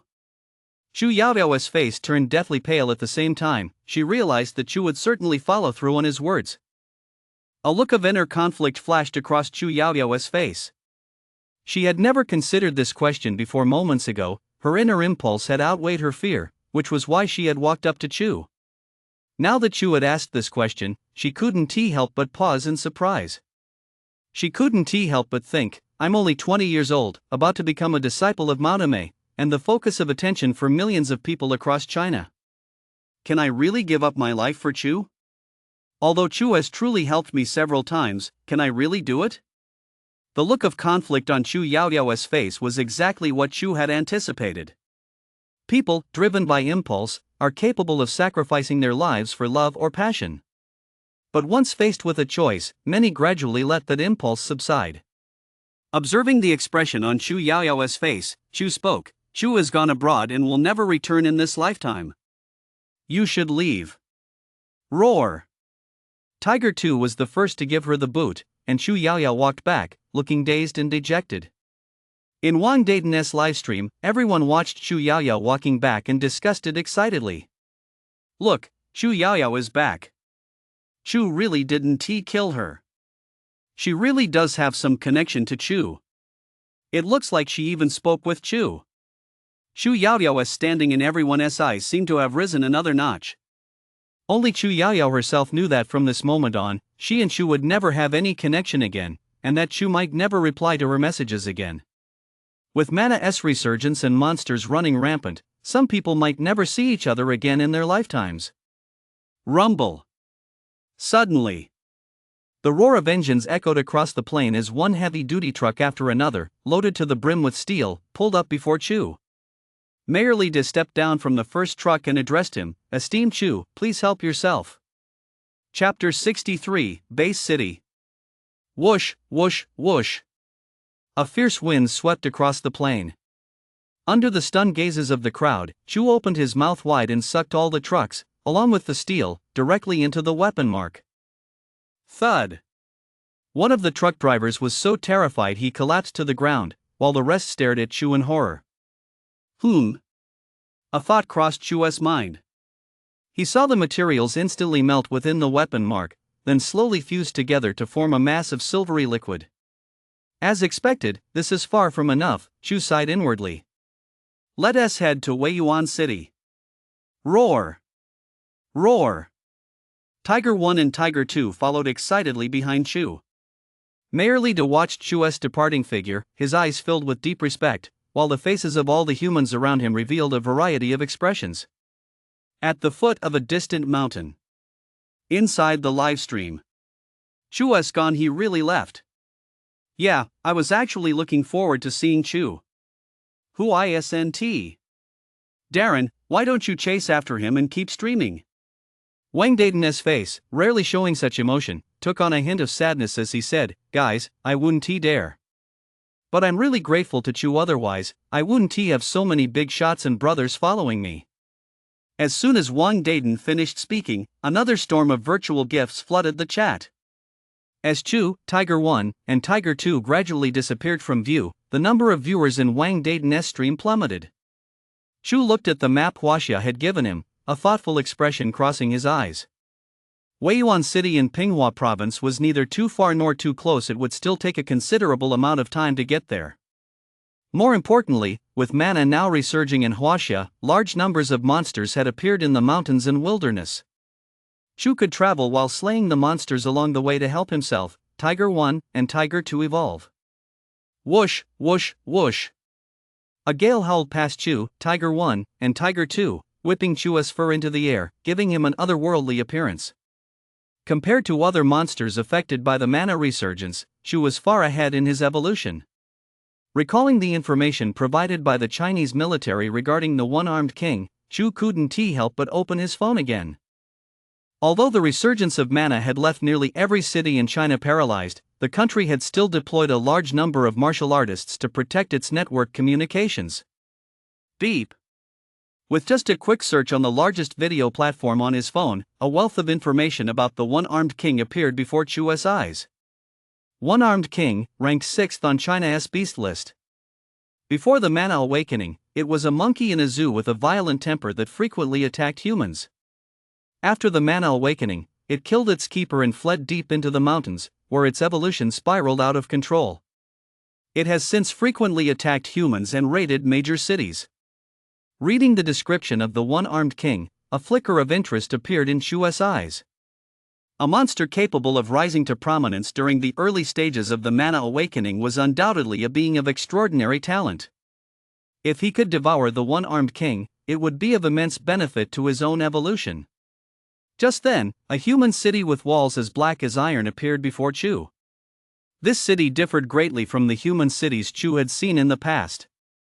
Not only were its walls exceptionally thick, but the ramparts were also bristling with heavy weaponry and martial artists. Compared to the city's defenses, Anping City seemed like a child standing beside an adult. Prominently displayed on the city walls were several ancient-looking characters, Qianyun Base City.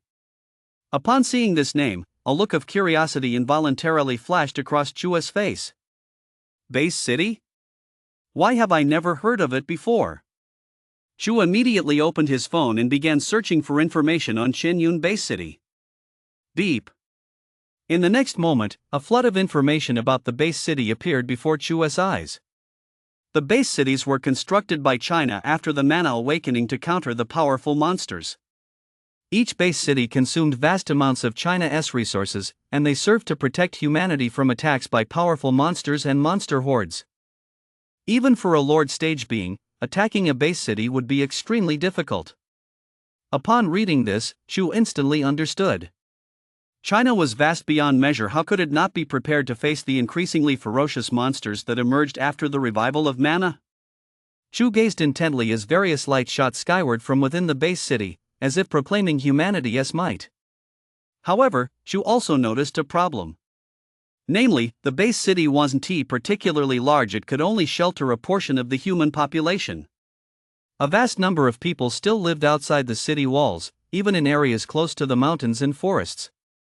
Chu estimated that the base city could accommodate at most 1 million people, while there were at least several million more living outside its walls, people whose lives were in constant danger, especially at night. Chu murmured softly, "It seems that building this base city to shelter 1 million people is already the limit of what Huaxia can do in this region. Otherwise, Huaxia wouldn't let these people live outside the city walls." Tap, tap, tap. Chu walked briskly, paying little attention to the living conditions of these humans. He passed straight through the area without any intention of stopping. However, some sharp-eyed humans did spot Chu. In the distance, several men dressed in rags flashed a look of fear in their eyes. Then, as if suddenly realizing something, they whispered, "Chu. Chu has appeared here." The news spread rapidly among the crowd. Chu didn't linger. If there were monsters in this area, he wouldn't mind taking them out to help these people survive a little longer. But to truly survive in a world where mana had been restored, one needed personal strength. Chu believed that most of the humans who had made it into the Qianyun base city were martial artists, or at least had the potential to become one. Of course, there were certainly plenty of high-ranking officials and former wealthy elites as well, but such was the nature of this world's rules. Chu's power had now transcended those rules, but these common folk clearly could not. Chu moved swiftly, covering several kilometers in the blink of an eye as he passed by crowds of ragged civilians. Suddenly, "Help! Help me!" 2 piercing screams rang out. Chu's eyes flickered, thinking he'd spotted a monster. But when he turned to look in that direction, he saw several burly men roughly dragging 2 beautiful women, holding a rope and a large burlap sack in their hands. Chu's eyes turned cold. Although the mana revival had shattered the old order, what he detested most was the trafficking of women. "Die!" Chu growled under his breath, and Tiger 1 and Tiger 2 immediately darted forward. Chapter 64: Human Traffickers. Tiger 1 and Tiger 2 were incredibly fast now that they had reached the general stage. Dealing with these men was child's play. Bang! Before the men could react, Tiger 1 leaped behind one of them and smashed his skull with a single palm strike. Only then did the rest of the group catch sight of Tiger 1 and Tiger 2. Ah, what terrifying monsters! The men let out a blood-curdling scream. The burly leader, who possessed the cultivation level of the 8th rank Iron Skin realm, was instantly struck with terror in the face of Tiger 1 and Tiger 2. Tiger 1 and Tiger 2 showed no mercy whatsoever. While they were well behaved in front of Chu, in the eyes of humans, their ferocious nature remained. Thud! Several more crisp sounds rang out as a few heads split open like watermelons, scattering fragments across the ground. The remaining two women stared at Tiger 1 and Tiger 2, their faces ashen. They huddled tightly together, unable even to muster the thought of fleeing, and simply closed their eyes in despair. However, the attack they had imagined never came. Tiger 1 and Tiger 2 merely stared at them coldly. Thump, thump, thump. A series of deep footsteps echoed. The next moment, a massive shadow loomed over them. The two women slowly opened their eyes. Upon seeing Chu, they were surprisingly unafraid instead. A hint of joy flickered in their eyes. Seeing their expressions, Chu couldn't help but feel speechless.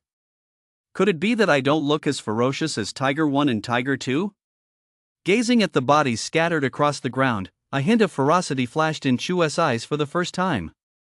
A deep voice, like the clang of magnets colliding, echoed through the air. Who are they? Why did they kidnap you? Hearing this, a look of sorrow flickered in the eyes of the two beautiful women as they replied, Esteemed Chu, these men are servants of the Wang family within the base city. The Wang family's young master has a penchant for beautiful women, so they frequently return to the outskirts to abduct young women, bringing them into the base city to be abused by him. Once they've been ravaged to the point of barely clinging to life, they're thrown out of the city to be devoured by wild beasts. If it weren't for you, Chu, we wouldn't have been able to escape. We used to be teachers at an elementary school. After our mana was restored, we couldn't afford to become martial artists, so we had no choice but to live outside the city. Chu now fully understood what had happened, though he hadn't expected events to unfold so quickly. How powerful is the Wang family in Qianyun Base City? The patriarch of the Wang family is a 4th-ranked true core martial artist and one of the elders of Qianyun Base City. The Wang family also has several star stage practitioners, as well as many other martial artists of various ranks. We ordinary people simply have no ability to resist. Chu couldn't help but think to himself, the Wang family dares to act so arrogantly and run rampant within Qianyun Base City without even a single martial artist at the 3rd realm. They're nothing but a bunch of vermin. Although Qianyun Base City was considerably more powerful than Anping City, its mayor was nowhere near as capable as Anping's mayor Ludi. Along the way, Chu pondered that if he merely dealt with monsters as he passed by, who knew when his next evolution would come? It could take ages. Now that mana had been restored, communication systems in Huaxia remained intact, and he had already gathered a wealth of information on the monsters. He urgently needed this information and the monsters' coordinates. With that in mind, Chu couldn't help but glance toward Qianyun Base City. Upon the thick city walls, martial artists watched Chu warily, not letting their guard down for a moment. Seeing this, Chu's gaze grew cold. His presence had likely been detected by the city's high-ranking officials long ago, and far from relaxing their vigilance, they were actively on the defensive against him. This was clearly the exact opposite of what the high-ranking officials of Huaxia had instructed. Meanwhile, inside Qianyun Base City, a large group of high-ranking officials were watching Chu's figure outside the city walls with grave expressions. In particular, witnessing Tiger 1 and Tiger 2 smash the skulls of several humans had caused their faces to darken. Mayor Qian Yuan spoke in a low voice to an elderly man standing nearby. Elder Wang, those men are from your Wang family, aren't they? If we offended Chu, even the coastal military base will impose punishment. Elder Wang, you must keep the Wang family in check. The elderly man's name was Wang Quan. Already at the peak of the 4th-ranked true core realm, he was a true high-ranking official of Qianyun Base City and possessed an extremely domineering personality. He replied calmly, "Mayor, I understand. But this Chu, especially the two tigers under his command, is truly ruthless." He then shouted to a man behind him, "Issue the order, reinforce the city gates. The moment a monster appears, immediately deploy the laser cannons, all major weapons, and martial artists to attack." Qian Yuan's expression darkened as he said, "Elder Wang, you..." "Mayor, I'm doing this for the good of our base city. It won't be easy for Huaxia to build a base city like this. We must be prepared to defend against powerful monsters and even eliminate them when the time is right. But the coastal military base explicitly ordered us to support Chu. Elder Wang, you shouldn't be doing this. If we create a rift with Chu, it will definitely not benefit our Qianyun base city." Wang Quan smiled contemptuously and said, "I don't believe that by mobilizing the strength of our entire base city, we wouldn't be able to handle a single monster. The online hype surrounding Chu is simply excessive. Just think about it, the Lord Stage monster Chu defeated was only about 10 meters long. Mayor, there is no need to worry. I don't believe Chu could breach our city walls, which are dozens of meters high." "Ah." Mayor Qian Yuan sighed softly. Relying on his formidable strength, Wang Quan actually dared to pressure him. Suddenly, boom! A sound like the clash of metal and stone rang out above Qianyun base city. "Humans, hand over Wang Li of the Wang family. I wish to make a deal with you." The voice carried immense power and exuded overwhelming authority. Every martial artist within Qianyun base city felt a deafening roar in their ears and collapsed to the ground. While the city's high-ranking officials didn't quite fall to the ground, their faces flushed crimson. A single voice had nearly caused them to spit up a mouthful of blood. A hint of terror flashed in everyone's eyes as they instinctively turned to look at Wang Quan, who stood not far away. Wang Quan's face was equally grim, for Wang Li was his own grandson. Handing over his grandson was something he could never bring himself to do. Everyone then turned their gaze to Chu on the screen, a hint of unfamiliarity flickering in their eyes. Outside the city, after uttering those words, Chu stood quietly in place, waiting. He was in no hurry. With power that utterly overwhelmed others, Chu preferred to handle matters directly. He took a dim view of the Wang family in Qianyun base city, demanding they hand over Wang Li was simply giving them time to consider. If they refused, Chu wouldn't hesitate to wipe out the entire Wang family in Qianyun base city. Chapter 65, The Deal in Qianyun base city. Just a moment later, the high-ranking officials of Qianyun base city climbed onto the city walls. Clack, clack, clack. At that moment, Chu began to move, walking slowly toward the base of the city walls. On Chu's massive frame, his black armor emitted a chilling glow, while his fiery red hair blazed like burning flames, striking a profound shock into the hearts of the senior officials. Mayor Qian Yuan couldn't help but say, "Elder Wang, you should hand over Wang Li. You don't drag the entire base city down with you." Wang Quan's face had turned as dark and grim as iron, and the aura emanating from him surged violently. Wang Li was his own grandson. How could he possibly continue to hold sway in Qianyun base city if he handed him over? But Chu's strength was far beyond anyone's expectations.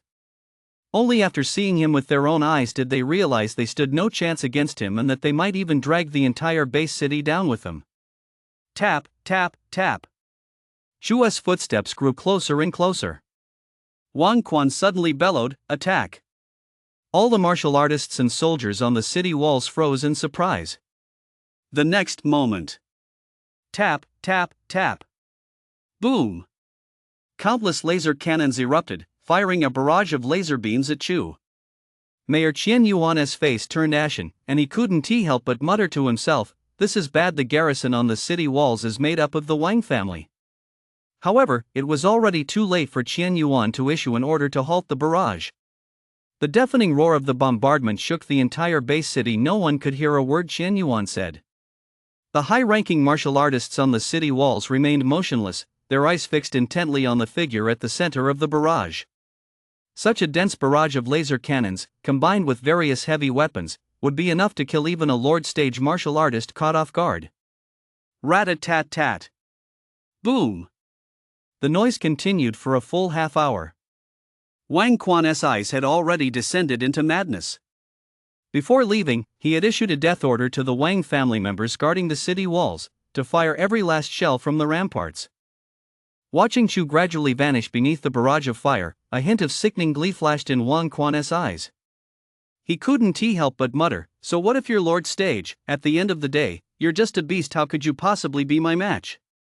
Whoosh, whoosh, whoosh. A gale swept across the land, and the thick smoke slowly began to dissipate. The expressions of the martial artists on the city walls kept shifting. If Wang Quan truly managed to kill Chu, they might never be able to challenge the Wang family again. On the ground, a massive crater had been blasted open by the barrage of fire. Tiger 1 and Tiger 2 roared anxiously from afar. Roar! Woo woo! The two women Chu had rescued in the distance were also weeping. Footage of the scene was even uploaded online, sparking a massive reaction in an instant. Everyone's gaze was fixed intently on the crater. Whoosh, whoosh, whoosh.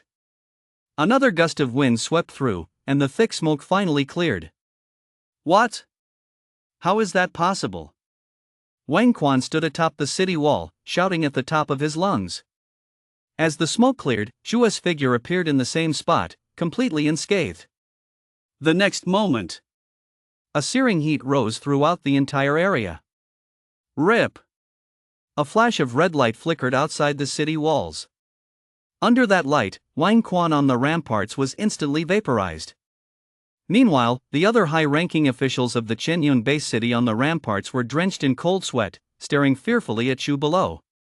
Chu's decisive slaying of Wang Quan had completely shattered the illusions of all the high-ranking officials of the Qianyun base city. Just 5 minutes later. Ah! Let me go!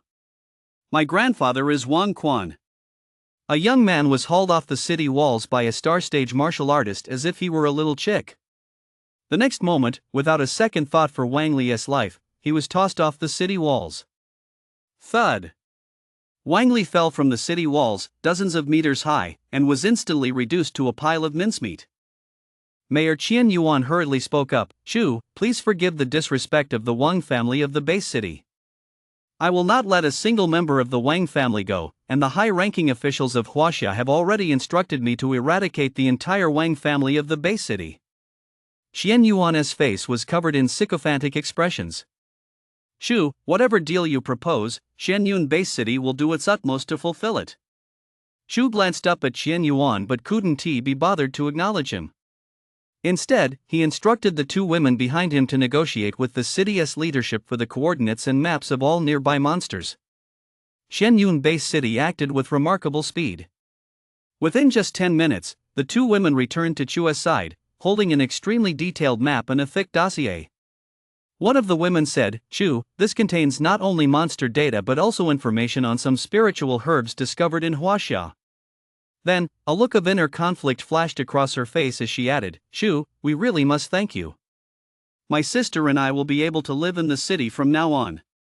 We will never forget your kindness for the rest of our lives." Chu nodded slightly without speaking. He picked up the materials and, accompanied by Tiger 1 and Tiger 2, walked off into the distance. The two women stared blankly at Chu's sturdy back, standing there for a very long time before finally returning to the base city. Their destinies had been altered by Chu's arrival. According to the information provided by the Qianyun base city, Chu arrived at a nearby primeval forest. This forest was one of the restricted zones in the entire Dongyuan province. It was precisely because it harbored a large number of general stage monsters and several lord stage monsters that Dongyuan province had rapidly established two major base cities. Otherwise, the entire province would have become a paradise for monsters. As Chu made his way through the forest, he felt the lush greenery all around him, with towering trees stretching endlessly into the distance. Tiger 1 and Tiger 2 darted excitedly through the jungle. Roar! Roar!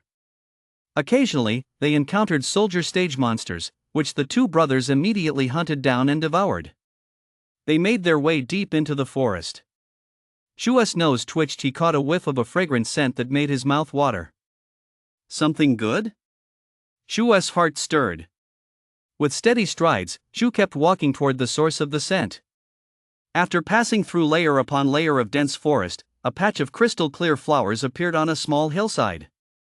That delicate fragrance was emanating from these very flowers. At the same time, Shu sensed a strong aura of mana emanating from the flowers. Gazing at the flowers, Shu muttered, "These must be spiritual herbs. Eating them should boost my strength." Shu opened his mouth wide. A gale immediately swept through the forest, and the flowers on the hillside were sucked directly into his mouth. Ding, strength +1. Ding, size +1. Ding, strength +1. After devouring all the flowers and plants, Shu was astonished to discover that his strength and size had increased by nearly 100 points. System, what are my stats now? Ding. Chu. Species, golden armor boar. Weight, 67,000 gene. Strength, 7,350 points. Size, 7,100 points. Skills, Devour skill, golden armor skill, glazed fire breath skill. Ding, host is about to reach 8,000 size points. Upon meeting the requirements, the Dark Heaven avatar will awaken. Once the Dark Heaven avatar awakens, size points will be reset to 0. Dark Heaven avatar? Shu's expression turned puzzled. What is the Dark Heaven avatar? System. Ding, the Dark Heaven avatar is the true form triggered by the bloodline power within the host. Its size is immense, representing the host's complete form.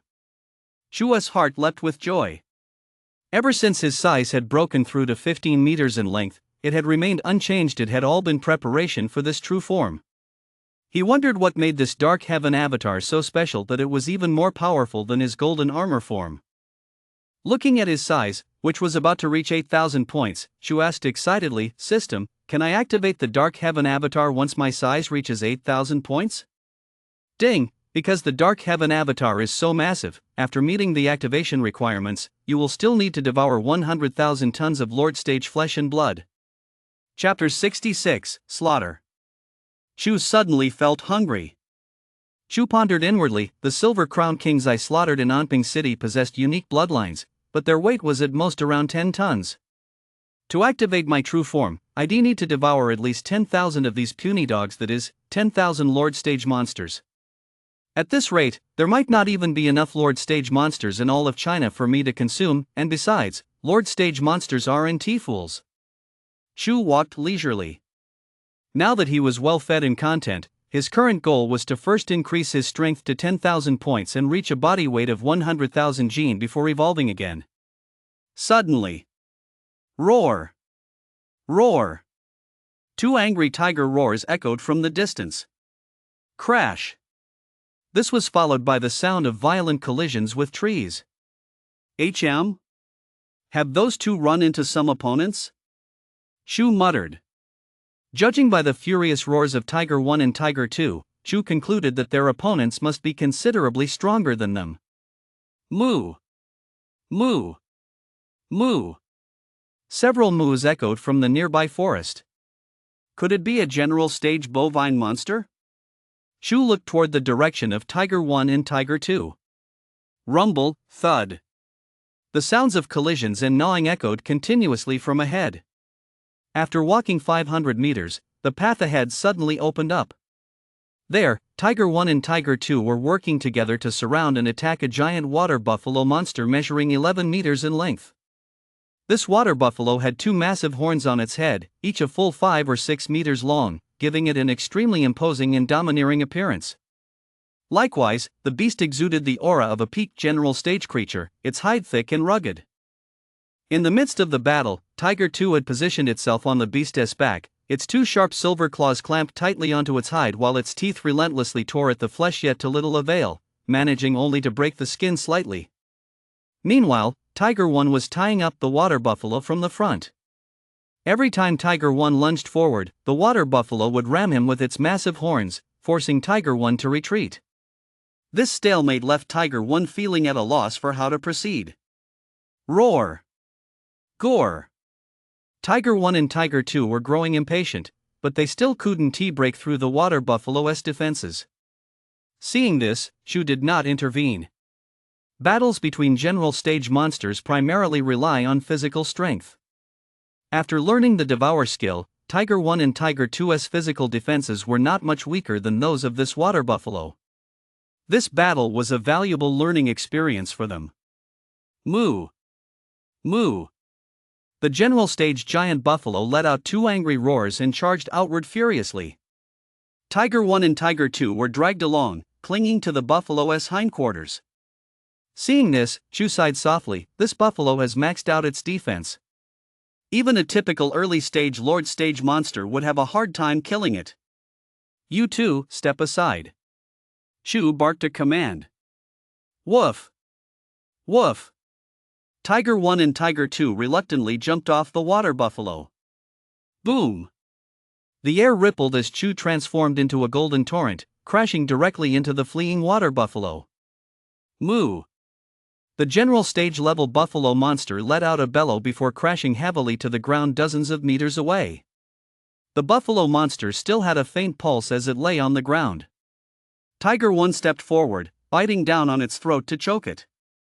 Then, Tiger 1 dragged the massive carcass of the buffalo monster to Chu.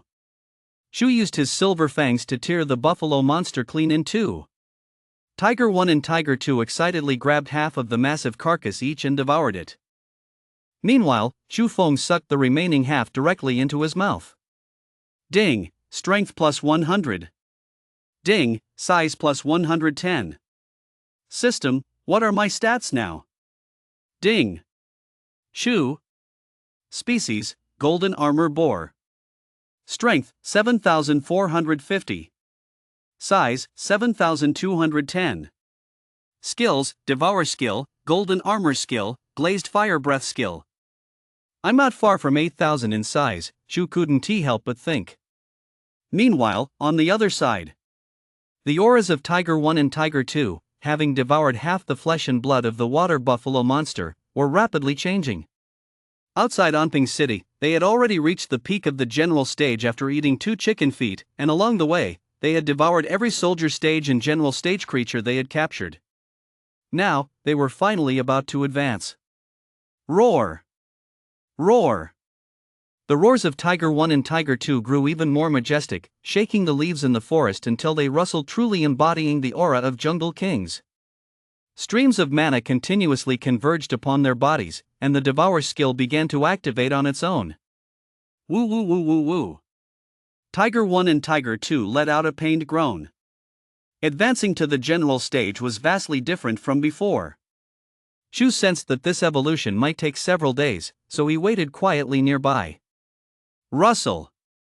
Suddenly, a rustling sound came from deep within the jungle, as if some massive monsters were rushing this way. Were they drawn here by the commotion of Tiger 1 and Tiger 2's advancement? A hint of delight flashed across Chu's face. These were monsters coming right to him.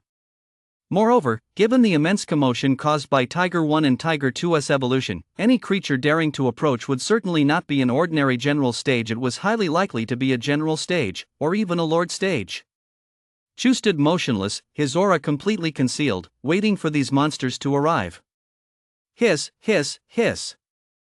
A violent scraping sound emanated from the grass on the forest floor. HM? This monster is pretty fast. Chu felt a surge of excitement. He saw a vast expanse of grass in the distance rolling like waves. A monster was darting through it at breakneck speed. Rip! Just as the monster emerged from the grass, it spotted Chu in the distance. Chu's eyes lit up as well. It was a giant python over 20 meters long, and more importantly, it had a horn growing from its head. Is this general stage? Or lord stage? Whoosh! The moment the giant python spotted Chu, it tried to turn and flee. But with prey right at his doorstep, there was no way Chu was going to let it get away. Chu opened his mouth, and streams of air from throughout the forest converged into his mouth, while the surrounding temperature rose rapidly. Glazed fire breath skill. A searing red beam shot straight toward the one-horned giant python, slicing it clean in half. The unicorn python possessed an incredibly vigorous life force. Even so, its body continued to twitch uncontrollably. Boom! Chu charged forward and delivered 2 heavy blows to the unicorn python. Thud! The unicorn python convulsed and died. Devour skill. Shu swallowed the giant unicorn python's flesh and blood whole. Ding, strength plus 1000. Ding, size plus 900. Awakening, dark heaven avatar. Shu. Type, golden armor boar. Strength, 8350. Dark heaven avatar, 10-100,000. Skills, devour skill, golden armor skill, glazed fire breath skill. Chapter 67, Golden Armor State. Woo woo woo woo woo. Meanwhile, Tiger 1 and Tiger 2 nearby were still howling in agony. Their size was slowly increasing as the surrounding mana continuously surged into their bodies. Whoosh! Another violent commotion erupted from the jungle, and a 9-meter-long black panther suddenly appeared in the distance. The moment this black panther spotted Chu, it reacted just like the unicorn python had turning to flee. Boom! A crimson beam sliced through the air, piercing the Black Panther's head clean through. Next, monsters kept bursting out of the jungle. Standing guard beside Tiger 1 and Tiger 2, Chu swiftly dispatched a 5-meter-long giant toad, a 6-meter-long yet extremely agile lynx-like monster, and a monkey nearly 8 meters tall.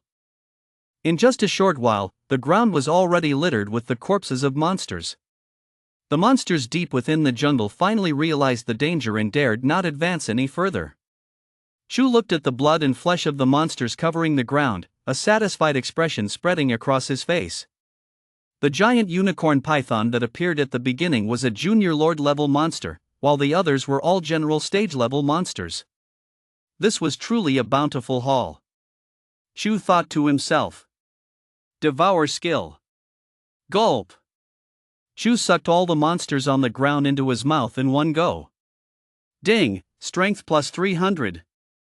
Ding, dark heaven avatar plus 15 tons. Ding, strength plus 350. Ding, strength plus 420. System, show my current stats. Ding. Shu. Species, golden armor boar. Weight, 90,000 gene. Dark heaven avatar, 25-100,000. Strength, 9,800 points. Skills, devour skill, golden armor skill, glazed fire breath skill. Almost there. My strength will hit 10,000 points any moment now, Chu said softly. Deep within the primeval forest, watching Tiger 1 and Tiger 2 as their vital signs stabilized and grew steadily stronger, a look of satisfaction spread across Chu's face. Once these two brothers awoke, they would reach the general stage. Glancing at his strength, which was still 200 points short, Chu couldn't help but look toward the depths of the forest.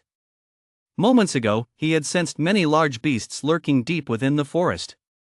However, since the beasts that had charged in earlier had all fallen silent, these creatures had retreated back into the depths of the jungle. This was the clever nature of the general stage and lord stage.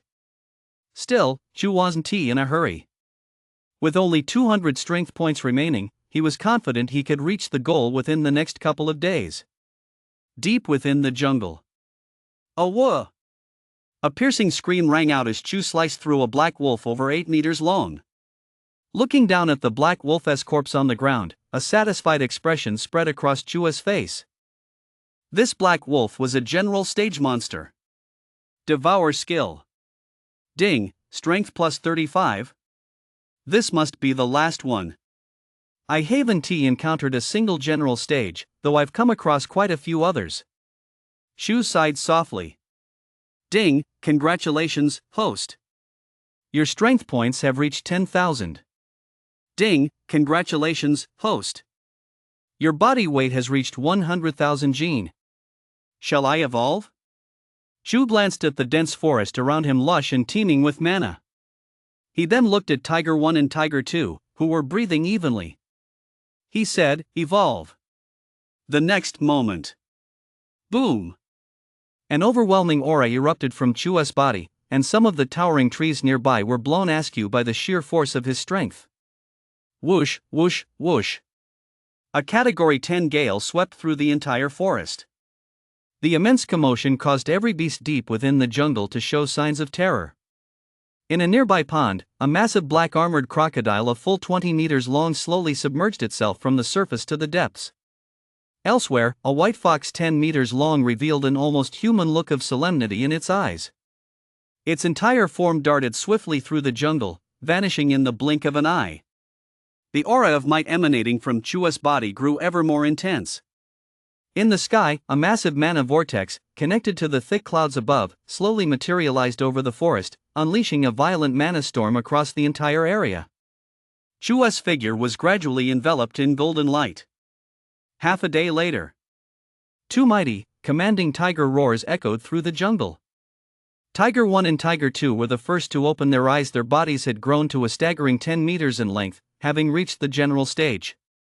The two brothers gazed at Chu, who was bathed in golden light not far away, their eyes reflecting a human-like warmth as they stood guard around him. Meanwhile, in Weiyuan City, 500 li away. The city was in a state of extreme disrepair, protected only by low defensive walls. Its defenses were inferior even to those of Anping City. Zhou answered the call and immediately said, "We haven't spotted Chu. Ever since the commander of the first military base issued the order, we've been monitoring Chua's movements." "Alright, I understand." He hung up the phone. A look of gravity flashed across Zhou's eyes, and he hurried outside. He asked his secretary standing beside him, "Has the one-armed king emerged from the forbidden zone again recently?" "Yes, Mayor. The one-armed king is still out there rampaging, burning, killing, and looting. He has slaughtered an entire village." Zhou sighed deeply and said, "Ah. This one-armed king harbors deep hatred toward us humans. Before the mana awakening, its arm was severed by a group of poachers.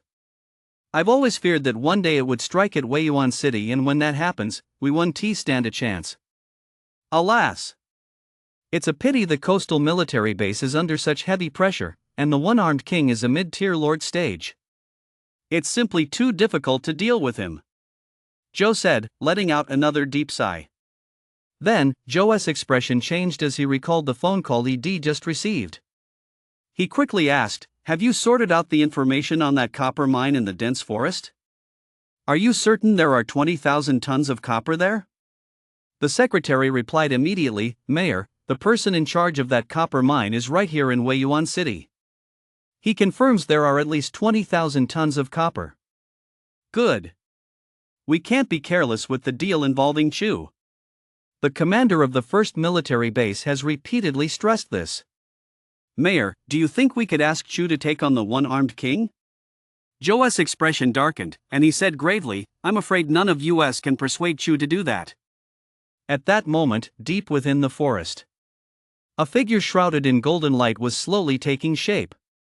This figure was clad in golden armor, stood a full 20 meters tall, and exuded an overwhelming sense of strength and majesty. Tiger 1 and Tiger 2 gazed at the figure, their eyes filled with admiration. Suddenly, a beam of golden light shot out from the figure. Whoosh!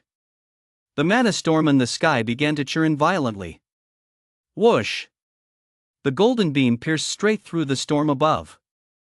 The immense mana storm seemed to shatter, scattering in all directions. Deep within the forest, countless general stage and lord stage beings looked up at the sky. The sun had emerged. They felt the pressure weighing on them slowly dissipate. Deep within the forest, Chu slowly opened his eyes. Phew!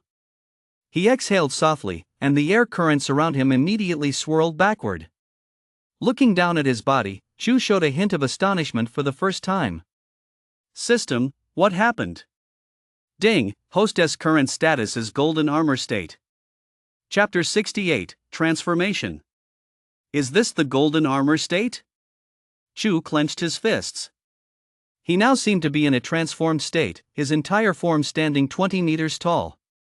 Golden armor radiated from his body as he stood upright. His pig hooves had transformed into massive hands brimming with strength, and the rest of his body had undergone subtle changes. While he bore some resemblance to a human, he looked more like the demon clans from legends after they had taken human form, much like the black bear demon who ruled a mountain in Journey to the West. This form was even more ferocious than before. System, my stats. Ding. Chu. Type, golden armor bore. Strength, 0-100,000. Status, golden armor state switchable. Dark heaven avatar, 25-100,000. Skills: Strength Domain Skill, Golden Armor Skill, Devour Skill, Glazed Fire Breath Skill. Strength Domain Skill? Ding! As the host continues to increase strength points, the Strength Domain Skill will grow increasingly powerful. The Strength Domain Skill has a total of 10 tiers, currently at Tier 1. Holy shit! Chu was startled. System: What is the Strength Domain Skill? Ding! Host, discover it yourself. Chu stood where he was, his mind racing. The changes brought about by this evolution were simply too immense. Just this transformed battle form alone had increased Chu's strength countless times over. Chu could imagine that once he refined his 9-foot steel mace, his strength would see another massive boost. However, Chu still preferred his transformed state. After all, it brought him one step closer to reverting to human form. Moreover, wielding weapons in this form was far more powerful. System: Will I have other forms in the future?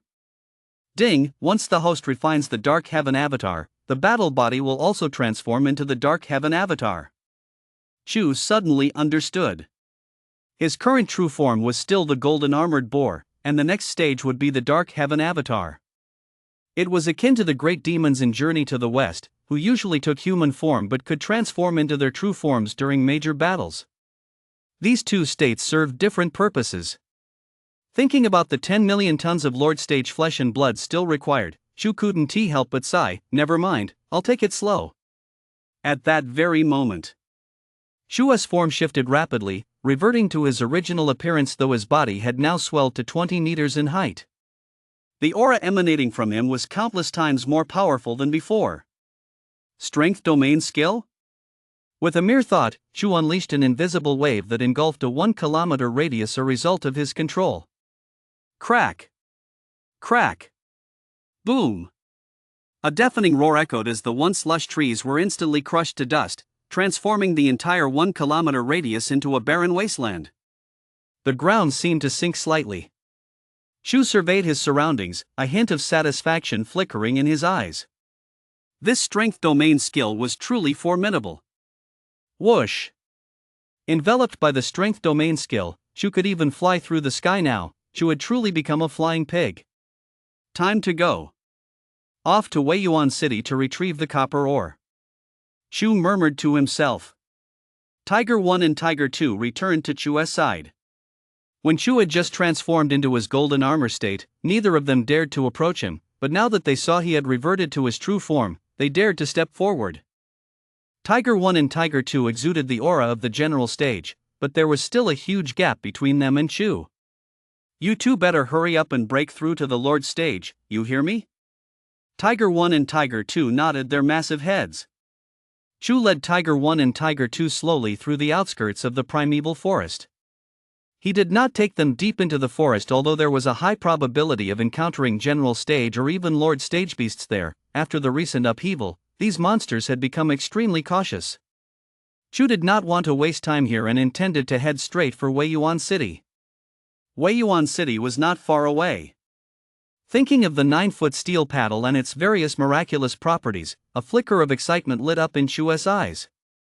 At the same time, Chu also thought about the plight of the Chinese people following the revival of mana. He hadn't seen many instances of monsters slaughtering humans along the way, but instances of humans slaughtering one another were all too common. Since the revival of mana, the status of martial artists had skyrocketed overnight, causing some to become arrogant and begin wantonly slaughtering their fellow humans. Chu naturally could not tolerate such behavior. When a strong person becomes enraged, they should only draw their sword against those even stronger. Humiliating and slaughtering the weak only erodes one's will and saps the drive to move forward. Chu moved with blinding speed, dispatching vicious monsters along the way, especially now that he had evolved into his golden armor form, granting him even greater defensive power. With powerful abilities like the Strength Domain Skill at his disposal, even monsters above the Lord Stage were no match for Chu. Chapter 69, Arrival in Weiyuan City. Along the way, Chu continued to experiment with the versatile applications of the Strength Domain Skill. He discovered that not only could he use it to fly himself, but he could also effortlessly lift Tiger 1 and Tiger 2 into the air. In a world teeming with ferocious beasts, this ability was incredibly useful. Woo woo woo woo woo. Tiger 1 clung to Chu, hoping he would take it flying one more time. No more flying. We're almost at Weiyuan City, and you two have been slacking off this whole trip. Tiger 1 and Tiger 2 ran restlessly along the main road, and whenever they encountered any soldier stage or general stage monsters, they naturally became the brothers' punching bags. Whoosh! Finally, they passed through another jungle, and a human city suddenly appeared before Chu's eyes. This city was vastly different from the Anping city of the past. The walls were covered in pitted grooves, clearly carved out by monsters. At the same time, a tense atmosphere pervaded the entire city. The humans seemed as skittish as birds startled by a bowstring. This scene couldn't help but remind Chu of some of the cities in Huaxia that had been breached. Those cities must have been in a similar state during their final moments. Thud, thud, thud. Now measuring 20 meters in length, Chu slowly emerged from the forest, with Tiger 1 and Tiger 2 naturally following behind him. That copper mine should be in the deep, dense forest to the left of this city, Chu murmured to himself. Just as Chu stepped out of the dense forest. Weiyuan City, within the operations hall. Beep, beep, beep, beep. A piercing alarm sounded.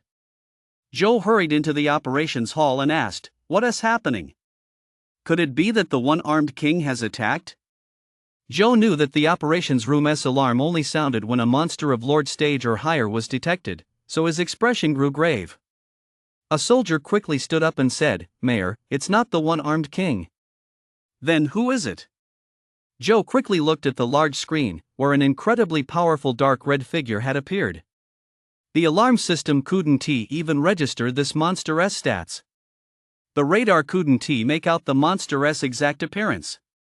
But Zhou couldn't help but speculate the commander of the first military base had been calling frequently lately. Could it be Chu? Zhou rushed to the city walls and, sure enough, saw a massive figure at the edge of the plain, shimmering with golden light in the sunlight. The entire figure exuded an air of immense might and dominance. Upon seeing this figure, a look of joy spread across Zhou's face. Recently, facing the one-armed king's harassment, Zhou had been under immense pressure. He had requested assistance from the military base several times, but his requests had all been turned down. Zhou knew the reason deep down: the one-armed king was simply too powerful. As a mid-tier Lord Stage martial artist, the one-armed king ranked among the top 10 on the Huaxia monster rankings. For Huaxia to stand a chance against the one-armed king, they would have to dispatch a powerful Earth Stage martial artist, and not just any Earth Stage martial artist. Zhou had fantasized countless times about the warrior guild's leader arriving to slay the one-armed king and lift the crisis hanging over Weiyuan City, or the true heir to Tai Chi coming to battle the one-armed king, driving him away so he would never dare set foot in a human city again. Zhou knew these great figures all practiced S-rank martial arts. In particular, Zhao of the Warrior Guild had already cultivated the tendon-altering technique to the 4th level. Once he took action, he would certainly be capable of slaying the one-armed king. However, Zhou also knew that compared to the monsters in the ocean, the one-armed king was nothing.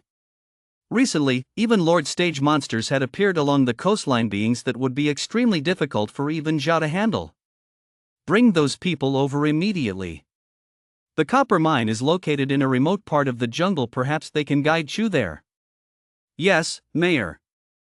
Meanwhile, on the other side, Chu was walking while surveying his surroundings. The jungle was incredibly dense, especially since the revival of mana. Many landmarks had changed beyond recognition, making it no easy task for him to locate the copper mine within this wilderness. Chu didn't give the monsters in the jungle a second thought at this point. Only Lord Stage monsters were worth devouring. Thud, thud, thud. Before he knew it, Chu had drawn extremely close to Weiyuan City. At that moment, atop the city walls of Weiyuan, 3 exceptionally beautiful young women approached Zhou. Zhou spoke directly, "You are all the children of martial artists from across the city, and I've watched some of you grow up since you were little. You must know why your fathers have been making you study the maps of the copper mine so diligently." The strikingly beautiful woman in the center was named Nguan. Her father was a star stage martial artist in Weiyuan City. Nguan said, "Uncle Zhou, we know. We've been waiting all this time." Zhou looked at Nguan and said, "That's right. You are about to face the most powerful being in Huaxia. If you can win even a shred of favor from this being, it will benefit you for the rest of your lives. That being has now arrived in Weiyuan City. Come with me to greet them.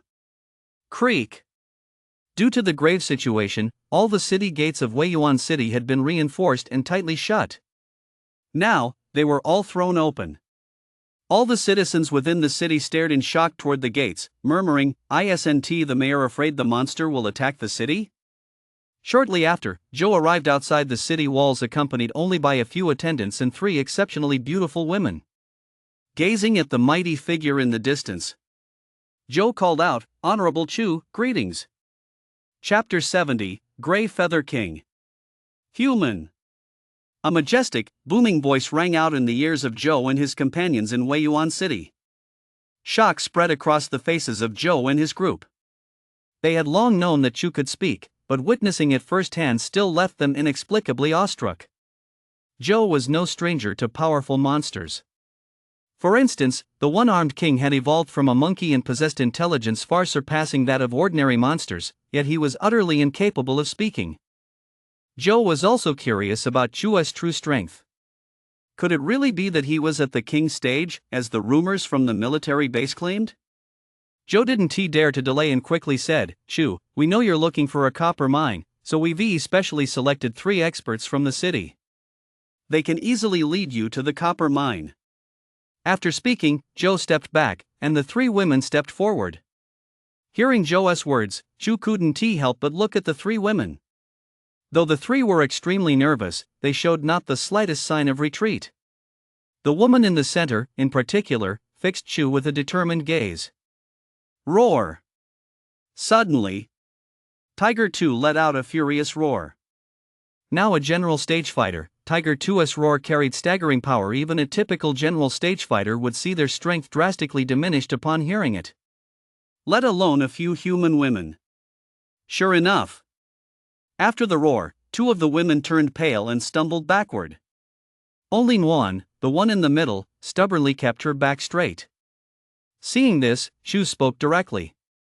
"The woman in the middle, lead the way. The rest of you may go." Nguyen managed to force a faint smile. As a resident of Weiyuan City, Nguyen knew the entire city was constantly in dire straits. There were countless monsters outside the city walls, especially unstoppable beings like the one-armed king. Her father frequently fought monsters as well. Perhaps one day he would lose his life facing a powerful one. If she could offer Chu even a modicum of assistance now, then Weiyuan City would hold considerable value in the eyes of the Chinese leadership. Looking at the woman before him, Chu asked directly, "You know the exact location and details of the copper mine, don't you?" Nguyen replied, her voice tinged with nervousness, "I must inform you, Chu, that this copper mine used to be the largest in the province. It was once a barren wasteland, but after the Mana revival, it has reverted to a forest. However, I know its exact location." Good. No sooner had Chu's words fallen than an invisible force surged through the air, and the sunlight seemed to boil within that space. Ah! Nguyen felt her body slip out of her control, and soon she was floating in the air. "Let us go." Chu wasted no time, immediately leading Nguyen, Tiger 1, and Tiger 2 into the primeval forest. On the ground, Joe and the remaining few stared wide-eyed at the scene before them. Did I just see that right? Did they fly away? Joe couldn't help but ask. The secretary beside him replied tremblingly, "Mayor, you did not see wrong. They truly flew away. This one do. What happened here must be reported to the first military base. Even beings at the Earth stage or Heaven stage can only briefly levitate, but flying like that is absolutely impossible." This scene only served to confirm Joe's suspicions. Elsewhere. Whoosh, whoosh, whoosh. The wind whistled past Nguyen's ears, and she still couldn't believe she was actually flying. Just then, a voice of immense authority rang in her ear. "Lead the way." Nguyen snapped back to attention and replied, "Yes, Chu." Chu moved at incredible speed, crossing the small patch of primeval forest in the blink of an eye.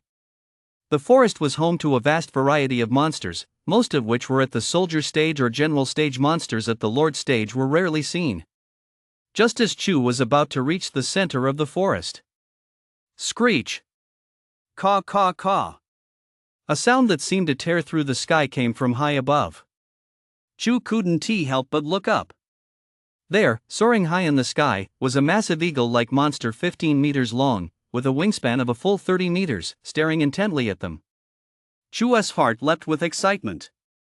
The monster high above was clearly a lord stage creature, and unlike typical low-level lords, it was very likely an intermediate lord or even stronger. Muan looked up at the monster overhead, a pallor spreading across her face as she said, "Chu, that monster above us is called the Grey Feather King. It's a formidable rival of the one-armed king. We once witnessed the Grey Feather King and the one-armed king battling deep in the forest. In the end, the one-armed king fled. Since the Grey Feather King has a wide range of activity and prefers to hunt demon beasts in large lakes, it usually doesn't bother attacking humans. However, once it does strike at humans, it is absolutely terrifying." Nuan paused for a moment, then said with some concern, "Chu, why don't we land in the woods first?" Chu glanced up at the Grey Feather King and replied, "No need." Faced with such a powerful flying monster, even High Lord stage beings or even stronger entities would be powerless, but Chu was an exception. The Grey Feather King was extremely fast, relying primarily on its innate abilities. At that moment, the Grey Feather King looked down on Chu and his group from high above with disdain, though it did not attack. The Grey Feather King was also waiting for an opportunity. It could sense that Chu would be a tough opponent. Whoosh! The Grey Feather King flapped its wings violently, then flew straight into the clouds. Just then, the strength domain skill surrounding Chu suddenly expanded. A thought crossed Chu's mind: the strength domain skill is indeed effective. The clouds in the sky began to warp, and immediately afterward, a pitch-black figure plummeted toward the ground at an incredible speed. Rip! During the descent, the figure's immense speed caused it to generate intense friction with the air, even sending sparks flying from its body. Muan stared in shock at the scene before her. Such a sight was beyond her comprehension. She had known Chu was powerful and that the Grey Feather King might not be his match, but the sky was, after all, the Grey Feather King's domain. Yet she had never imagined a scene like this. Boom! A violent explosion echoed through the forest. A vast expanse of thick trees was instantly reduced to splinters, and a massive crater appeared right in the center of the clearing. The Grey Feather King lay motionless at the bottom of this crater, dead beyond any doubt. With a flick of his thoughts, Chu activated the realm of strength once more. The Grey Feather King's mangled body floated into the air and flew toward him. Devour skill. The massive Grey Feather King was swallowed whole by Chu in a single, fluid motion.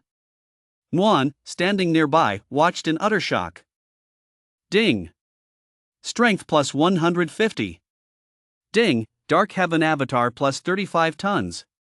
Chapter 71, Jean Bolai. A thought crossed Chu's mind. Perhaps due to his increased power, ordinary Lord stage monsters could only grant him around 100 points of strength now. The Grey Feather King was undoubtedly a mid-tier Lord stage monster. Whoosh! Chu continued to fly swiftly through the jungle skies. As he approached the center of the jungle, Chu noticed a significant increase in general stage monsters below. If ordinary humans were to enter this forest, they would be torn to shreds by these general stage monsters in no time. Since the revival of mana, the primeval jungle had essentially become a no-go zone for humans.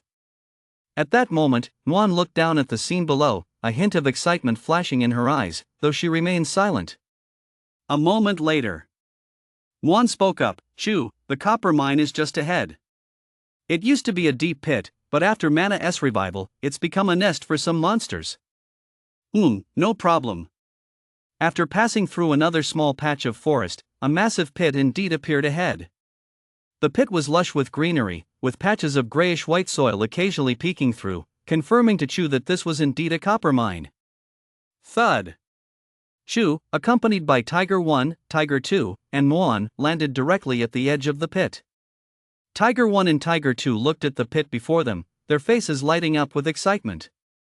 They could sense a large number of monsters inside, and to them, these were all delicious treats. Seeing their expressions, Chu said, "Go." Tiger 1 and Tiger 2 leaped up with excitement and plunged straight into the deep pit. Seeing this, Juan couldn't help but say, "Chu, there might be a lord stage in that pit." Chu shook his head and said, "Never mind. Where is the copper mine?"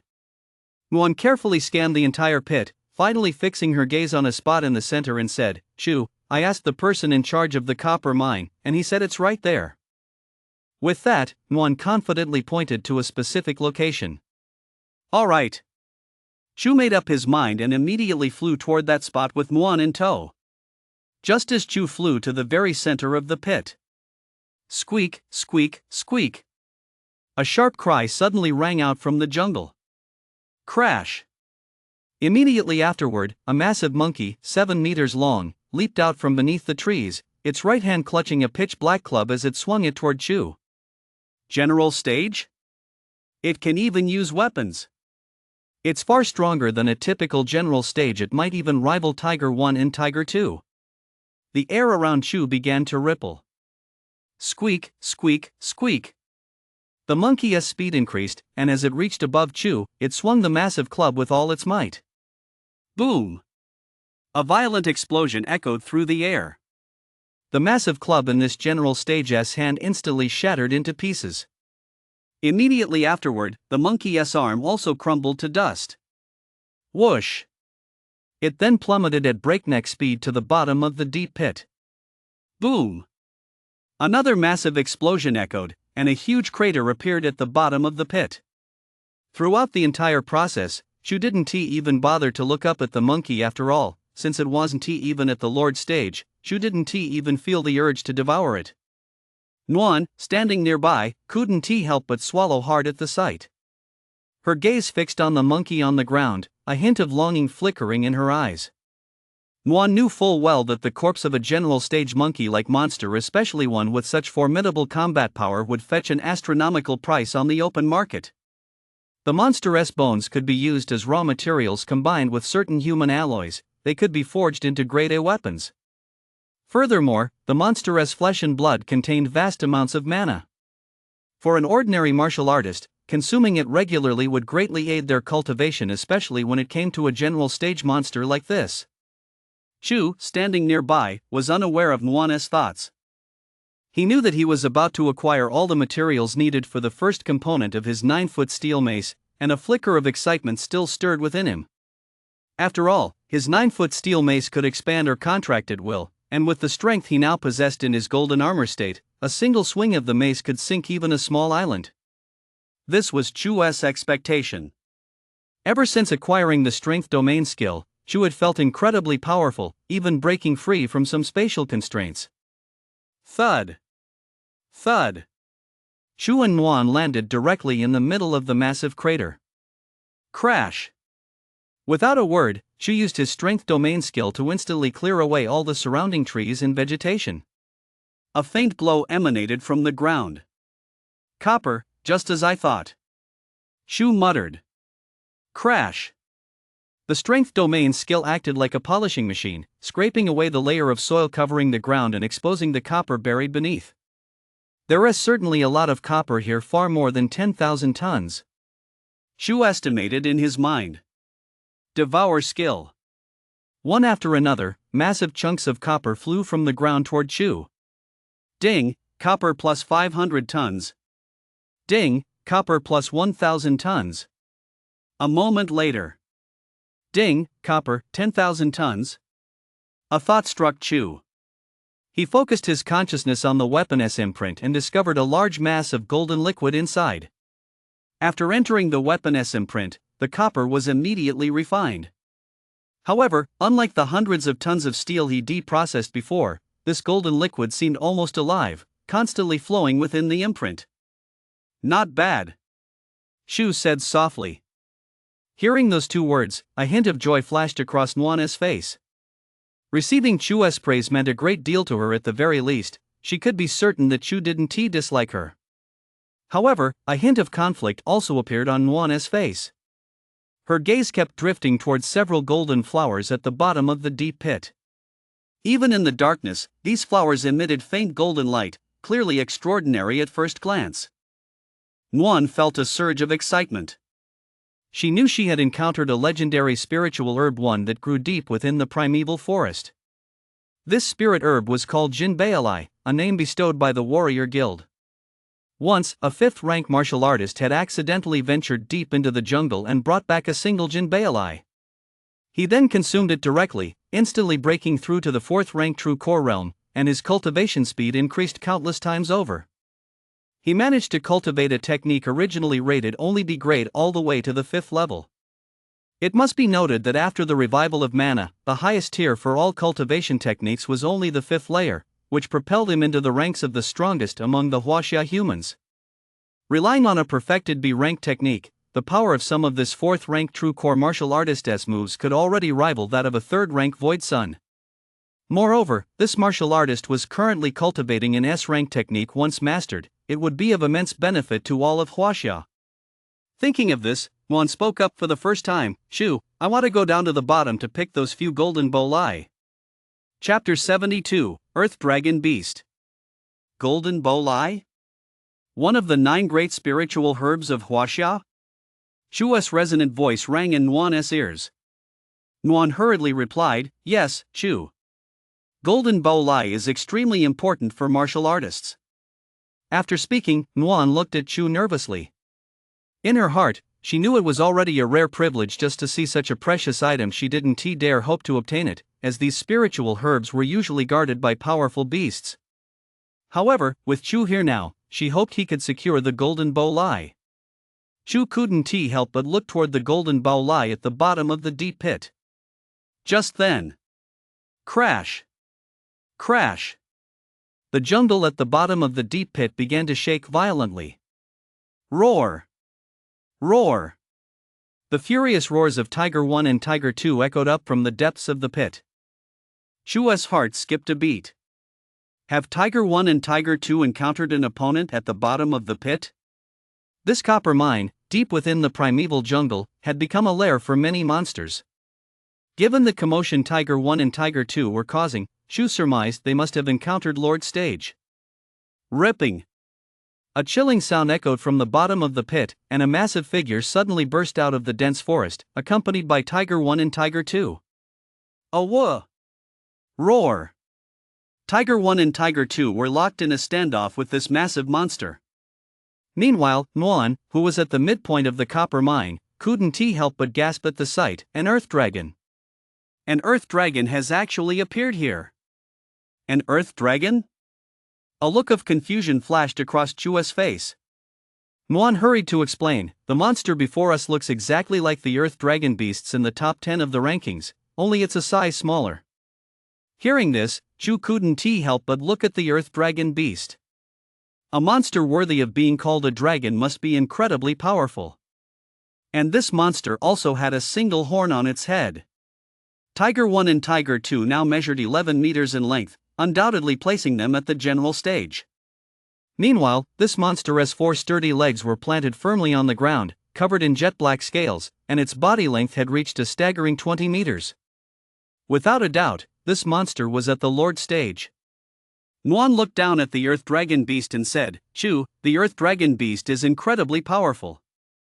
The 2 tiger generals might be in danger." Chu replied calmly, "It doesn't matter." A hint of confusion flashed across Nuan's face.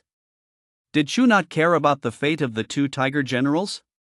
Or had Chu always been this cold? Below. Roar! Roar! Tiger 1 and Tiger 2 let out 2 furious roars and charged forward once more.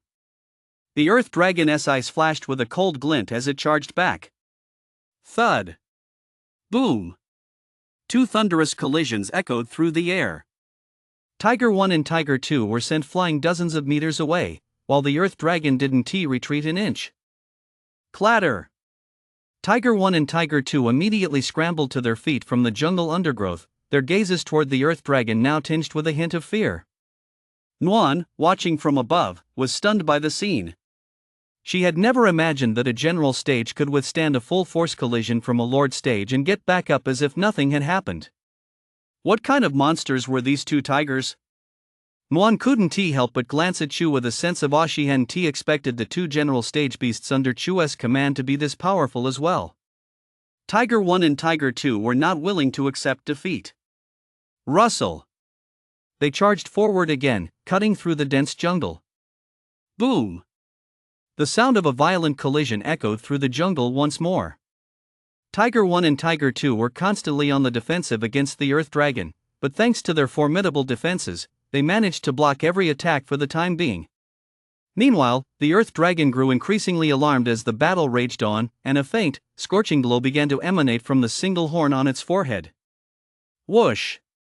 The Earth Dragon lashed out violently, its horn, like a razor-sharp blade, sliced directly across Tiger 1's belly. Roar! Tiger 1 let out a furious roar.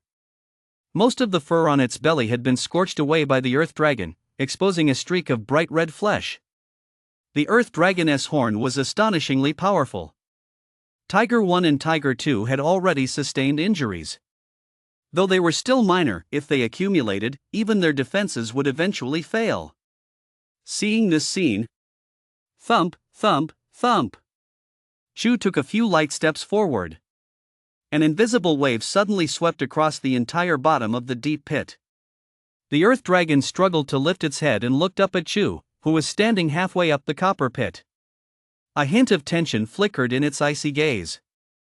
It sensed a powerful sense of oppression emanating from Chu. Let us go, down. Chu wasted no words. Swept along by the Force domain, he instantly appeared right beside the Earth Dragon beast.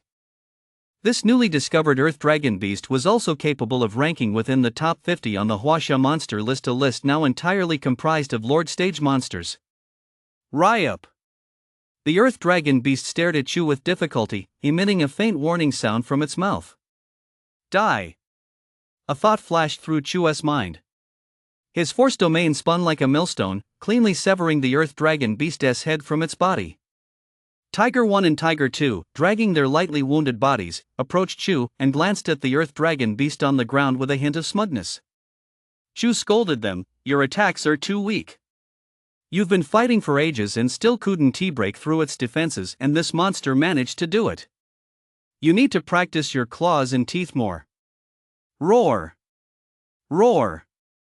Tiger 1 and Tiger 2 hung their heads submissively before Chu, obediently listening to his scolding, though their peripheral vision unconsciously drifted toward the Earth Dragon beast in the distance. Go eat it! Tiger 1 and Tiger 2 immediately ran over to devour the Earth Dragon beast's head, while Chu Feng sucked the entire body of the Earth Dragon beast into his mouth. Ding! Dark Heaven Avatar plus 20 tons. Ding! Strength plus 80 points. A thought crossed Chu's mind. This Earth Dragon beast must be at the peak of the lower Lord stage. Meanwhile, Tiger 1 and Tiger 2, having devoured the Earth Dragon beast's head, saw their auras rapidly intensify, and a faint aura of authority began to slowly emerge from their bodies. Chu knew that this was the unique aura of the Lord stage. Tiger 1 and Tiger 2 had already reached the peak of the general stage and were extremely close to the Lord stage. Roar! Crunch! Tiger 1's jaws suddenly clenched, and it spat out a single horn, the very one from the Earth Dragon beast's forehead. Tiger 1 eyed the horn with a hint of ferocity. It had been unable to chew through it. Chu spoke up, "Put this away. It should be material used by the humans of Huaxia to craft S-rank weapons." Nguyen, standing nearby, watched the scene with a quiet shudder. To her, these items were far too precious, yet Tiger 1 tossed them into his backpack as if they were trash. Chapter 73, Intermediate Lord One-Armed King. Next, Chu turned his gaze to the golden baolai on the ground. Devour skill. Ding! Strength plus 15. Chu assessed that S equivalent to the strength of a general stage. The general stage was equivalent to the 4th rank true core realm among humans. The spiritual energy of this single golden lotus could indeed allow a human to instantly break through from the star stage to the 4th rank true core realm. However, these were of little use to Chu, Tiger 1, or Tiger 2. Go pick one. Chu's stern voice rang in Nguyen's ears. A look of disbelief spread across Nguyen's face. She stepped forward excitedly and carefully tucked a golden baolai into her bosom. 4 golden baolai remained on the ground. Clatter! Chu used his Force domain to sweep the golden baolai into Tiger 1's backpack. Although these spiritual herbs were of little use to him, they could serve as bargaining chips in trade with the humans of Huaxia. We're done here. Do you know the whereabouts of the one-armed king? Chu asked.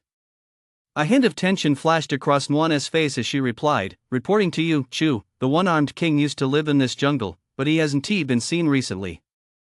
Alright, let us head back to Weiyuan City first. They took to the air once more, racing toward Weiyuan City at top speed. Meanwhile, at the first military base in Huaxia, a soldier stared at a screen covered with a dense cluster of small red dots. A look of tension flashed across his face as he hurriedly addressed an elderly man at the top of the room. Commander, a large group of monsters has appeared within 100 li of Weiyuan City. One of them is emitting a signal on radar that has reached the upper limit of a mid-tier lord. The elderly man at the top narrowed his eyes and immediately looked at the screen. Where did this group of monsters come from? Reporting, we detected them coming down from Giant Rock Mountain.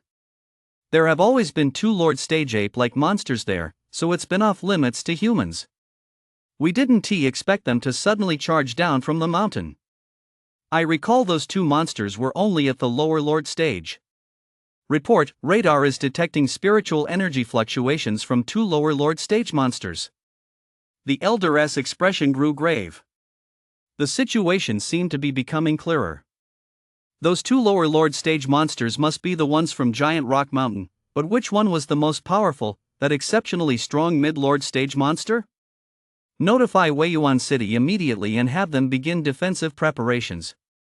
With that, the elder hurriedly picked up the phone and dialed a number. Inside the 4th military base, Yuanjun, the Grandmaster of Huashan sect, looked at Wang Dayton before him with a hint of satisfaction and said, Dayton, from now on, you are an official disciple of Huashan sect. You must use your influence to promote our sect. Wang Dayton replied excitedly, Yes, Master. Beep, beep, beep. Yuanjun hurriedly answered the call and said solemnly, Alright. I'll definitely notify my senior uncle. It'll likely take 4 to 5 hours. After hanging up, a look of gravity crossed Yuanjun's face, and he hurried deep into the base. Wang Dayton, too, felt inexplicably shaken.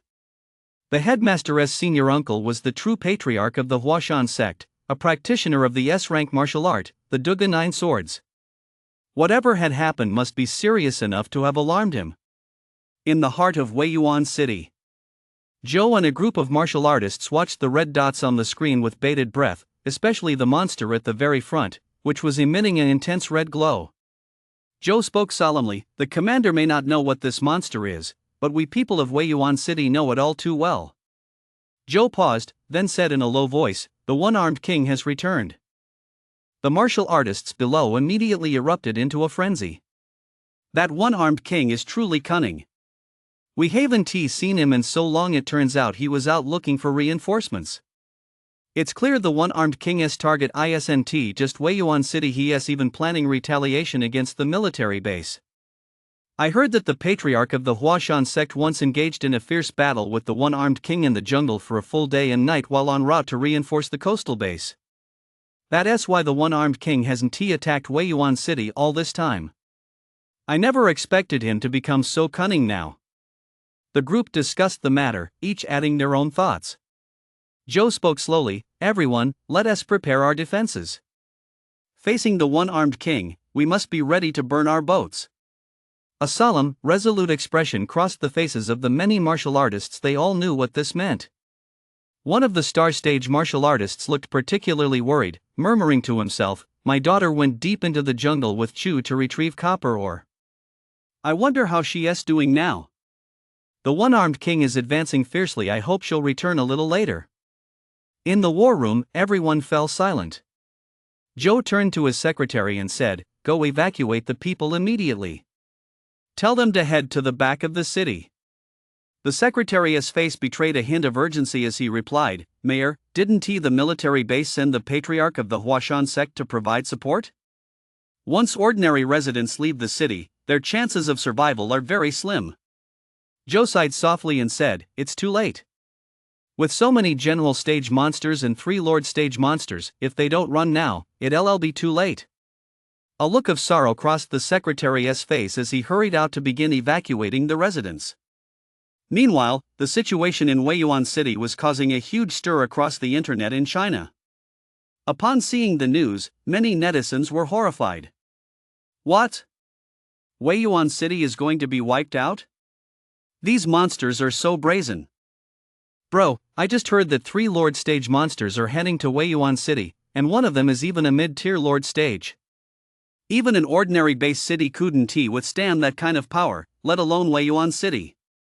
This news sent the residents of Weiyuan City into a frenzy. Xiaobao, hurry up. Take the back gate of the city wall, we're heading back to the village. Don't bother with those useless things, just get out of here. Honey, head for the back gate, the monsters will be charging through the front gate any minute. Meanwhile, some martial artists spontaneously gathered in the central square, preparing for a decisive battle with the one-armed king. Some others, realizing it would be just as dangerous outside the city, decided to stay put. At that moment, Zhou had already led a group of martial artists to the city walls. They saw clouds of dust rising from the far end of the plain outside. Boom! Boom! Boom! The ground began to tremble slightly. Tension spread across everyone's faces. They knew the monster was about to arrive. Rumble, rumble. As the rumbling grew closer, a massive monster over 25 meters tall, covered in red fur, appeared before everyone's eyes. This monster had only one extremely thick arm, clutching a black staff that was dozens of meters long.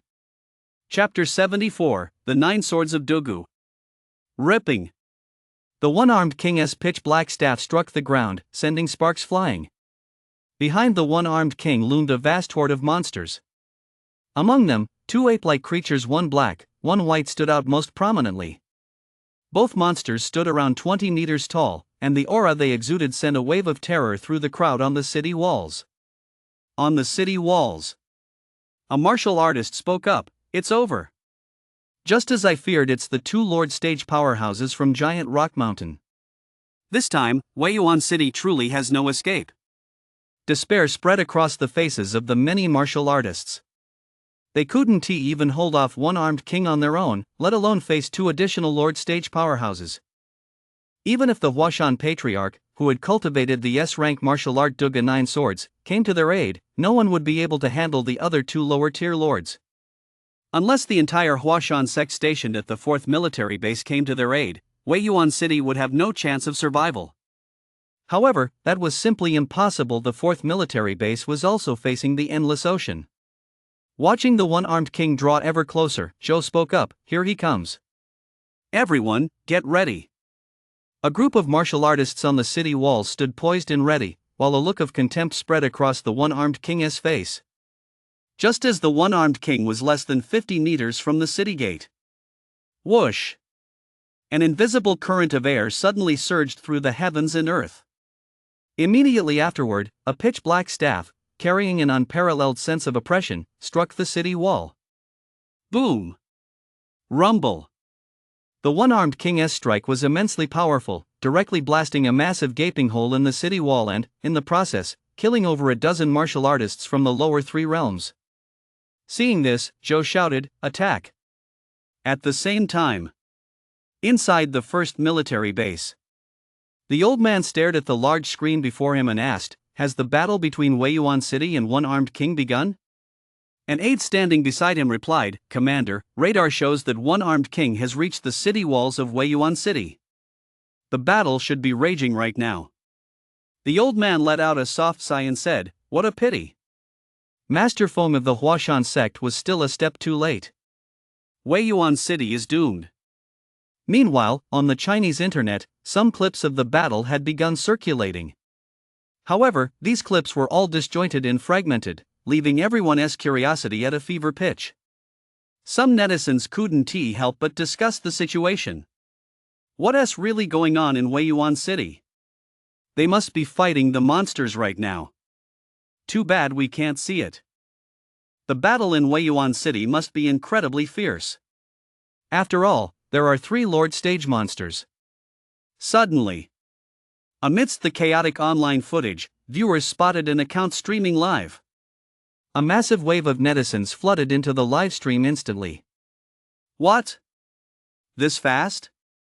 The city gates have already been breached? Look, one-armed king is entering the city. He is too powerful, not a single scratch on him. The camera angle in this stream looked like a hidden recording. Everyone could only stare intently at the violently shaking screen, afraid to miss even the slightest detail. Most of Wei Yuan City's martial artists had already been killed or wounded. The gap between them and the one-armed king was simply too vast. The shattered city walls made it clear that they had just given it their all. Ugh, ugh, ugh. At that moment, a massive horde of monsters surged toward the city from behind. Once these monsters breached the walls, it would be nearly impossible for the remaining humans to escape. Rip! A martial artist was torn in half by an 8-meter-long ape-like monster. Witnessing this scene, the viewers in the livestream were filled with righteous indignation. I really want to kill every one of those damn monkeys. These giant monkeys are too brutal. Meanwhile, at various military bases across China, some martial artists witnessed the scene and couldn't help but exclaim angrily, "Sir, let me go to Wei Yuan City to provide support." "Sir, I want to go to Wei Yuan City to provide support too." At the first military base, some officers also couldn't help but say to the elderly man above them, "Commander, let me lead a unit to support Wei Yuan City. These monkeys are simply too brazen." That's right. If they dare to capture Wei Yuan City this time, next time they'll dare to attack the base city. The commander of the first military base watched the choppy livestream with a grave expression, his mind racing to devise a countermeasure. Suddenly, a flash of insight struck him. He asked, "Has the transaction between Wei Yuan City and Chu been completed?" An aide looked puzzled and replied, reporting, "It should be in progress. Chu is likely inside the copper mine in the jungle." A look of realization flashed across the commander's face. Facing a mid-tier Lord Stage one-armed king, even a peerless powerhouse like the patriarch of the Huashan sect might not be able to handle it.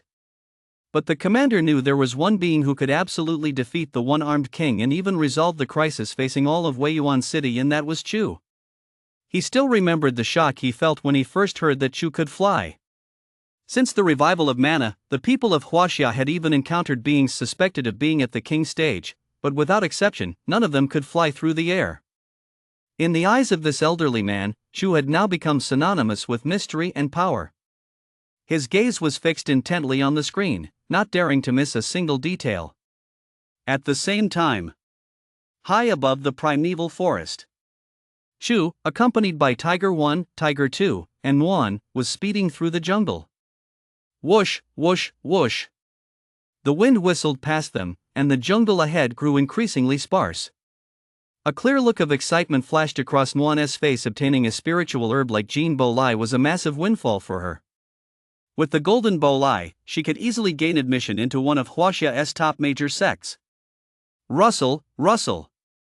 They had just emerged from the jungle when Chu felt a sudden flash of light before his eyes. He saw a vast number of ape-like monsters on the plain ahead, as if someone had stirred up a hornet's nest. The city walls of Wei Yuan, which had never been particularly sturdy to begin with, now looked like a shambles, reduced to rubble. Roar! Roar! Upon seeing this scene, Tiger 1 and Tiger 2 revealed a hint of excitement in their eyes. Now that they were extremely close to the Lord Stage, the monsters below were nothing more than prey in their eyes. In contrast, Muan's face turned deathly pale. As she looked at the scene before her, an expression of disbelief spread across her face.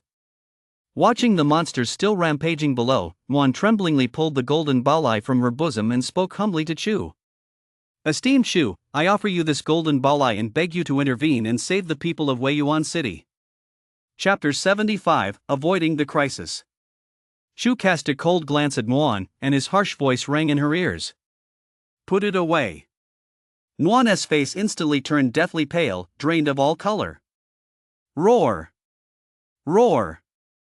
At that moment, Tiger 1 and Tiger 2 were still pleading with Chu. Chu spoke, "Go." Immediately, the realm of power hurled Tiger 1 and Tiger 2 into the city. Roar! The moment they touched down, Tiger 1 and Tiger 2 charged excitedly at several nearby monsters. Most general stage-level monsters were taken out with a single swipe from the two brothers, and they began their hunt within the city. Huff, huff, huff.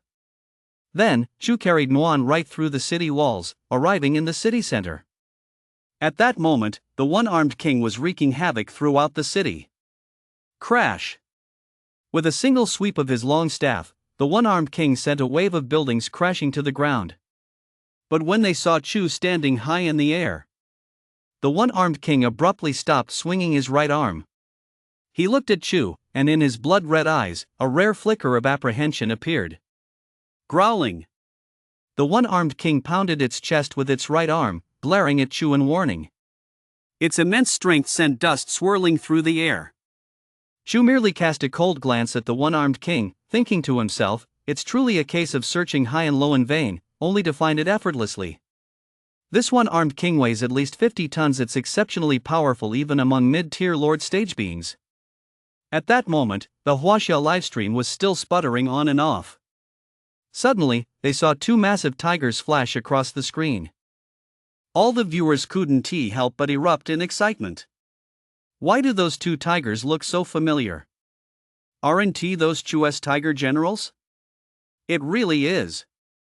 Could Chu be here? The humans in the back of the livestream were getting excited. Inside the first military base, the aide hurriedly reported to the elderly man above, who was squinting slightly, "Commander, it looks like Chu has appeared." The old man nodded slightly and said, "I know." Then he closed his eyes completely and drifted off to sleep peacefully. Inside the fourth military base, Wang Dabin, who had already joined the Hua Mountain sect, wore an excited expression on his face as he muttered, "Chu! Chu! If only I were in Weiyuan City right now." Meanwhile, in Weiyuan City, one-armed king sensed a wave of contempt emanating from Chu, the same kind of look it gave to humans. Gore! The one-armed king's blood-red eyes instantly filled with madness. He pounded his chest repeatedly with his long staff, his aura growing even more explosive. Not far behind the one-armed king, two lord stage monsters also stared intently at Chu. With all three lord stage monsters now fixated on Chu, the surviving human warriors below rose to their feet, watching the scene in awe. Chu looked at these lord stage monsters, a hint of satisfaction crossing his face. Clatter!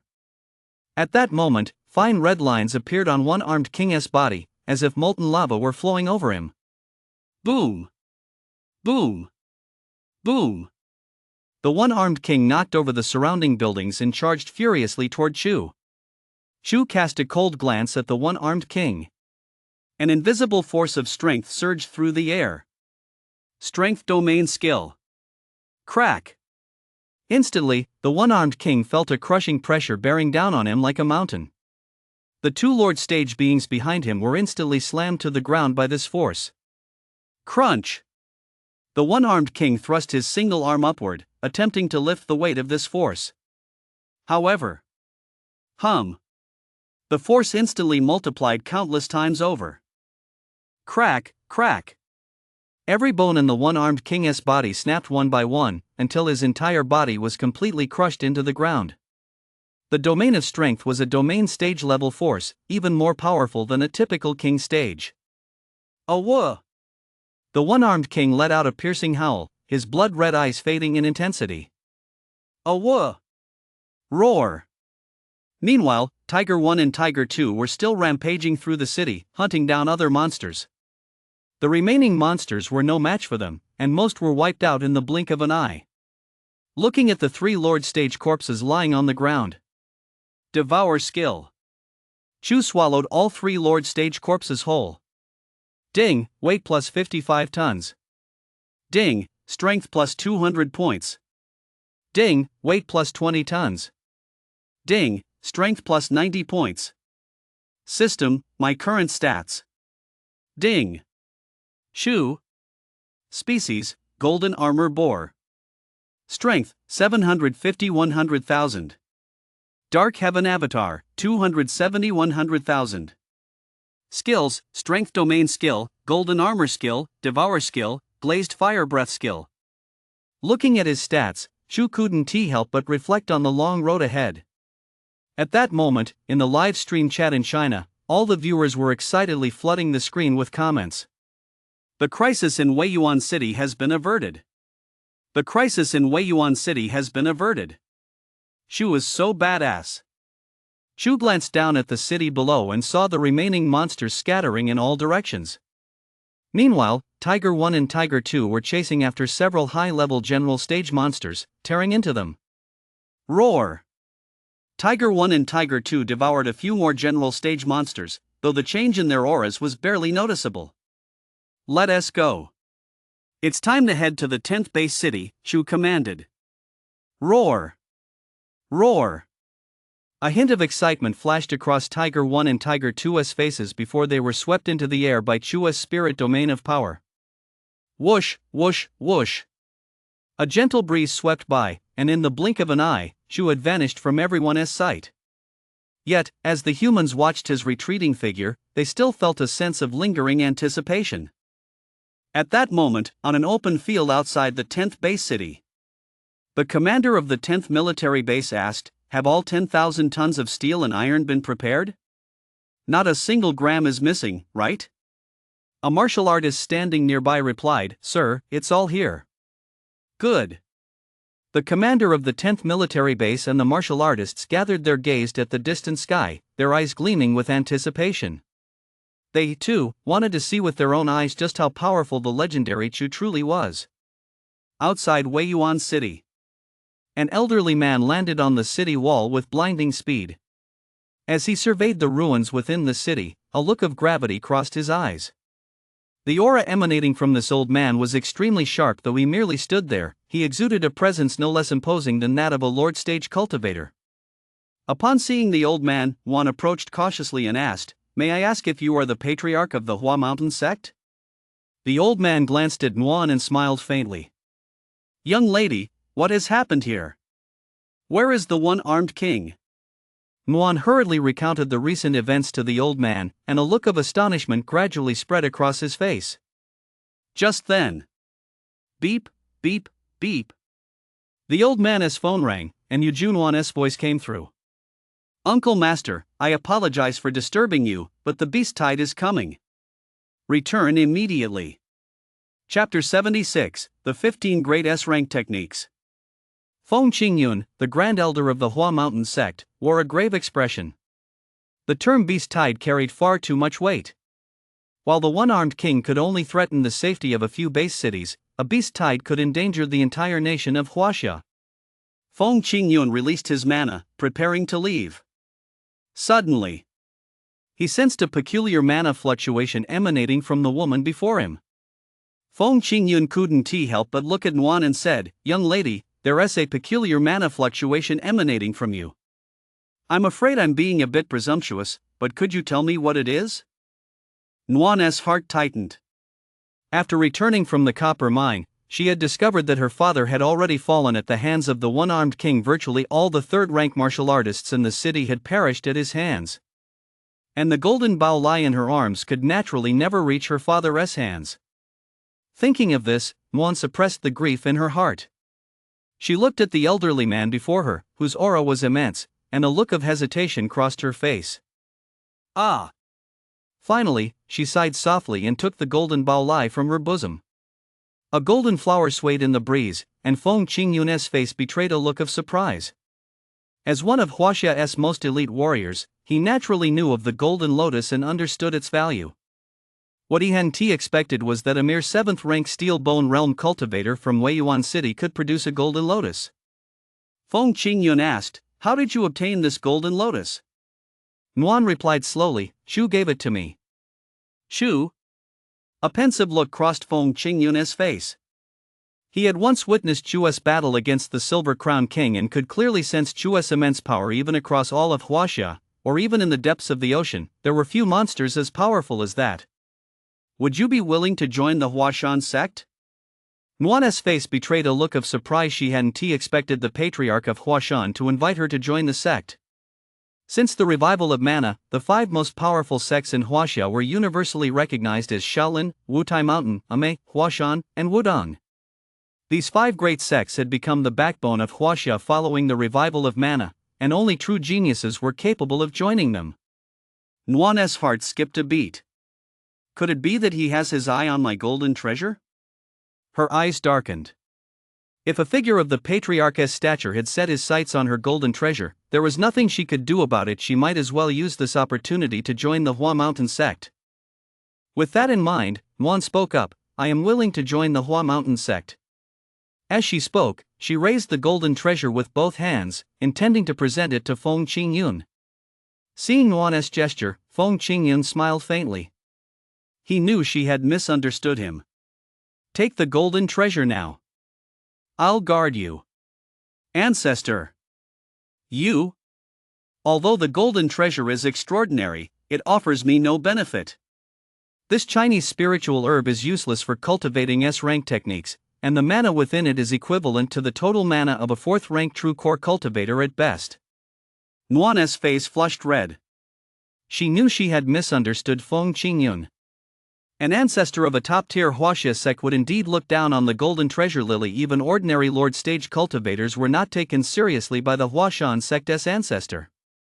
Nuan gazed at the golden treasure lily before her, which was radiating a faint golden glow. A single tear slid down the corner of her eye, and then she swallowed the entire plant. She thought of her deceased father, of her loved ones in the city, and finally, her vision settled on a powerful golden figure. At that moment, Chu, radiating a powerful aura, was rushing toward the 10th base city.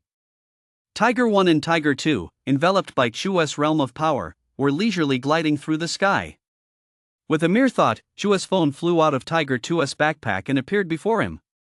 The people of Huaxia had always marveled at Chu's mystery, unaware that he had been closely monitoring developments in Huaxia since the revival of mana. In the past, Chu had operated his phone by releasing a thread of mana from the tip of his tongue. Now, with his power enhanced, he could directly materialize a mana finger to use his phone. Chu first opened the largest video platform, which was now flooded with information about monsters. Many martial artists also filmed their monster-slaying exploits and uploaded them to the platform. The most famous included Tian Dao Wang Tong, Senior Sister Zhou of Ame, and Song Ping of Wudong Mountain. Thanks to these monster-slaying videos, they've amassed massive followings on the platform, yet they reinvest every penny earned into their cultivation. These highly renowned martial artists not only wield great weapons but also possess cultivation levels at the star stage, or even the 4th-rank true core realm. After watching a few videos of martial artists slaying monsters, a hint of boredom flashed in Chu's eyes. Most of these highly renowned martial artists could only handle low-level general stage monsters, occasionally taking down 1 or 2. When facing general stage monsters, aside from a handful of elite martial artists like Skyblade Wang Tong, it was difficult for others to slay them alone. Unless they had broken through to the 3rd-rank Void Sun realm, though once they reached that realm, they would become the backbone of all humanity in Huaxia and would no longer need a platform to gain popularity. Chu couldn't help but glance at the trending charts. A look of surprise flashed across Chu's face as he saw that the top spot on the charts was occupied by a post from the Warrior Guild. "Today, we are releasing the first-level cultivation manuals for the 15S rank martial arts of Huaxia. Anyone who successfully masters the first level of these 15S rank martial arts may report to the first military base to become a prodigy under Huaxia's intensive training program.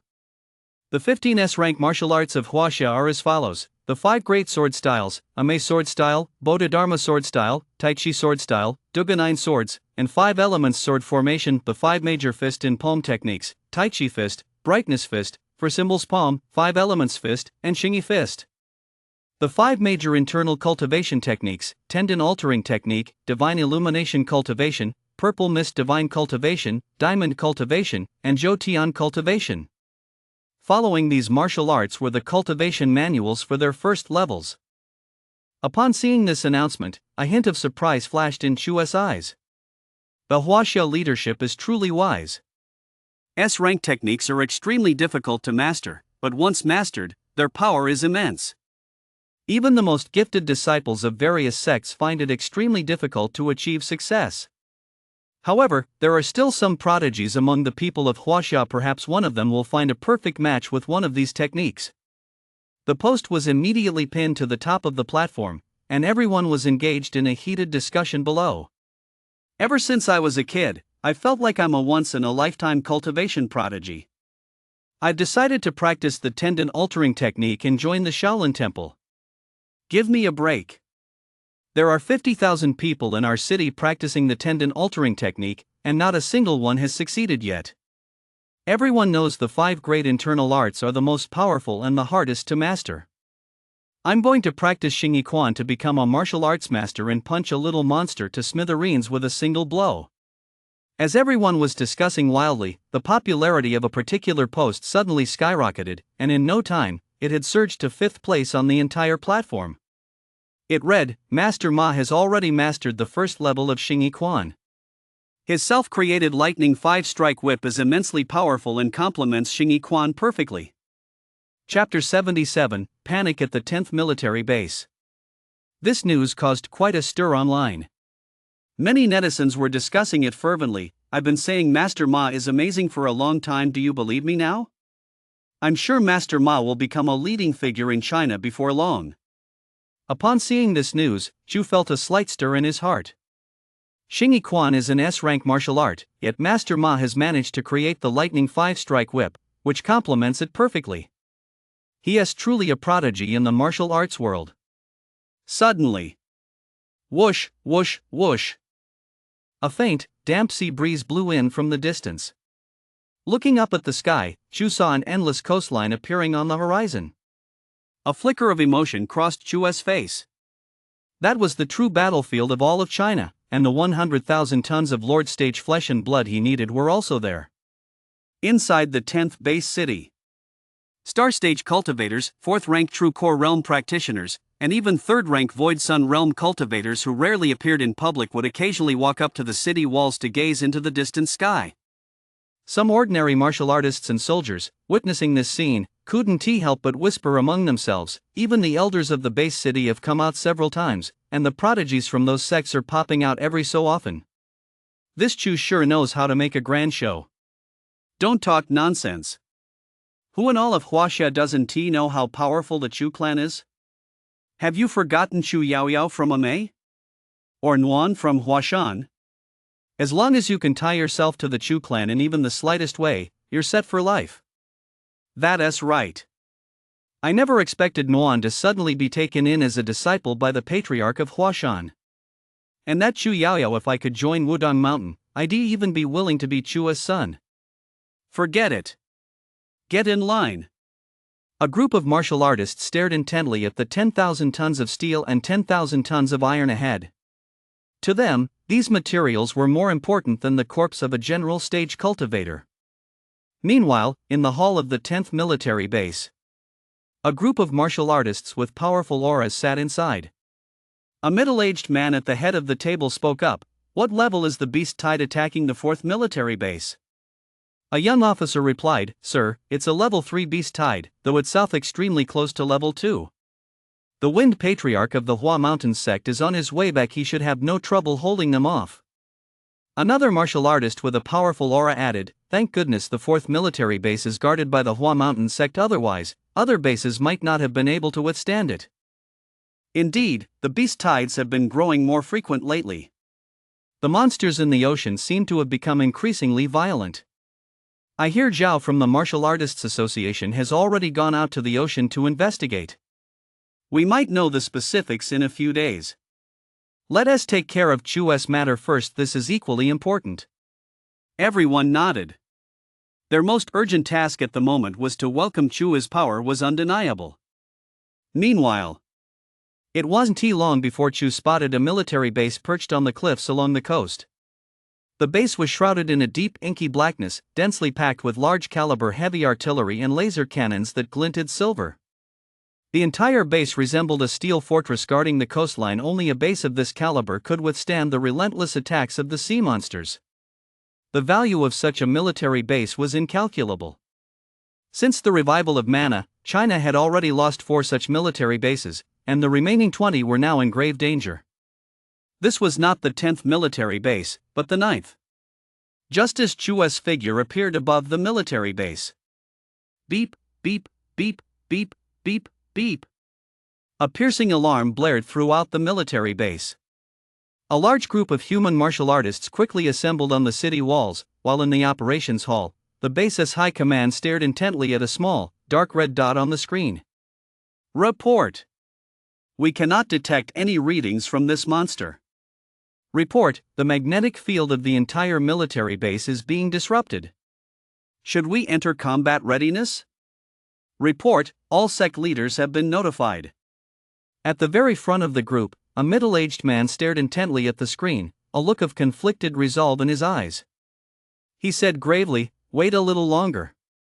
Meanwhile, in a corner of the military base, an old Taoist master asked a young disciple, "Has your senior sister emerged from seclusion yet? This situation seems different this time." "Master, my senior sister said she de-emerged today. She has already reached the second level of the Zhou Tiangong." A flicker of excitement crossed the old Taoist's face as he said, "Excellent. It took me so long to break through to the fourth rank true core realm, but this disciple of mine is destined to become a pillar of our Huaxia. Even if the base falls, you must protect your senior sister." "Yes, master." Beep beep beep beep. The alarm inside the base continued to wail, and the lights flickered on and off. Everyone stared up at the sky in shock. They wondered what kind of monster could possibly be this powerful. Tick-tock, tick-tock, tick-tock. Time ticked by second.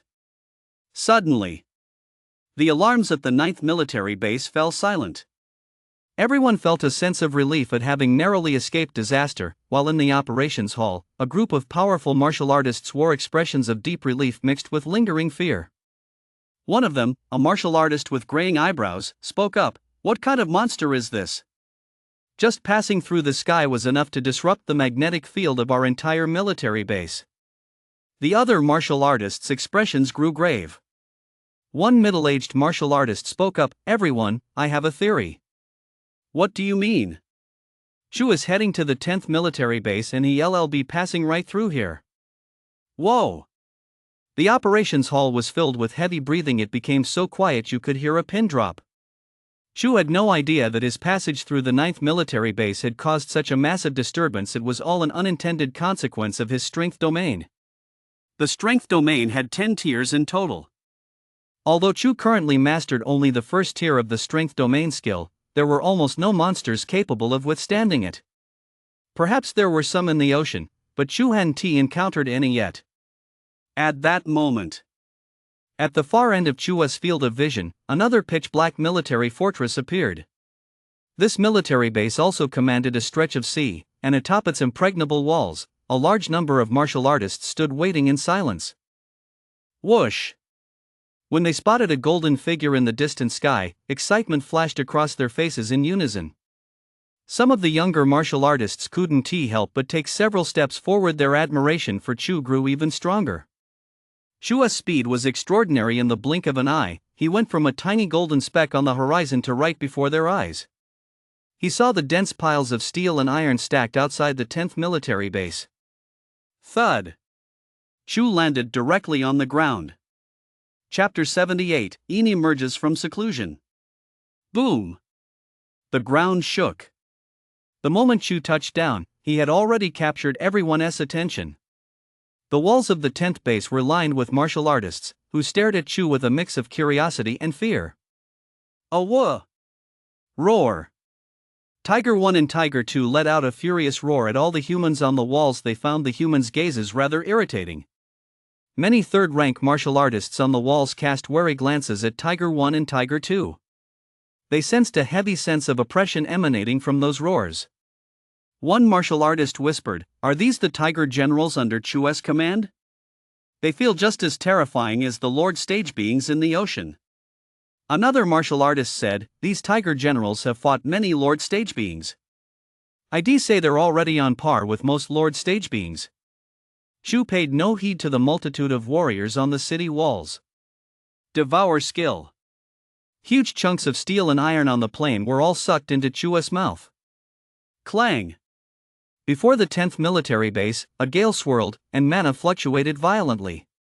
The warriors looked down at Chu, feeling as though the steel-built base beneath their feet was about to be swallowed whole by him. Many martial artists could barely keep their balance. Ding, steel plus 4,000 tons. Ding, iron plus 2,000 tons. Ding, steel plus 1,000 tons. In the blink of an eye, the steel that had just piled up had completely vanished from everyone's sight. A look of shock spread across the faces of all the human martial artists at the 10th military base. Did it just swallow all that? I feel like our entire military base is about to be swallowed. Ding! Copper, 10,000, 10,000, iron, 100,000, 100,000, steel, 100,000, 100,000. Materials for the 9-foot steel mace acquired. Tempering time, 1 month. Upon hearing the system's message, Chu's heart skipped a beat. He hurriedly observed the changes within the weapon's imprint and discovered that the 3 lumps of molten metal had completely fused together. Mysterious runes kept flowing into the mass of molten metal. In 1 month, my 9-foot steel halberd will be fully tempered. This timeline did not surprise Chu after all. Forging a weapon takes time. In front of the 10th military base. Seeing Chu devour all the steel, the head of the 10th military base wore a pensive expression, then spoke slowly. Chu, I wonder if you still need any steel? We have 10 million tons stored here at the 10th military base. Upon hearing the commander's words, the martial artists present looked on with admiration truly befitting the head of a military base. Chu cast a calm glance at the commander of the 10th military base, and a thunderous clang, as if metal struck stone, echoed in everyone's ears. I don't need any more. That single voice alone sent ripples of mana surging through everyone's bodies. The commander of the 10th military base cast a wary glance at Chu, then stood respectfully to the side, saying nothing more. The 2 elderly men beside him looked even more grave. Whoosh, whoosh, whoosh. Chu did not linger at the 10th military base but instead flew directly toward the depths of the ocean with Tiger 1 and Tiger 2. The people at the 10th military base watched Chu's retreating figure, astonishment evident in their eyes. Chu is heading to the depths of the ocean? There are already 10 dominant powers in the coastal waters, all high lords. Chu is bound to face a fierce battle once he gets there. But this is Chu we're talking about. The coastal waters might not be peaceful for a while. Our military base needs to be prepared. The sea breeze constantly swept against Chu's massive form. He gazed at the endless ocean in the distance, his eyes brimming with intense interest. Since the revival of mana, the ocean had become a forbidden zone for humans. Aside from extremely powerful martial artists at the upper 3 realms, ordinary humans dared not set foot in the sea. But for Chu, this was a hunter's paradise. Whoosh, whoosh, whoosh. Chu's speed increased steadily, and the land behind him grew gradually more distant. Chu glanced back and saw 20 small black dots along the endless coastline. They were the military bases of Huaxia. Not far from the 10th military base lay the 9th military base. Creak! At that moment, the sound of a door opening echoed from deep within the base. A woman with a cool, composed demeanor and stunning beauty emerged from a secret chamber within the base. She exuded an inexplicable aura of pressure, causing immense strain on the nearby martial artists of the lower 3 realms. A young man stepped forward and said, "Senior sister, you've finally emerged from seclusion. Master has been worried about you." Hearing this, a faint smile touched the woman's lips, and her icy features bloomed like a peony in an instant. This woman was none other than Een. Een replied, "I'll go see Master right away." Een's form transformed into a phantom, vanishing from everyone's sight in the blink of an eye. The other martial artists rushed forward, gathering around the young disciple and asking, "Your senior sister is so beautiful. How come we've never seen her at the base before? And why is her aura so powerful, just like the elders at the base? Logically, she should be on the genius rankings." A look of pride flashed across the young disciple's face as he said, "My senior sister has never cared about the empty fame of the genius rankings. Even the number 1 on the genius rankings might not be a match for her. You're pretty cocky, kid. The number 1 on the genius rankings is a successor of Tai Chi, having already cultivated it to the 3rd level. Many elders at the base can't even match him." The young man said nothing more. As a disciple of Xiaoguan Cave, he harbored an inexplicable confidence in his senior sister.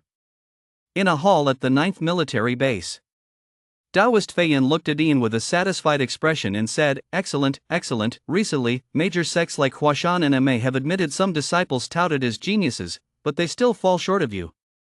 Among them, the woman who joined Huashan even consumed a golden baolai herb and has been given special attention by the entire Huashan sect. Upon hearing this news from his master, Ina's face lit up with curiosity. "Master," he said, "I've heard they're all connected to Chu. Is Chu really that mysterious?" Taoist Fei Yin's expression grew grave as he said, "Disciple, perhaps he is even more mysterious than you imagine.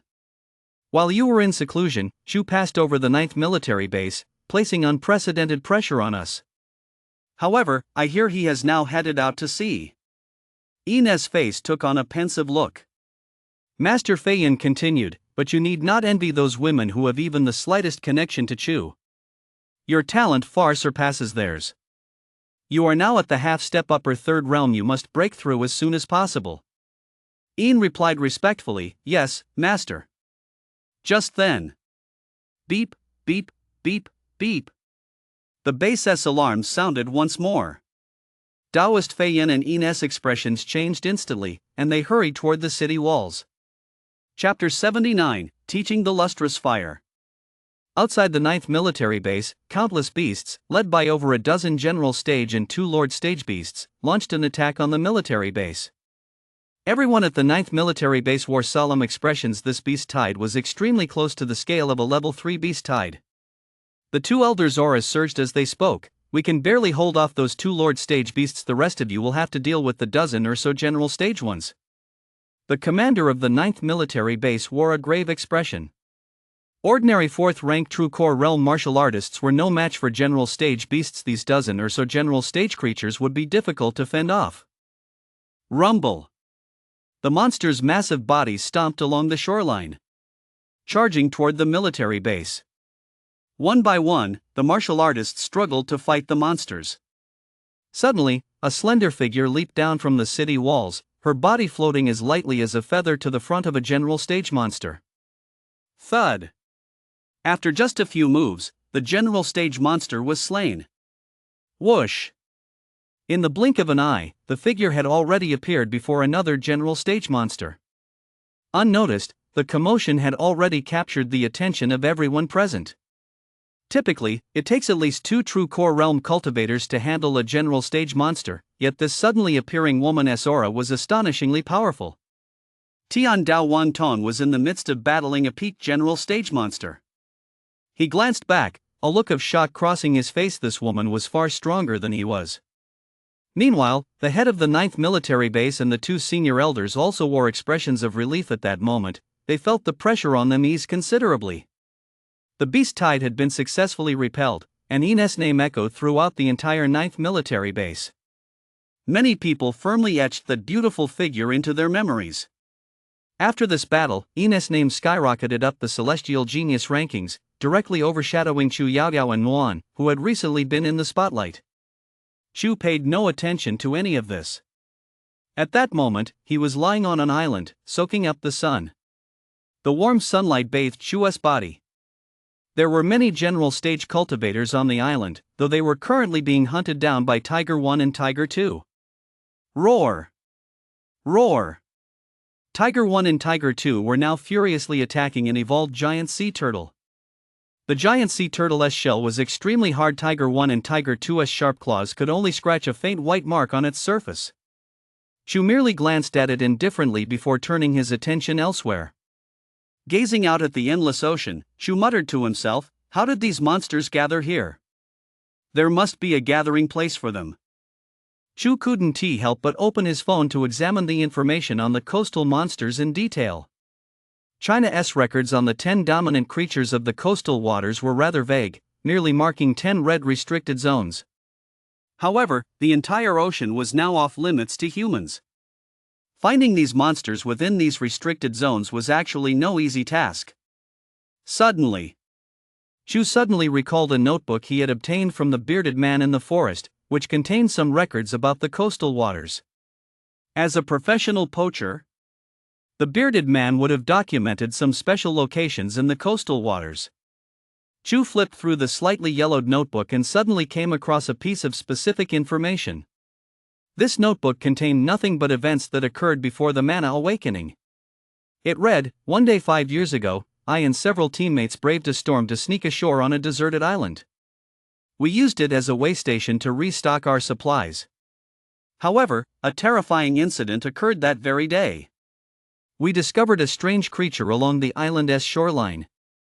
It moved effortlessly across the sand, radiating a pale blue glow that was strikingly beautiful. We had never seen such a creature before. We cautiously followed it and discovered it lived beneath a cliff on the other side of the island.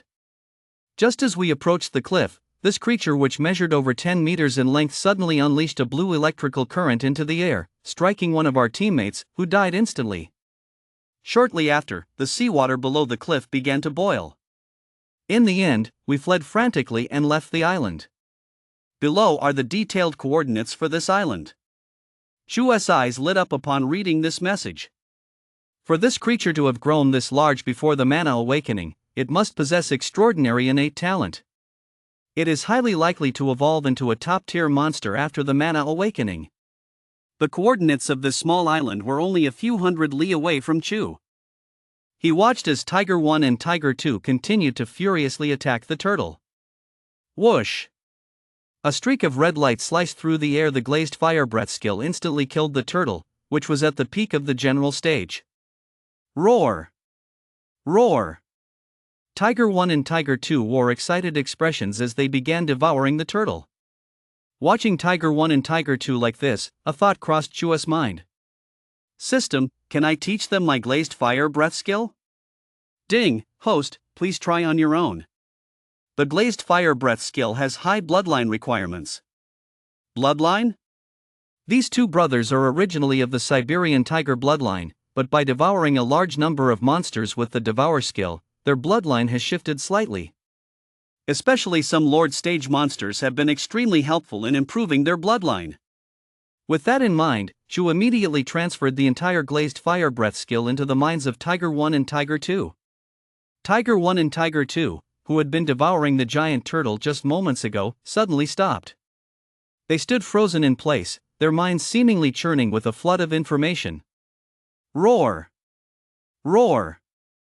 Suddenly, they let out several pained cries, and then the aura surrounding them slowly began to shift, as a faint, scorching heat started to radiate from their bodies. Tiger 1 and Tiger 2 lay quietly on the ground, waiting for the transformation to finish. It must have worked, Chu muttered to himself. Typically, Lord Stage creatures possess their own unique skills. By teaching Tiger 1 and Tiger 2 the glazed fire breath skill, Chu had effectively granted them a powerful ability in advance, one even stronger than their own Lord Stage skills. Once they mastered the glazed fire breath skill, their attack and defense would rival those of a standard early stage Lord Stage creature. Just as Tiger 1 and Tiger 2 were slowly evolving, Chu suddenly sensed violent mana fluctuations on the distant sea surface. Whoosh! The realm of power unfolded instantly, and Chu shot straight into the air. He saw a human in the distance battling a powerful Lord Stage creature in the sea. The human was covered in wounds, yet his aura showed no sign of weakening. He exuded an air of growing courage the longer the battle raged. A martial artist from Huaxia? Chapter 80, Monsters Besiege the Island. Boom! The human suddenly struck out with a palm strike behind him, sending a wave over 10 meters high crashing into the sea. Immediately afterward, a colossal monster emerged from the water. The monster's aura was immense. It had clearly reached the High Lord Stage. Whoosh! Suddenly, a colossal tentacle burst forth from the ocean floor. Like a ferocious giant python, it lashed out at astonishing speed, striking directly toward the human's position. The tentacle was covered in countless sharp barbs and a sticky substance, appearing hideously terrifying and sending a chill down one's spine.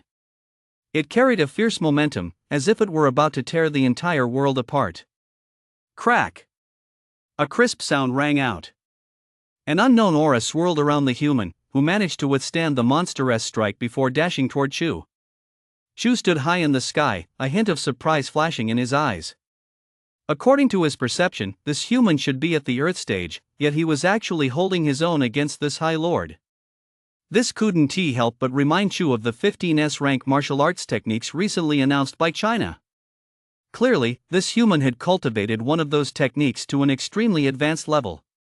The human was getting closer and closer to the island, and Chu could now make out his appearance, a short, white-haired old man. But one shouldn't judge a book by its cover. Chu knew this old man's strength likely ranked among the top in all of Huaxia. On the island, Tiger 1 and Tiger 2 were still lying on the ground, quietly undergoing their breakthroughs. The temperature around them was rising steadily. Their breakthroughs were nearly complete. Whoosh! The sea breeze swirled around them. When the old man was just 5 kilometers from the island, he finally spotted Chu. Yet, his pace didn't slow in the slightest. Whoosh! A faint thread of mana coursed through his body. The old man shouted up at Chu in the sky, "Chu, forgive my boldness, but this old man is going to rest on the island for a while." A look of surprise flashed across Chu's face. This old man actually recognized him. Chu's voice, as sharp as the clash of metal, rang out across the land and sea. "Human, leave this place immediately." Whoosh! The old man suddenly braced himself in midair, then landed firmly on the sea's surface. A look of embarrassment flashed across his face as he said, "Chu, that monster behind us is the Red Demon Tentacle King, one of the 10 great rulers of the coastal waters. All the monsters in the surrounding seas obey its commands. If I leave, I'll lose my life. Let this old man stay for a while. Stay in the northeast corner." "Got it." Chu gazed at the monster in the distance, a look of interest crossing his face. It was actually the Red Demon Tentacle King, undoubtedly a Lord Stage entity. Ripping sound. At that moment, the Red Demon Tentacle King also spotted Chu, but it did not launch a rash attack, for it could sense Chu's immense power. The Red Demon Tentacle King emitted a peculiar sound that echoed throughout the sea. Roar! The waters surrounding the island began to churn, and one monster after another emerged from the sea.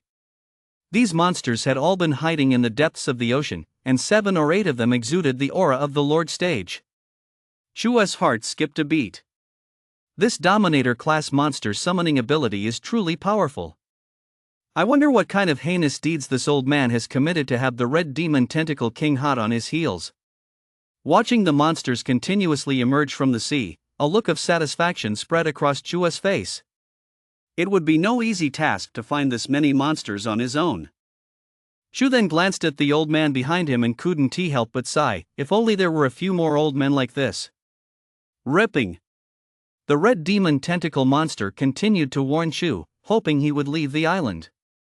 At this moment, more and more Lord Stage monsters were gathering around them, numbering over a dozen. Seeing this scene, Chu naturally had no intention of leaving. Boom! Some of the Lord Stage monsters in the sea activated their skills, creating massive waves on the surface that kept crashing into one another. These massive waves churned in the ocean, reaching heights of 7 or 8 meters in the blink of an eye, threatening to submerge the island entirely. The old man on the island watched the scene, a look of shock crossing his face. He hadn't expected so many Lord Stage monsters to be lurking beneath the sea. Thankfully, he hadn't continued fleeing, otherwise, he would have been in grave danger. Woo-woo! A peculiar vibration rippled through the air. The Red Demon Tentacle King at the forefront began warning Chu once more. The monstrous body gradually emerged from the water, with the exposed portion alone exceeding 20 meters, while countless tentacles remained hidden beneath the surface. Seeing this monster, Chu couldn't help but marvel. The monsters in the sea are indeed much larger than those on land, especially this Lord Stage Red Demon Tentacle King. Whoosh! The first massive wave was already crashing toward the island. Chu's domain of power instantly enveloped the entire island. Boom! A deafening roar echoed. All the waves rolled back. Both the old man on the island and the Red Demon Tentacle King in the water were startled. Ever since arriving on the island, the old man had been rapidly replenishing his mana, knowing that these monsters would soon storm the island, leading to a life or death battle. At that moment, he realized he had underestimated Chu's strength. This old man was none other than Zhao, the guild master of the warrior guild, who had recently ventured into the ocean to investigate the cause of the beast tide. Normally, with Zhao's strength and the latest technology developed by Huaxia, he would have faced little trouble in the sea as long as he remained cautious. However, he had accidentally stumbled into the Red Demon King's territory. Thus began his journey of escape. That said, Zhao's strength was truly astonishing. Relying on the power of the fourth-tier tendon-altering technique, the Red Demon King was unable to overpower him. If it weren't for the swarm of sea monsters, Zhao might have already made a clean escape. It was just as Zhao fled to these waters that he spotted the small island through his radar equipment and then saw Chu. One could only say that Zhao was quite lucky. At that moment, Zhao looked up at Chu, who was facing off against the Red Demon King in the sky. The Red Demon King was notorious for his brutality in these coastal waters, and Zhao Henti expected him to issue a warning without attacking. The threat-sensing abilities of a High Lord stage being were indeed formidable. Just then, roar! Roar! Two tiger roars echoed from the ground. Tiger 1 and Tiger 2 had mastered the glazed fire breath skill. A look of confidence flashed across the brothers' massive faces as they gazed with a hint of contempt at the Lord stage creatures approaching the island from the sea. A crimson beam shot from Tiger 1's mouth, striking one of the Lord stage creatures directly. Rip! The Lord stage let out a pained roar, then charged violently toward the island. Chapter 81, The Chairman's Shock. Tiger 1's attack instantly enraged all the Lord stages in the ocean. One after another, Lord stages emerged from the sea and charged toward the island.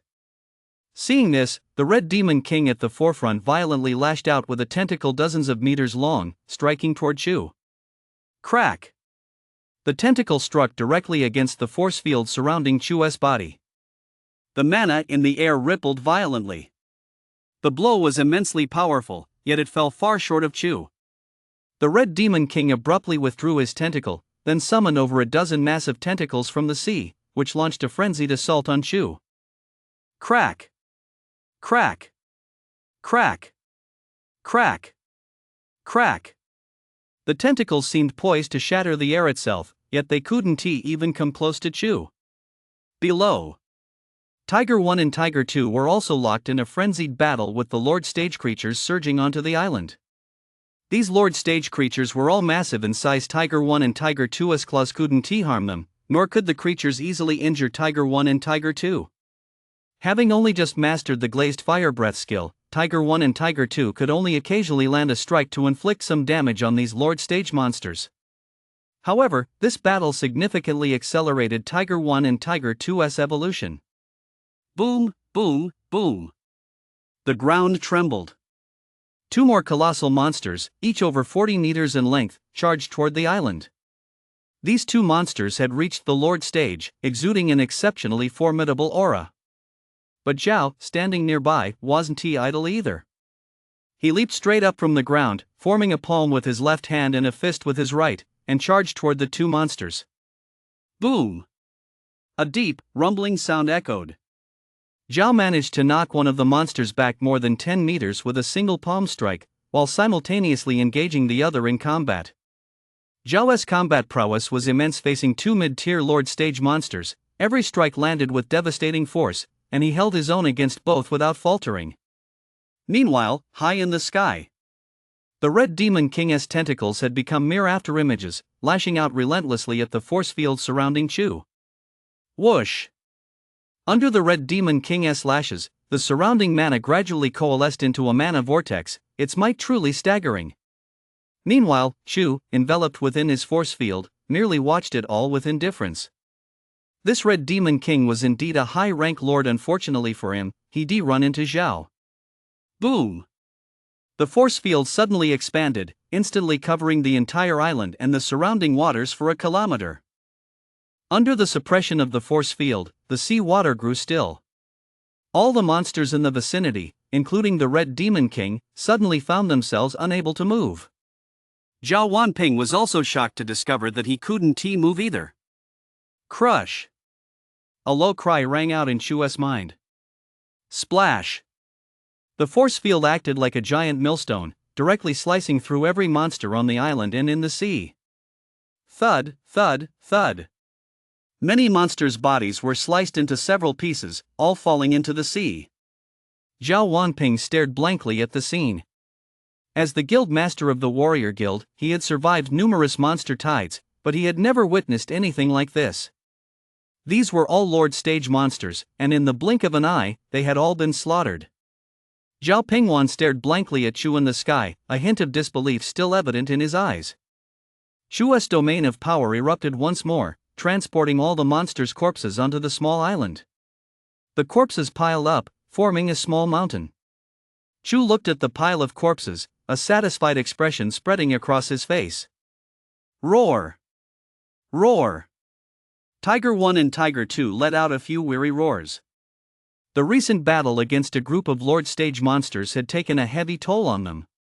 Tiger 1 and Tiger 2 were covered in wounds, but the aura emanating from them had grown even more fierce.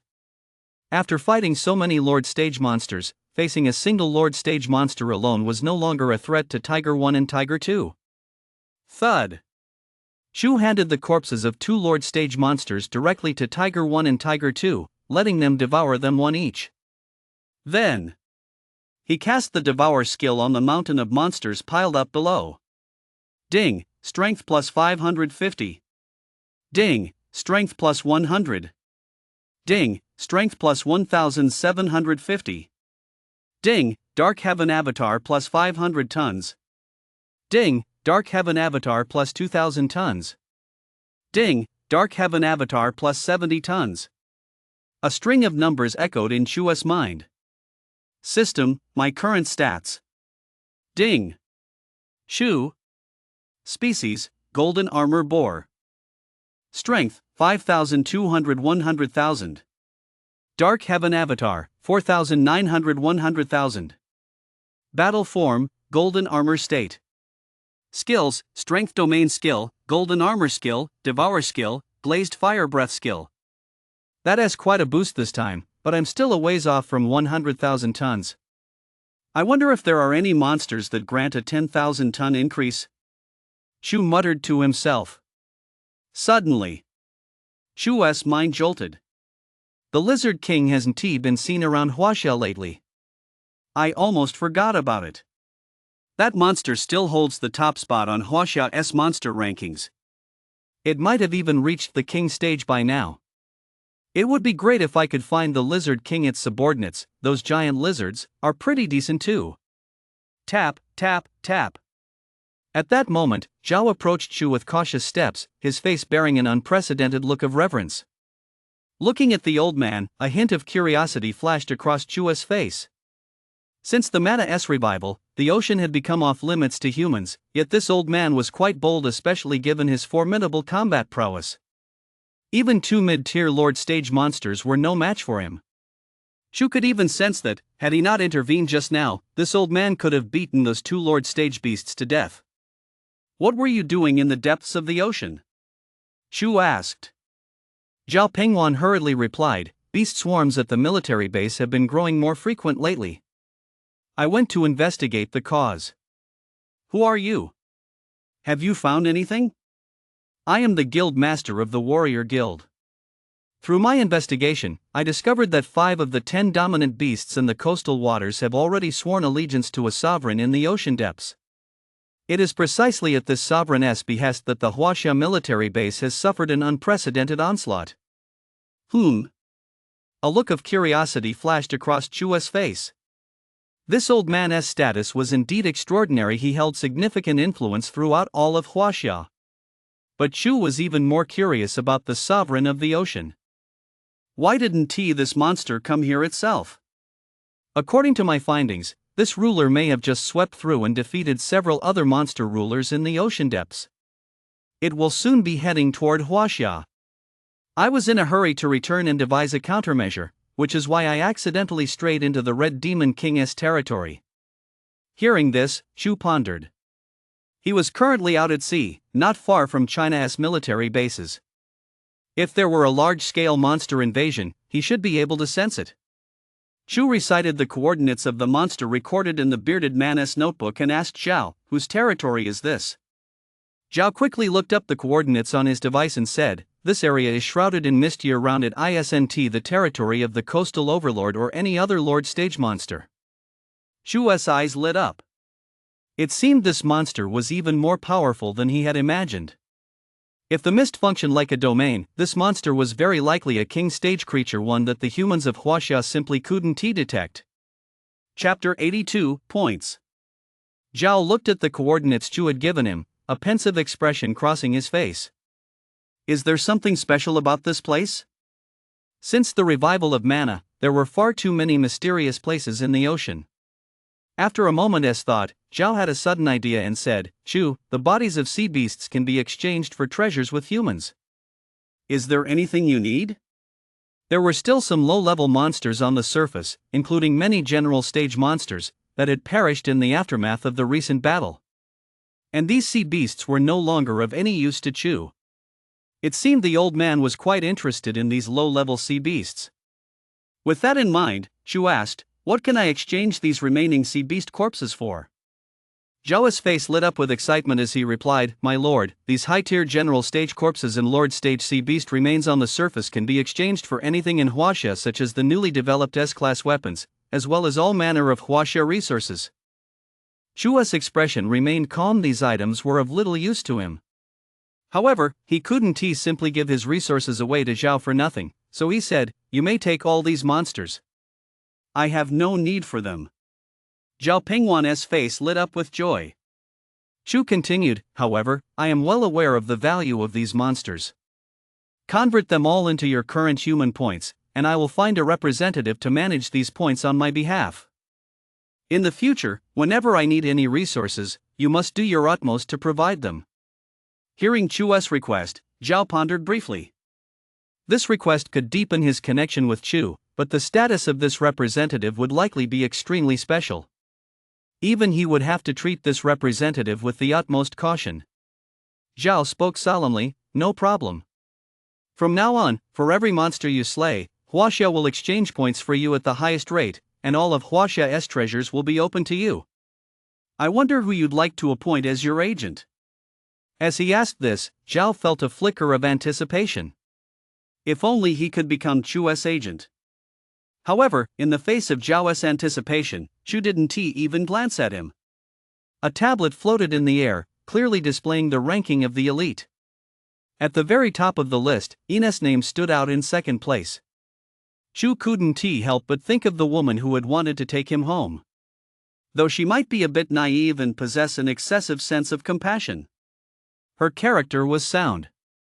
Although Chu didn't care much about these points, he wouldn't entrust them to an unreliable person either. After all, the number of monsters he would slay in the future was bound to increase. Let it be her. Second layer of the Zhou Tiangong? Half-step third rank True Core Realm? Fourth layer of the Xiaolong Poem. Ranks second on the Genius Ranking Zine. Zhao's heart skipped a beat. He hadn't expected Chu to assign this woman to manage these points. Given Chu's strength, these points would eventually become the greatest fortune in all of Huaxia. What makes this woman so special? Could it be that Chu knew her from before? Zhao dared not take this lightly. Although he was the head of the warrior guild, Chu's power was simply too overwhelming. He would have to be extremely cautious when dealing with Chu's representative from now on. 10% of all points will serve as this woman's salary. If anyone dares to skim even a single point, I will slaughter them all, no matter their status. Zhao was startled and quickly replied, Yes, Chu. No one will dare to covet Ina's 10% of the points. At that moment, Zhao even felt a hint of fear as he looked at Chu. He hadn't expected Chu to be so well informed about matters in Huaxia. After giving clear instructions to Zhao, Chu did not linger here for long but flew off toward the deep sea. There were even more monsters there. This would be of immense benefit to his evolution. Zhao stood where he was, gazing at the flesh and blood of the monsters Chu had not devoured, a fervent gleam in his eyes. He murmured to himself, This monster flesh and blood is enough to produce a new batch of mid-tier strengths for Huaxia. He paused briefly, his gaze turning grave. Ian. What exactly makes you so special? How did you manage to win Chu's favor? Chapter 83, Lord Stage, Tiger 1, Tiger 2. Ever since emerging from seclusion last time, Ian had been the focus of attention across all of Huaxia. Ranking second on the Celestial Genius list was already an extraordinary achievement. But a recent development had propelled her directly into the center of nationwide discussion. Chu's representative. The administrator of Chu's points? Ian sure is lucky. In a corner of the 9th military base, Wang Tong scanned the online news with a feverish look on his face, murmuring to himself, so many points. Even just 10% of that would be a massive fortune. If I could get my hands on them, with those cultivation resources, reaching the top 3 realms would be highly likely. During In's recent seclusion, Wang Tang had been unable to approach her. Now that she had emerged, he had once again drawn near, his flattery growing increasingly thick. However, In's face remained cold in response to Wang Tang's fawning. She harbored no fondness for him. In fact, she felt a certain distaste. Junior sister In, the 3 Stars Cave and the Dawnlight Cave have always been on excellent terms, and our masters share a particularly close bond. How about we join forces to fight the monsters when the next beast tide strikes? In replied calmly, thank you for your kindness, senior brother Wang, but your current strength is not enough to handle the general stage.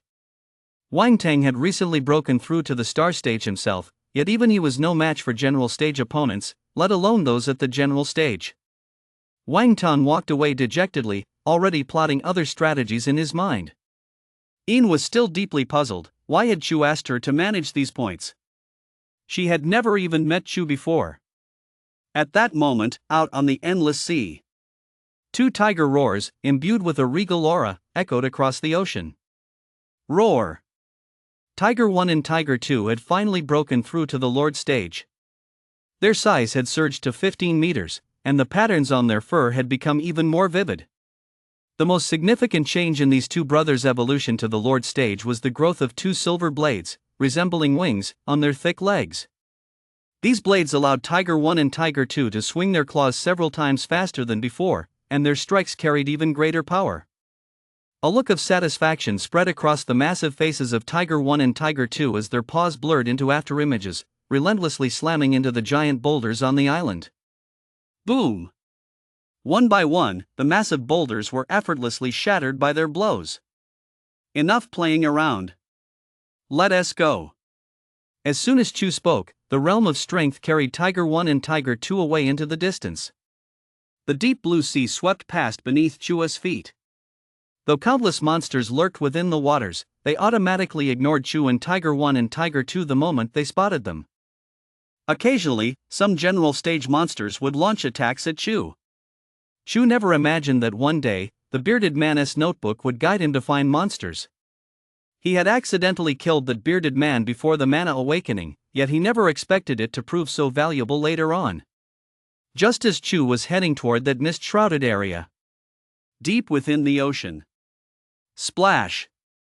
An enormous monster, its expression cold and impassive, stepped onto a small island. Its body was covered in scales, a testament to its highly evolved form. A powerful aura radiated from the creature. Roar! As a mighty roar echoed across the sea, hordes of monsters began converging on the island. These monsters were all colossal, from whale-like beasts over 50 meters long to shark-like monsters with rows of silver fangs. Monsters of every kind converged upon the island. Roar! The monster let out another furious roar. The entire horde charged in a single direction, leaving a trail of lightning, thunder, and torrential rain in their wake. Some Lord Stage warriors instinctively activated their skills, transforming the sea into a scene of apocalyptic chaos. This area lay at the boundary between the coastal and deep sea regions. Along the way, more sea monsters continually joined this surging tide, advancing toward the distant coastline that was nearly obscured from view. The military bases along the coastline were unaware of this, but ever since Zhao returned, humanity had been on constant alert. Inside the military base, a martial artist couldn't help but speak up. What? A B-rank weapon costs only 50 points now? If I save up, I can exchange for one too. Then I'll have a fighting chance against general stage opponents. Can we exchange for spiritual herbs from the sea now too?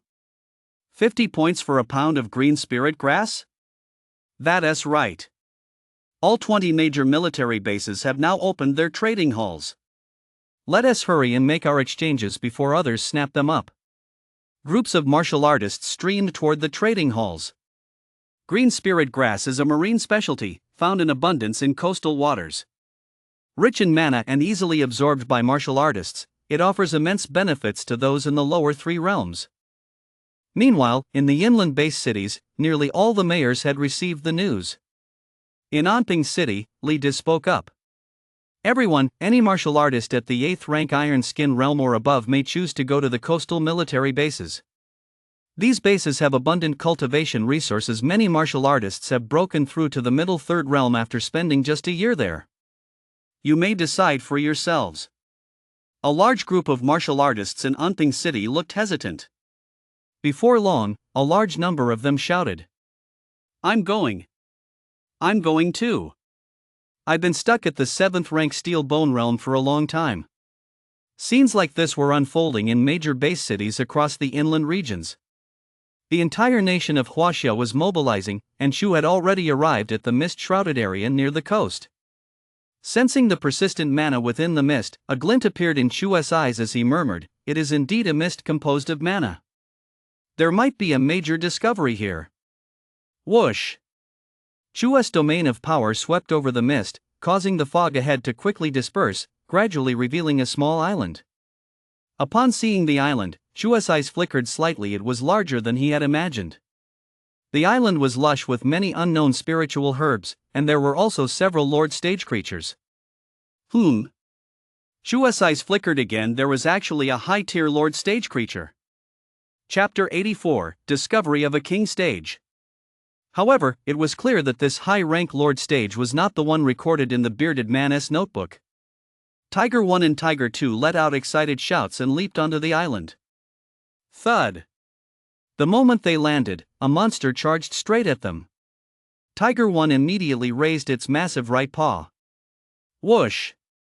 A claw, moving like a blur, slammed directly into the monster's head. Boom! The monster was sent flying over 10 meters away, then crashed heavily onto the ground. This monster was an elementary lord stage, yet Tiger 1 had effortlessly sent it flying. This was largely due to the silver blades that had evolved on Tiger 1 and Tiger 2's legs. Perhaps because they had learned the glazed fire breath skill, their lord stage evolution had focused primarily on their physical bodies, granting Tiger 1 and Tiger 2 even greater close combat prowess. At that moment, other monsters on the island began to swarm toward Tiger 1 and Tiger 2. Shu watched the scene silently, showing no intention of stepping in to help. Chu's gaze involuntarily turned to the island's sole high-tier lord stage monster. If this creature were elsewhere, it would be a dominant force in the coastal waters, yet here it remained quietly on this small island, showing no desire whatsoever to leave the mist. Chu couldn't help but wonder, is this high lord stage creature unable to act of its own free will? Does it dare not leave this island? Cliff? Chu's gaze instinctively searched for the cliff described in the bearded man's notebook. Sure enough, at the very edge of the island stood a towering, jagged cliff. Under the coverage of Chu's realm of power, all the mist on the island had already dissipated, yet thick fog still lingered there. Chu flew directly to the top of the cliff. Whoosh! Countless blue lights flickered within the mist, as if the island had been fitted with an engine. Chu's heart stirred. It is indeed here. The cliff shimmered with a mysterious blue light, and dense mana radiated from below. Perhaps sensing Chu's arrival, the blue light below suddenly grew more intense. Gurgle, gurgle. The water's surface suddenly began to boil. Chu watched the commotion below through the mist, a hint of interest flashing in his eyes. The supernatural abilities this monster displays have surpassed those of a typical lord stage. A monster capable of evolving before mana has fully recovered is truly extraordinary. Whoosh! Shu activated his force domain. The mist below the cliff was swept aside as if by layers of sheer veils, revealing the scene below. Beneath the cliff lay a deep cavern, surrounded by jagged rocks. All the blue light emanated from within that cavern. The moment the cavern appeared above the water's surface. Arg! Some of the lord stage monsters behind them suddenly went berserk, charging madly at Tiger 1 and Tiger 2. Roar! Facing these frenzied beasts, the pressure on Tiger 1 and Tiger 2 intensified. At the same time, at the 8th military base near the coast, a soldier suddenly looked at the red light on the screen, his face betraying shock. He hurried over to a middle-aged man and said, "Report." The coordinates the chairman ordered us to monitor have changed. The middle-aged man's expression darkened, and he asked urgently, "What kind of change?" Report, over a dozen Lord stage monsters have suddenly appeared at those coordinates, including a High Lord. Furthermore, the entire underside of the island is shrouded in a powerful energy we don't yet know exactly what it is. A grave expression crossed the middle-aged man's face. The news the chairman had brought back after his last return had been utterly shocking. He dared not delay and immediately reported the matter to the base's higher-ups. At the second military base, Zhao stared at the blinding red light on the screen, a deep gravity in his eyes, muttering to himself, "Chu is truly extraordinary.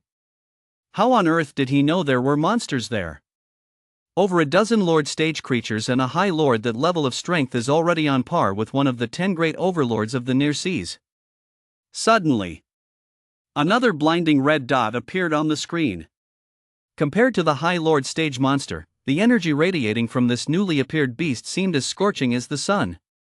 A look of shock crossed Zhao's face. He knew exactly what this sudden red dot meant. This monster had already surpassed the Lord stage. Meanwhile, on the small island, Chu watched with keen interest as the monster suddenly emerged from the cave. The creature was a staggering 100 meters long, its entire body shrouded in a blue glow, resembling a sea dragon. Two small wings adorned its long body, allowing it to soar freely through the skies the moment it broke the surface. Chu couldn't help but conclude, "King stage." The spiritual energy emanating from this monster was staggering. It had clearly surpassed the Lord stage and reached an entirely new level. Hovering in the air, it gazed at Chu with a hint of coldness in its eyes. Compared to this monster, Chu looked rather small. Rip! Rip! Rip! Suddenly, circles of electricity surged back and forth across the monster's entire body. Crack! A thunderclap rang out, and a blinding blue light illuminated the entire sea. The monster launched a direct attack at Chu. Meanwhile, at the coastal military base, a red flash appeared on the giant screens in every operations hall, turning everything before their eyes a deep crimson. At the second military base, a third-rank Void Realm martial artist said to Zhao, "Chairman, has Chu met his match? I never imagined such a powerful monster was hiding in our coastal waters." A hint of apprehension flashed across Zhao's face. He knew he was no match for this newly emerged monster.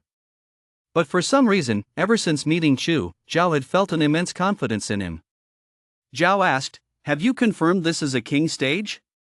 A martial artist beside him replied, "Judging by the energy emanating from this monster, it far surpasses the top 10 coastal overlords we've discovered in the past. It bears a striking resemblance to those mysterious figures." Zhao sighed softly. "We'll just have to wait and see. Once mana is restored, such beings will be beyond the capabilities of us humans to handle." Then, Zhao paused for a moment before asking, "Have we made contact with the United States yet? What's the situation over there?" The warrior replied hastily, "Chairman, the communication system is being repaired. We've already picked up a signal from the United States. We should be able to establish contact within the next couple of days." Chapter 85, The Spirit Stone in the Cave. Before the Mana Awakening, the United States was the undisputed superpower on the planet. Now that China is still struggling to fend off the monsters, the situation in the United States is also of great importance to China. After asking his question, Zhao fixed his gaze intently on the screen. The red dot on the screen remained as bright as ever, but no information regarding Chu could be detected. At that moment, on the small island, Chu was completely enveloped in blue lightning. His fiery red fur stood on end, yet his gaze remained as calm as ever. This monstrous attack had pierced through the realm of power, the first time any monster had ever achieved this. Hiss, hiss, hiss. Seeing Chu standing unscathed where he was, a faint flicker of emotion finally stirred in the monstrous cold gaze. Its body coiled in the air like a divine dragon, with ripples of blue electricity surging in wave after wave, as if it were about to launch its next attack at any moment. Roar! Tiger 1 and Tiger 2 let out a furious roar as they stared at King Stage in the sky. They swung their claws in rage, unleashing two wind blades that slashed toward King Stage. The monster in the sky cast a cold glance at Tiger 1 and Tiger 2. Whoosh! Its massive tail whipped up a gale. It effortlessly shattered the wind blades launched by Tiger 1 and Tiger 2. A hint of apprehension flashed across the massive faces of Tiger 1 and Tiger 2. They could sense that this monster was far more powerful than they were. Chu, watching from the sidelines, gave Tiger 1 and Tiger 2 a look of satisfaction. The two wind blades they had unleashed were already a threat to an average mid-tier lord stage. The king stage turned its gaze back to Chu, a look of confusion crossing its face. Since its mana had been restored, it had been evolving in the cavern beneath the cliff, long since becoming the most powerful being in these waters. Occasionally, it would swim into the deep sea and encounter other king stages. However, it had never seen a creature like Chuan that could withstand a direct hit without suffering a single scratch. Hiss, hiss, hiss. The king stage warned Chu, its long, dragon-like body undulating through the air. Chu had been observing this king stage from the very beginning and now uttered a low command. First layer of the realm of strength. Boom! All the mana on the island and in the surrounding waters suddenly came to a complete standstill. All the lord stage beings on the island were pinned down by a colossal force of strength, unable to move, while only the king stage in the sky struggled violently. Rip! Rip! Rip! A massive surge of blue electricity radiated outward from the king stage's body, and its massive form twisted violently in the sky, desperate to break free from the quagmire of the realm of strength. However, no matter how hard the king stage struggled, it could only twist its body within a small radius. Snap! A crisp sound rang out as the king stage's bone snapped, yet it continued to writhe violently. Chu watched the scene silently. The king stage could not break free from the constraints of his first layer of the realm of strength. Chu judged that this monster was likely in the early stages of the king stage. Alright. It's over. Suddenly, all the mana across the entire sea began to tremble, and the realm of power slowly began to shift. Whoosh! The king stage was still writhing violently, but it could not withstand the realm of power that now encompassed the entire sky and earth. Rip! A blue glow spread across the entire sea surface, only to vanish in an instant. At the military base near the coast, all the high-ranking officials watched the red glow disappear from the screen, speechless for a long time. A gray-haired third-rank Void Realm martial artist spoke up, "It's gone."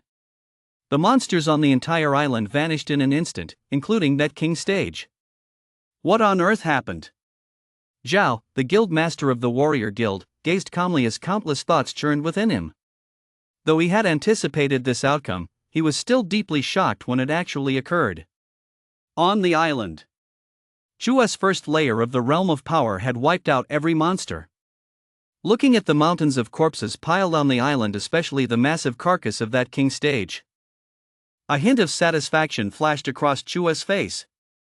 Indeed, the seas were teeming with powerful monsters waiting to be discovered. Devour skill. Ding, strength plus 200.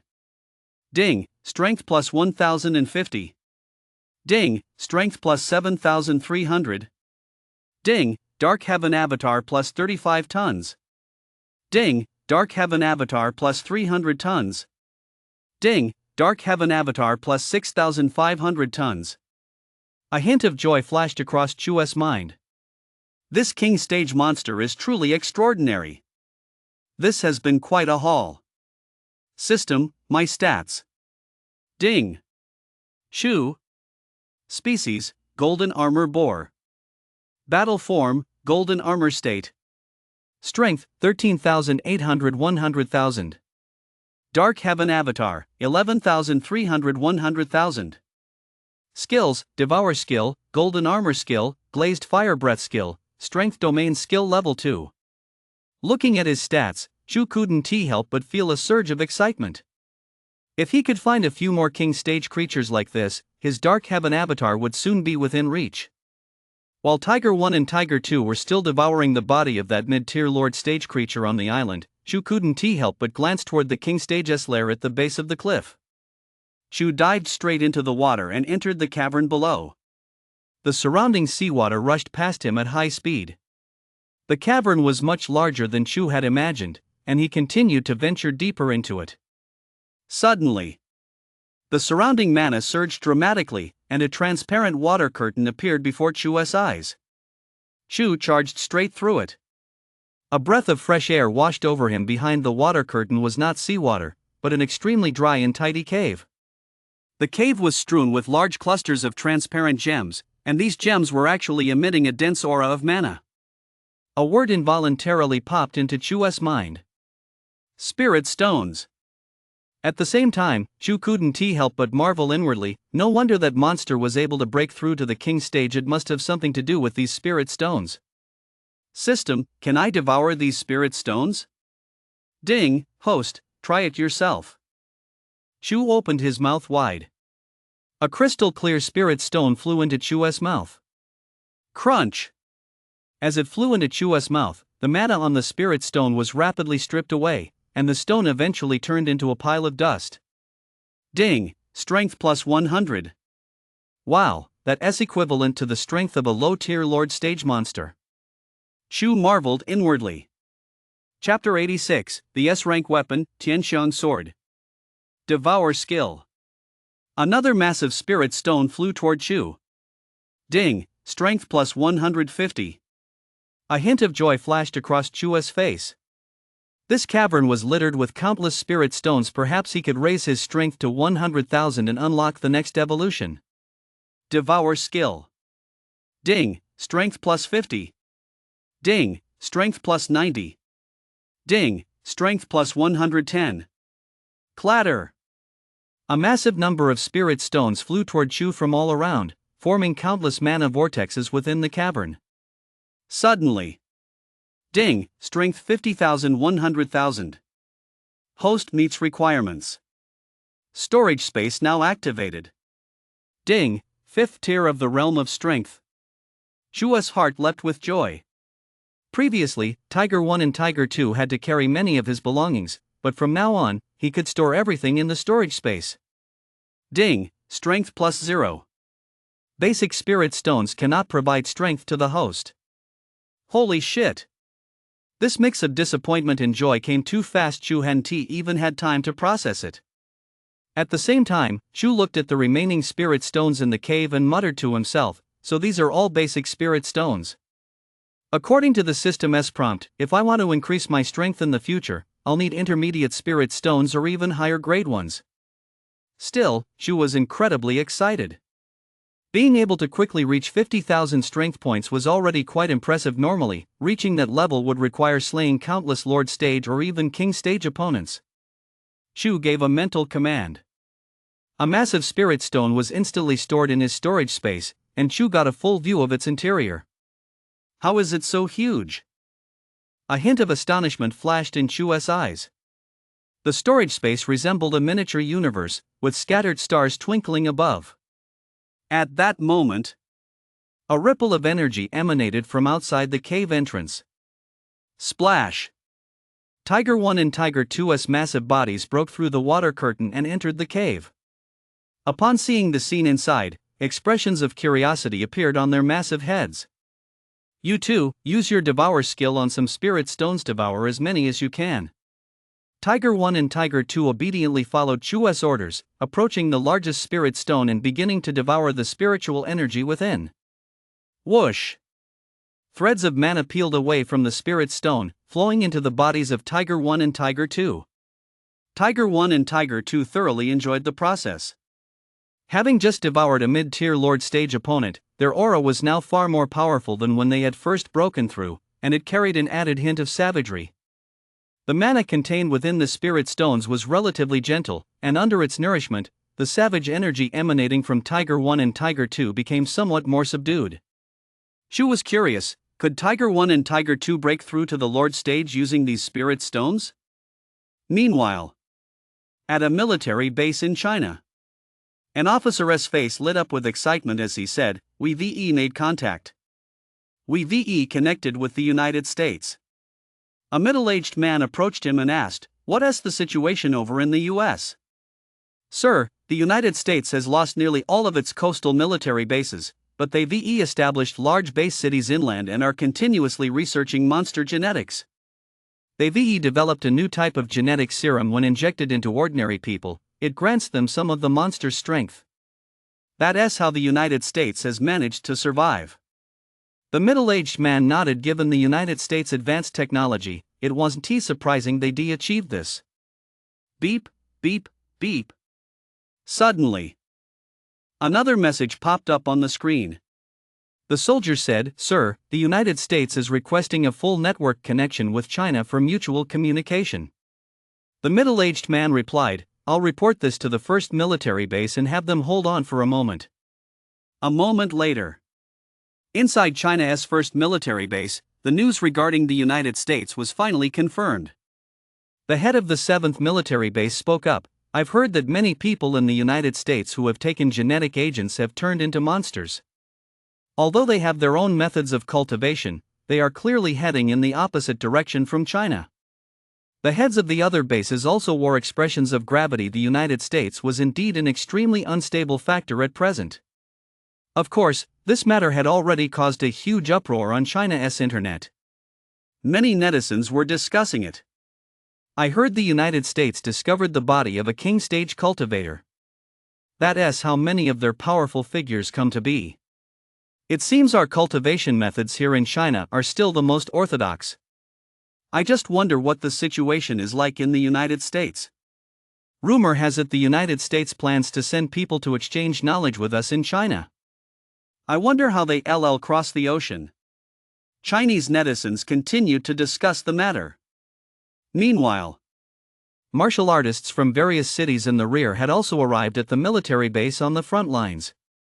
Inside the 9th military base, martial artists arriving from the interior gazed at the cannons gleaming with black light and the vast array of cultivation resources, their eyes brimming with excitement. One young martial artist at the 8th rank Iron Skin realm spoke up, "Look. Every martial artist here is wielding B rank weapons. I've even spotted several of those legendary A rank weapons." The other martial artists chimed in, "Yeah, I never imagined a military base would be like this. If I'd known, I would come sooner. It's just that points are really hard to come by. We started with 50 points, but from now on, we'll have to slay monsters to earn more." These martial artists looked on enviously at the base's residents. Meanwhile, in the main hall of the 9th military base, a single figure captured nearly everyone's attention. Ian sat upright in a chair in the operations hall. His strength had now approached the 3rd rank Void Disciple realm, placing him second only to the 2 elders within the entire military base. People kept glancing in Ian's direction, not because of his strength, but because Ian was simply too wealthy. According to Chu's instructions, although Ian had only received 10% of the points, he had instantly climbed to the top of the rankings among all martial artists in Huaxia. Daoist Fei Yun sat beside Ian and whispered, "Disciple, have you chosen an S-rank weapon yet? The few weapons passed down from our Xiaguan cave are only a rank, but there are still some famous swords in Huaxia that have been rated S-rank. Even newly forged S-rank weapons cannot compare to them." Ian pondered for a moment before saying, "Master, if possible, I'd like to choose the Tianxiang sword from 1,000 years ago." Daoist Fei Yun's face lit up. "Excellent choice. That sword is exceptionally sharp and can withstand mana up to the 3rd realm. I wonder what materials our ancestors in Huaxia used to forge it 1,000 years ago." Chapter 87, Level 1 Beast Tide. A hint of gravity settled in Ian's heart. The Tianxiang sword was indeed extraordinary, and the beast tide was about to arrive. Although she didn't know why Chu had chosen her as his proxy, she could only focus on strengthening herself first and consider other matters later. Perhaps one day, when she met Chu, she would learn the reason. Ian couldn't help but think this. At the bottom of the island. Roar! The speed of Tiger 1 and Tiger 2's Devour skill was much slower than Chu's. Crunch! Another spirit stone was reduced to dust as Tiger 1 and Tiger 2 devoured it. At the same time, streams of mana swirled into vortexes, converging upon Tiger 1 and Tiger 2. The aura emanating from Tiger 1 and Tiger 2 finally stabilized at the peak of the early Lord stage. Seeing this, a thought crossed Chu's mind. For Tiger 1 and Tiger 2 to break through to the Lord stage, they still needed the tempering of battle. Chu had also noticed that the king stage creature on the island wasn't particularly strong. It merely relied on its powerful mana and innate talent to overpower other lord stage beings. Since Tiger 1 and Tiger 2's combat prowess surpassed that of ordinary lord stage beings, Chu wasn't in a rush to have them use spirit stones to break through. There were still a large number of spirit stones remaining in the cave. Chu gave a low command, retrieve. Clatter! A large quantity of spirit stones flew into Chu's storage space. Chu looked at the now empty cave and wore a look of satisfaction. When Chu passed through the cave and returned to the island, he discovered that the entire island was once again shrouded in thick fog. A look of mild surprise flashed across Chu's face. It seemed this island still held some secrets he hadn't yet discovered. Just as Chu was walking slowly across the island. Beep, beep, beep. His phone, which had been silent for a long time, suddenly rang. That bearded guy used to be active overseas a lot. Who's calling? With a hint of curiosity, Chu answered the call immediately. A rough voice came through on the other end. Hello, Shan? I finally managed to reach you. It's been tough surviving in the base city in the US. Thankfully, I used my old savings to get my hands on an A-grade reagent, so now I've reached the star stage. Zhang, are you still in China? From the middle-aged man's words, Chu could tell he had a very close relationship with the deceased bearded man. He was likely a former teammate. He's dead. Chu's voice, as cold as a transformer S, rang out on the other end of the line. Upon hearing Chu's voice, the middle-aged man on the other end fell silent for a moment before speaking. Who are you? Did you kill Zhang? Just you wait. If you've got the guts, come to China's third military base in 2 weeks.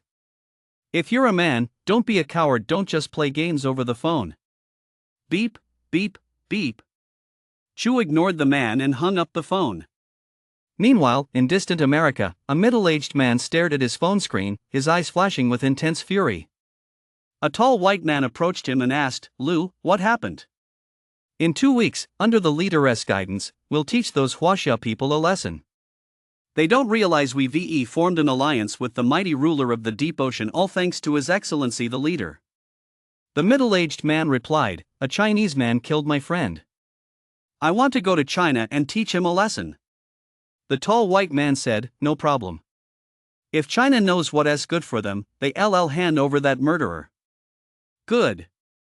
My friend's phone is still in that murderer's possession. With American technology, we'll be able to pinpoint his exact location. As they discussed this, a confident smile unconsciously spread across their faces. On the other side. After hanging up the phone, Chu couldn't help but sigh inwardly, crazy. Chu also knew that China had established full internet connectivity with the United States, so he opened his phone to browse information about monsters from the US. When he saw some of the images on his phone, a look of surprise flashed across Chu's face. Sacred beasts? The US actually refers to some of these monsters as sacred beasts. As long as they're regularly fed human flesh and blood, these sacred beasts won't attack the US. There are a total of 20 such sacred beasts in the US, all of them High Lord stage. No wonder the US has the strength to come to China. In a sense, the US has already succumbed to the monsters. This clearly runs counter to China's principles. However, Chu didn't dwell on this information. As far as he was concerned, after sweeping through the monsters near the coast, he would head into the deep sea. One of his stops would be the Australian continent. Even before the Mana Awakening, the Australian continent had been a paradise for wild animals. Chu surmised that following the Mana Awakening, it had become a haven for monsters. Standing on a small island, Chu slowly mapped out his plan. Suddenly, Chu's gaze shifted toward the distant coastline. There, gale-force winds and lightning swirled amidst a sky thick with dark clouds, forming an endless black torrent that rolled toward the direction of China. Seeing this scene, Chu murmured to himself, what Zhao said has indeed come true. This is certainly not a sight caused by a simple beast tide. With so many Lord stage beings unleashing their abilities, all the coastal areas near the shore will be submerged in seawater. Chu did not rush forward to block these monsters. He could sense that they were still gathering. Many would only reveal their forms once they reached the shoreline. The island's location naturally shielded them from the sea monster's sight. Roar! Tiger 1 and Tiger 2 gazed at the apocalyptic scene in the distance, a rare look of gravity appearing on their massive heads. They could sense that there were countless monsters there, no weaker than themselves. The island was like a paradise, shielded from the sights beyond the sea. But on the shoreline at the water's edge, piercing alarms blared from every military base. The commanders of all 20 military bases had gathered in the operations hall of the first military base. Every face bore a grave expression. Beep, beep, beep. The shrill alarms continued to ring in their ears. The commander of the first military base spoke up. "What level has the monster tide reached?" A soldier shouted, "Reporting. Based on monitoring, the number of monsters on the sea surface has reached the level of a level 1 monster tide. 5 high-rank Lord Stage monsters have been detected so far." The commander of the first military base muttered under his breath, "Level 1 monster tide, level 1 monster tide."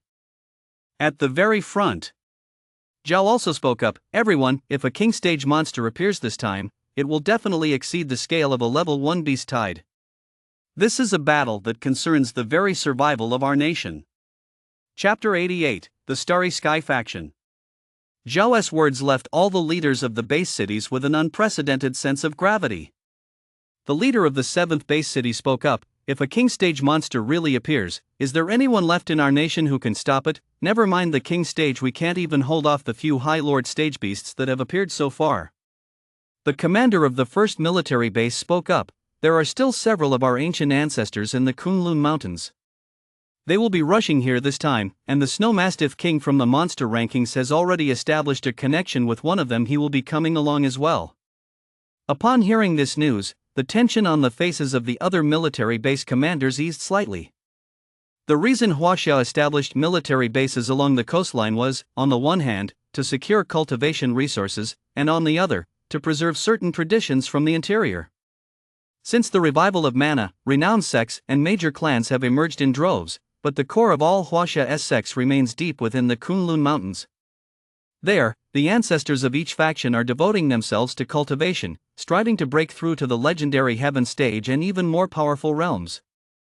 The head of the 3rd military base spoke up, "Once the ancestors arrive to support us, we'll have a strong chance of defeating those high lords.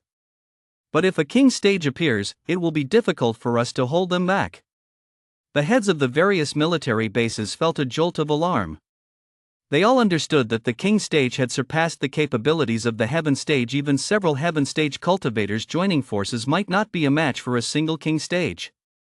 More importantly, they still did not know exactly how many ancestors had broken through to the heaven stage. At the mention of king stage, a hint of worry flashed across everyone's faces. Since the mana awakening, monsters had evolved at a far faster rate than humans.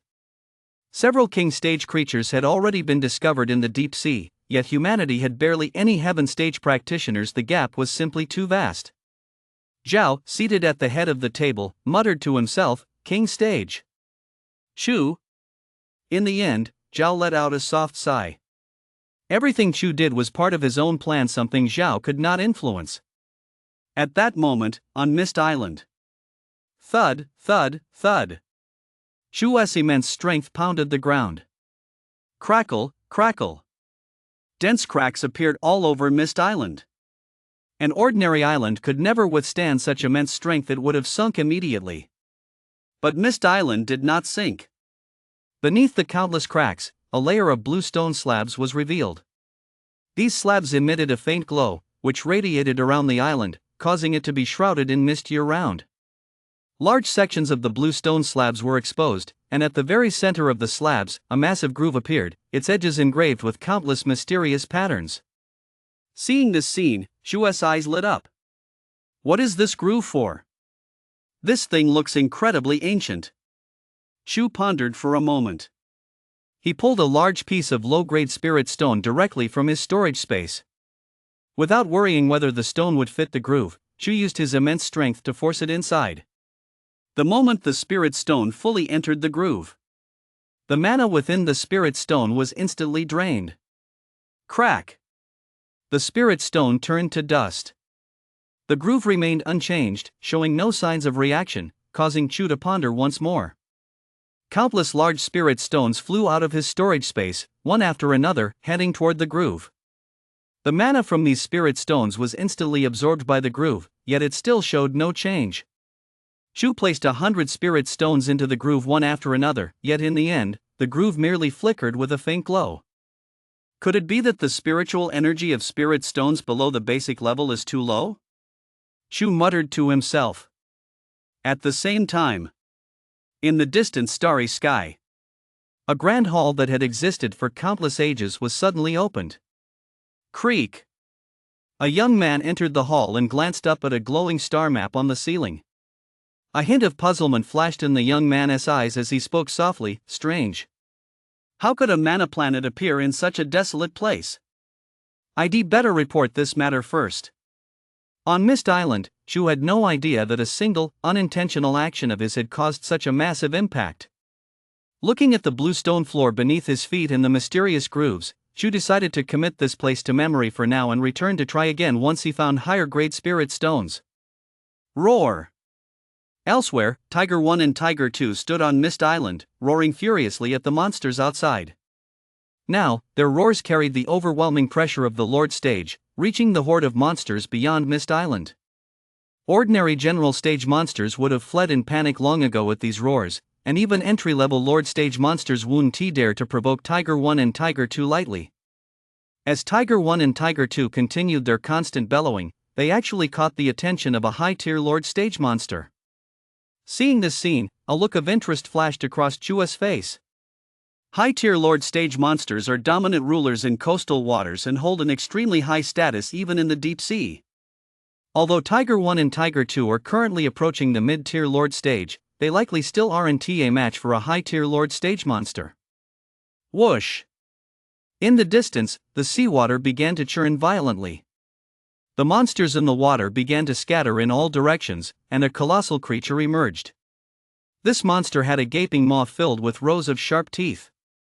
Although it resembled a whale, it possessed two fin-like appendages resembling legs, granting it formidable combat capabilities even on land. Crack! This whale-like high Lord Stage creature lashed its tail violently, sending a massive wave nearly 20 meters high crashing toward Kirishima Island. Faced with this towering wave, Tiger 1 and Tiger 2 scrambled to dodge it in a panic. Whoosh! Instantly, a third of the island's surface was submerged by the colossal wave. Riding the wave, the monster surged onto the island. Tiger 1 and Tiger 2 stared intently at the colossal creature before them. Compared to this high Lord Stage monster, Tiger 1 and Tiger 2 appeared rather small, but they did not back down. Chapter 89, Lord Stage Ironhead King. Tiger 1 and Tiger 2 swung their claws, unleashing two wind blades at the high-tier Lord Stage. However, the high-tier Lord Stage merely gave a light swat with its tail. Whoosh! A gale swept in, shattering the wind blades fired by Tiger 1 and Tiger 2. Seeing this, Chu was not surprised.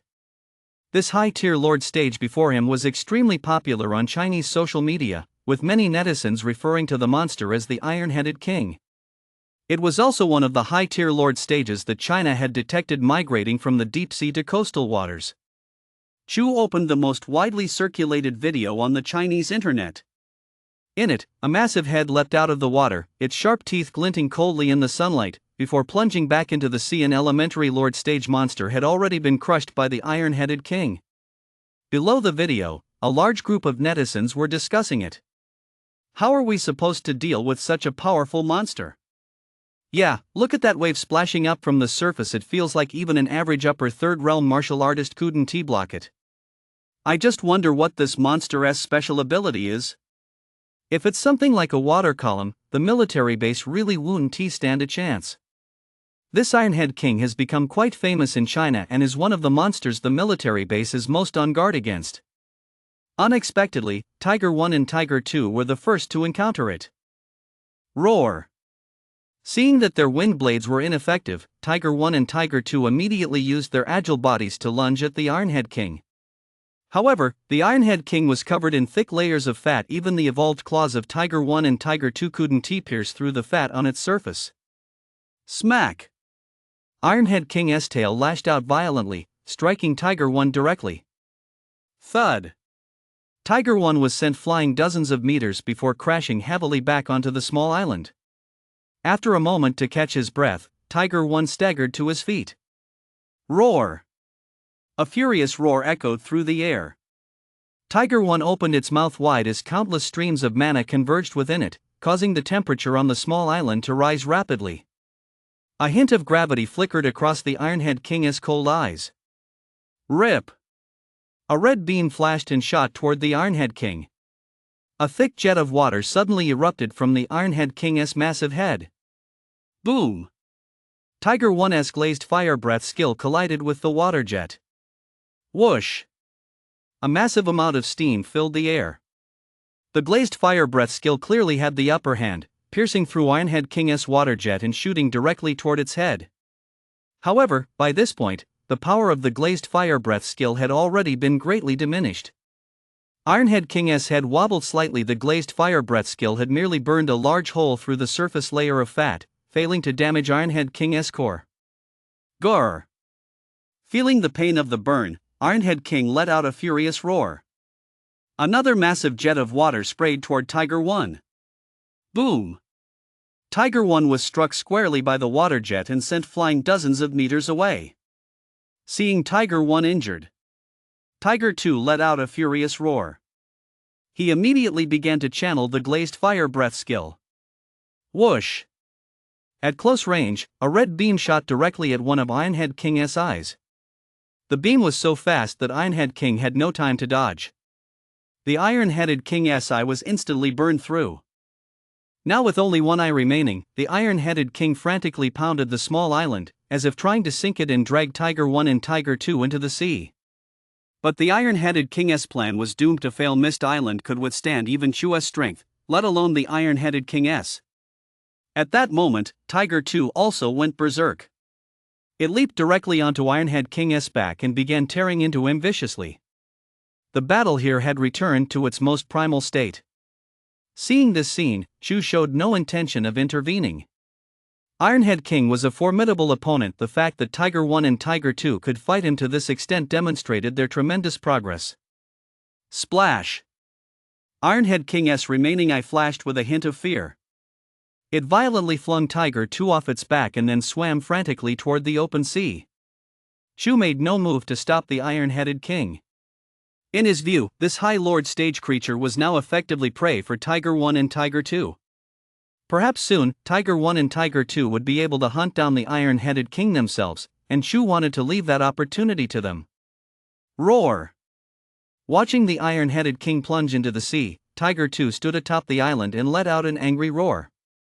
The surrounding beasts scattered in all directions. As if sensing the regal aura emanating from Tiger 2, they dared not approach the vicinity of Mist Island any longer. After this battle, the aura surrounding Tiger 1 and Tiger 2 had undergone a subtle transformation. Even when facing a high-tier Lord stage creature from the depths of the ocean, they would no longer cower in fear. Sensing the state of Tiger 1 and Tiger 2, Chu immediately retrieved 2 massive spirit stones from his storage space. Tiger 1 and Tiger 2 immediately lay down on the spirit stones and began using their Devour skill. Their auras rapidly surged, gradually approaching the mid-lord stage. At the same time, at the 6th military base near the ocean, a large crowd gathered around a giant screen, their eyes fixed intently on it. One middle-aged man spoke up, "Have we spotted any High Lord stage monsters?" Someone beside him immediately replied, "Excluding the 10 overlords of the coastal waters, we've detected 5 High Lord stage monsters emerging from the deep sea. Among them, Ironhead King and Blue-Scaled King are particularly powerful. Ironhead King's innate ability, in particular, poses a direct threat to our military base." The middle-aged man replied immediately, "We must keep a closer watch. Monsters like the Iron-Headed King could approach the military base at any moment. The moment we spot them, we must report to base command immediately." Understood. Each of the 20 military bases had its own responsibilities.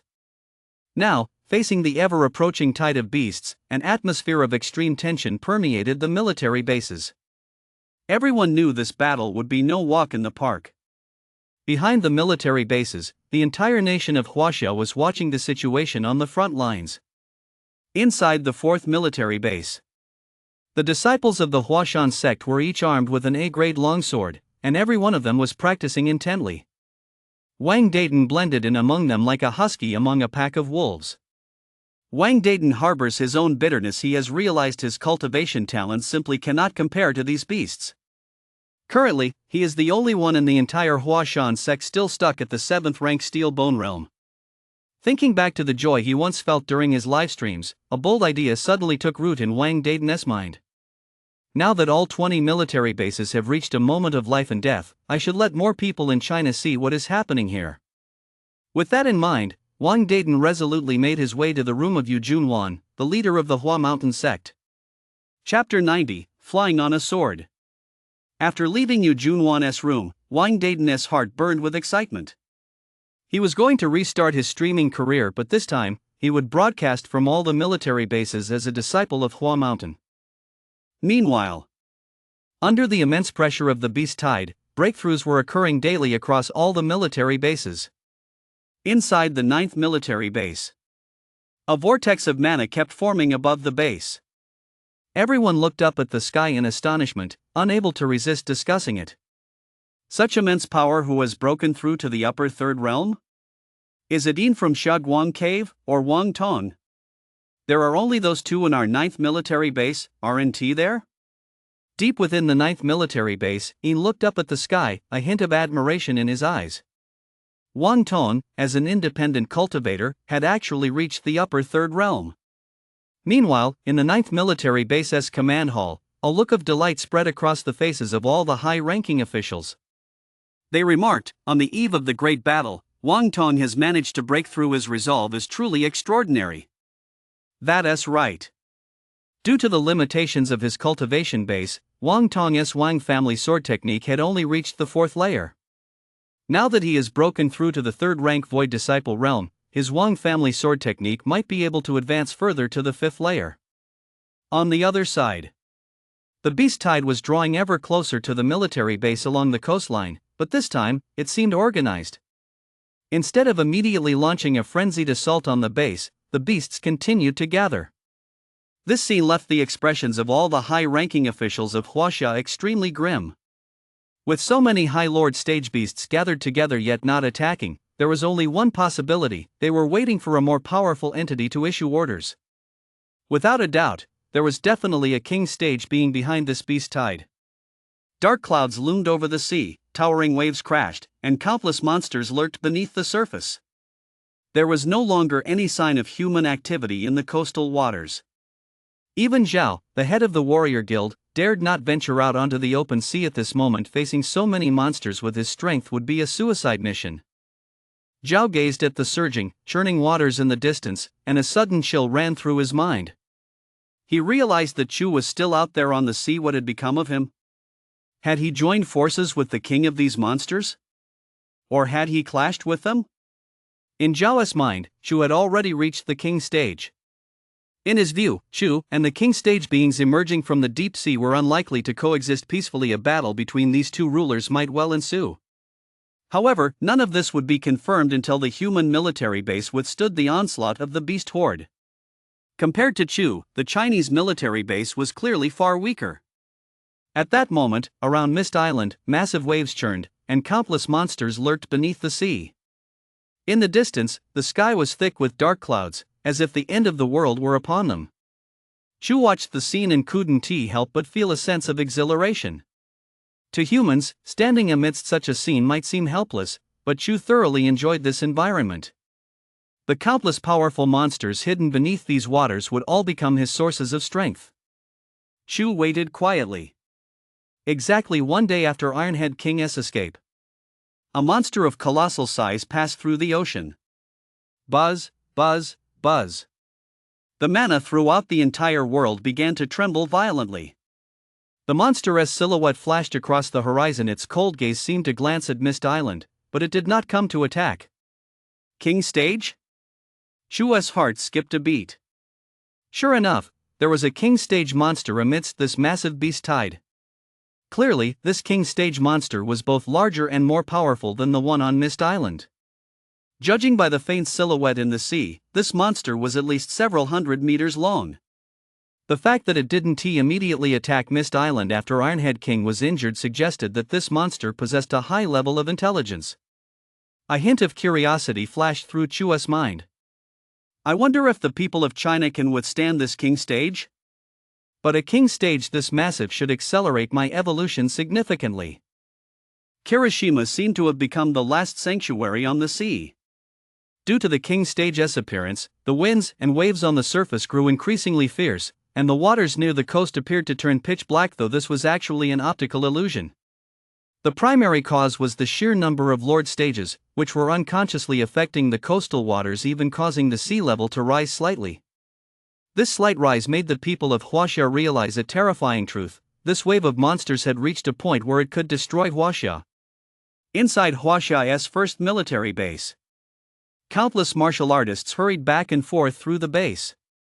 In the command center at the base's highest point, a group of soldiers kept a constant watch on the movements in the ocean. Suddenly, a soldier reported, Ironhead King has appeared in the coastal waters. Upon hearing the news about Ironhead King, an officer immediately walked over and ordered, keep it under close surveillance. Record footage of Ironhead King. Yes, sir. When the footage of Ironhead King was transmitted to the large screens in front of all the high-ranking officials, all the Chinese high-ranking officials were taken aback. The head of Base 6 City spoke up, "What's wrong with Ironhead King SI? The last time we detected his trail, he wasn't this badly injured." Other base commanders chimed in, "Ironhead King was originally supposed to be dealt with by the chairman. Now that he has lost an eye, his strength has dropped by at least 3 tiers. Perhaps we need the chairman to intervene. Other powerful figures could handle him."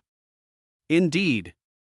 If even an iron-headed king, a powerful deep-sea high lord, can be injured, what on earth is going on with this beast tide? Regardless of the cause of iron-headed king's injury, the hearts of all the human high-ranking officials felt a little lighter. Meanwhile, in the interior of Huaxia, a flash of sword light streaked across the sky, causing the surrounding air to erupt with a faint roar. Large crowds of martial artists immediately poured out of nearby human cities to investigate. What was that just now? I think I saw someone flying on a sword. Could it be that we in China actually have such a powerful figure? At the same time, extraordinary phenomena erupted in various locations across the Chinese interior. Some witnessed sword flight, while others saw human figures flash across the sky. Without a doubt, these powerful figures surpassed everyone's imagination. The internet also erupted with heated discussions. Could it be that China has hidden masters? Someone actually captured footage of that sword riding master. I feel like this is what a true Chinese master looks like. Exactly. I've been watching videos of those powerful sea monsters lately, and it almost drove me to despair. Please report more on these masters in the future. People across China were abuzz with discussion, and the sword-flying master was the first to arrive at the first military base. Outside the base, Zhao and the commander of the first military base came out to greet him. But the very first words out of this master's mouth left everyone stunned. Who has the Tianxiang sword? Chapter 91, A Mei Sword Technique. In front of the first military base, everyone sensed a powerful aura emanating from the figure before them. Especially the long sword strapped to his back, which radiated an extremely sharp and piercing energy. From within the crowd, a middle-aged man stepped forward and said, "Ancestor, the Tianxiang sword was exchanged by someone."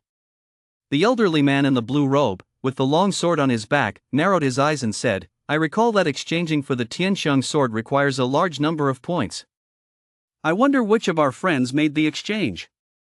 After saying this, the old man couldn't help but look at Zhao, the guild master of the warrior guild, who was standing at the very front. Zhao stepped forward and said, "Master, let us discuss this inside." Very well. The crowd speculated about the connection between the old man and the Tianxiang sword. Only the high-ranking officials of the military base knew that this old man was Master Lu, the patriarch of Wudong.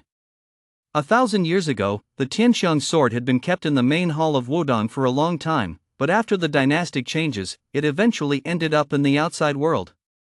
The long sword in Master Lu's hand was the earth-splitting sword, an S-class weapon that had been passed down in China for ages.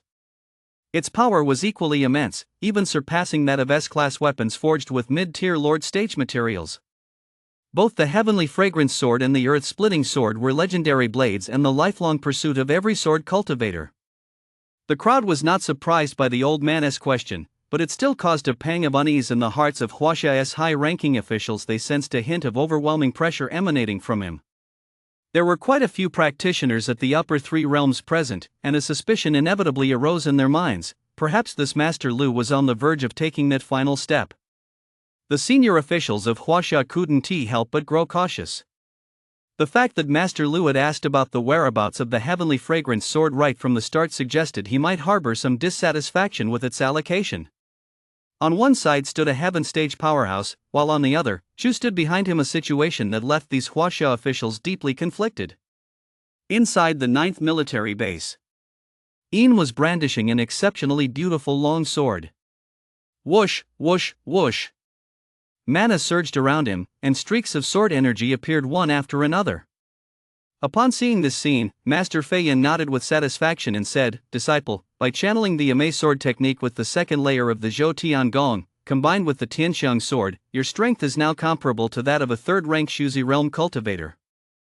A hint of joy flashed across Yin's face as he replied, "Master, although I've only mastered the first level of the Amei sword technique, it complements the Zhou Tiangong perfectly." Master Feiyan nodded and said, "Every S-rank cultivation technique is the culmination of countless Huaxia people's efforts. You must study them diligently." Yin nodded solemnly and resumed his training with renewed urgency. Meanwhile, in the main hall of the 1st military base, Lu Daozong's face darkened with displeasure as he said, "Chu? Does he really think he can influence the martial artist points of our Huaxia? This is the very foundation of all Huaxia today.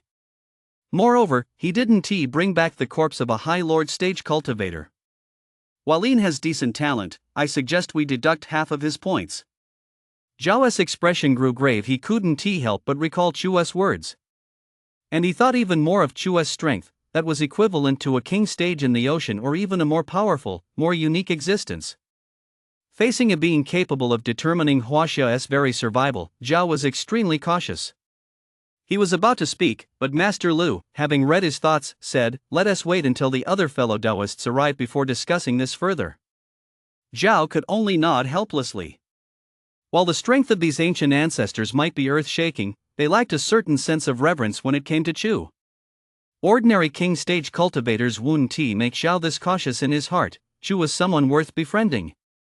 As the various ancestors arrived one after another, the confidence of the Huaxia people gradually grew. Especially when the Yuanhui ancestor brought the Snow Mastiff King, everyone's faces lit up with joy. The Snow Mastiff King's power had even surpassed the realm of the Lord Stage, reaching an entirely new level. A hint of joy flickered in Zhao's heart. With the Snow Mastiff King's assistance, perhaps Huaxia could weather this crisis even without Chu. Inside the 9th military base, Yin stared at her points, which had suddenly been halved, her face expressionless. But Feiyan Jinren, standing beside her, sighed and said, "Disciple, this must be a decision made by the higher-ups. Don't dwell on it." Yin shook her head, though she felt a sense of helplessness deep within. She then threw herself back into her cultivation with renewed intensity. Before the beast tide arrived, if she could break through to the 3rd-rank Void Disciple realm, it would be of immense significance to the 9th military base. In the blink of an eye, 2 more days had passed. Over the course of those 2 days, the entire sea had turned pitch black. Countless monsters lurked within its depths. Whoosh, whoosh, whoosh. That day, torrential rain poured down from the sky. Woo woo. Various beastly roars echoed from the sea. At the same time, piercing alarm sirens blared from every military base. Prepare for battle. Countless martial artists climbed onto the city walls, while some upper 3rd realm martial artists leaped directly onto them. Each held a weapon gleaming with the cold light, weapons ranging from A rank and B rank, with a very few S rank among them. At that moment, everyone had only one thought: to survive the beast tide. The first wave of the beast tide struck 5 of Huaxia's military bases simultaneously. Among them was the 3rd military base, home to the Amay sect. Charge! At the command, countless shells rained down on the monsters that had already stormed the shore. More than a dozen upper Third Realm experts charged to the very forefront of the beast tide, determined to break its momentum. Only the 3rd military base, defended by the Amay sect, dared to take such a bold approach. The other bases could only settle for a passive defense. Whoosh! A flash of sword light streaked across the sky. The blade sliced through a vast swath of rain before striking the Lord Stage Beasts at the very front. Whoosh! These lower-tier Lord Stage Beasts were instantly cut down, suffering severe injuries. Everyone watching the figure descending from the sky couldn't help but show a hint of respect. Master Fengjui's Amay sword technique is truly extraordinary. Her strength might even be on par with Chairman Zhao's. Chapter 92, The Ancestor Steps In. That's right. The reason Earth stage attacks are so powerful is that they contain not only potent mana but also a threat of condensed Gangski. Even Lord Stage beings wouldn't dare to block that Gangski lightly. The military base's elite struck first, clearing away some monsters. Boom! Suddenly, several massive figures appeared from behind. Everyone at the military base couldn't help but look startled upon seeing these figures. A high-rank Lord Stage has appeared this quickly. A colossal monster, over 50 meters in size, radiating a powerful aura, charged toward the military base. Boom! The powerful close-range cannon struck the monster, but only managed to slow its advance slightly. Even Abbess Fengjue of the Amay sect, upon seeing this monster, revealed a look of deep gravity in her eyes. The battle had only just begun. On the other side. On Mist Island, Tiger 1 and Tiger 2 were still continuously evolving toward the mid-Lord stage. After reaching Lord stage, each subsequent evolution brought them an immense boost in power. Shu stood on the small island, occasionally studying the mysterious runes on the blue stone floor. He would also occasionally toss some spirit stones into the recesses. Clatter! After tossing in several hundred spirit stones, the recesses actually showed a slight change. This time, it didn't just flicker a few times and disappear. Instead, a set of coordinates appeared. Shu quickly opened the map to check the coordinates and discovered they pointed directly to a small island deep within the ocean. Looking at the island, Shu couldn't help but mutter, "This island isn't very far from the Australian continent. I don't recall there being such a distinct island here before. Could it be that something magical has happened here since the Mana-S revival?" After memorizing the coordinates of the small island, Shu looked out at the distant sea, where lightning flashed and thunder roared, and the silhouettes of monsters kept emerging from the water. All of these monsters were charging toward the human coastline. What caught Shu's attention most was a massive whirlpool that had formed near the shore, with a colossal figure lurking at its base. This figure must be the King Stage, and it was also Shu's target. Although numerous Lord Stages had appeared on the surface, their combined strength might barely match that of this single King Stage. However, the appearance of this King Stage also left Shu with a hint of doubt. In Shu's view, this King Stage undoubtedly belonged to the deep sea. Moreover, though powerful, it did not appear to be one of the other amphibious sea monsters. As it passed by Wuzhou Island, it had shown little sign of savagery. For a King Stage like this to launch an attack against all of China seemed somewhat incongruous. Although he had some doubts, Shu didn't dwell on them. If there were other King Stage creatures, that would be good news for him, though it meant Huaxia might not be able to hold out much longer.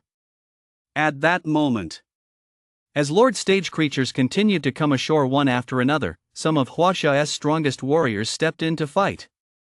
A streak of sword light, as if possessed of a will of its own, darted back and forth across the battlefield, felling Lord Stage creatures one after another. Seeing this scene, all the humans present couldn't help but cheer. So powerful! That must be one of Huaxia's strongest warriors. Look! It's that warrior flying on his sword. Through Wang Dayton's livestream, this scene was witnessed by countless Huaxia people who had joined the broadcast later. At that moment, Master Song seemed to have become the savior of all Huaxia, revered by thousands upon thousands of Huaxia people. Some martial artists at the upper three realms couldn't help but exclaim in astonishment. Senior Song's Tai Chi sword technique has surely reached the 5th layer by now, and he also possesses the 4th layer tendon altering technique. Even high-tier Lord Stage cultivators might not be a match for him. With Senior Song here, as long as several high-tier Lord Stage cultivators don't appear simultaneously, this military base will be impregnable. The other upper 3rd realm martial artists nodded in agreement. To have cultivated 2S rank martial arts to such a level was a feat only achievable by the ancient patriarchs who had been secluded in the depths of Mount Kunlun. They were the true trump cards of Huaxia. Just as everyone's confidence was soaring. Roar! Who? 3 High Lord Stage beings, radiating immense might, had already charged onto the shore. All the high-ranking officials of the military base were startled. 3 High Lord Stage beings. This was simply unimaginable in the past. Moreover, none of them were the former rulers of the coastal waters. Clearly, they had all come from the depths of the ocean. What should we do? Can Senior Song handle this? Everyone's hearts skipped a beat. Whoosh! In the next instant, a long streak of sword light sliced through the air, and a figure clad in a green robe had already charged forward. Facing 3 High Lord Stage beings single-handedly, Senior Song held his own without faltering. The mana surging from his body seemed on the verge of exploding, pouring out in a torrential, surging wave. As he fought, mana vortexes formed one after another in the sky, regenerating even slightly faster than the High Lord Stage beings before him. A 3rd rank Void Realm martial artist couldn't help but remark, with heaven and man as one, combined with the 4th layer of the tendon altering technique, Senior Song might truly be able to take on 3 opponents alone. Bang! Bang! Bang! The battle raged on, with hordes of monsters continuously surging onto the shore. The number of monsters that had been accumulating for several days had long since reached a terrifying scale. As many as 7 of the 10 great overlords of the coastal region had appeared. Even with the emergence of a few ancestors like true Master Song from Huaxia, their advantage was gradually being eroded. Often, a single ancestor had to face several High Lord Stage monsters. Some of these High Lord Stage monsters were particularly powerful, already extremely close to the King Stage. Even ancestors who had returned from secluded cultivation on Mount Kunlun found them extremely difficult to deal with. Look! Another High Lord Stage monster we've never seen before has appeared over there. A martial artist cried out in alarm. Moments later, the High Lord Stage monster had already charged into the crowd. Ah! Run! Some 3rd rank martial artists were no match for a single strike from this monster and fled in panic, instantly doubling the pressure on the entire defensive line. The military base commander, witnessing this scene, furrowed his brow deeply. What do we do? Even the chairman is fighting a high-tier Lord Stage alone. Who else can hold off this newly appeared monster for even a moment? Boom! The high-tier Lord Stage plowed through the battlefield as if no one were there, causing massive casualties. Some powerful martial artists watched the situation unfold, powerless to intervene.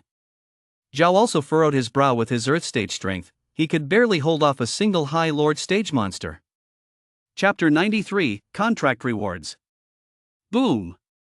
A violent explosion echoed as several more mid-3rd realm martial artists were crushed to death by the High Lord Stage monster. This high-rank Lord Stage creature was covered in scales, a typical amphibious sea monster, yet its combat prowess on land remained undiminished. Due to the sudden appearance of this monster, the human forces gradually began to falter. At the very center of the battlefield, high-rank Lord Stage creatures were everywhere, alongside the ancient ancestors of Huaxia. At that moment, a bald monk gazed at the scene behind him, his expression grave. An elderly woman with white hair at his side said, "Master Yuanhui, might we ask the Snow Mastiff King to intervene and slay that high-rank Lord Stage? Otherwise, the situation for us in Huaxia will collapse." Yuanui's voice boomed like a great bell. The Snow Mastiff King is currently facing off against that King Stage on the ocean's surface. If he were to leave now, I fear unforeseeable consequences might arise. The white-haired old woman held a silver longsword in her hand, and the aura she exuded clearly indicated she had reached the realm of a first-rank grandmaster. She sighed softly. The monsters of the ocean always have a slight edge over us humans. I wonder if this is the will of heaven or something else. The old woman was facing a powerful High Lord stage. At this moment, all she could do was suppress the beast. As for slaying a High Lord stage, among their group, only Master Song and Master Yuanhui were capable of doing so. However, each of them was already engaged with several High Lord stages and simply couldn't spare the time. Suddenly, countless whistling sounds pierced the air on the battlefield. Countless missiles flew toward the High Lord stage that was rampaging across the battlefield. Boom! Boom! These missiles were immensely powerful, halting the High Lord stage's advance for a moment. And in that brief instant, a massive broadcast echoed across the entire battlefield. Everyone retreat. Return to the military base. Do not linger in battle. Return to the military base immediately. Clatter. One by one, the human warriors retreated rapidly back to the military base, with several elders bringing up the rear. Countless sword auras raged through the monster horde, mowing down vast numbers of low-level monsters. Creak. Once all the warriors had entered the military base, the thick iron gates immediately slammed shut. In the main hall of the first military base, an order was issued. Fire all remaining ammunition immediately. Set the laser cannons to maximum power, and simultaneously launch 2 nuclear bombs toward the coastal waters. Every soldier who received this order wore a grave expression. Finally, it was time to use nuclear bombs. Since the revival of mana, China had deployed a total of 5 nuclear bombs in the ocean, all during the early stages of establishing the military base, and these had caused massive devastation. Inside the operations hall. Click. A safe containing a red button was unlocked, and a rough, calloused hand pressed it down with extreme caution. Boom!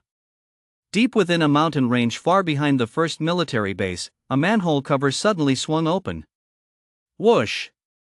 2 nuclear warheads, gleaming with a cold light, were launched into the air.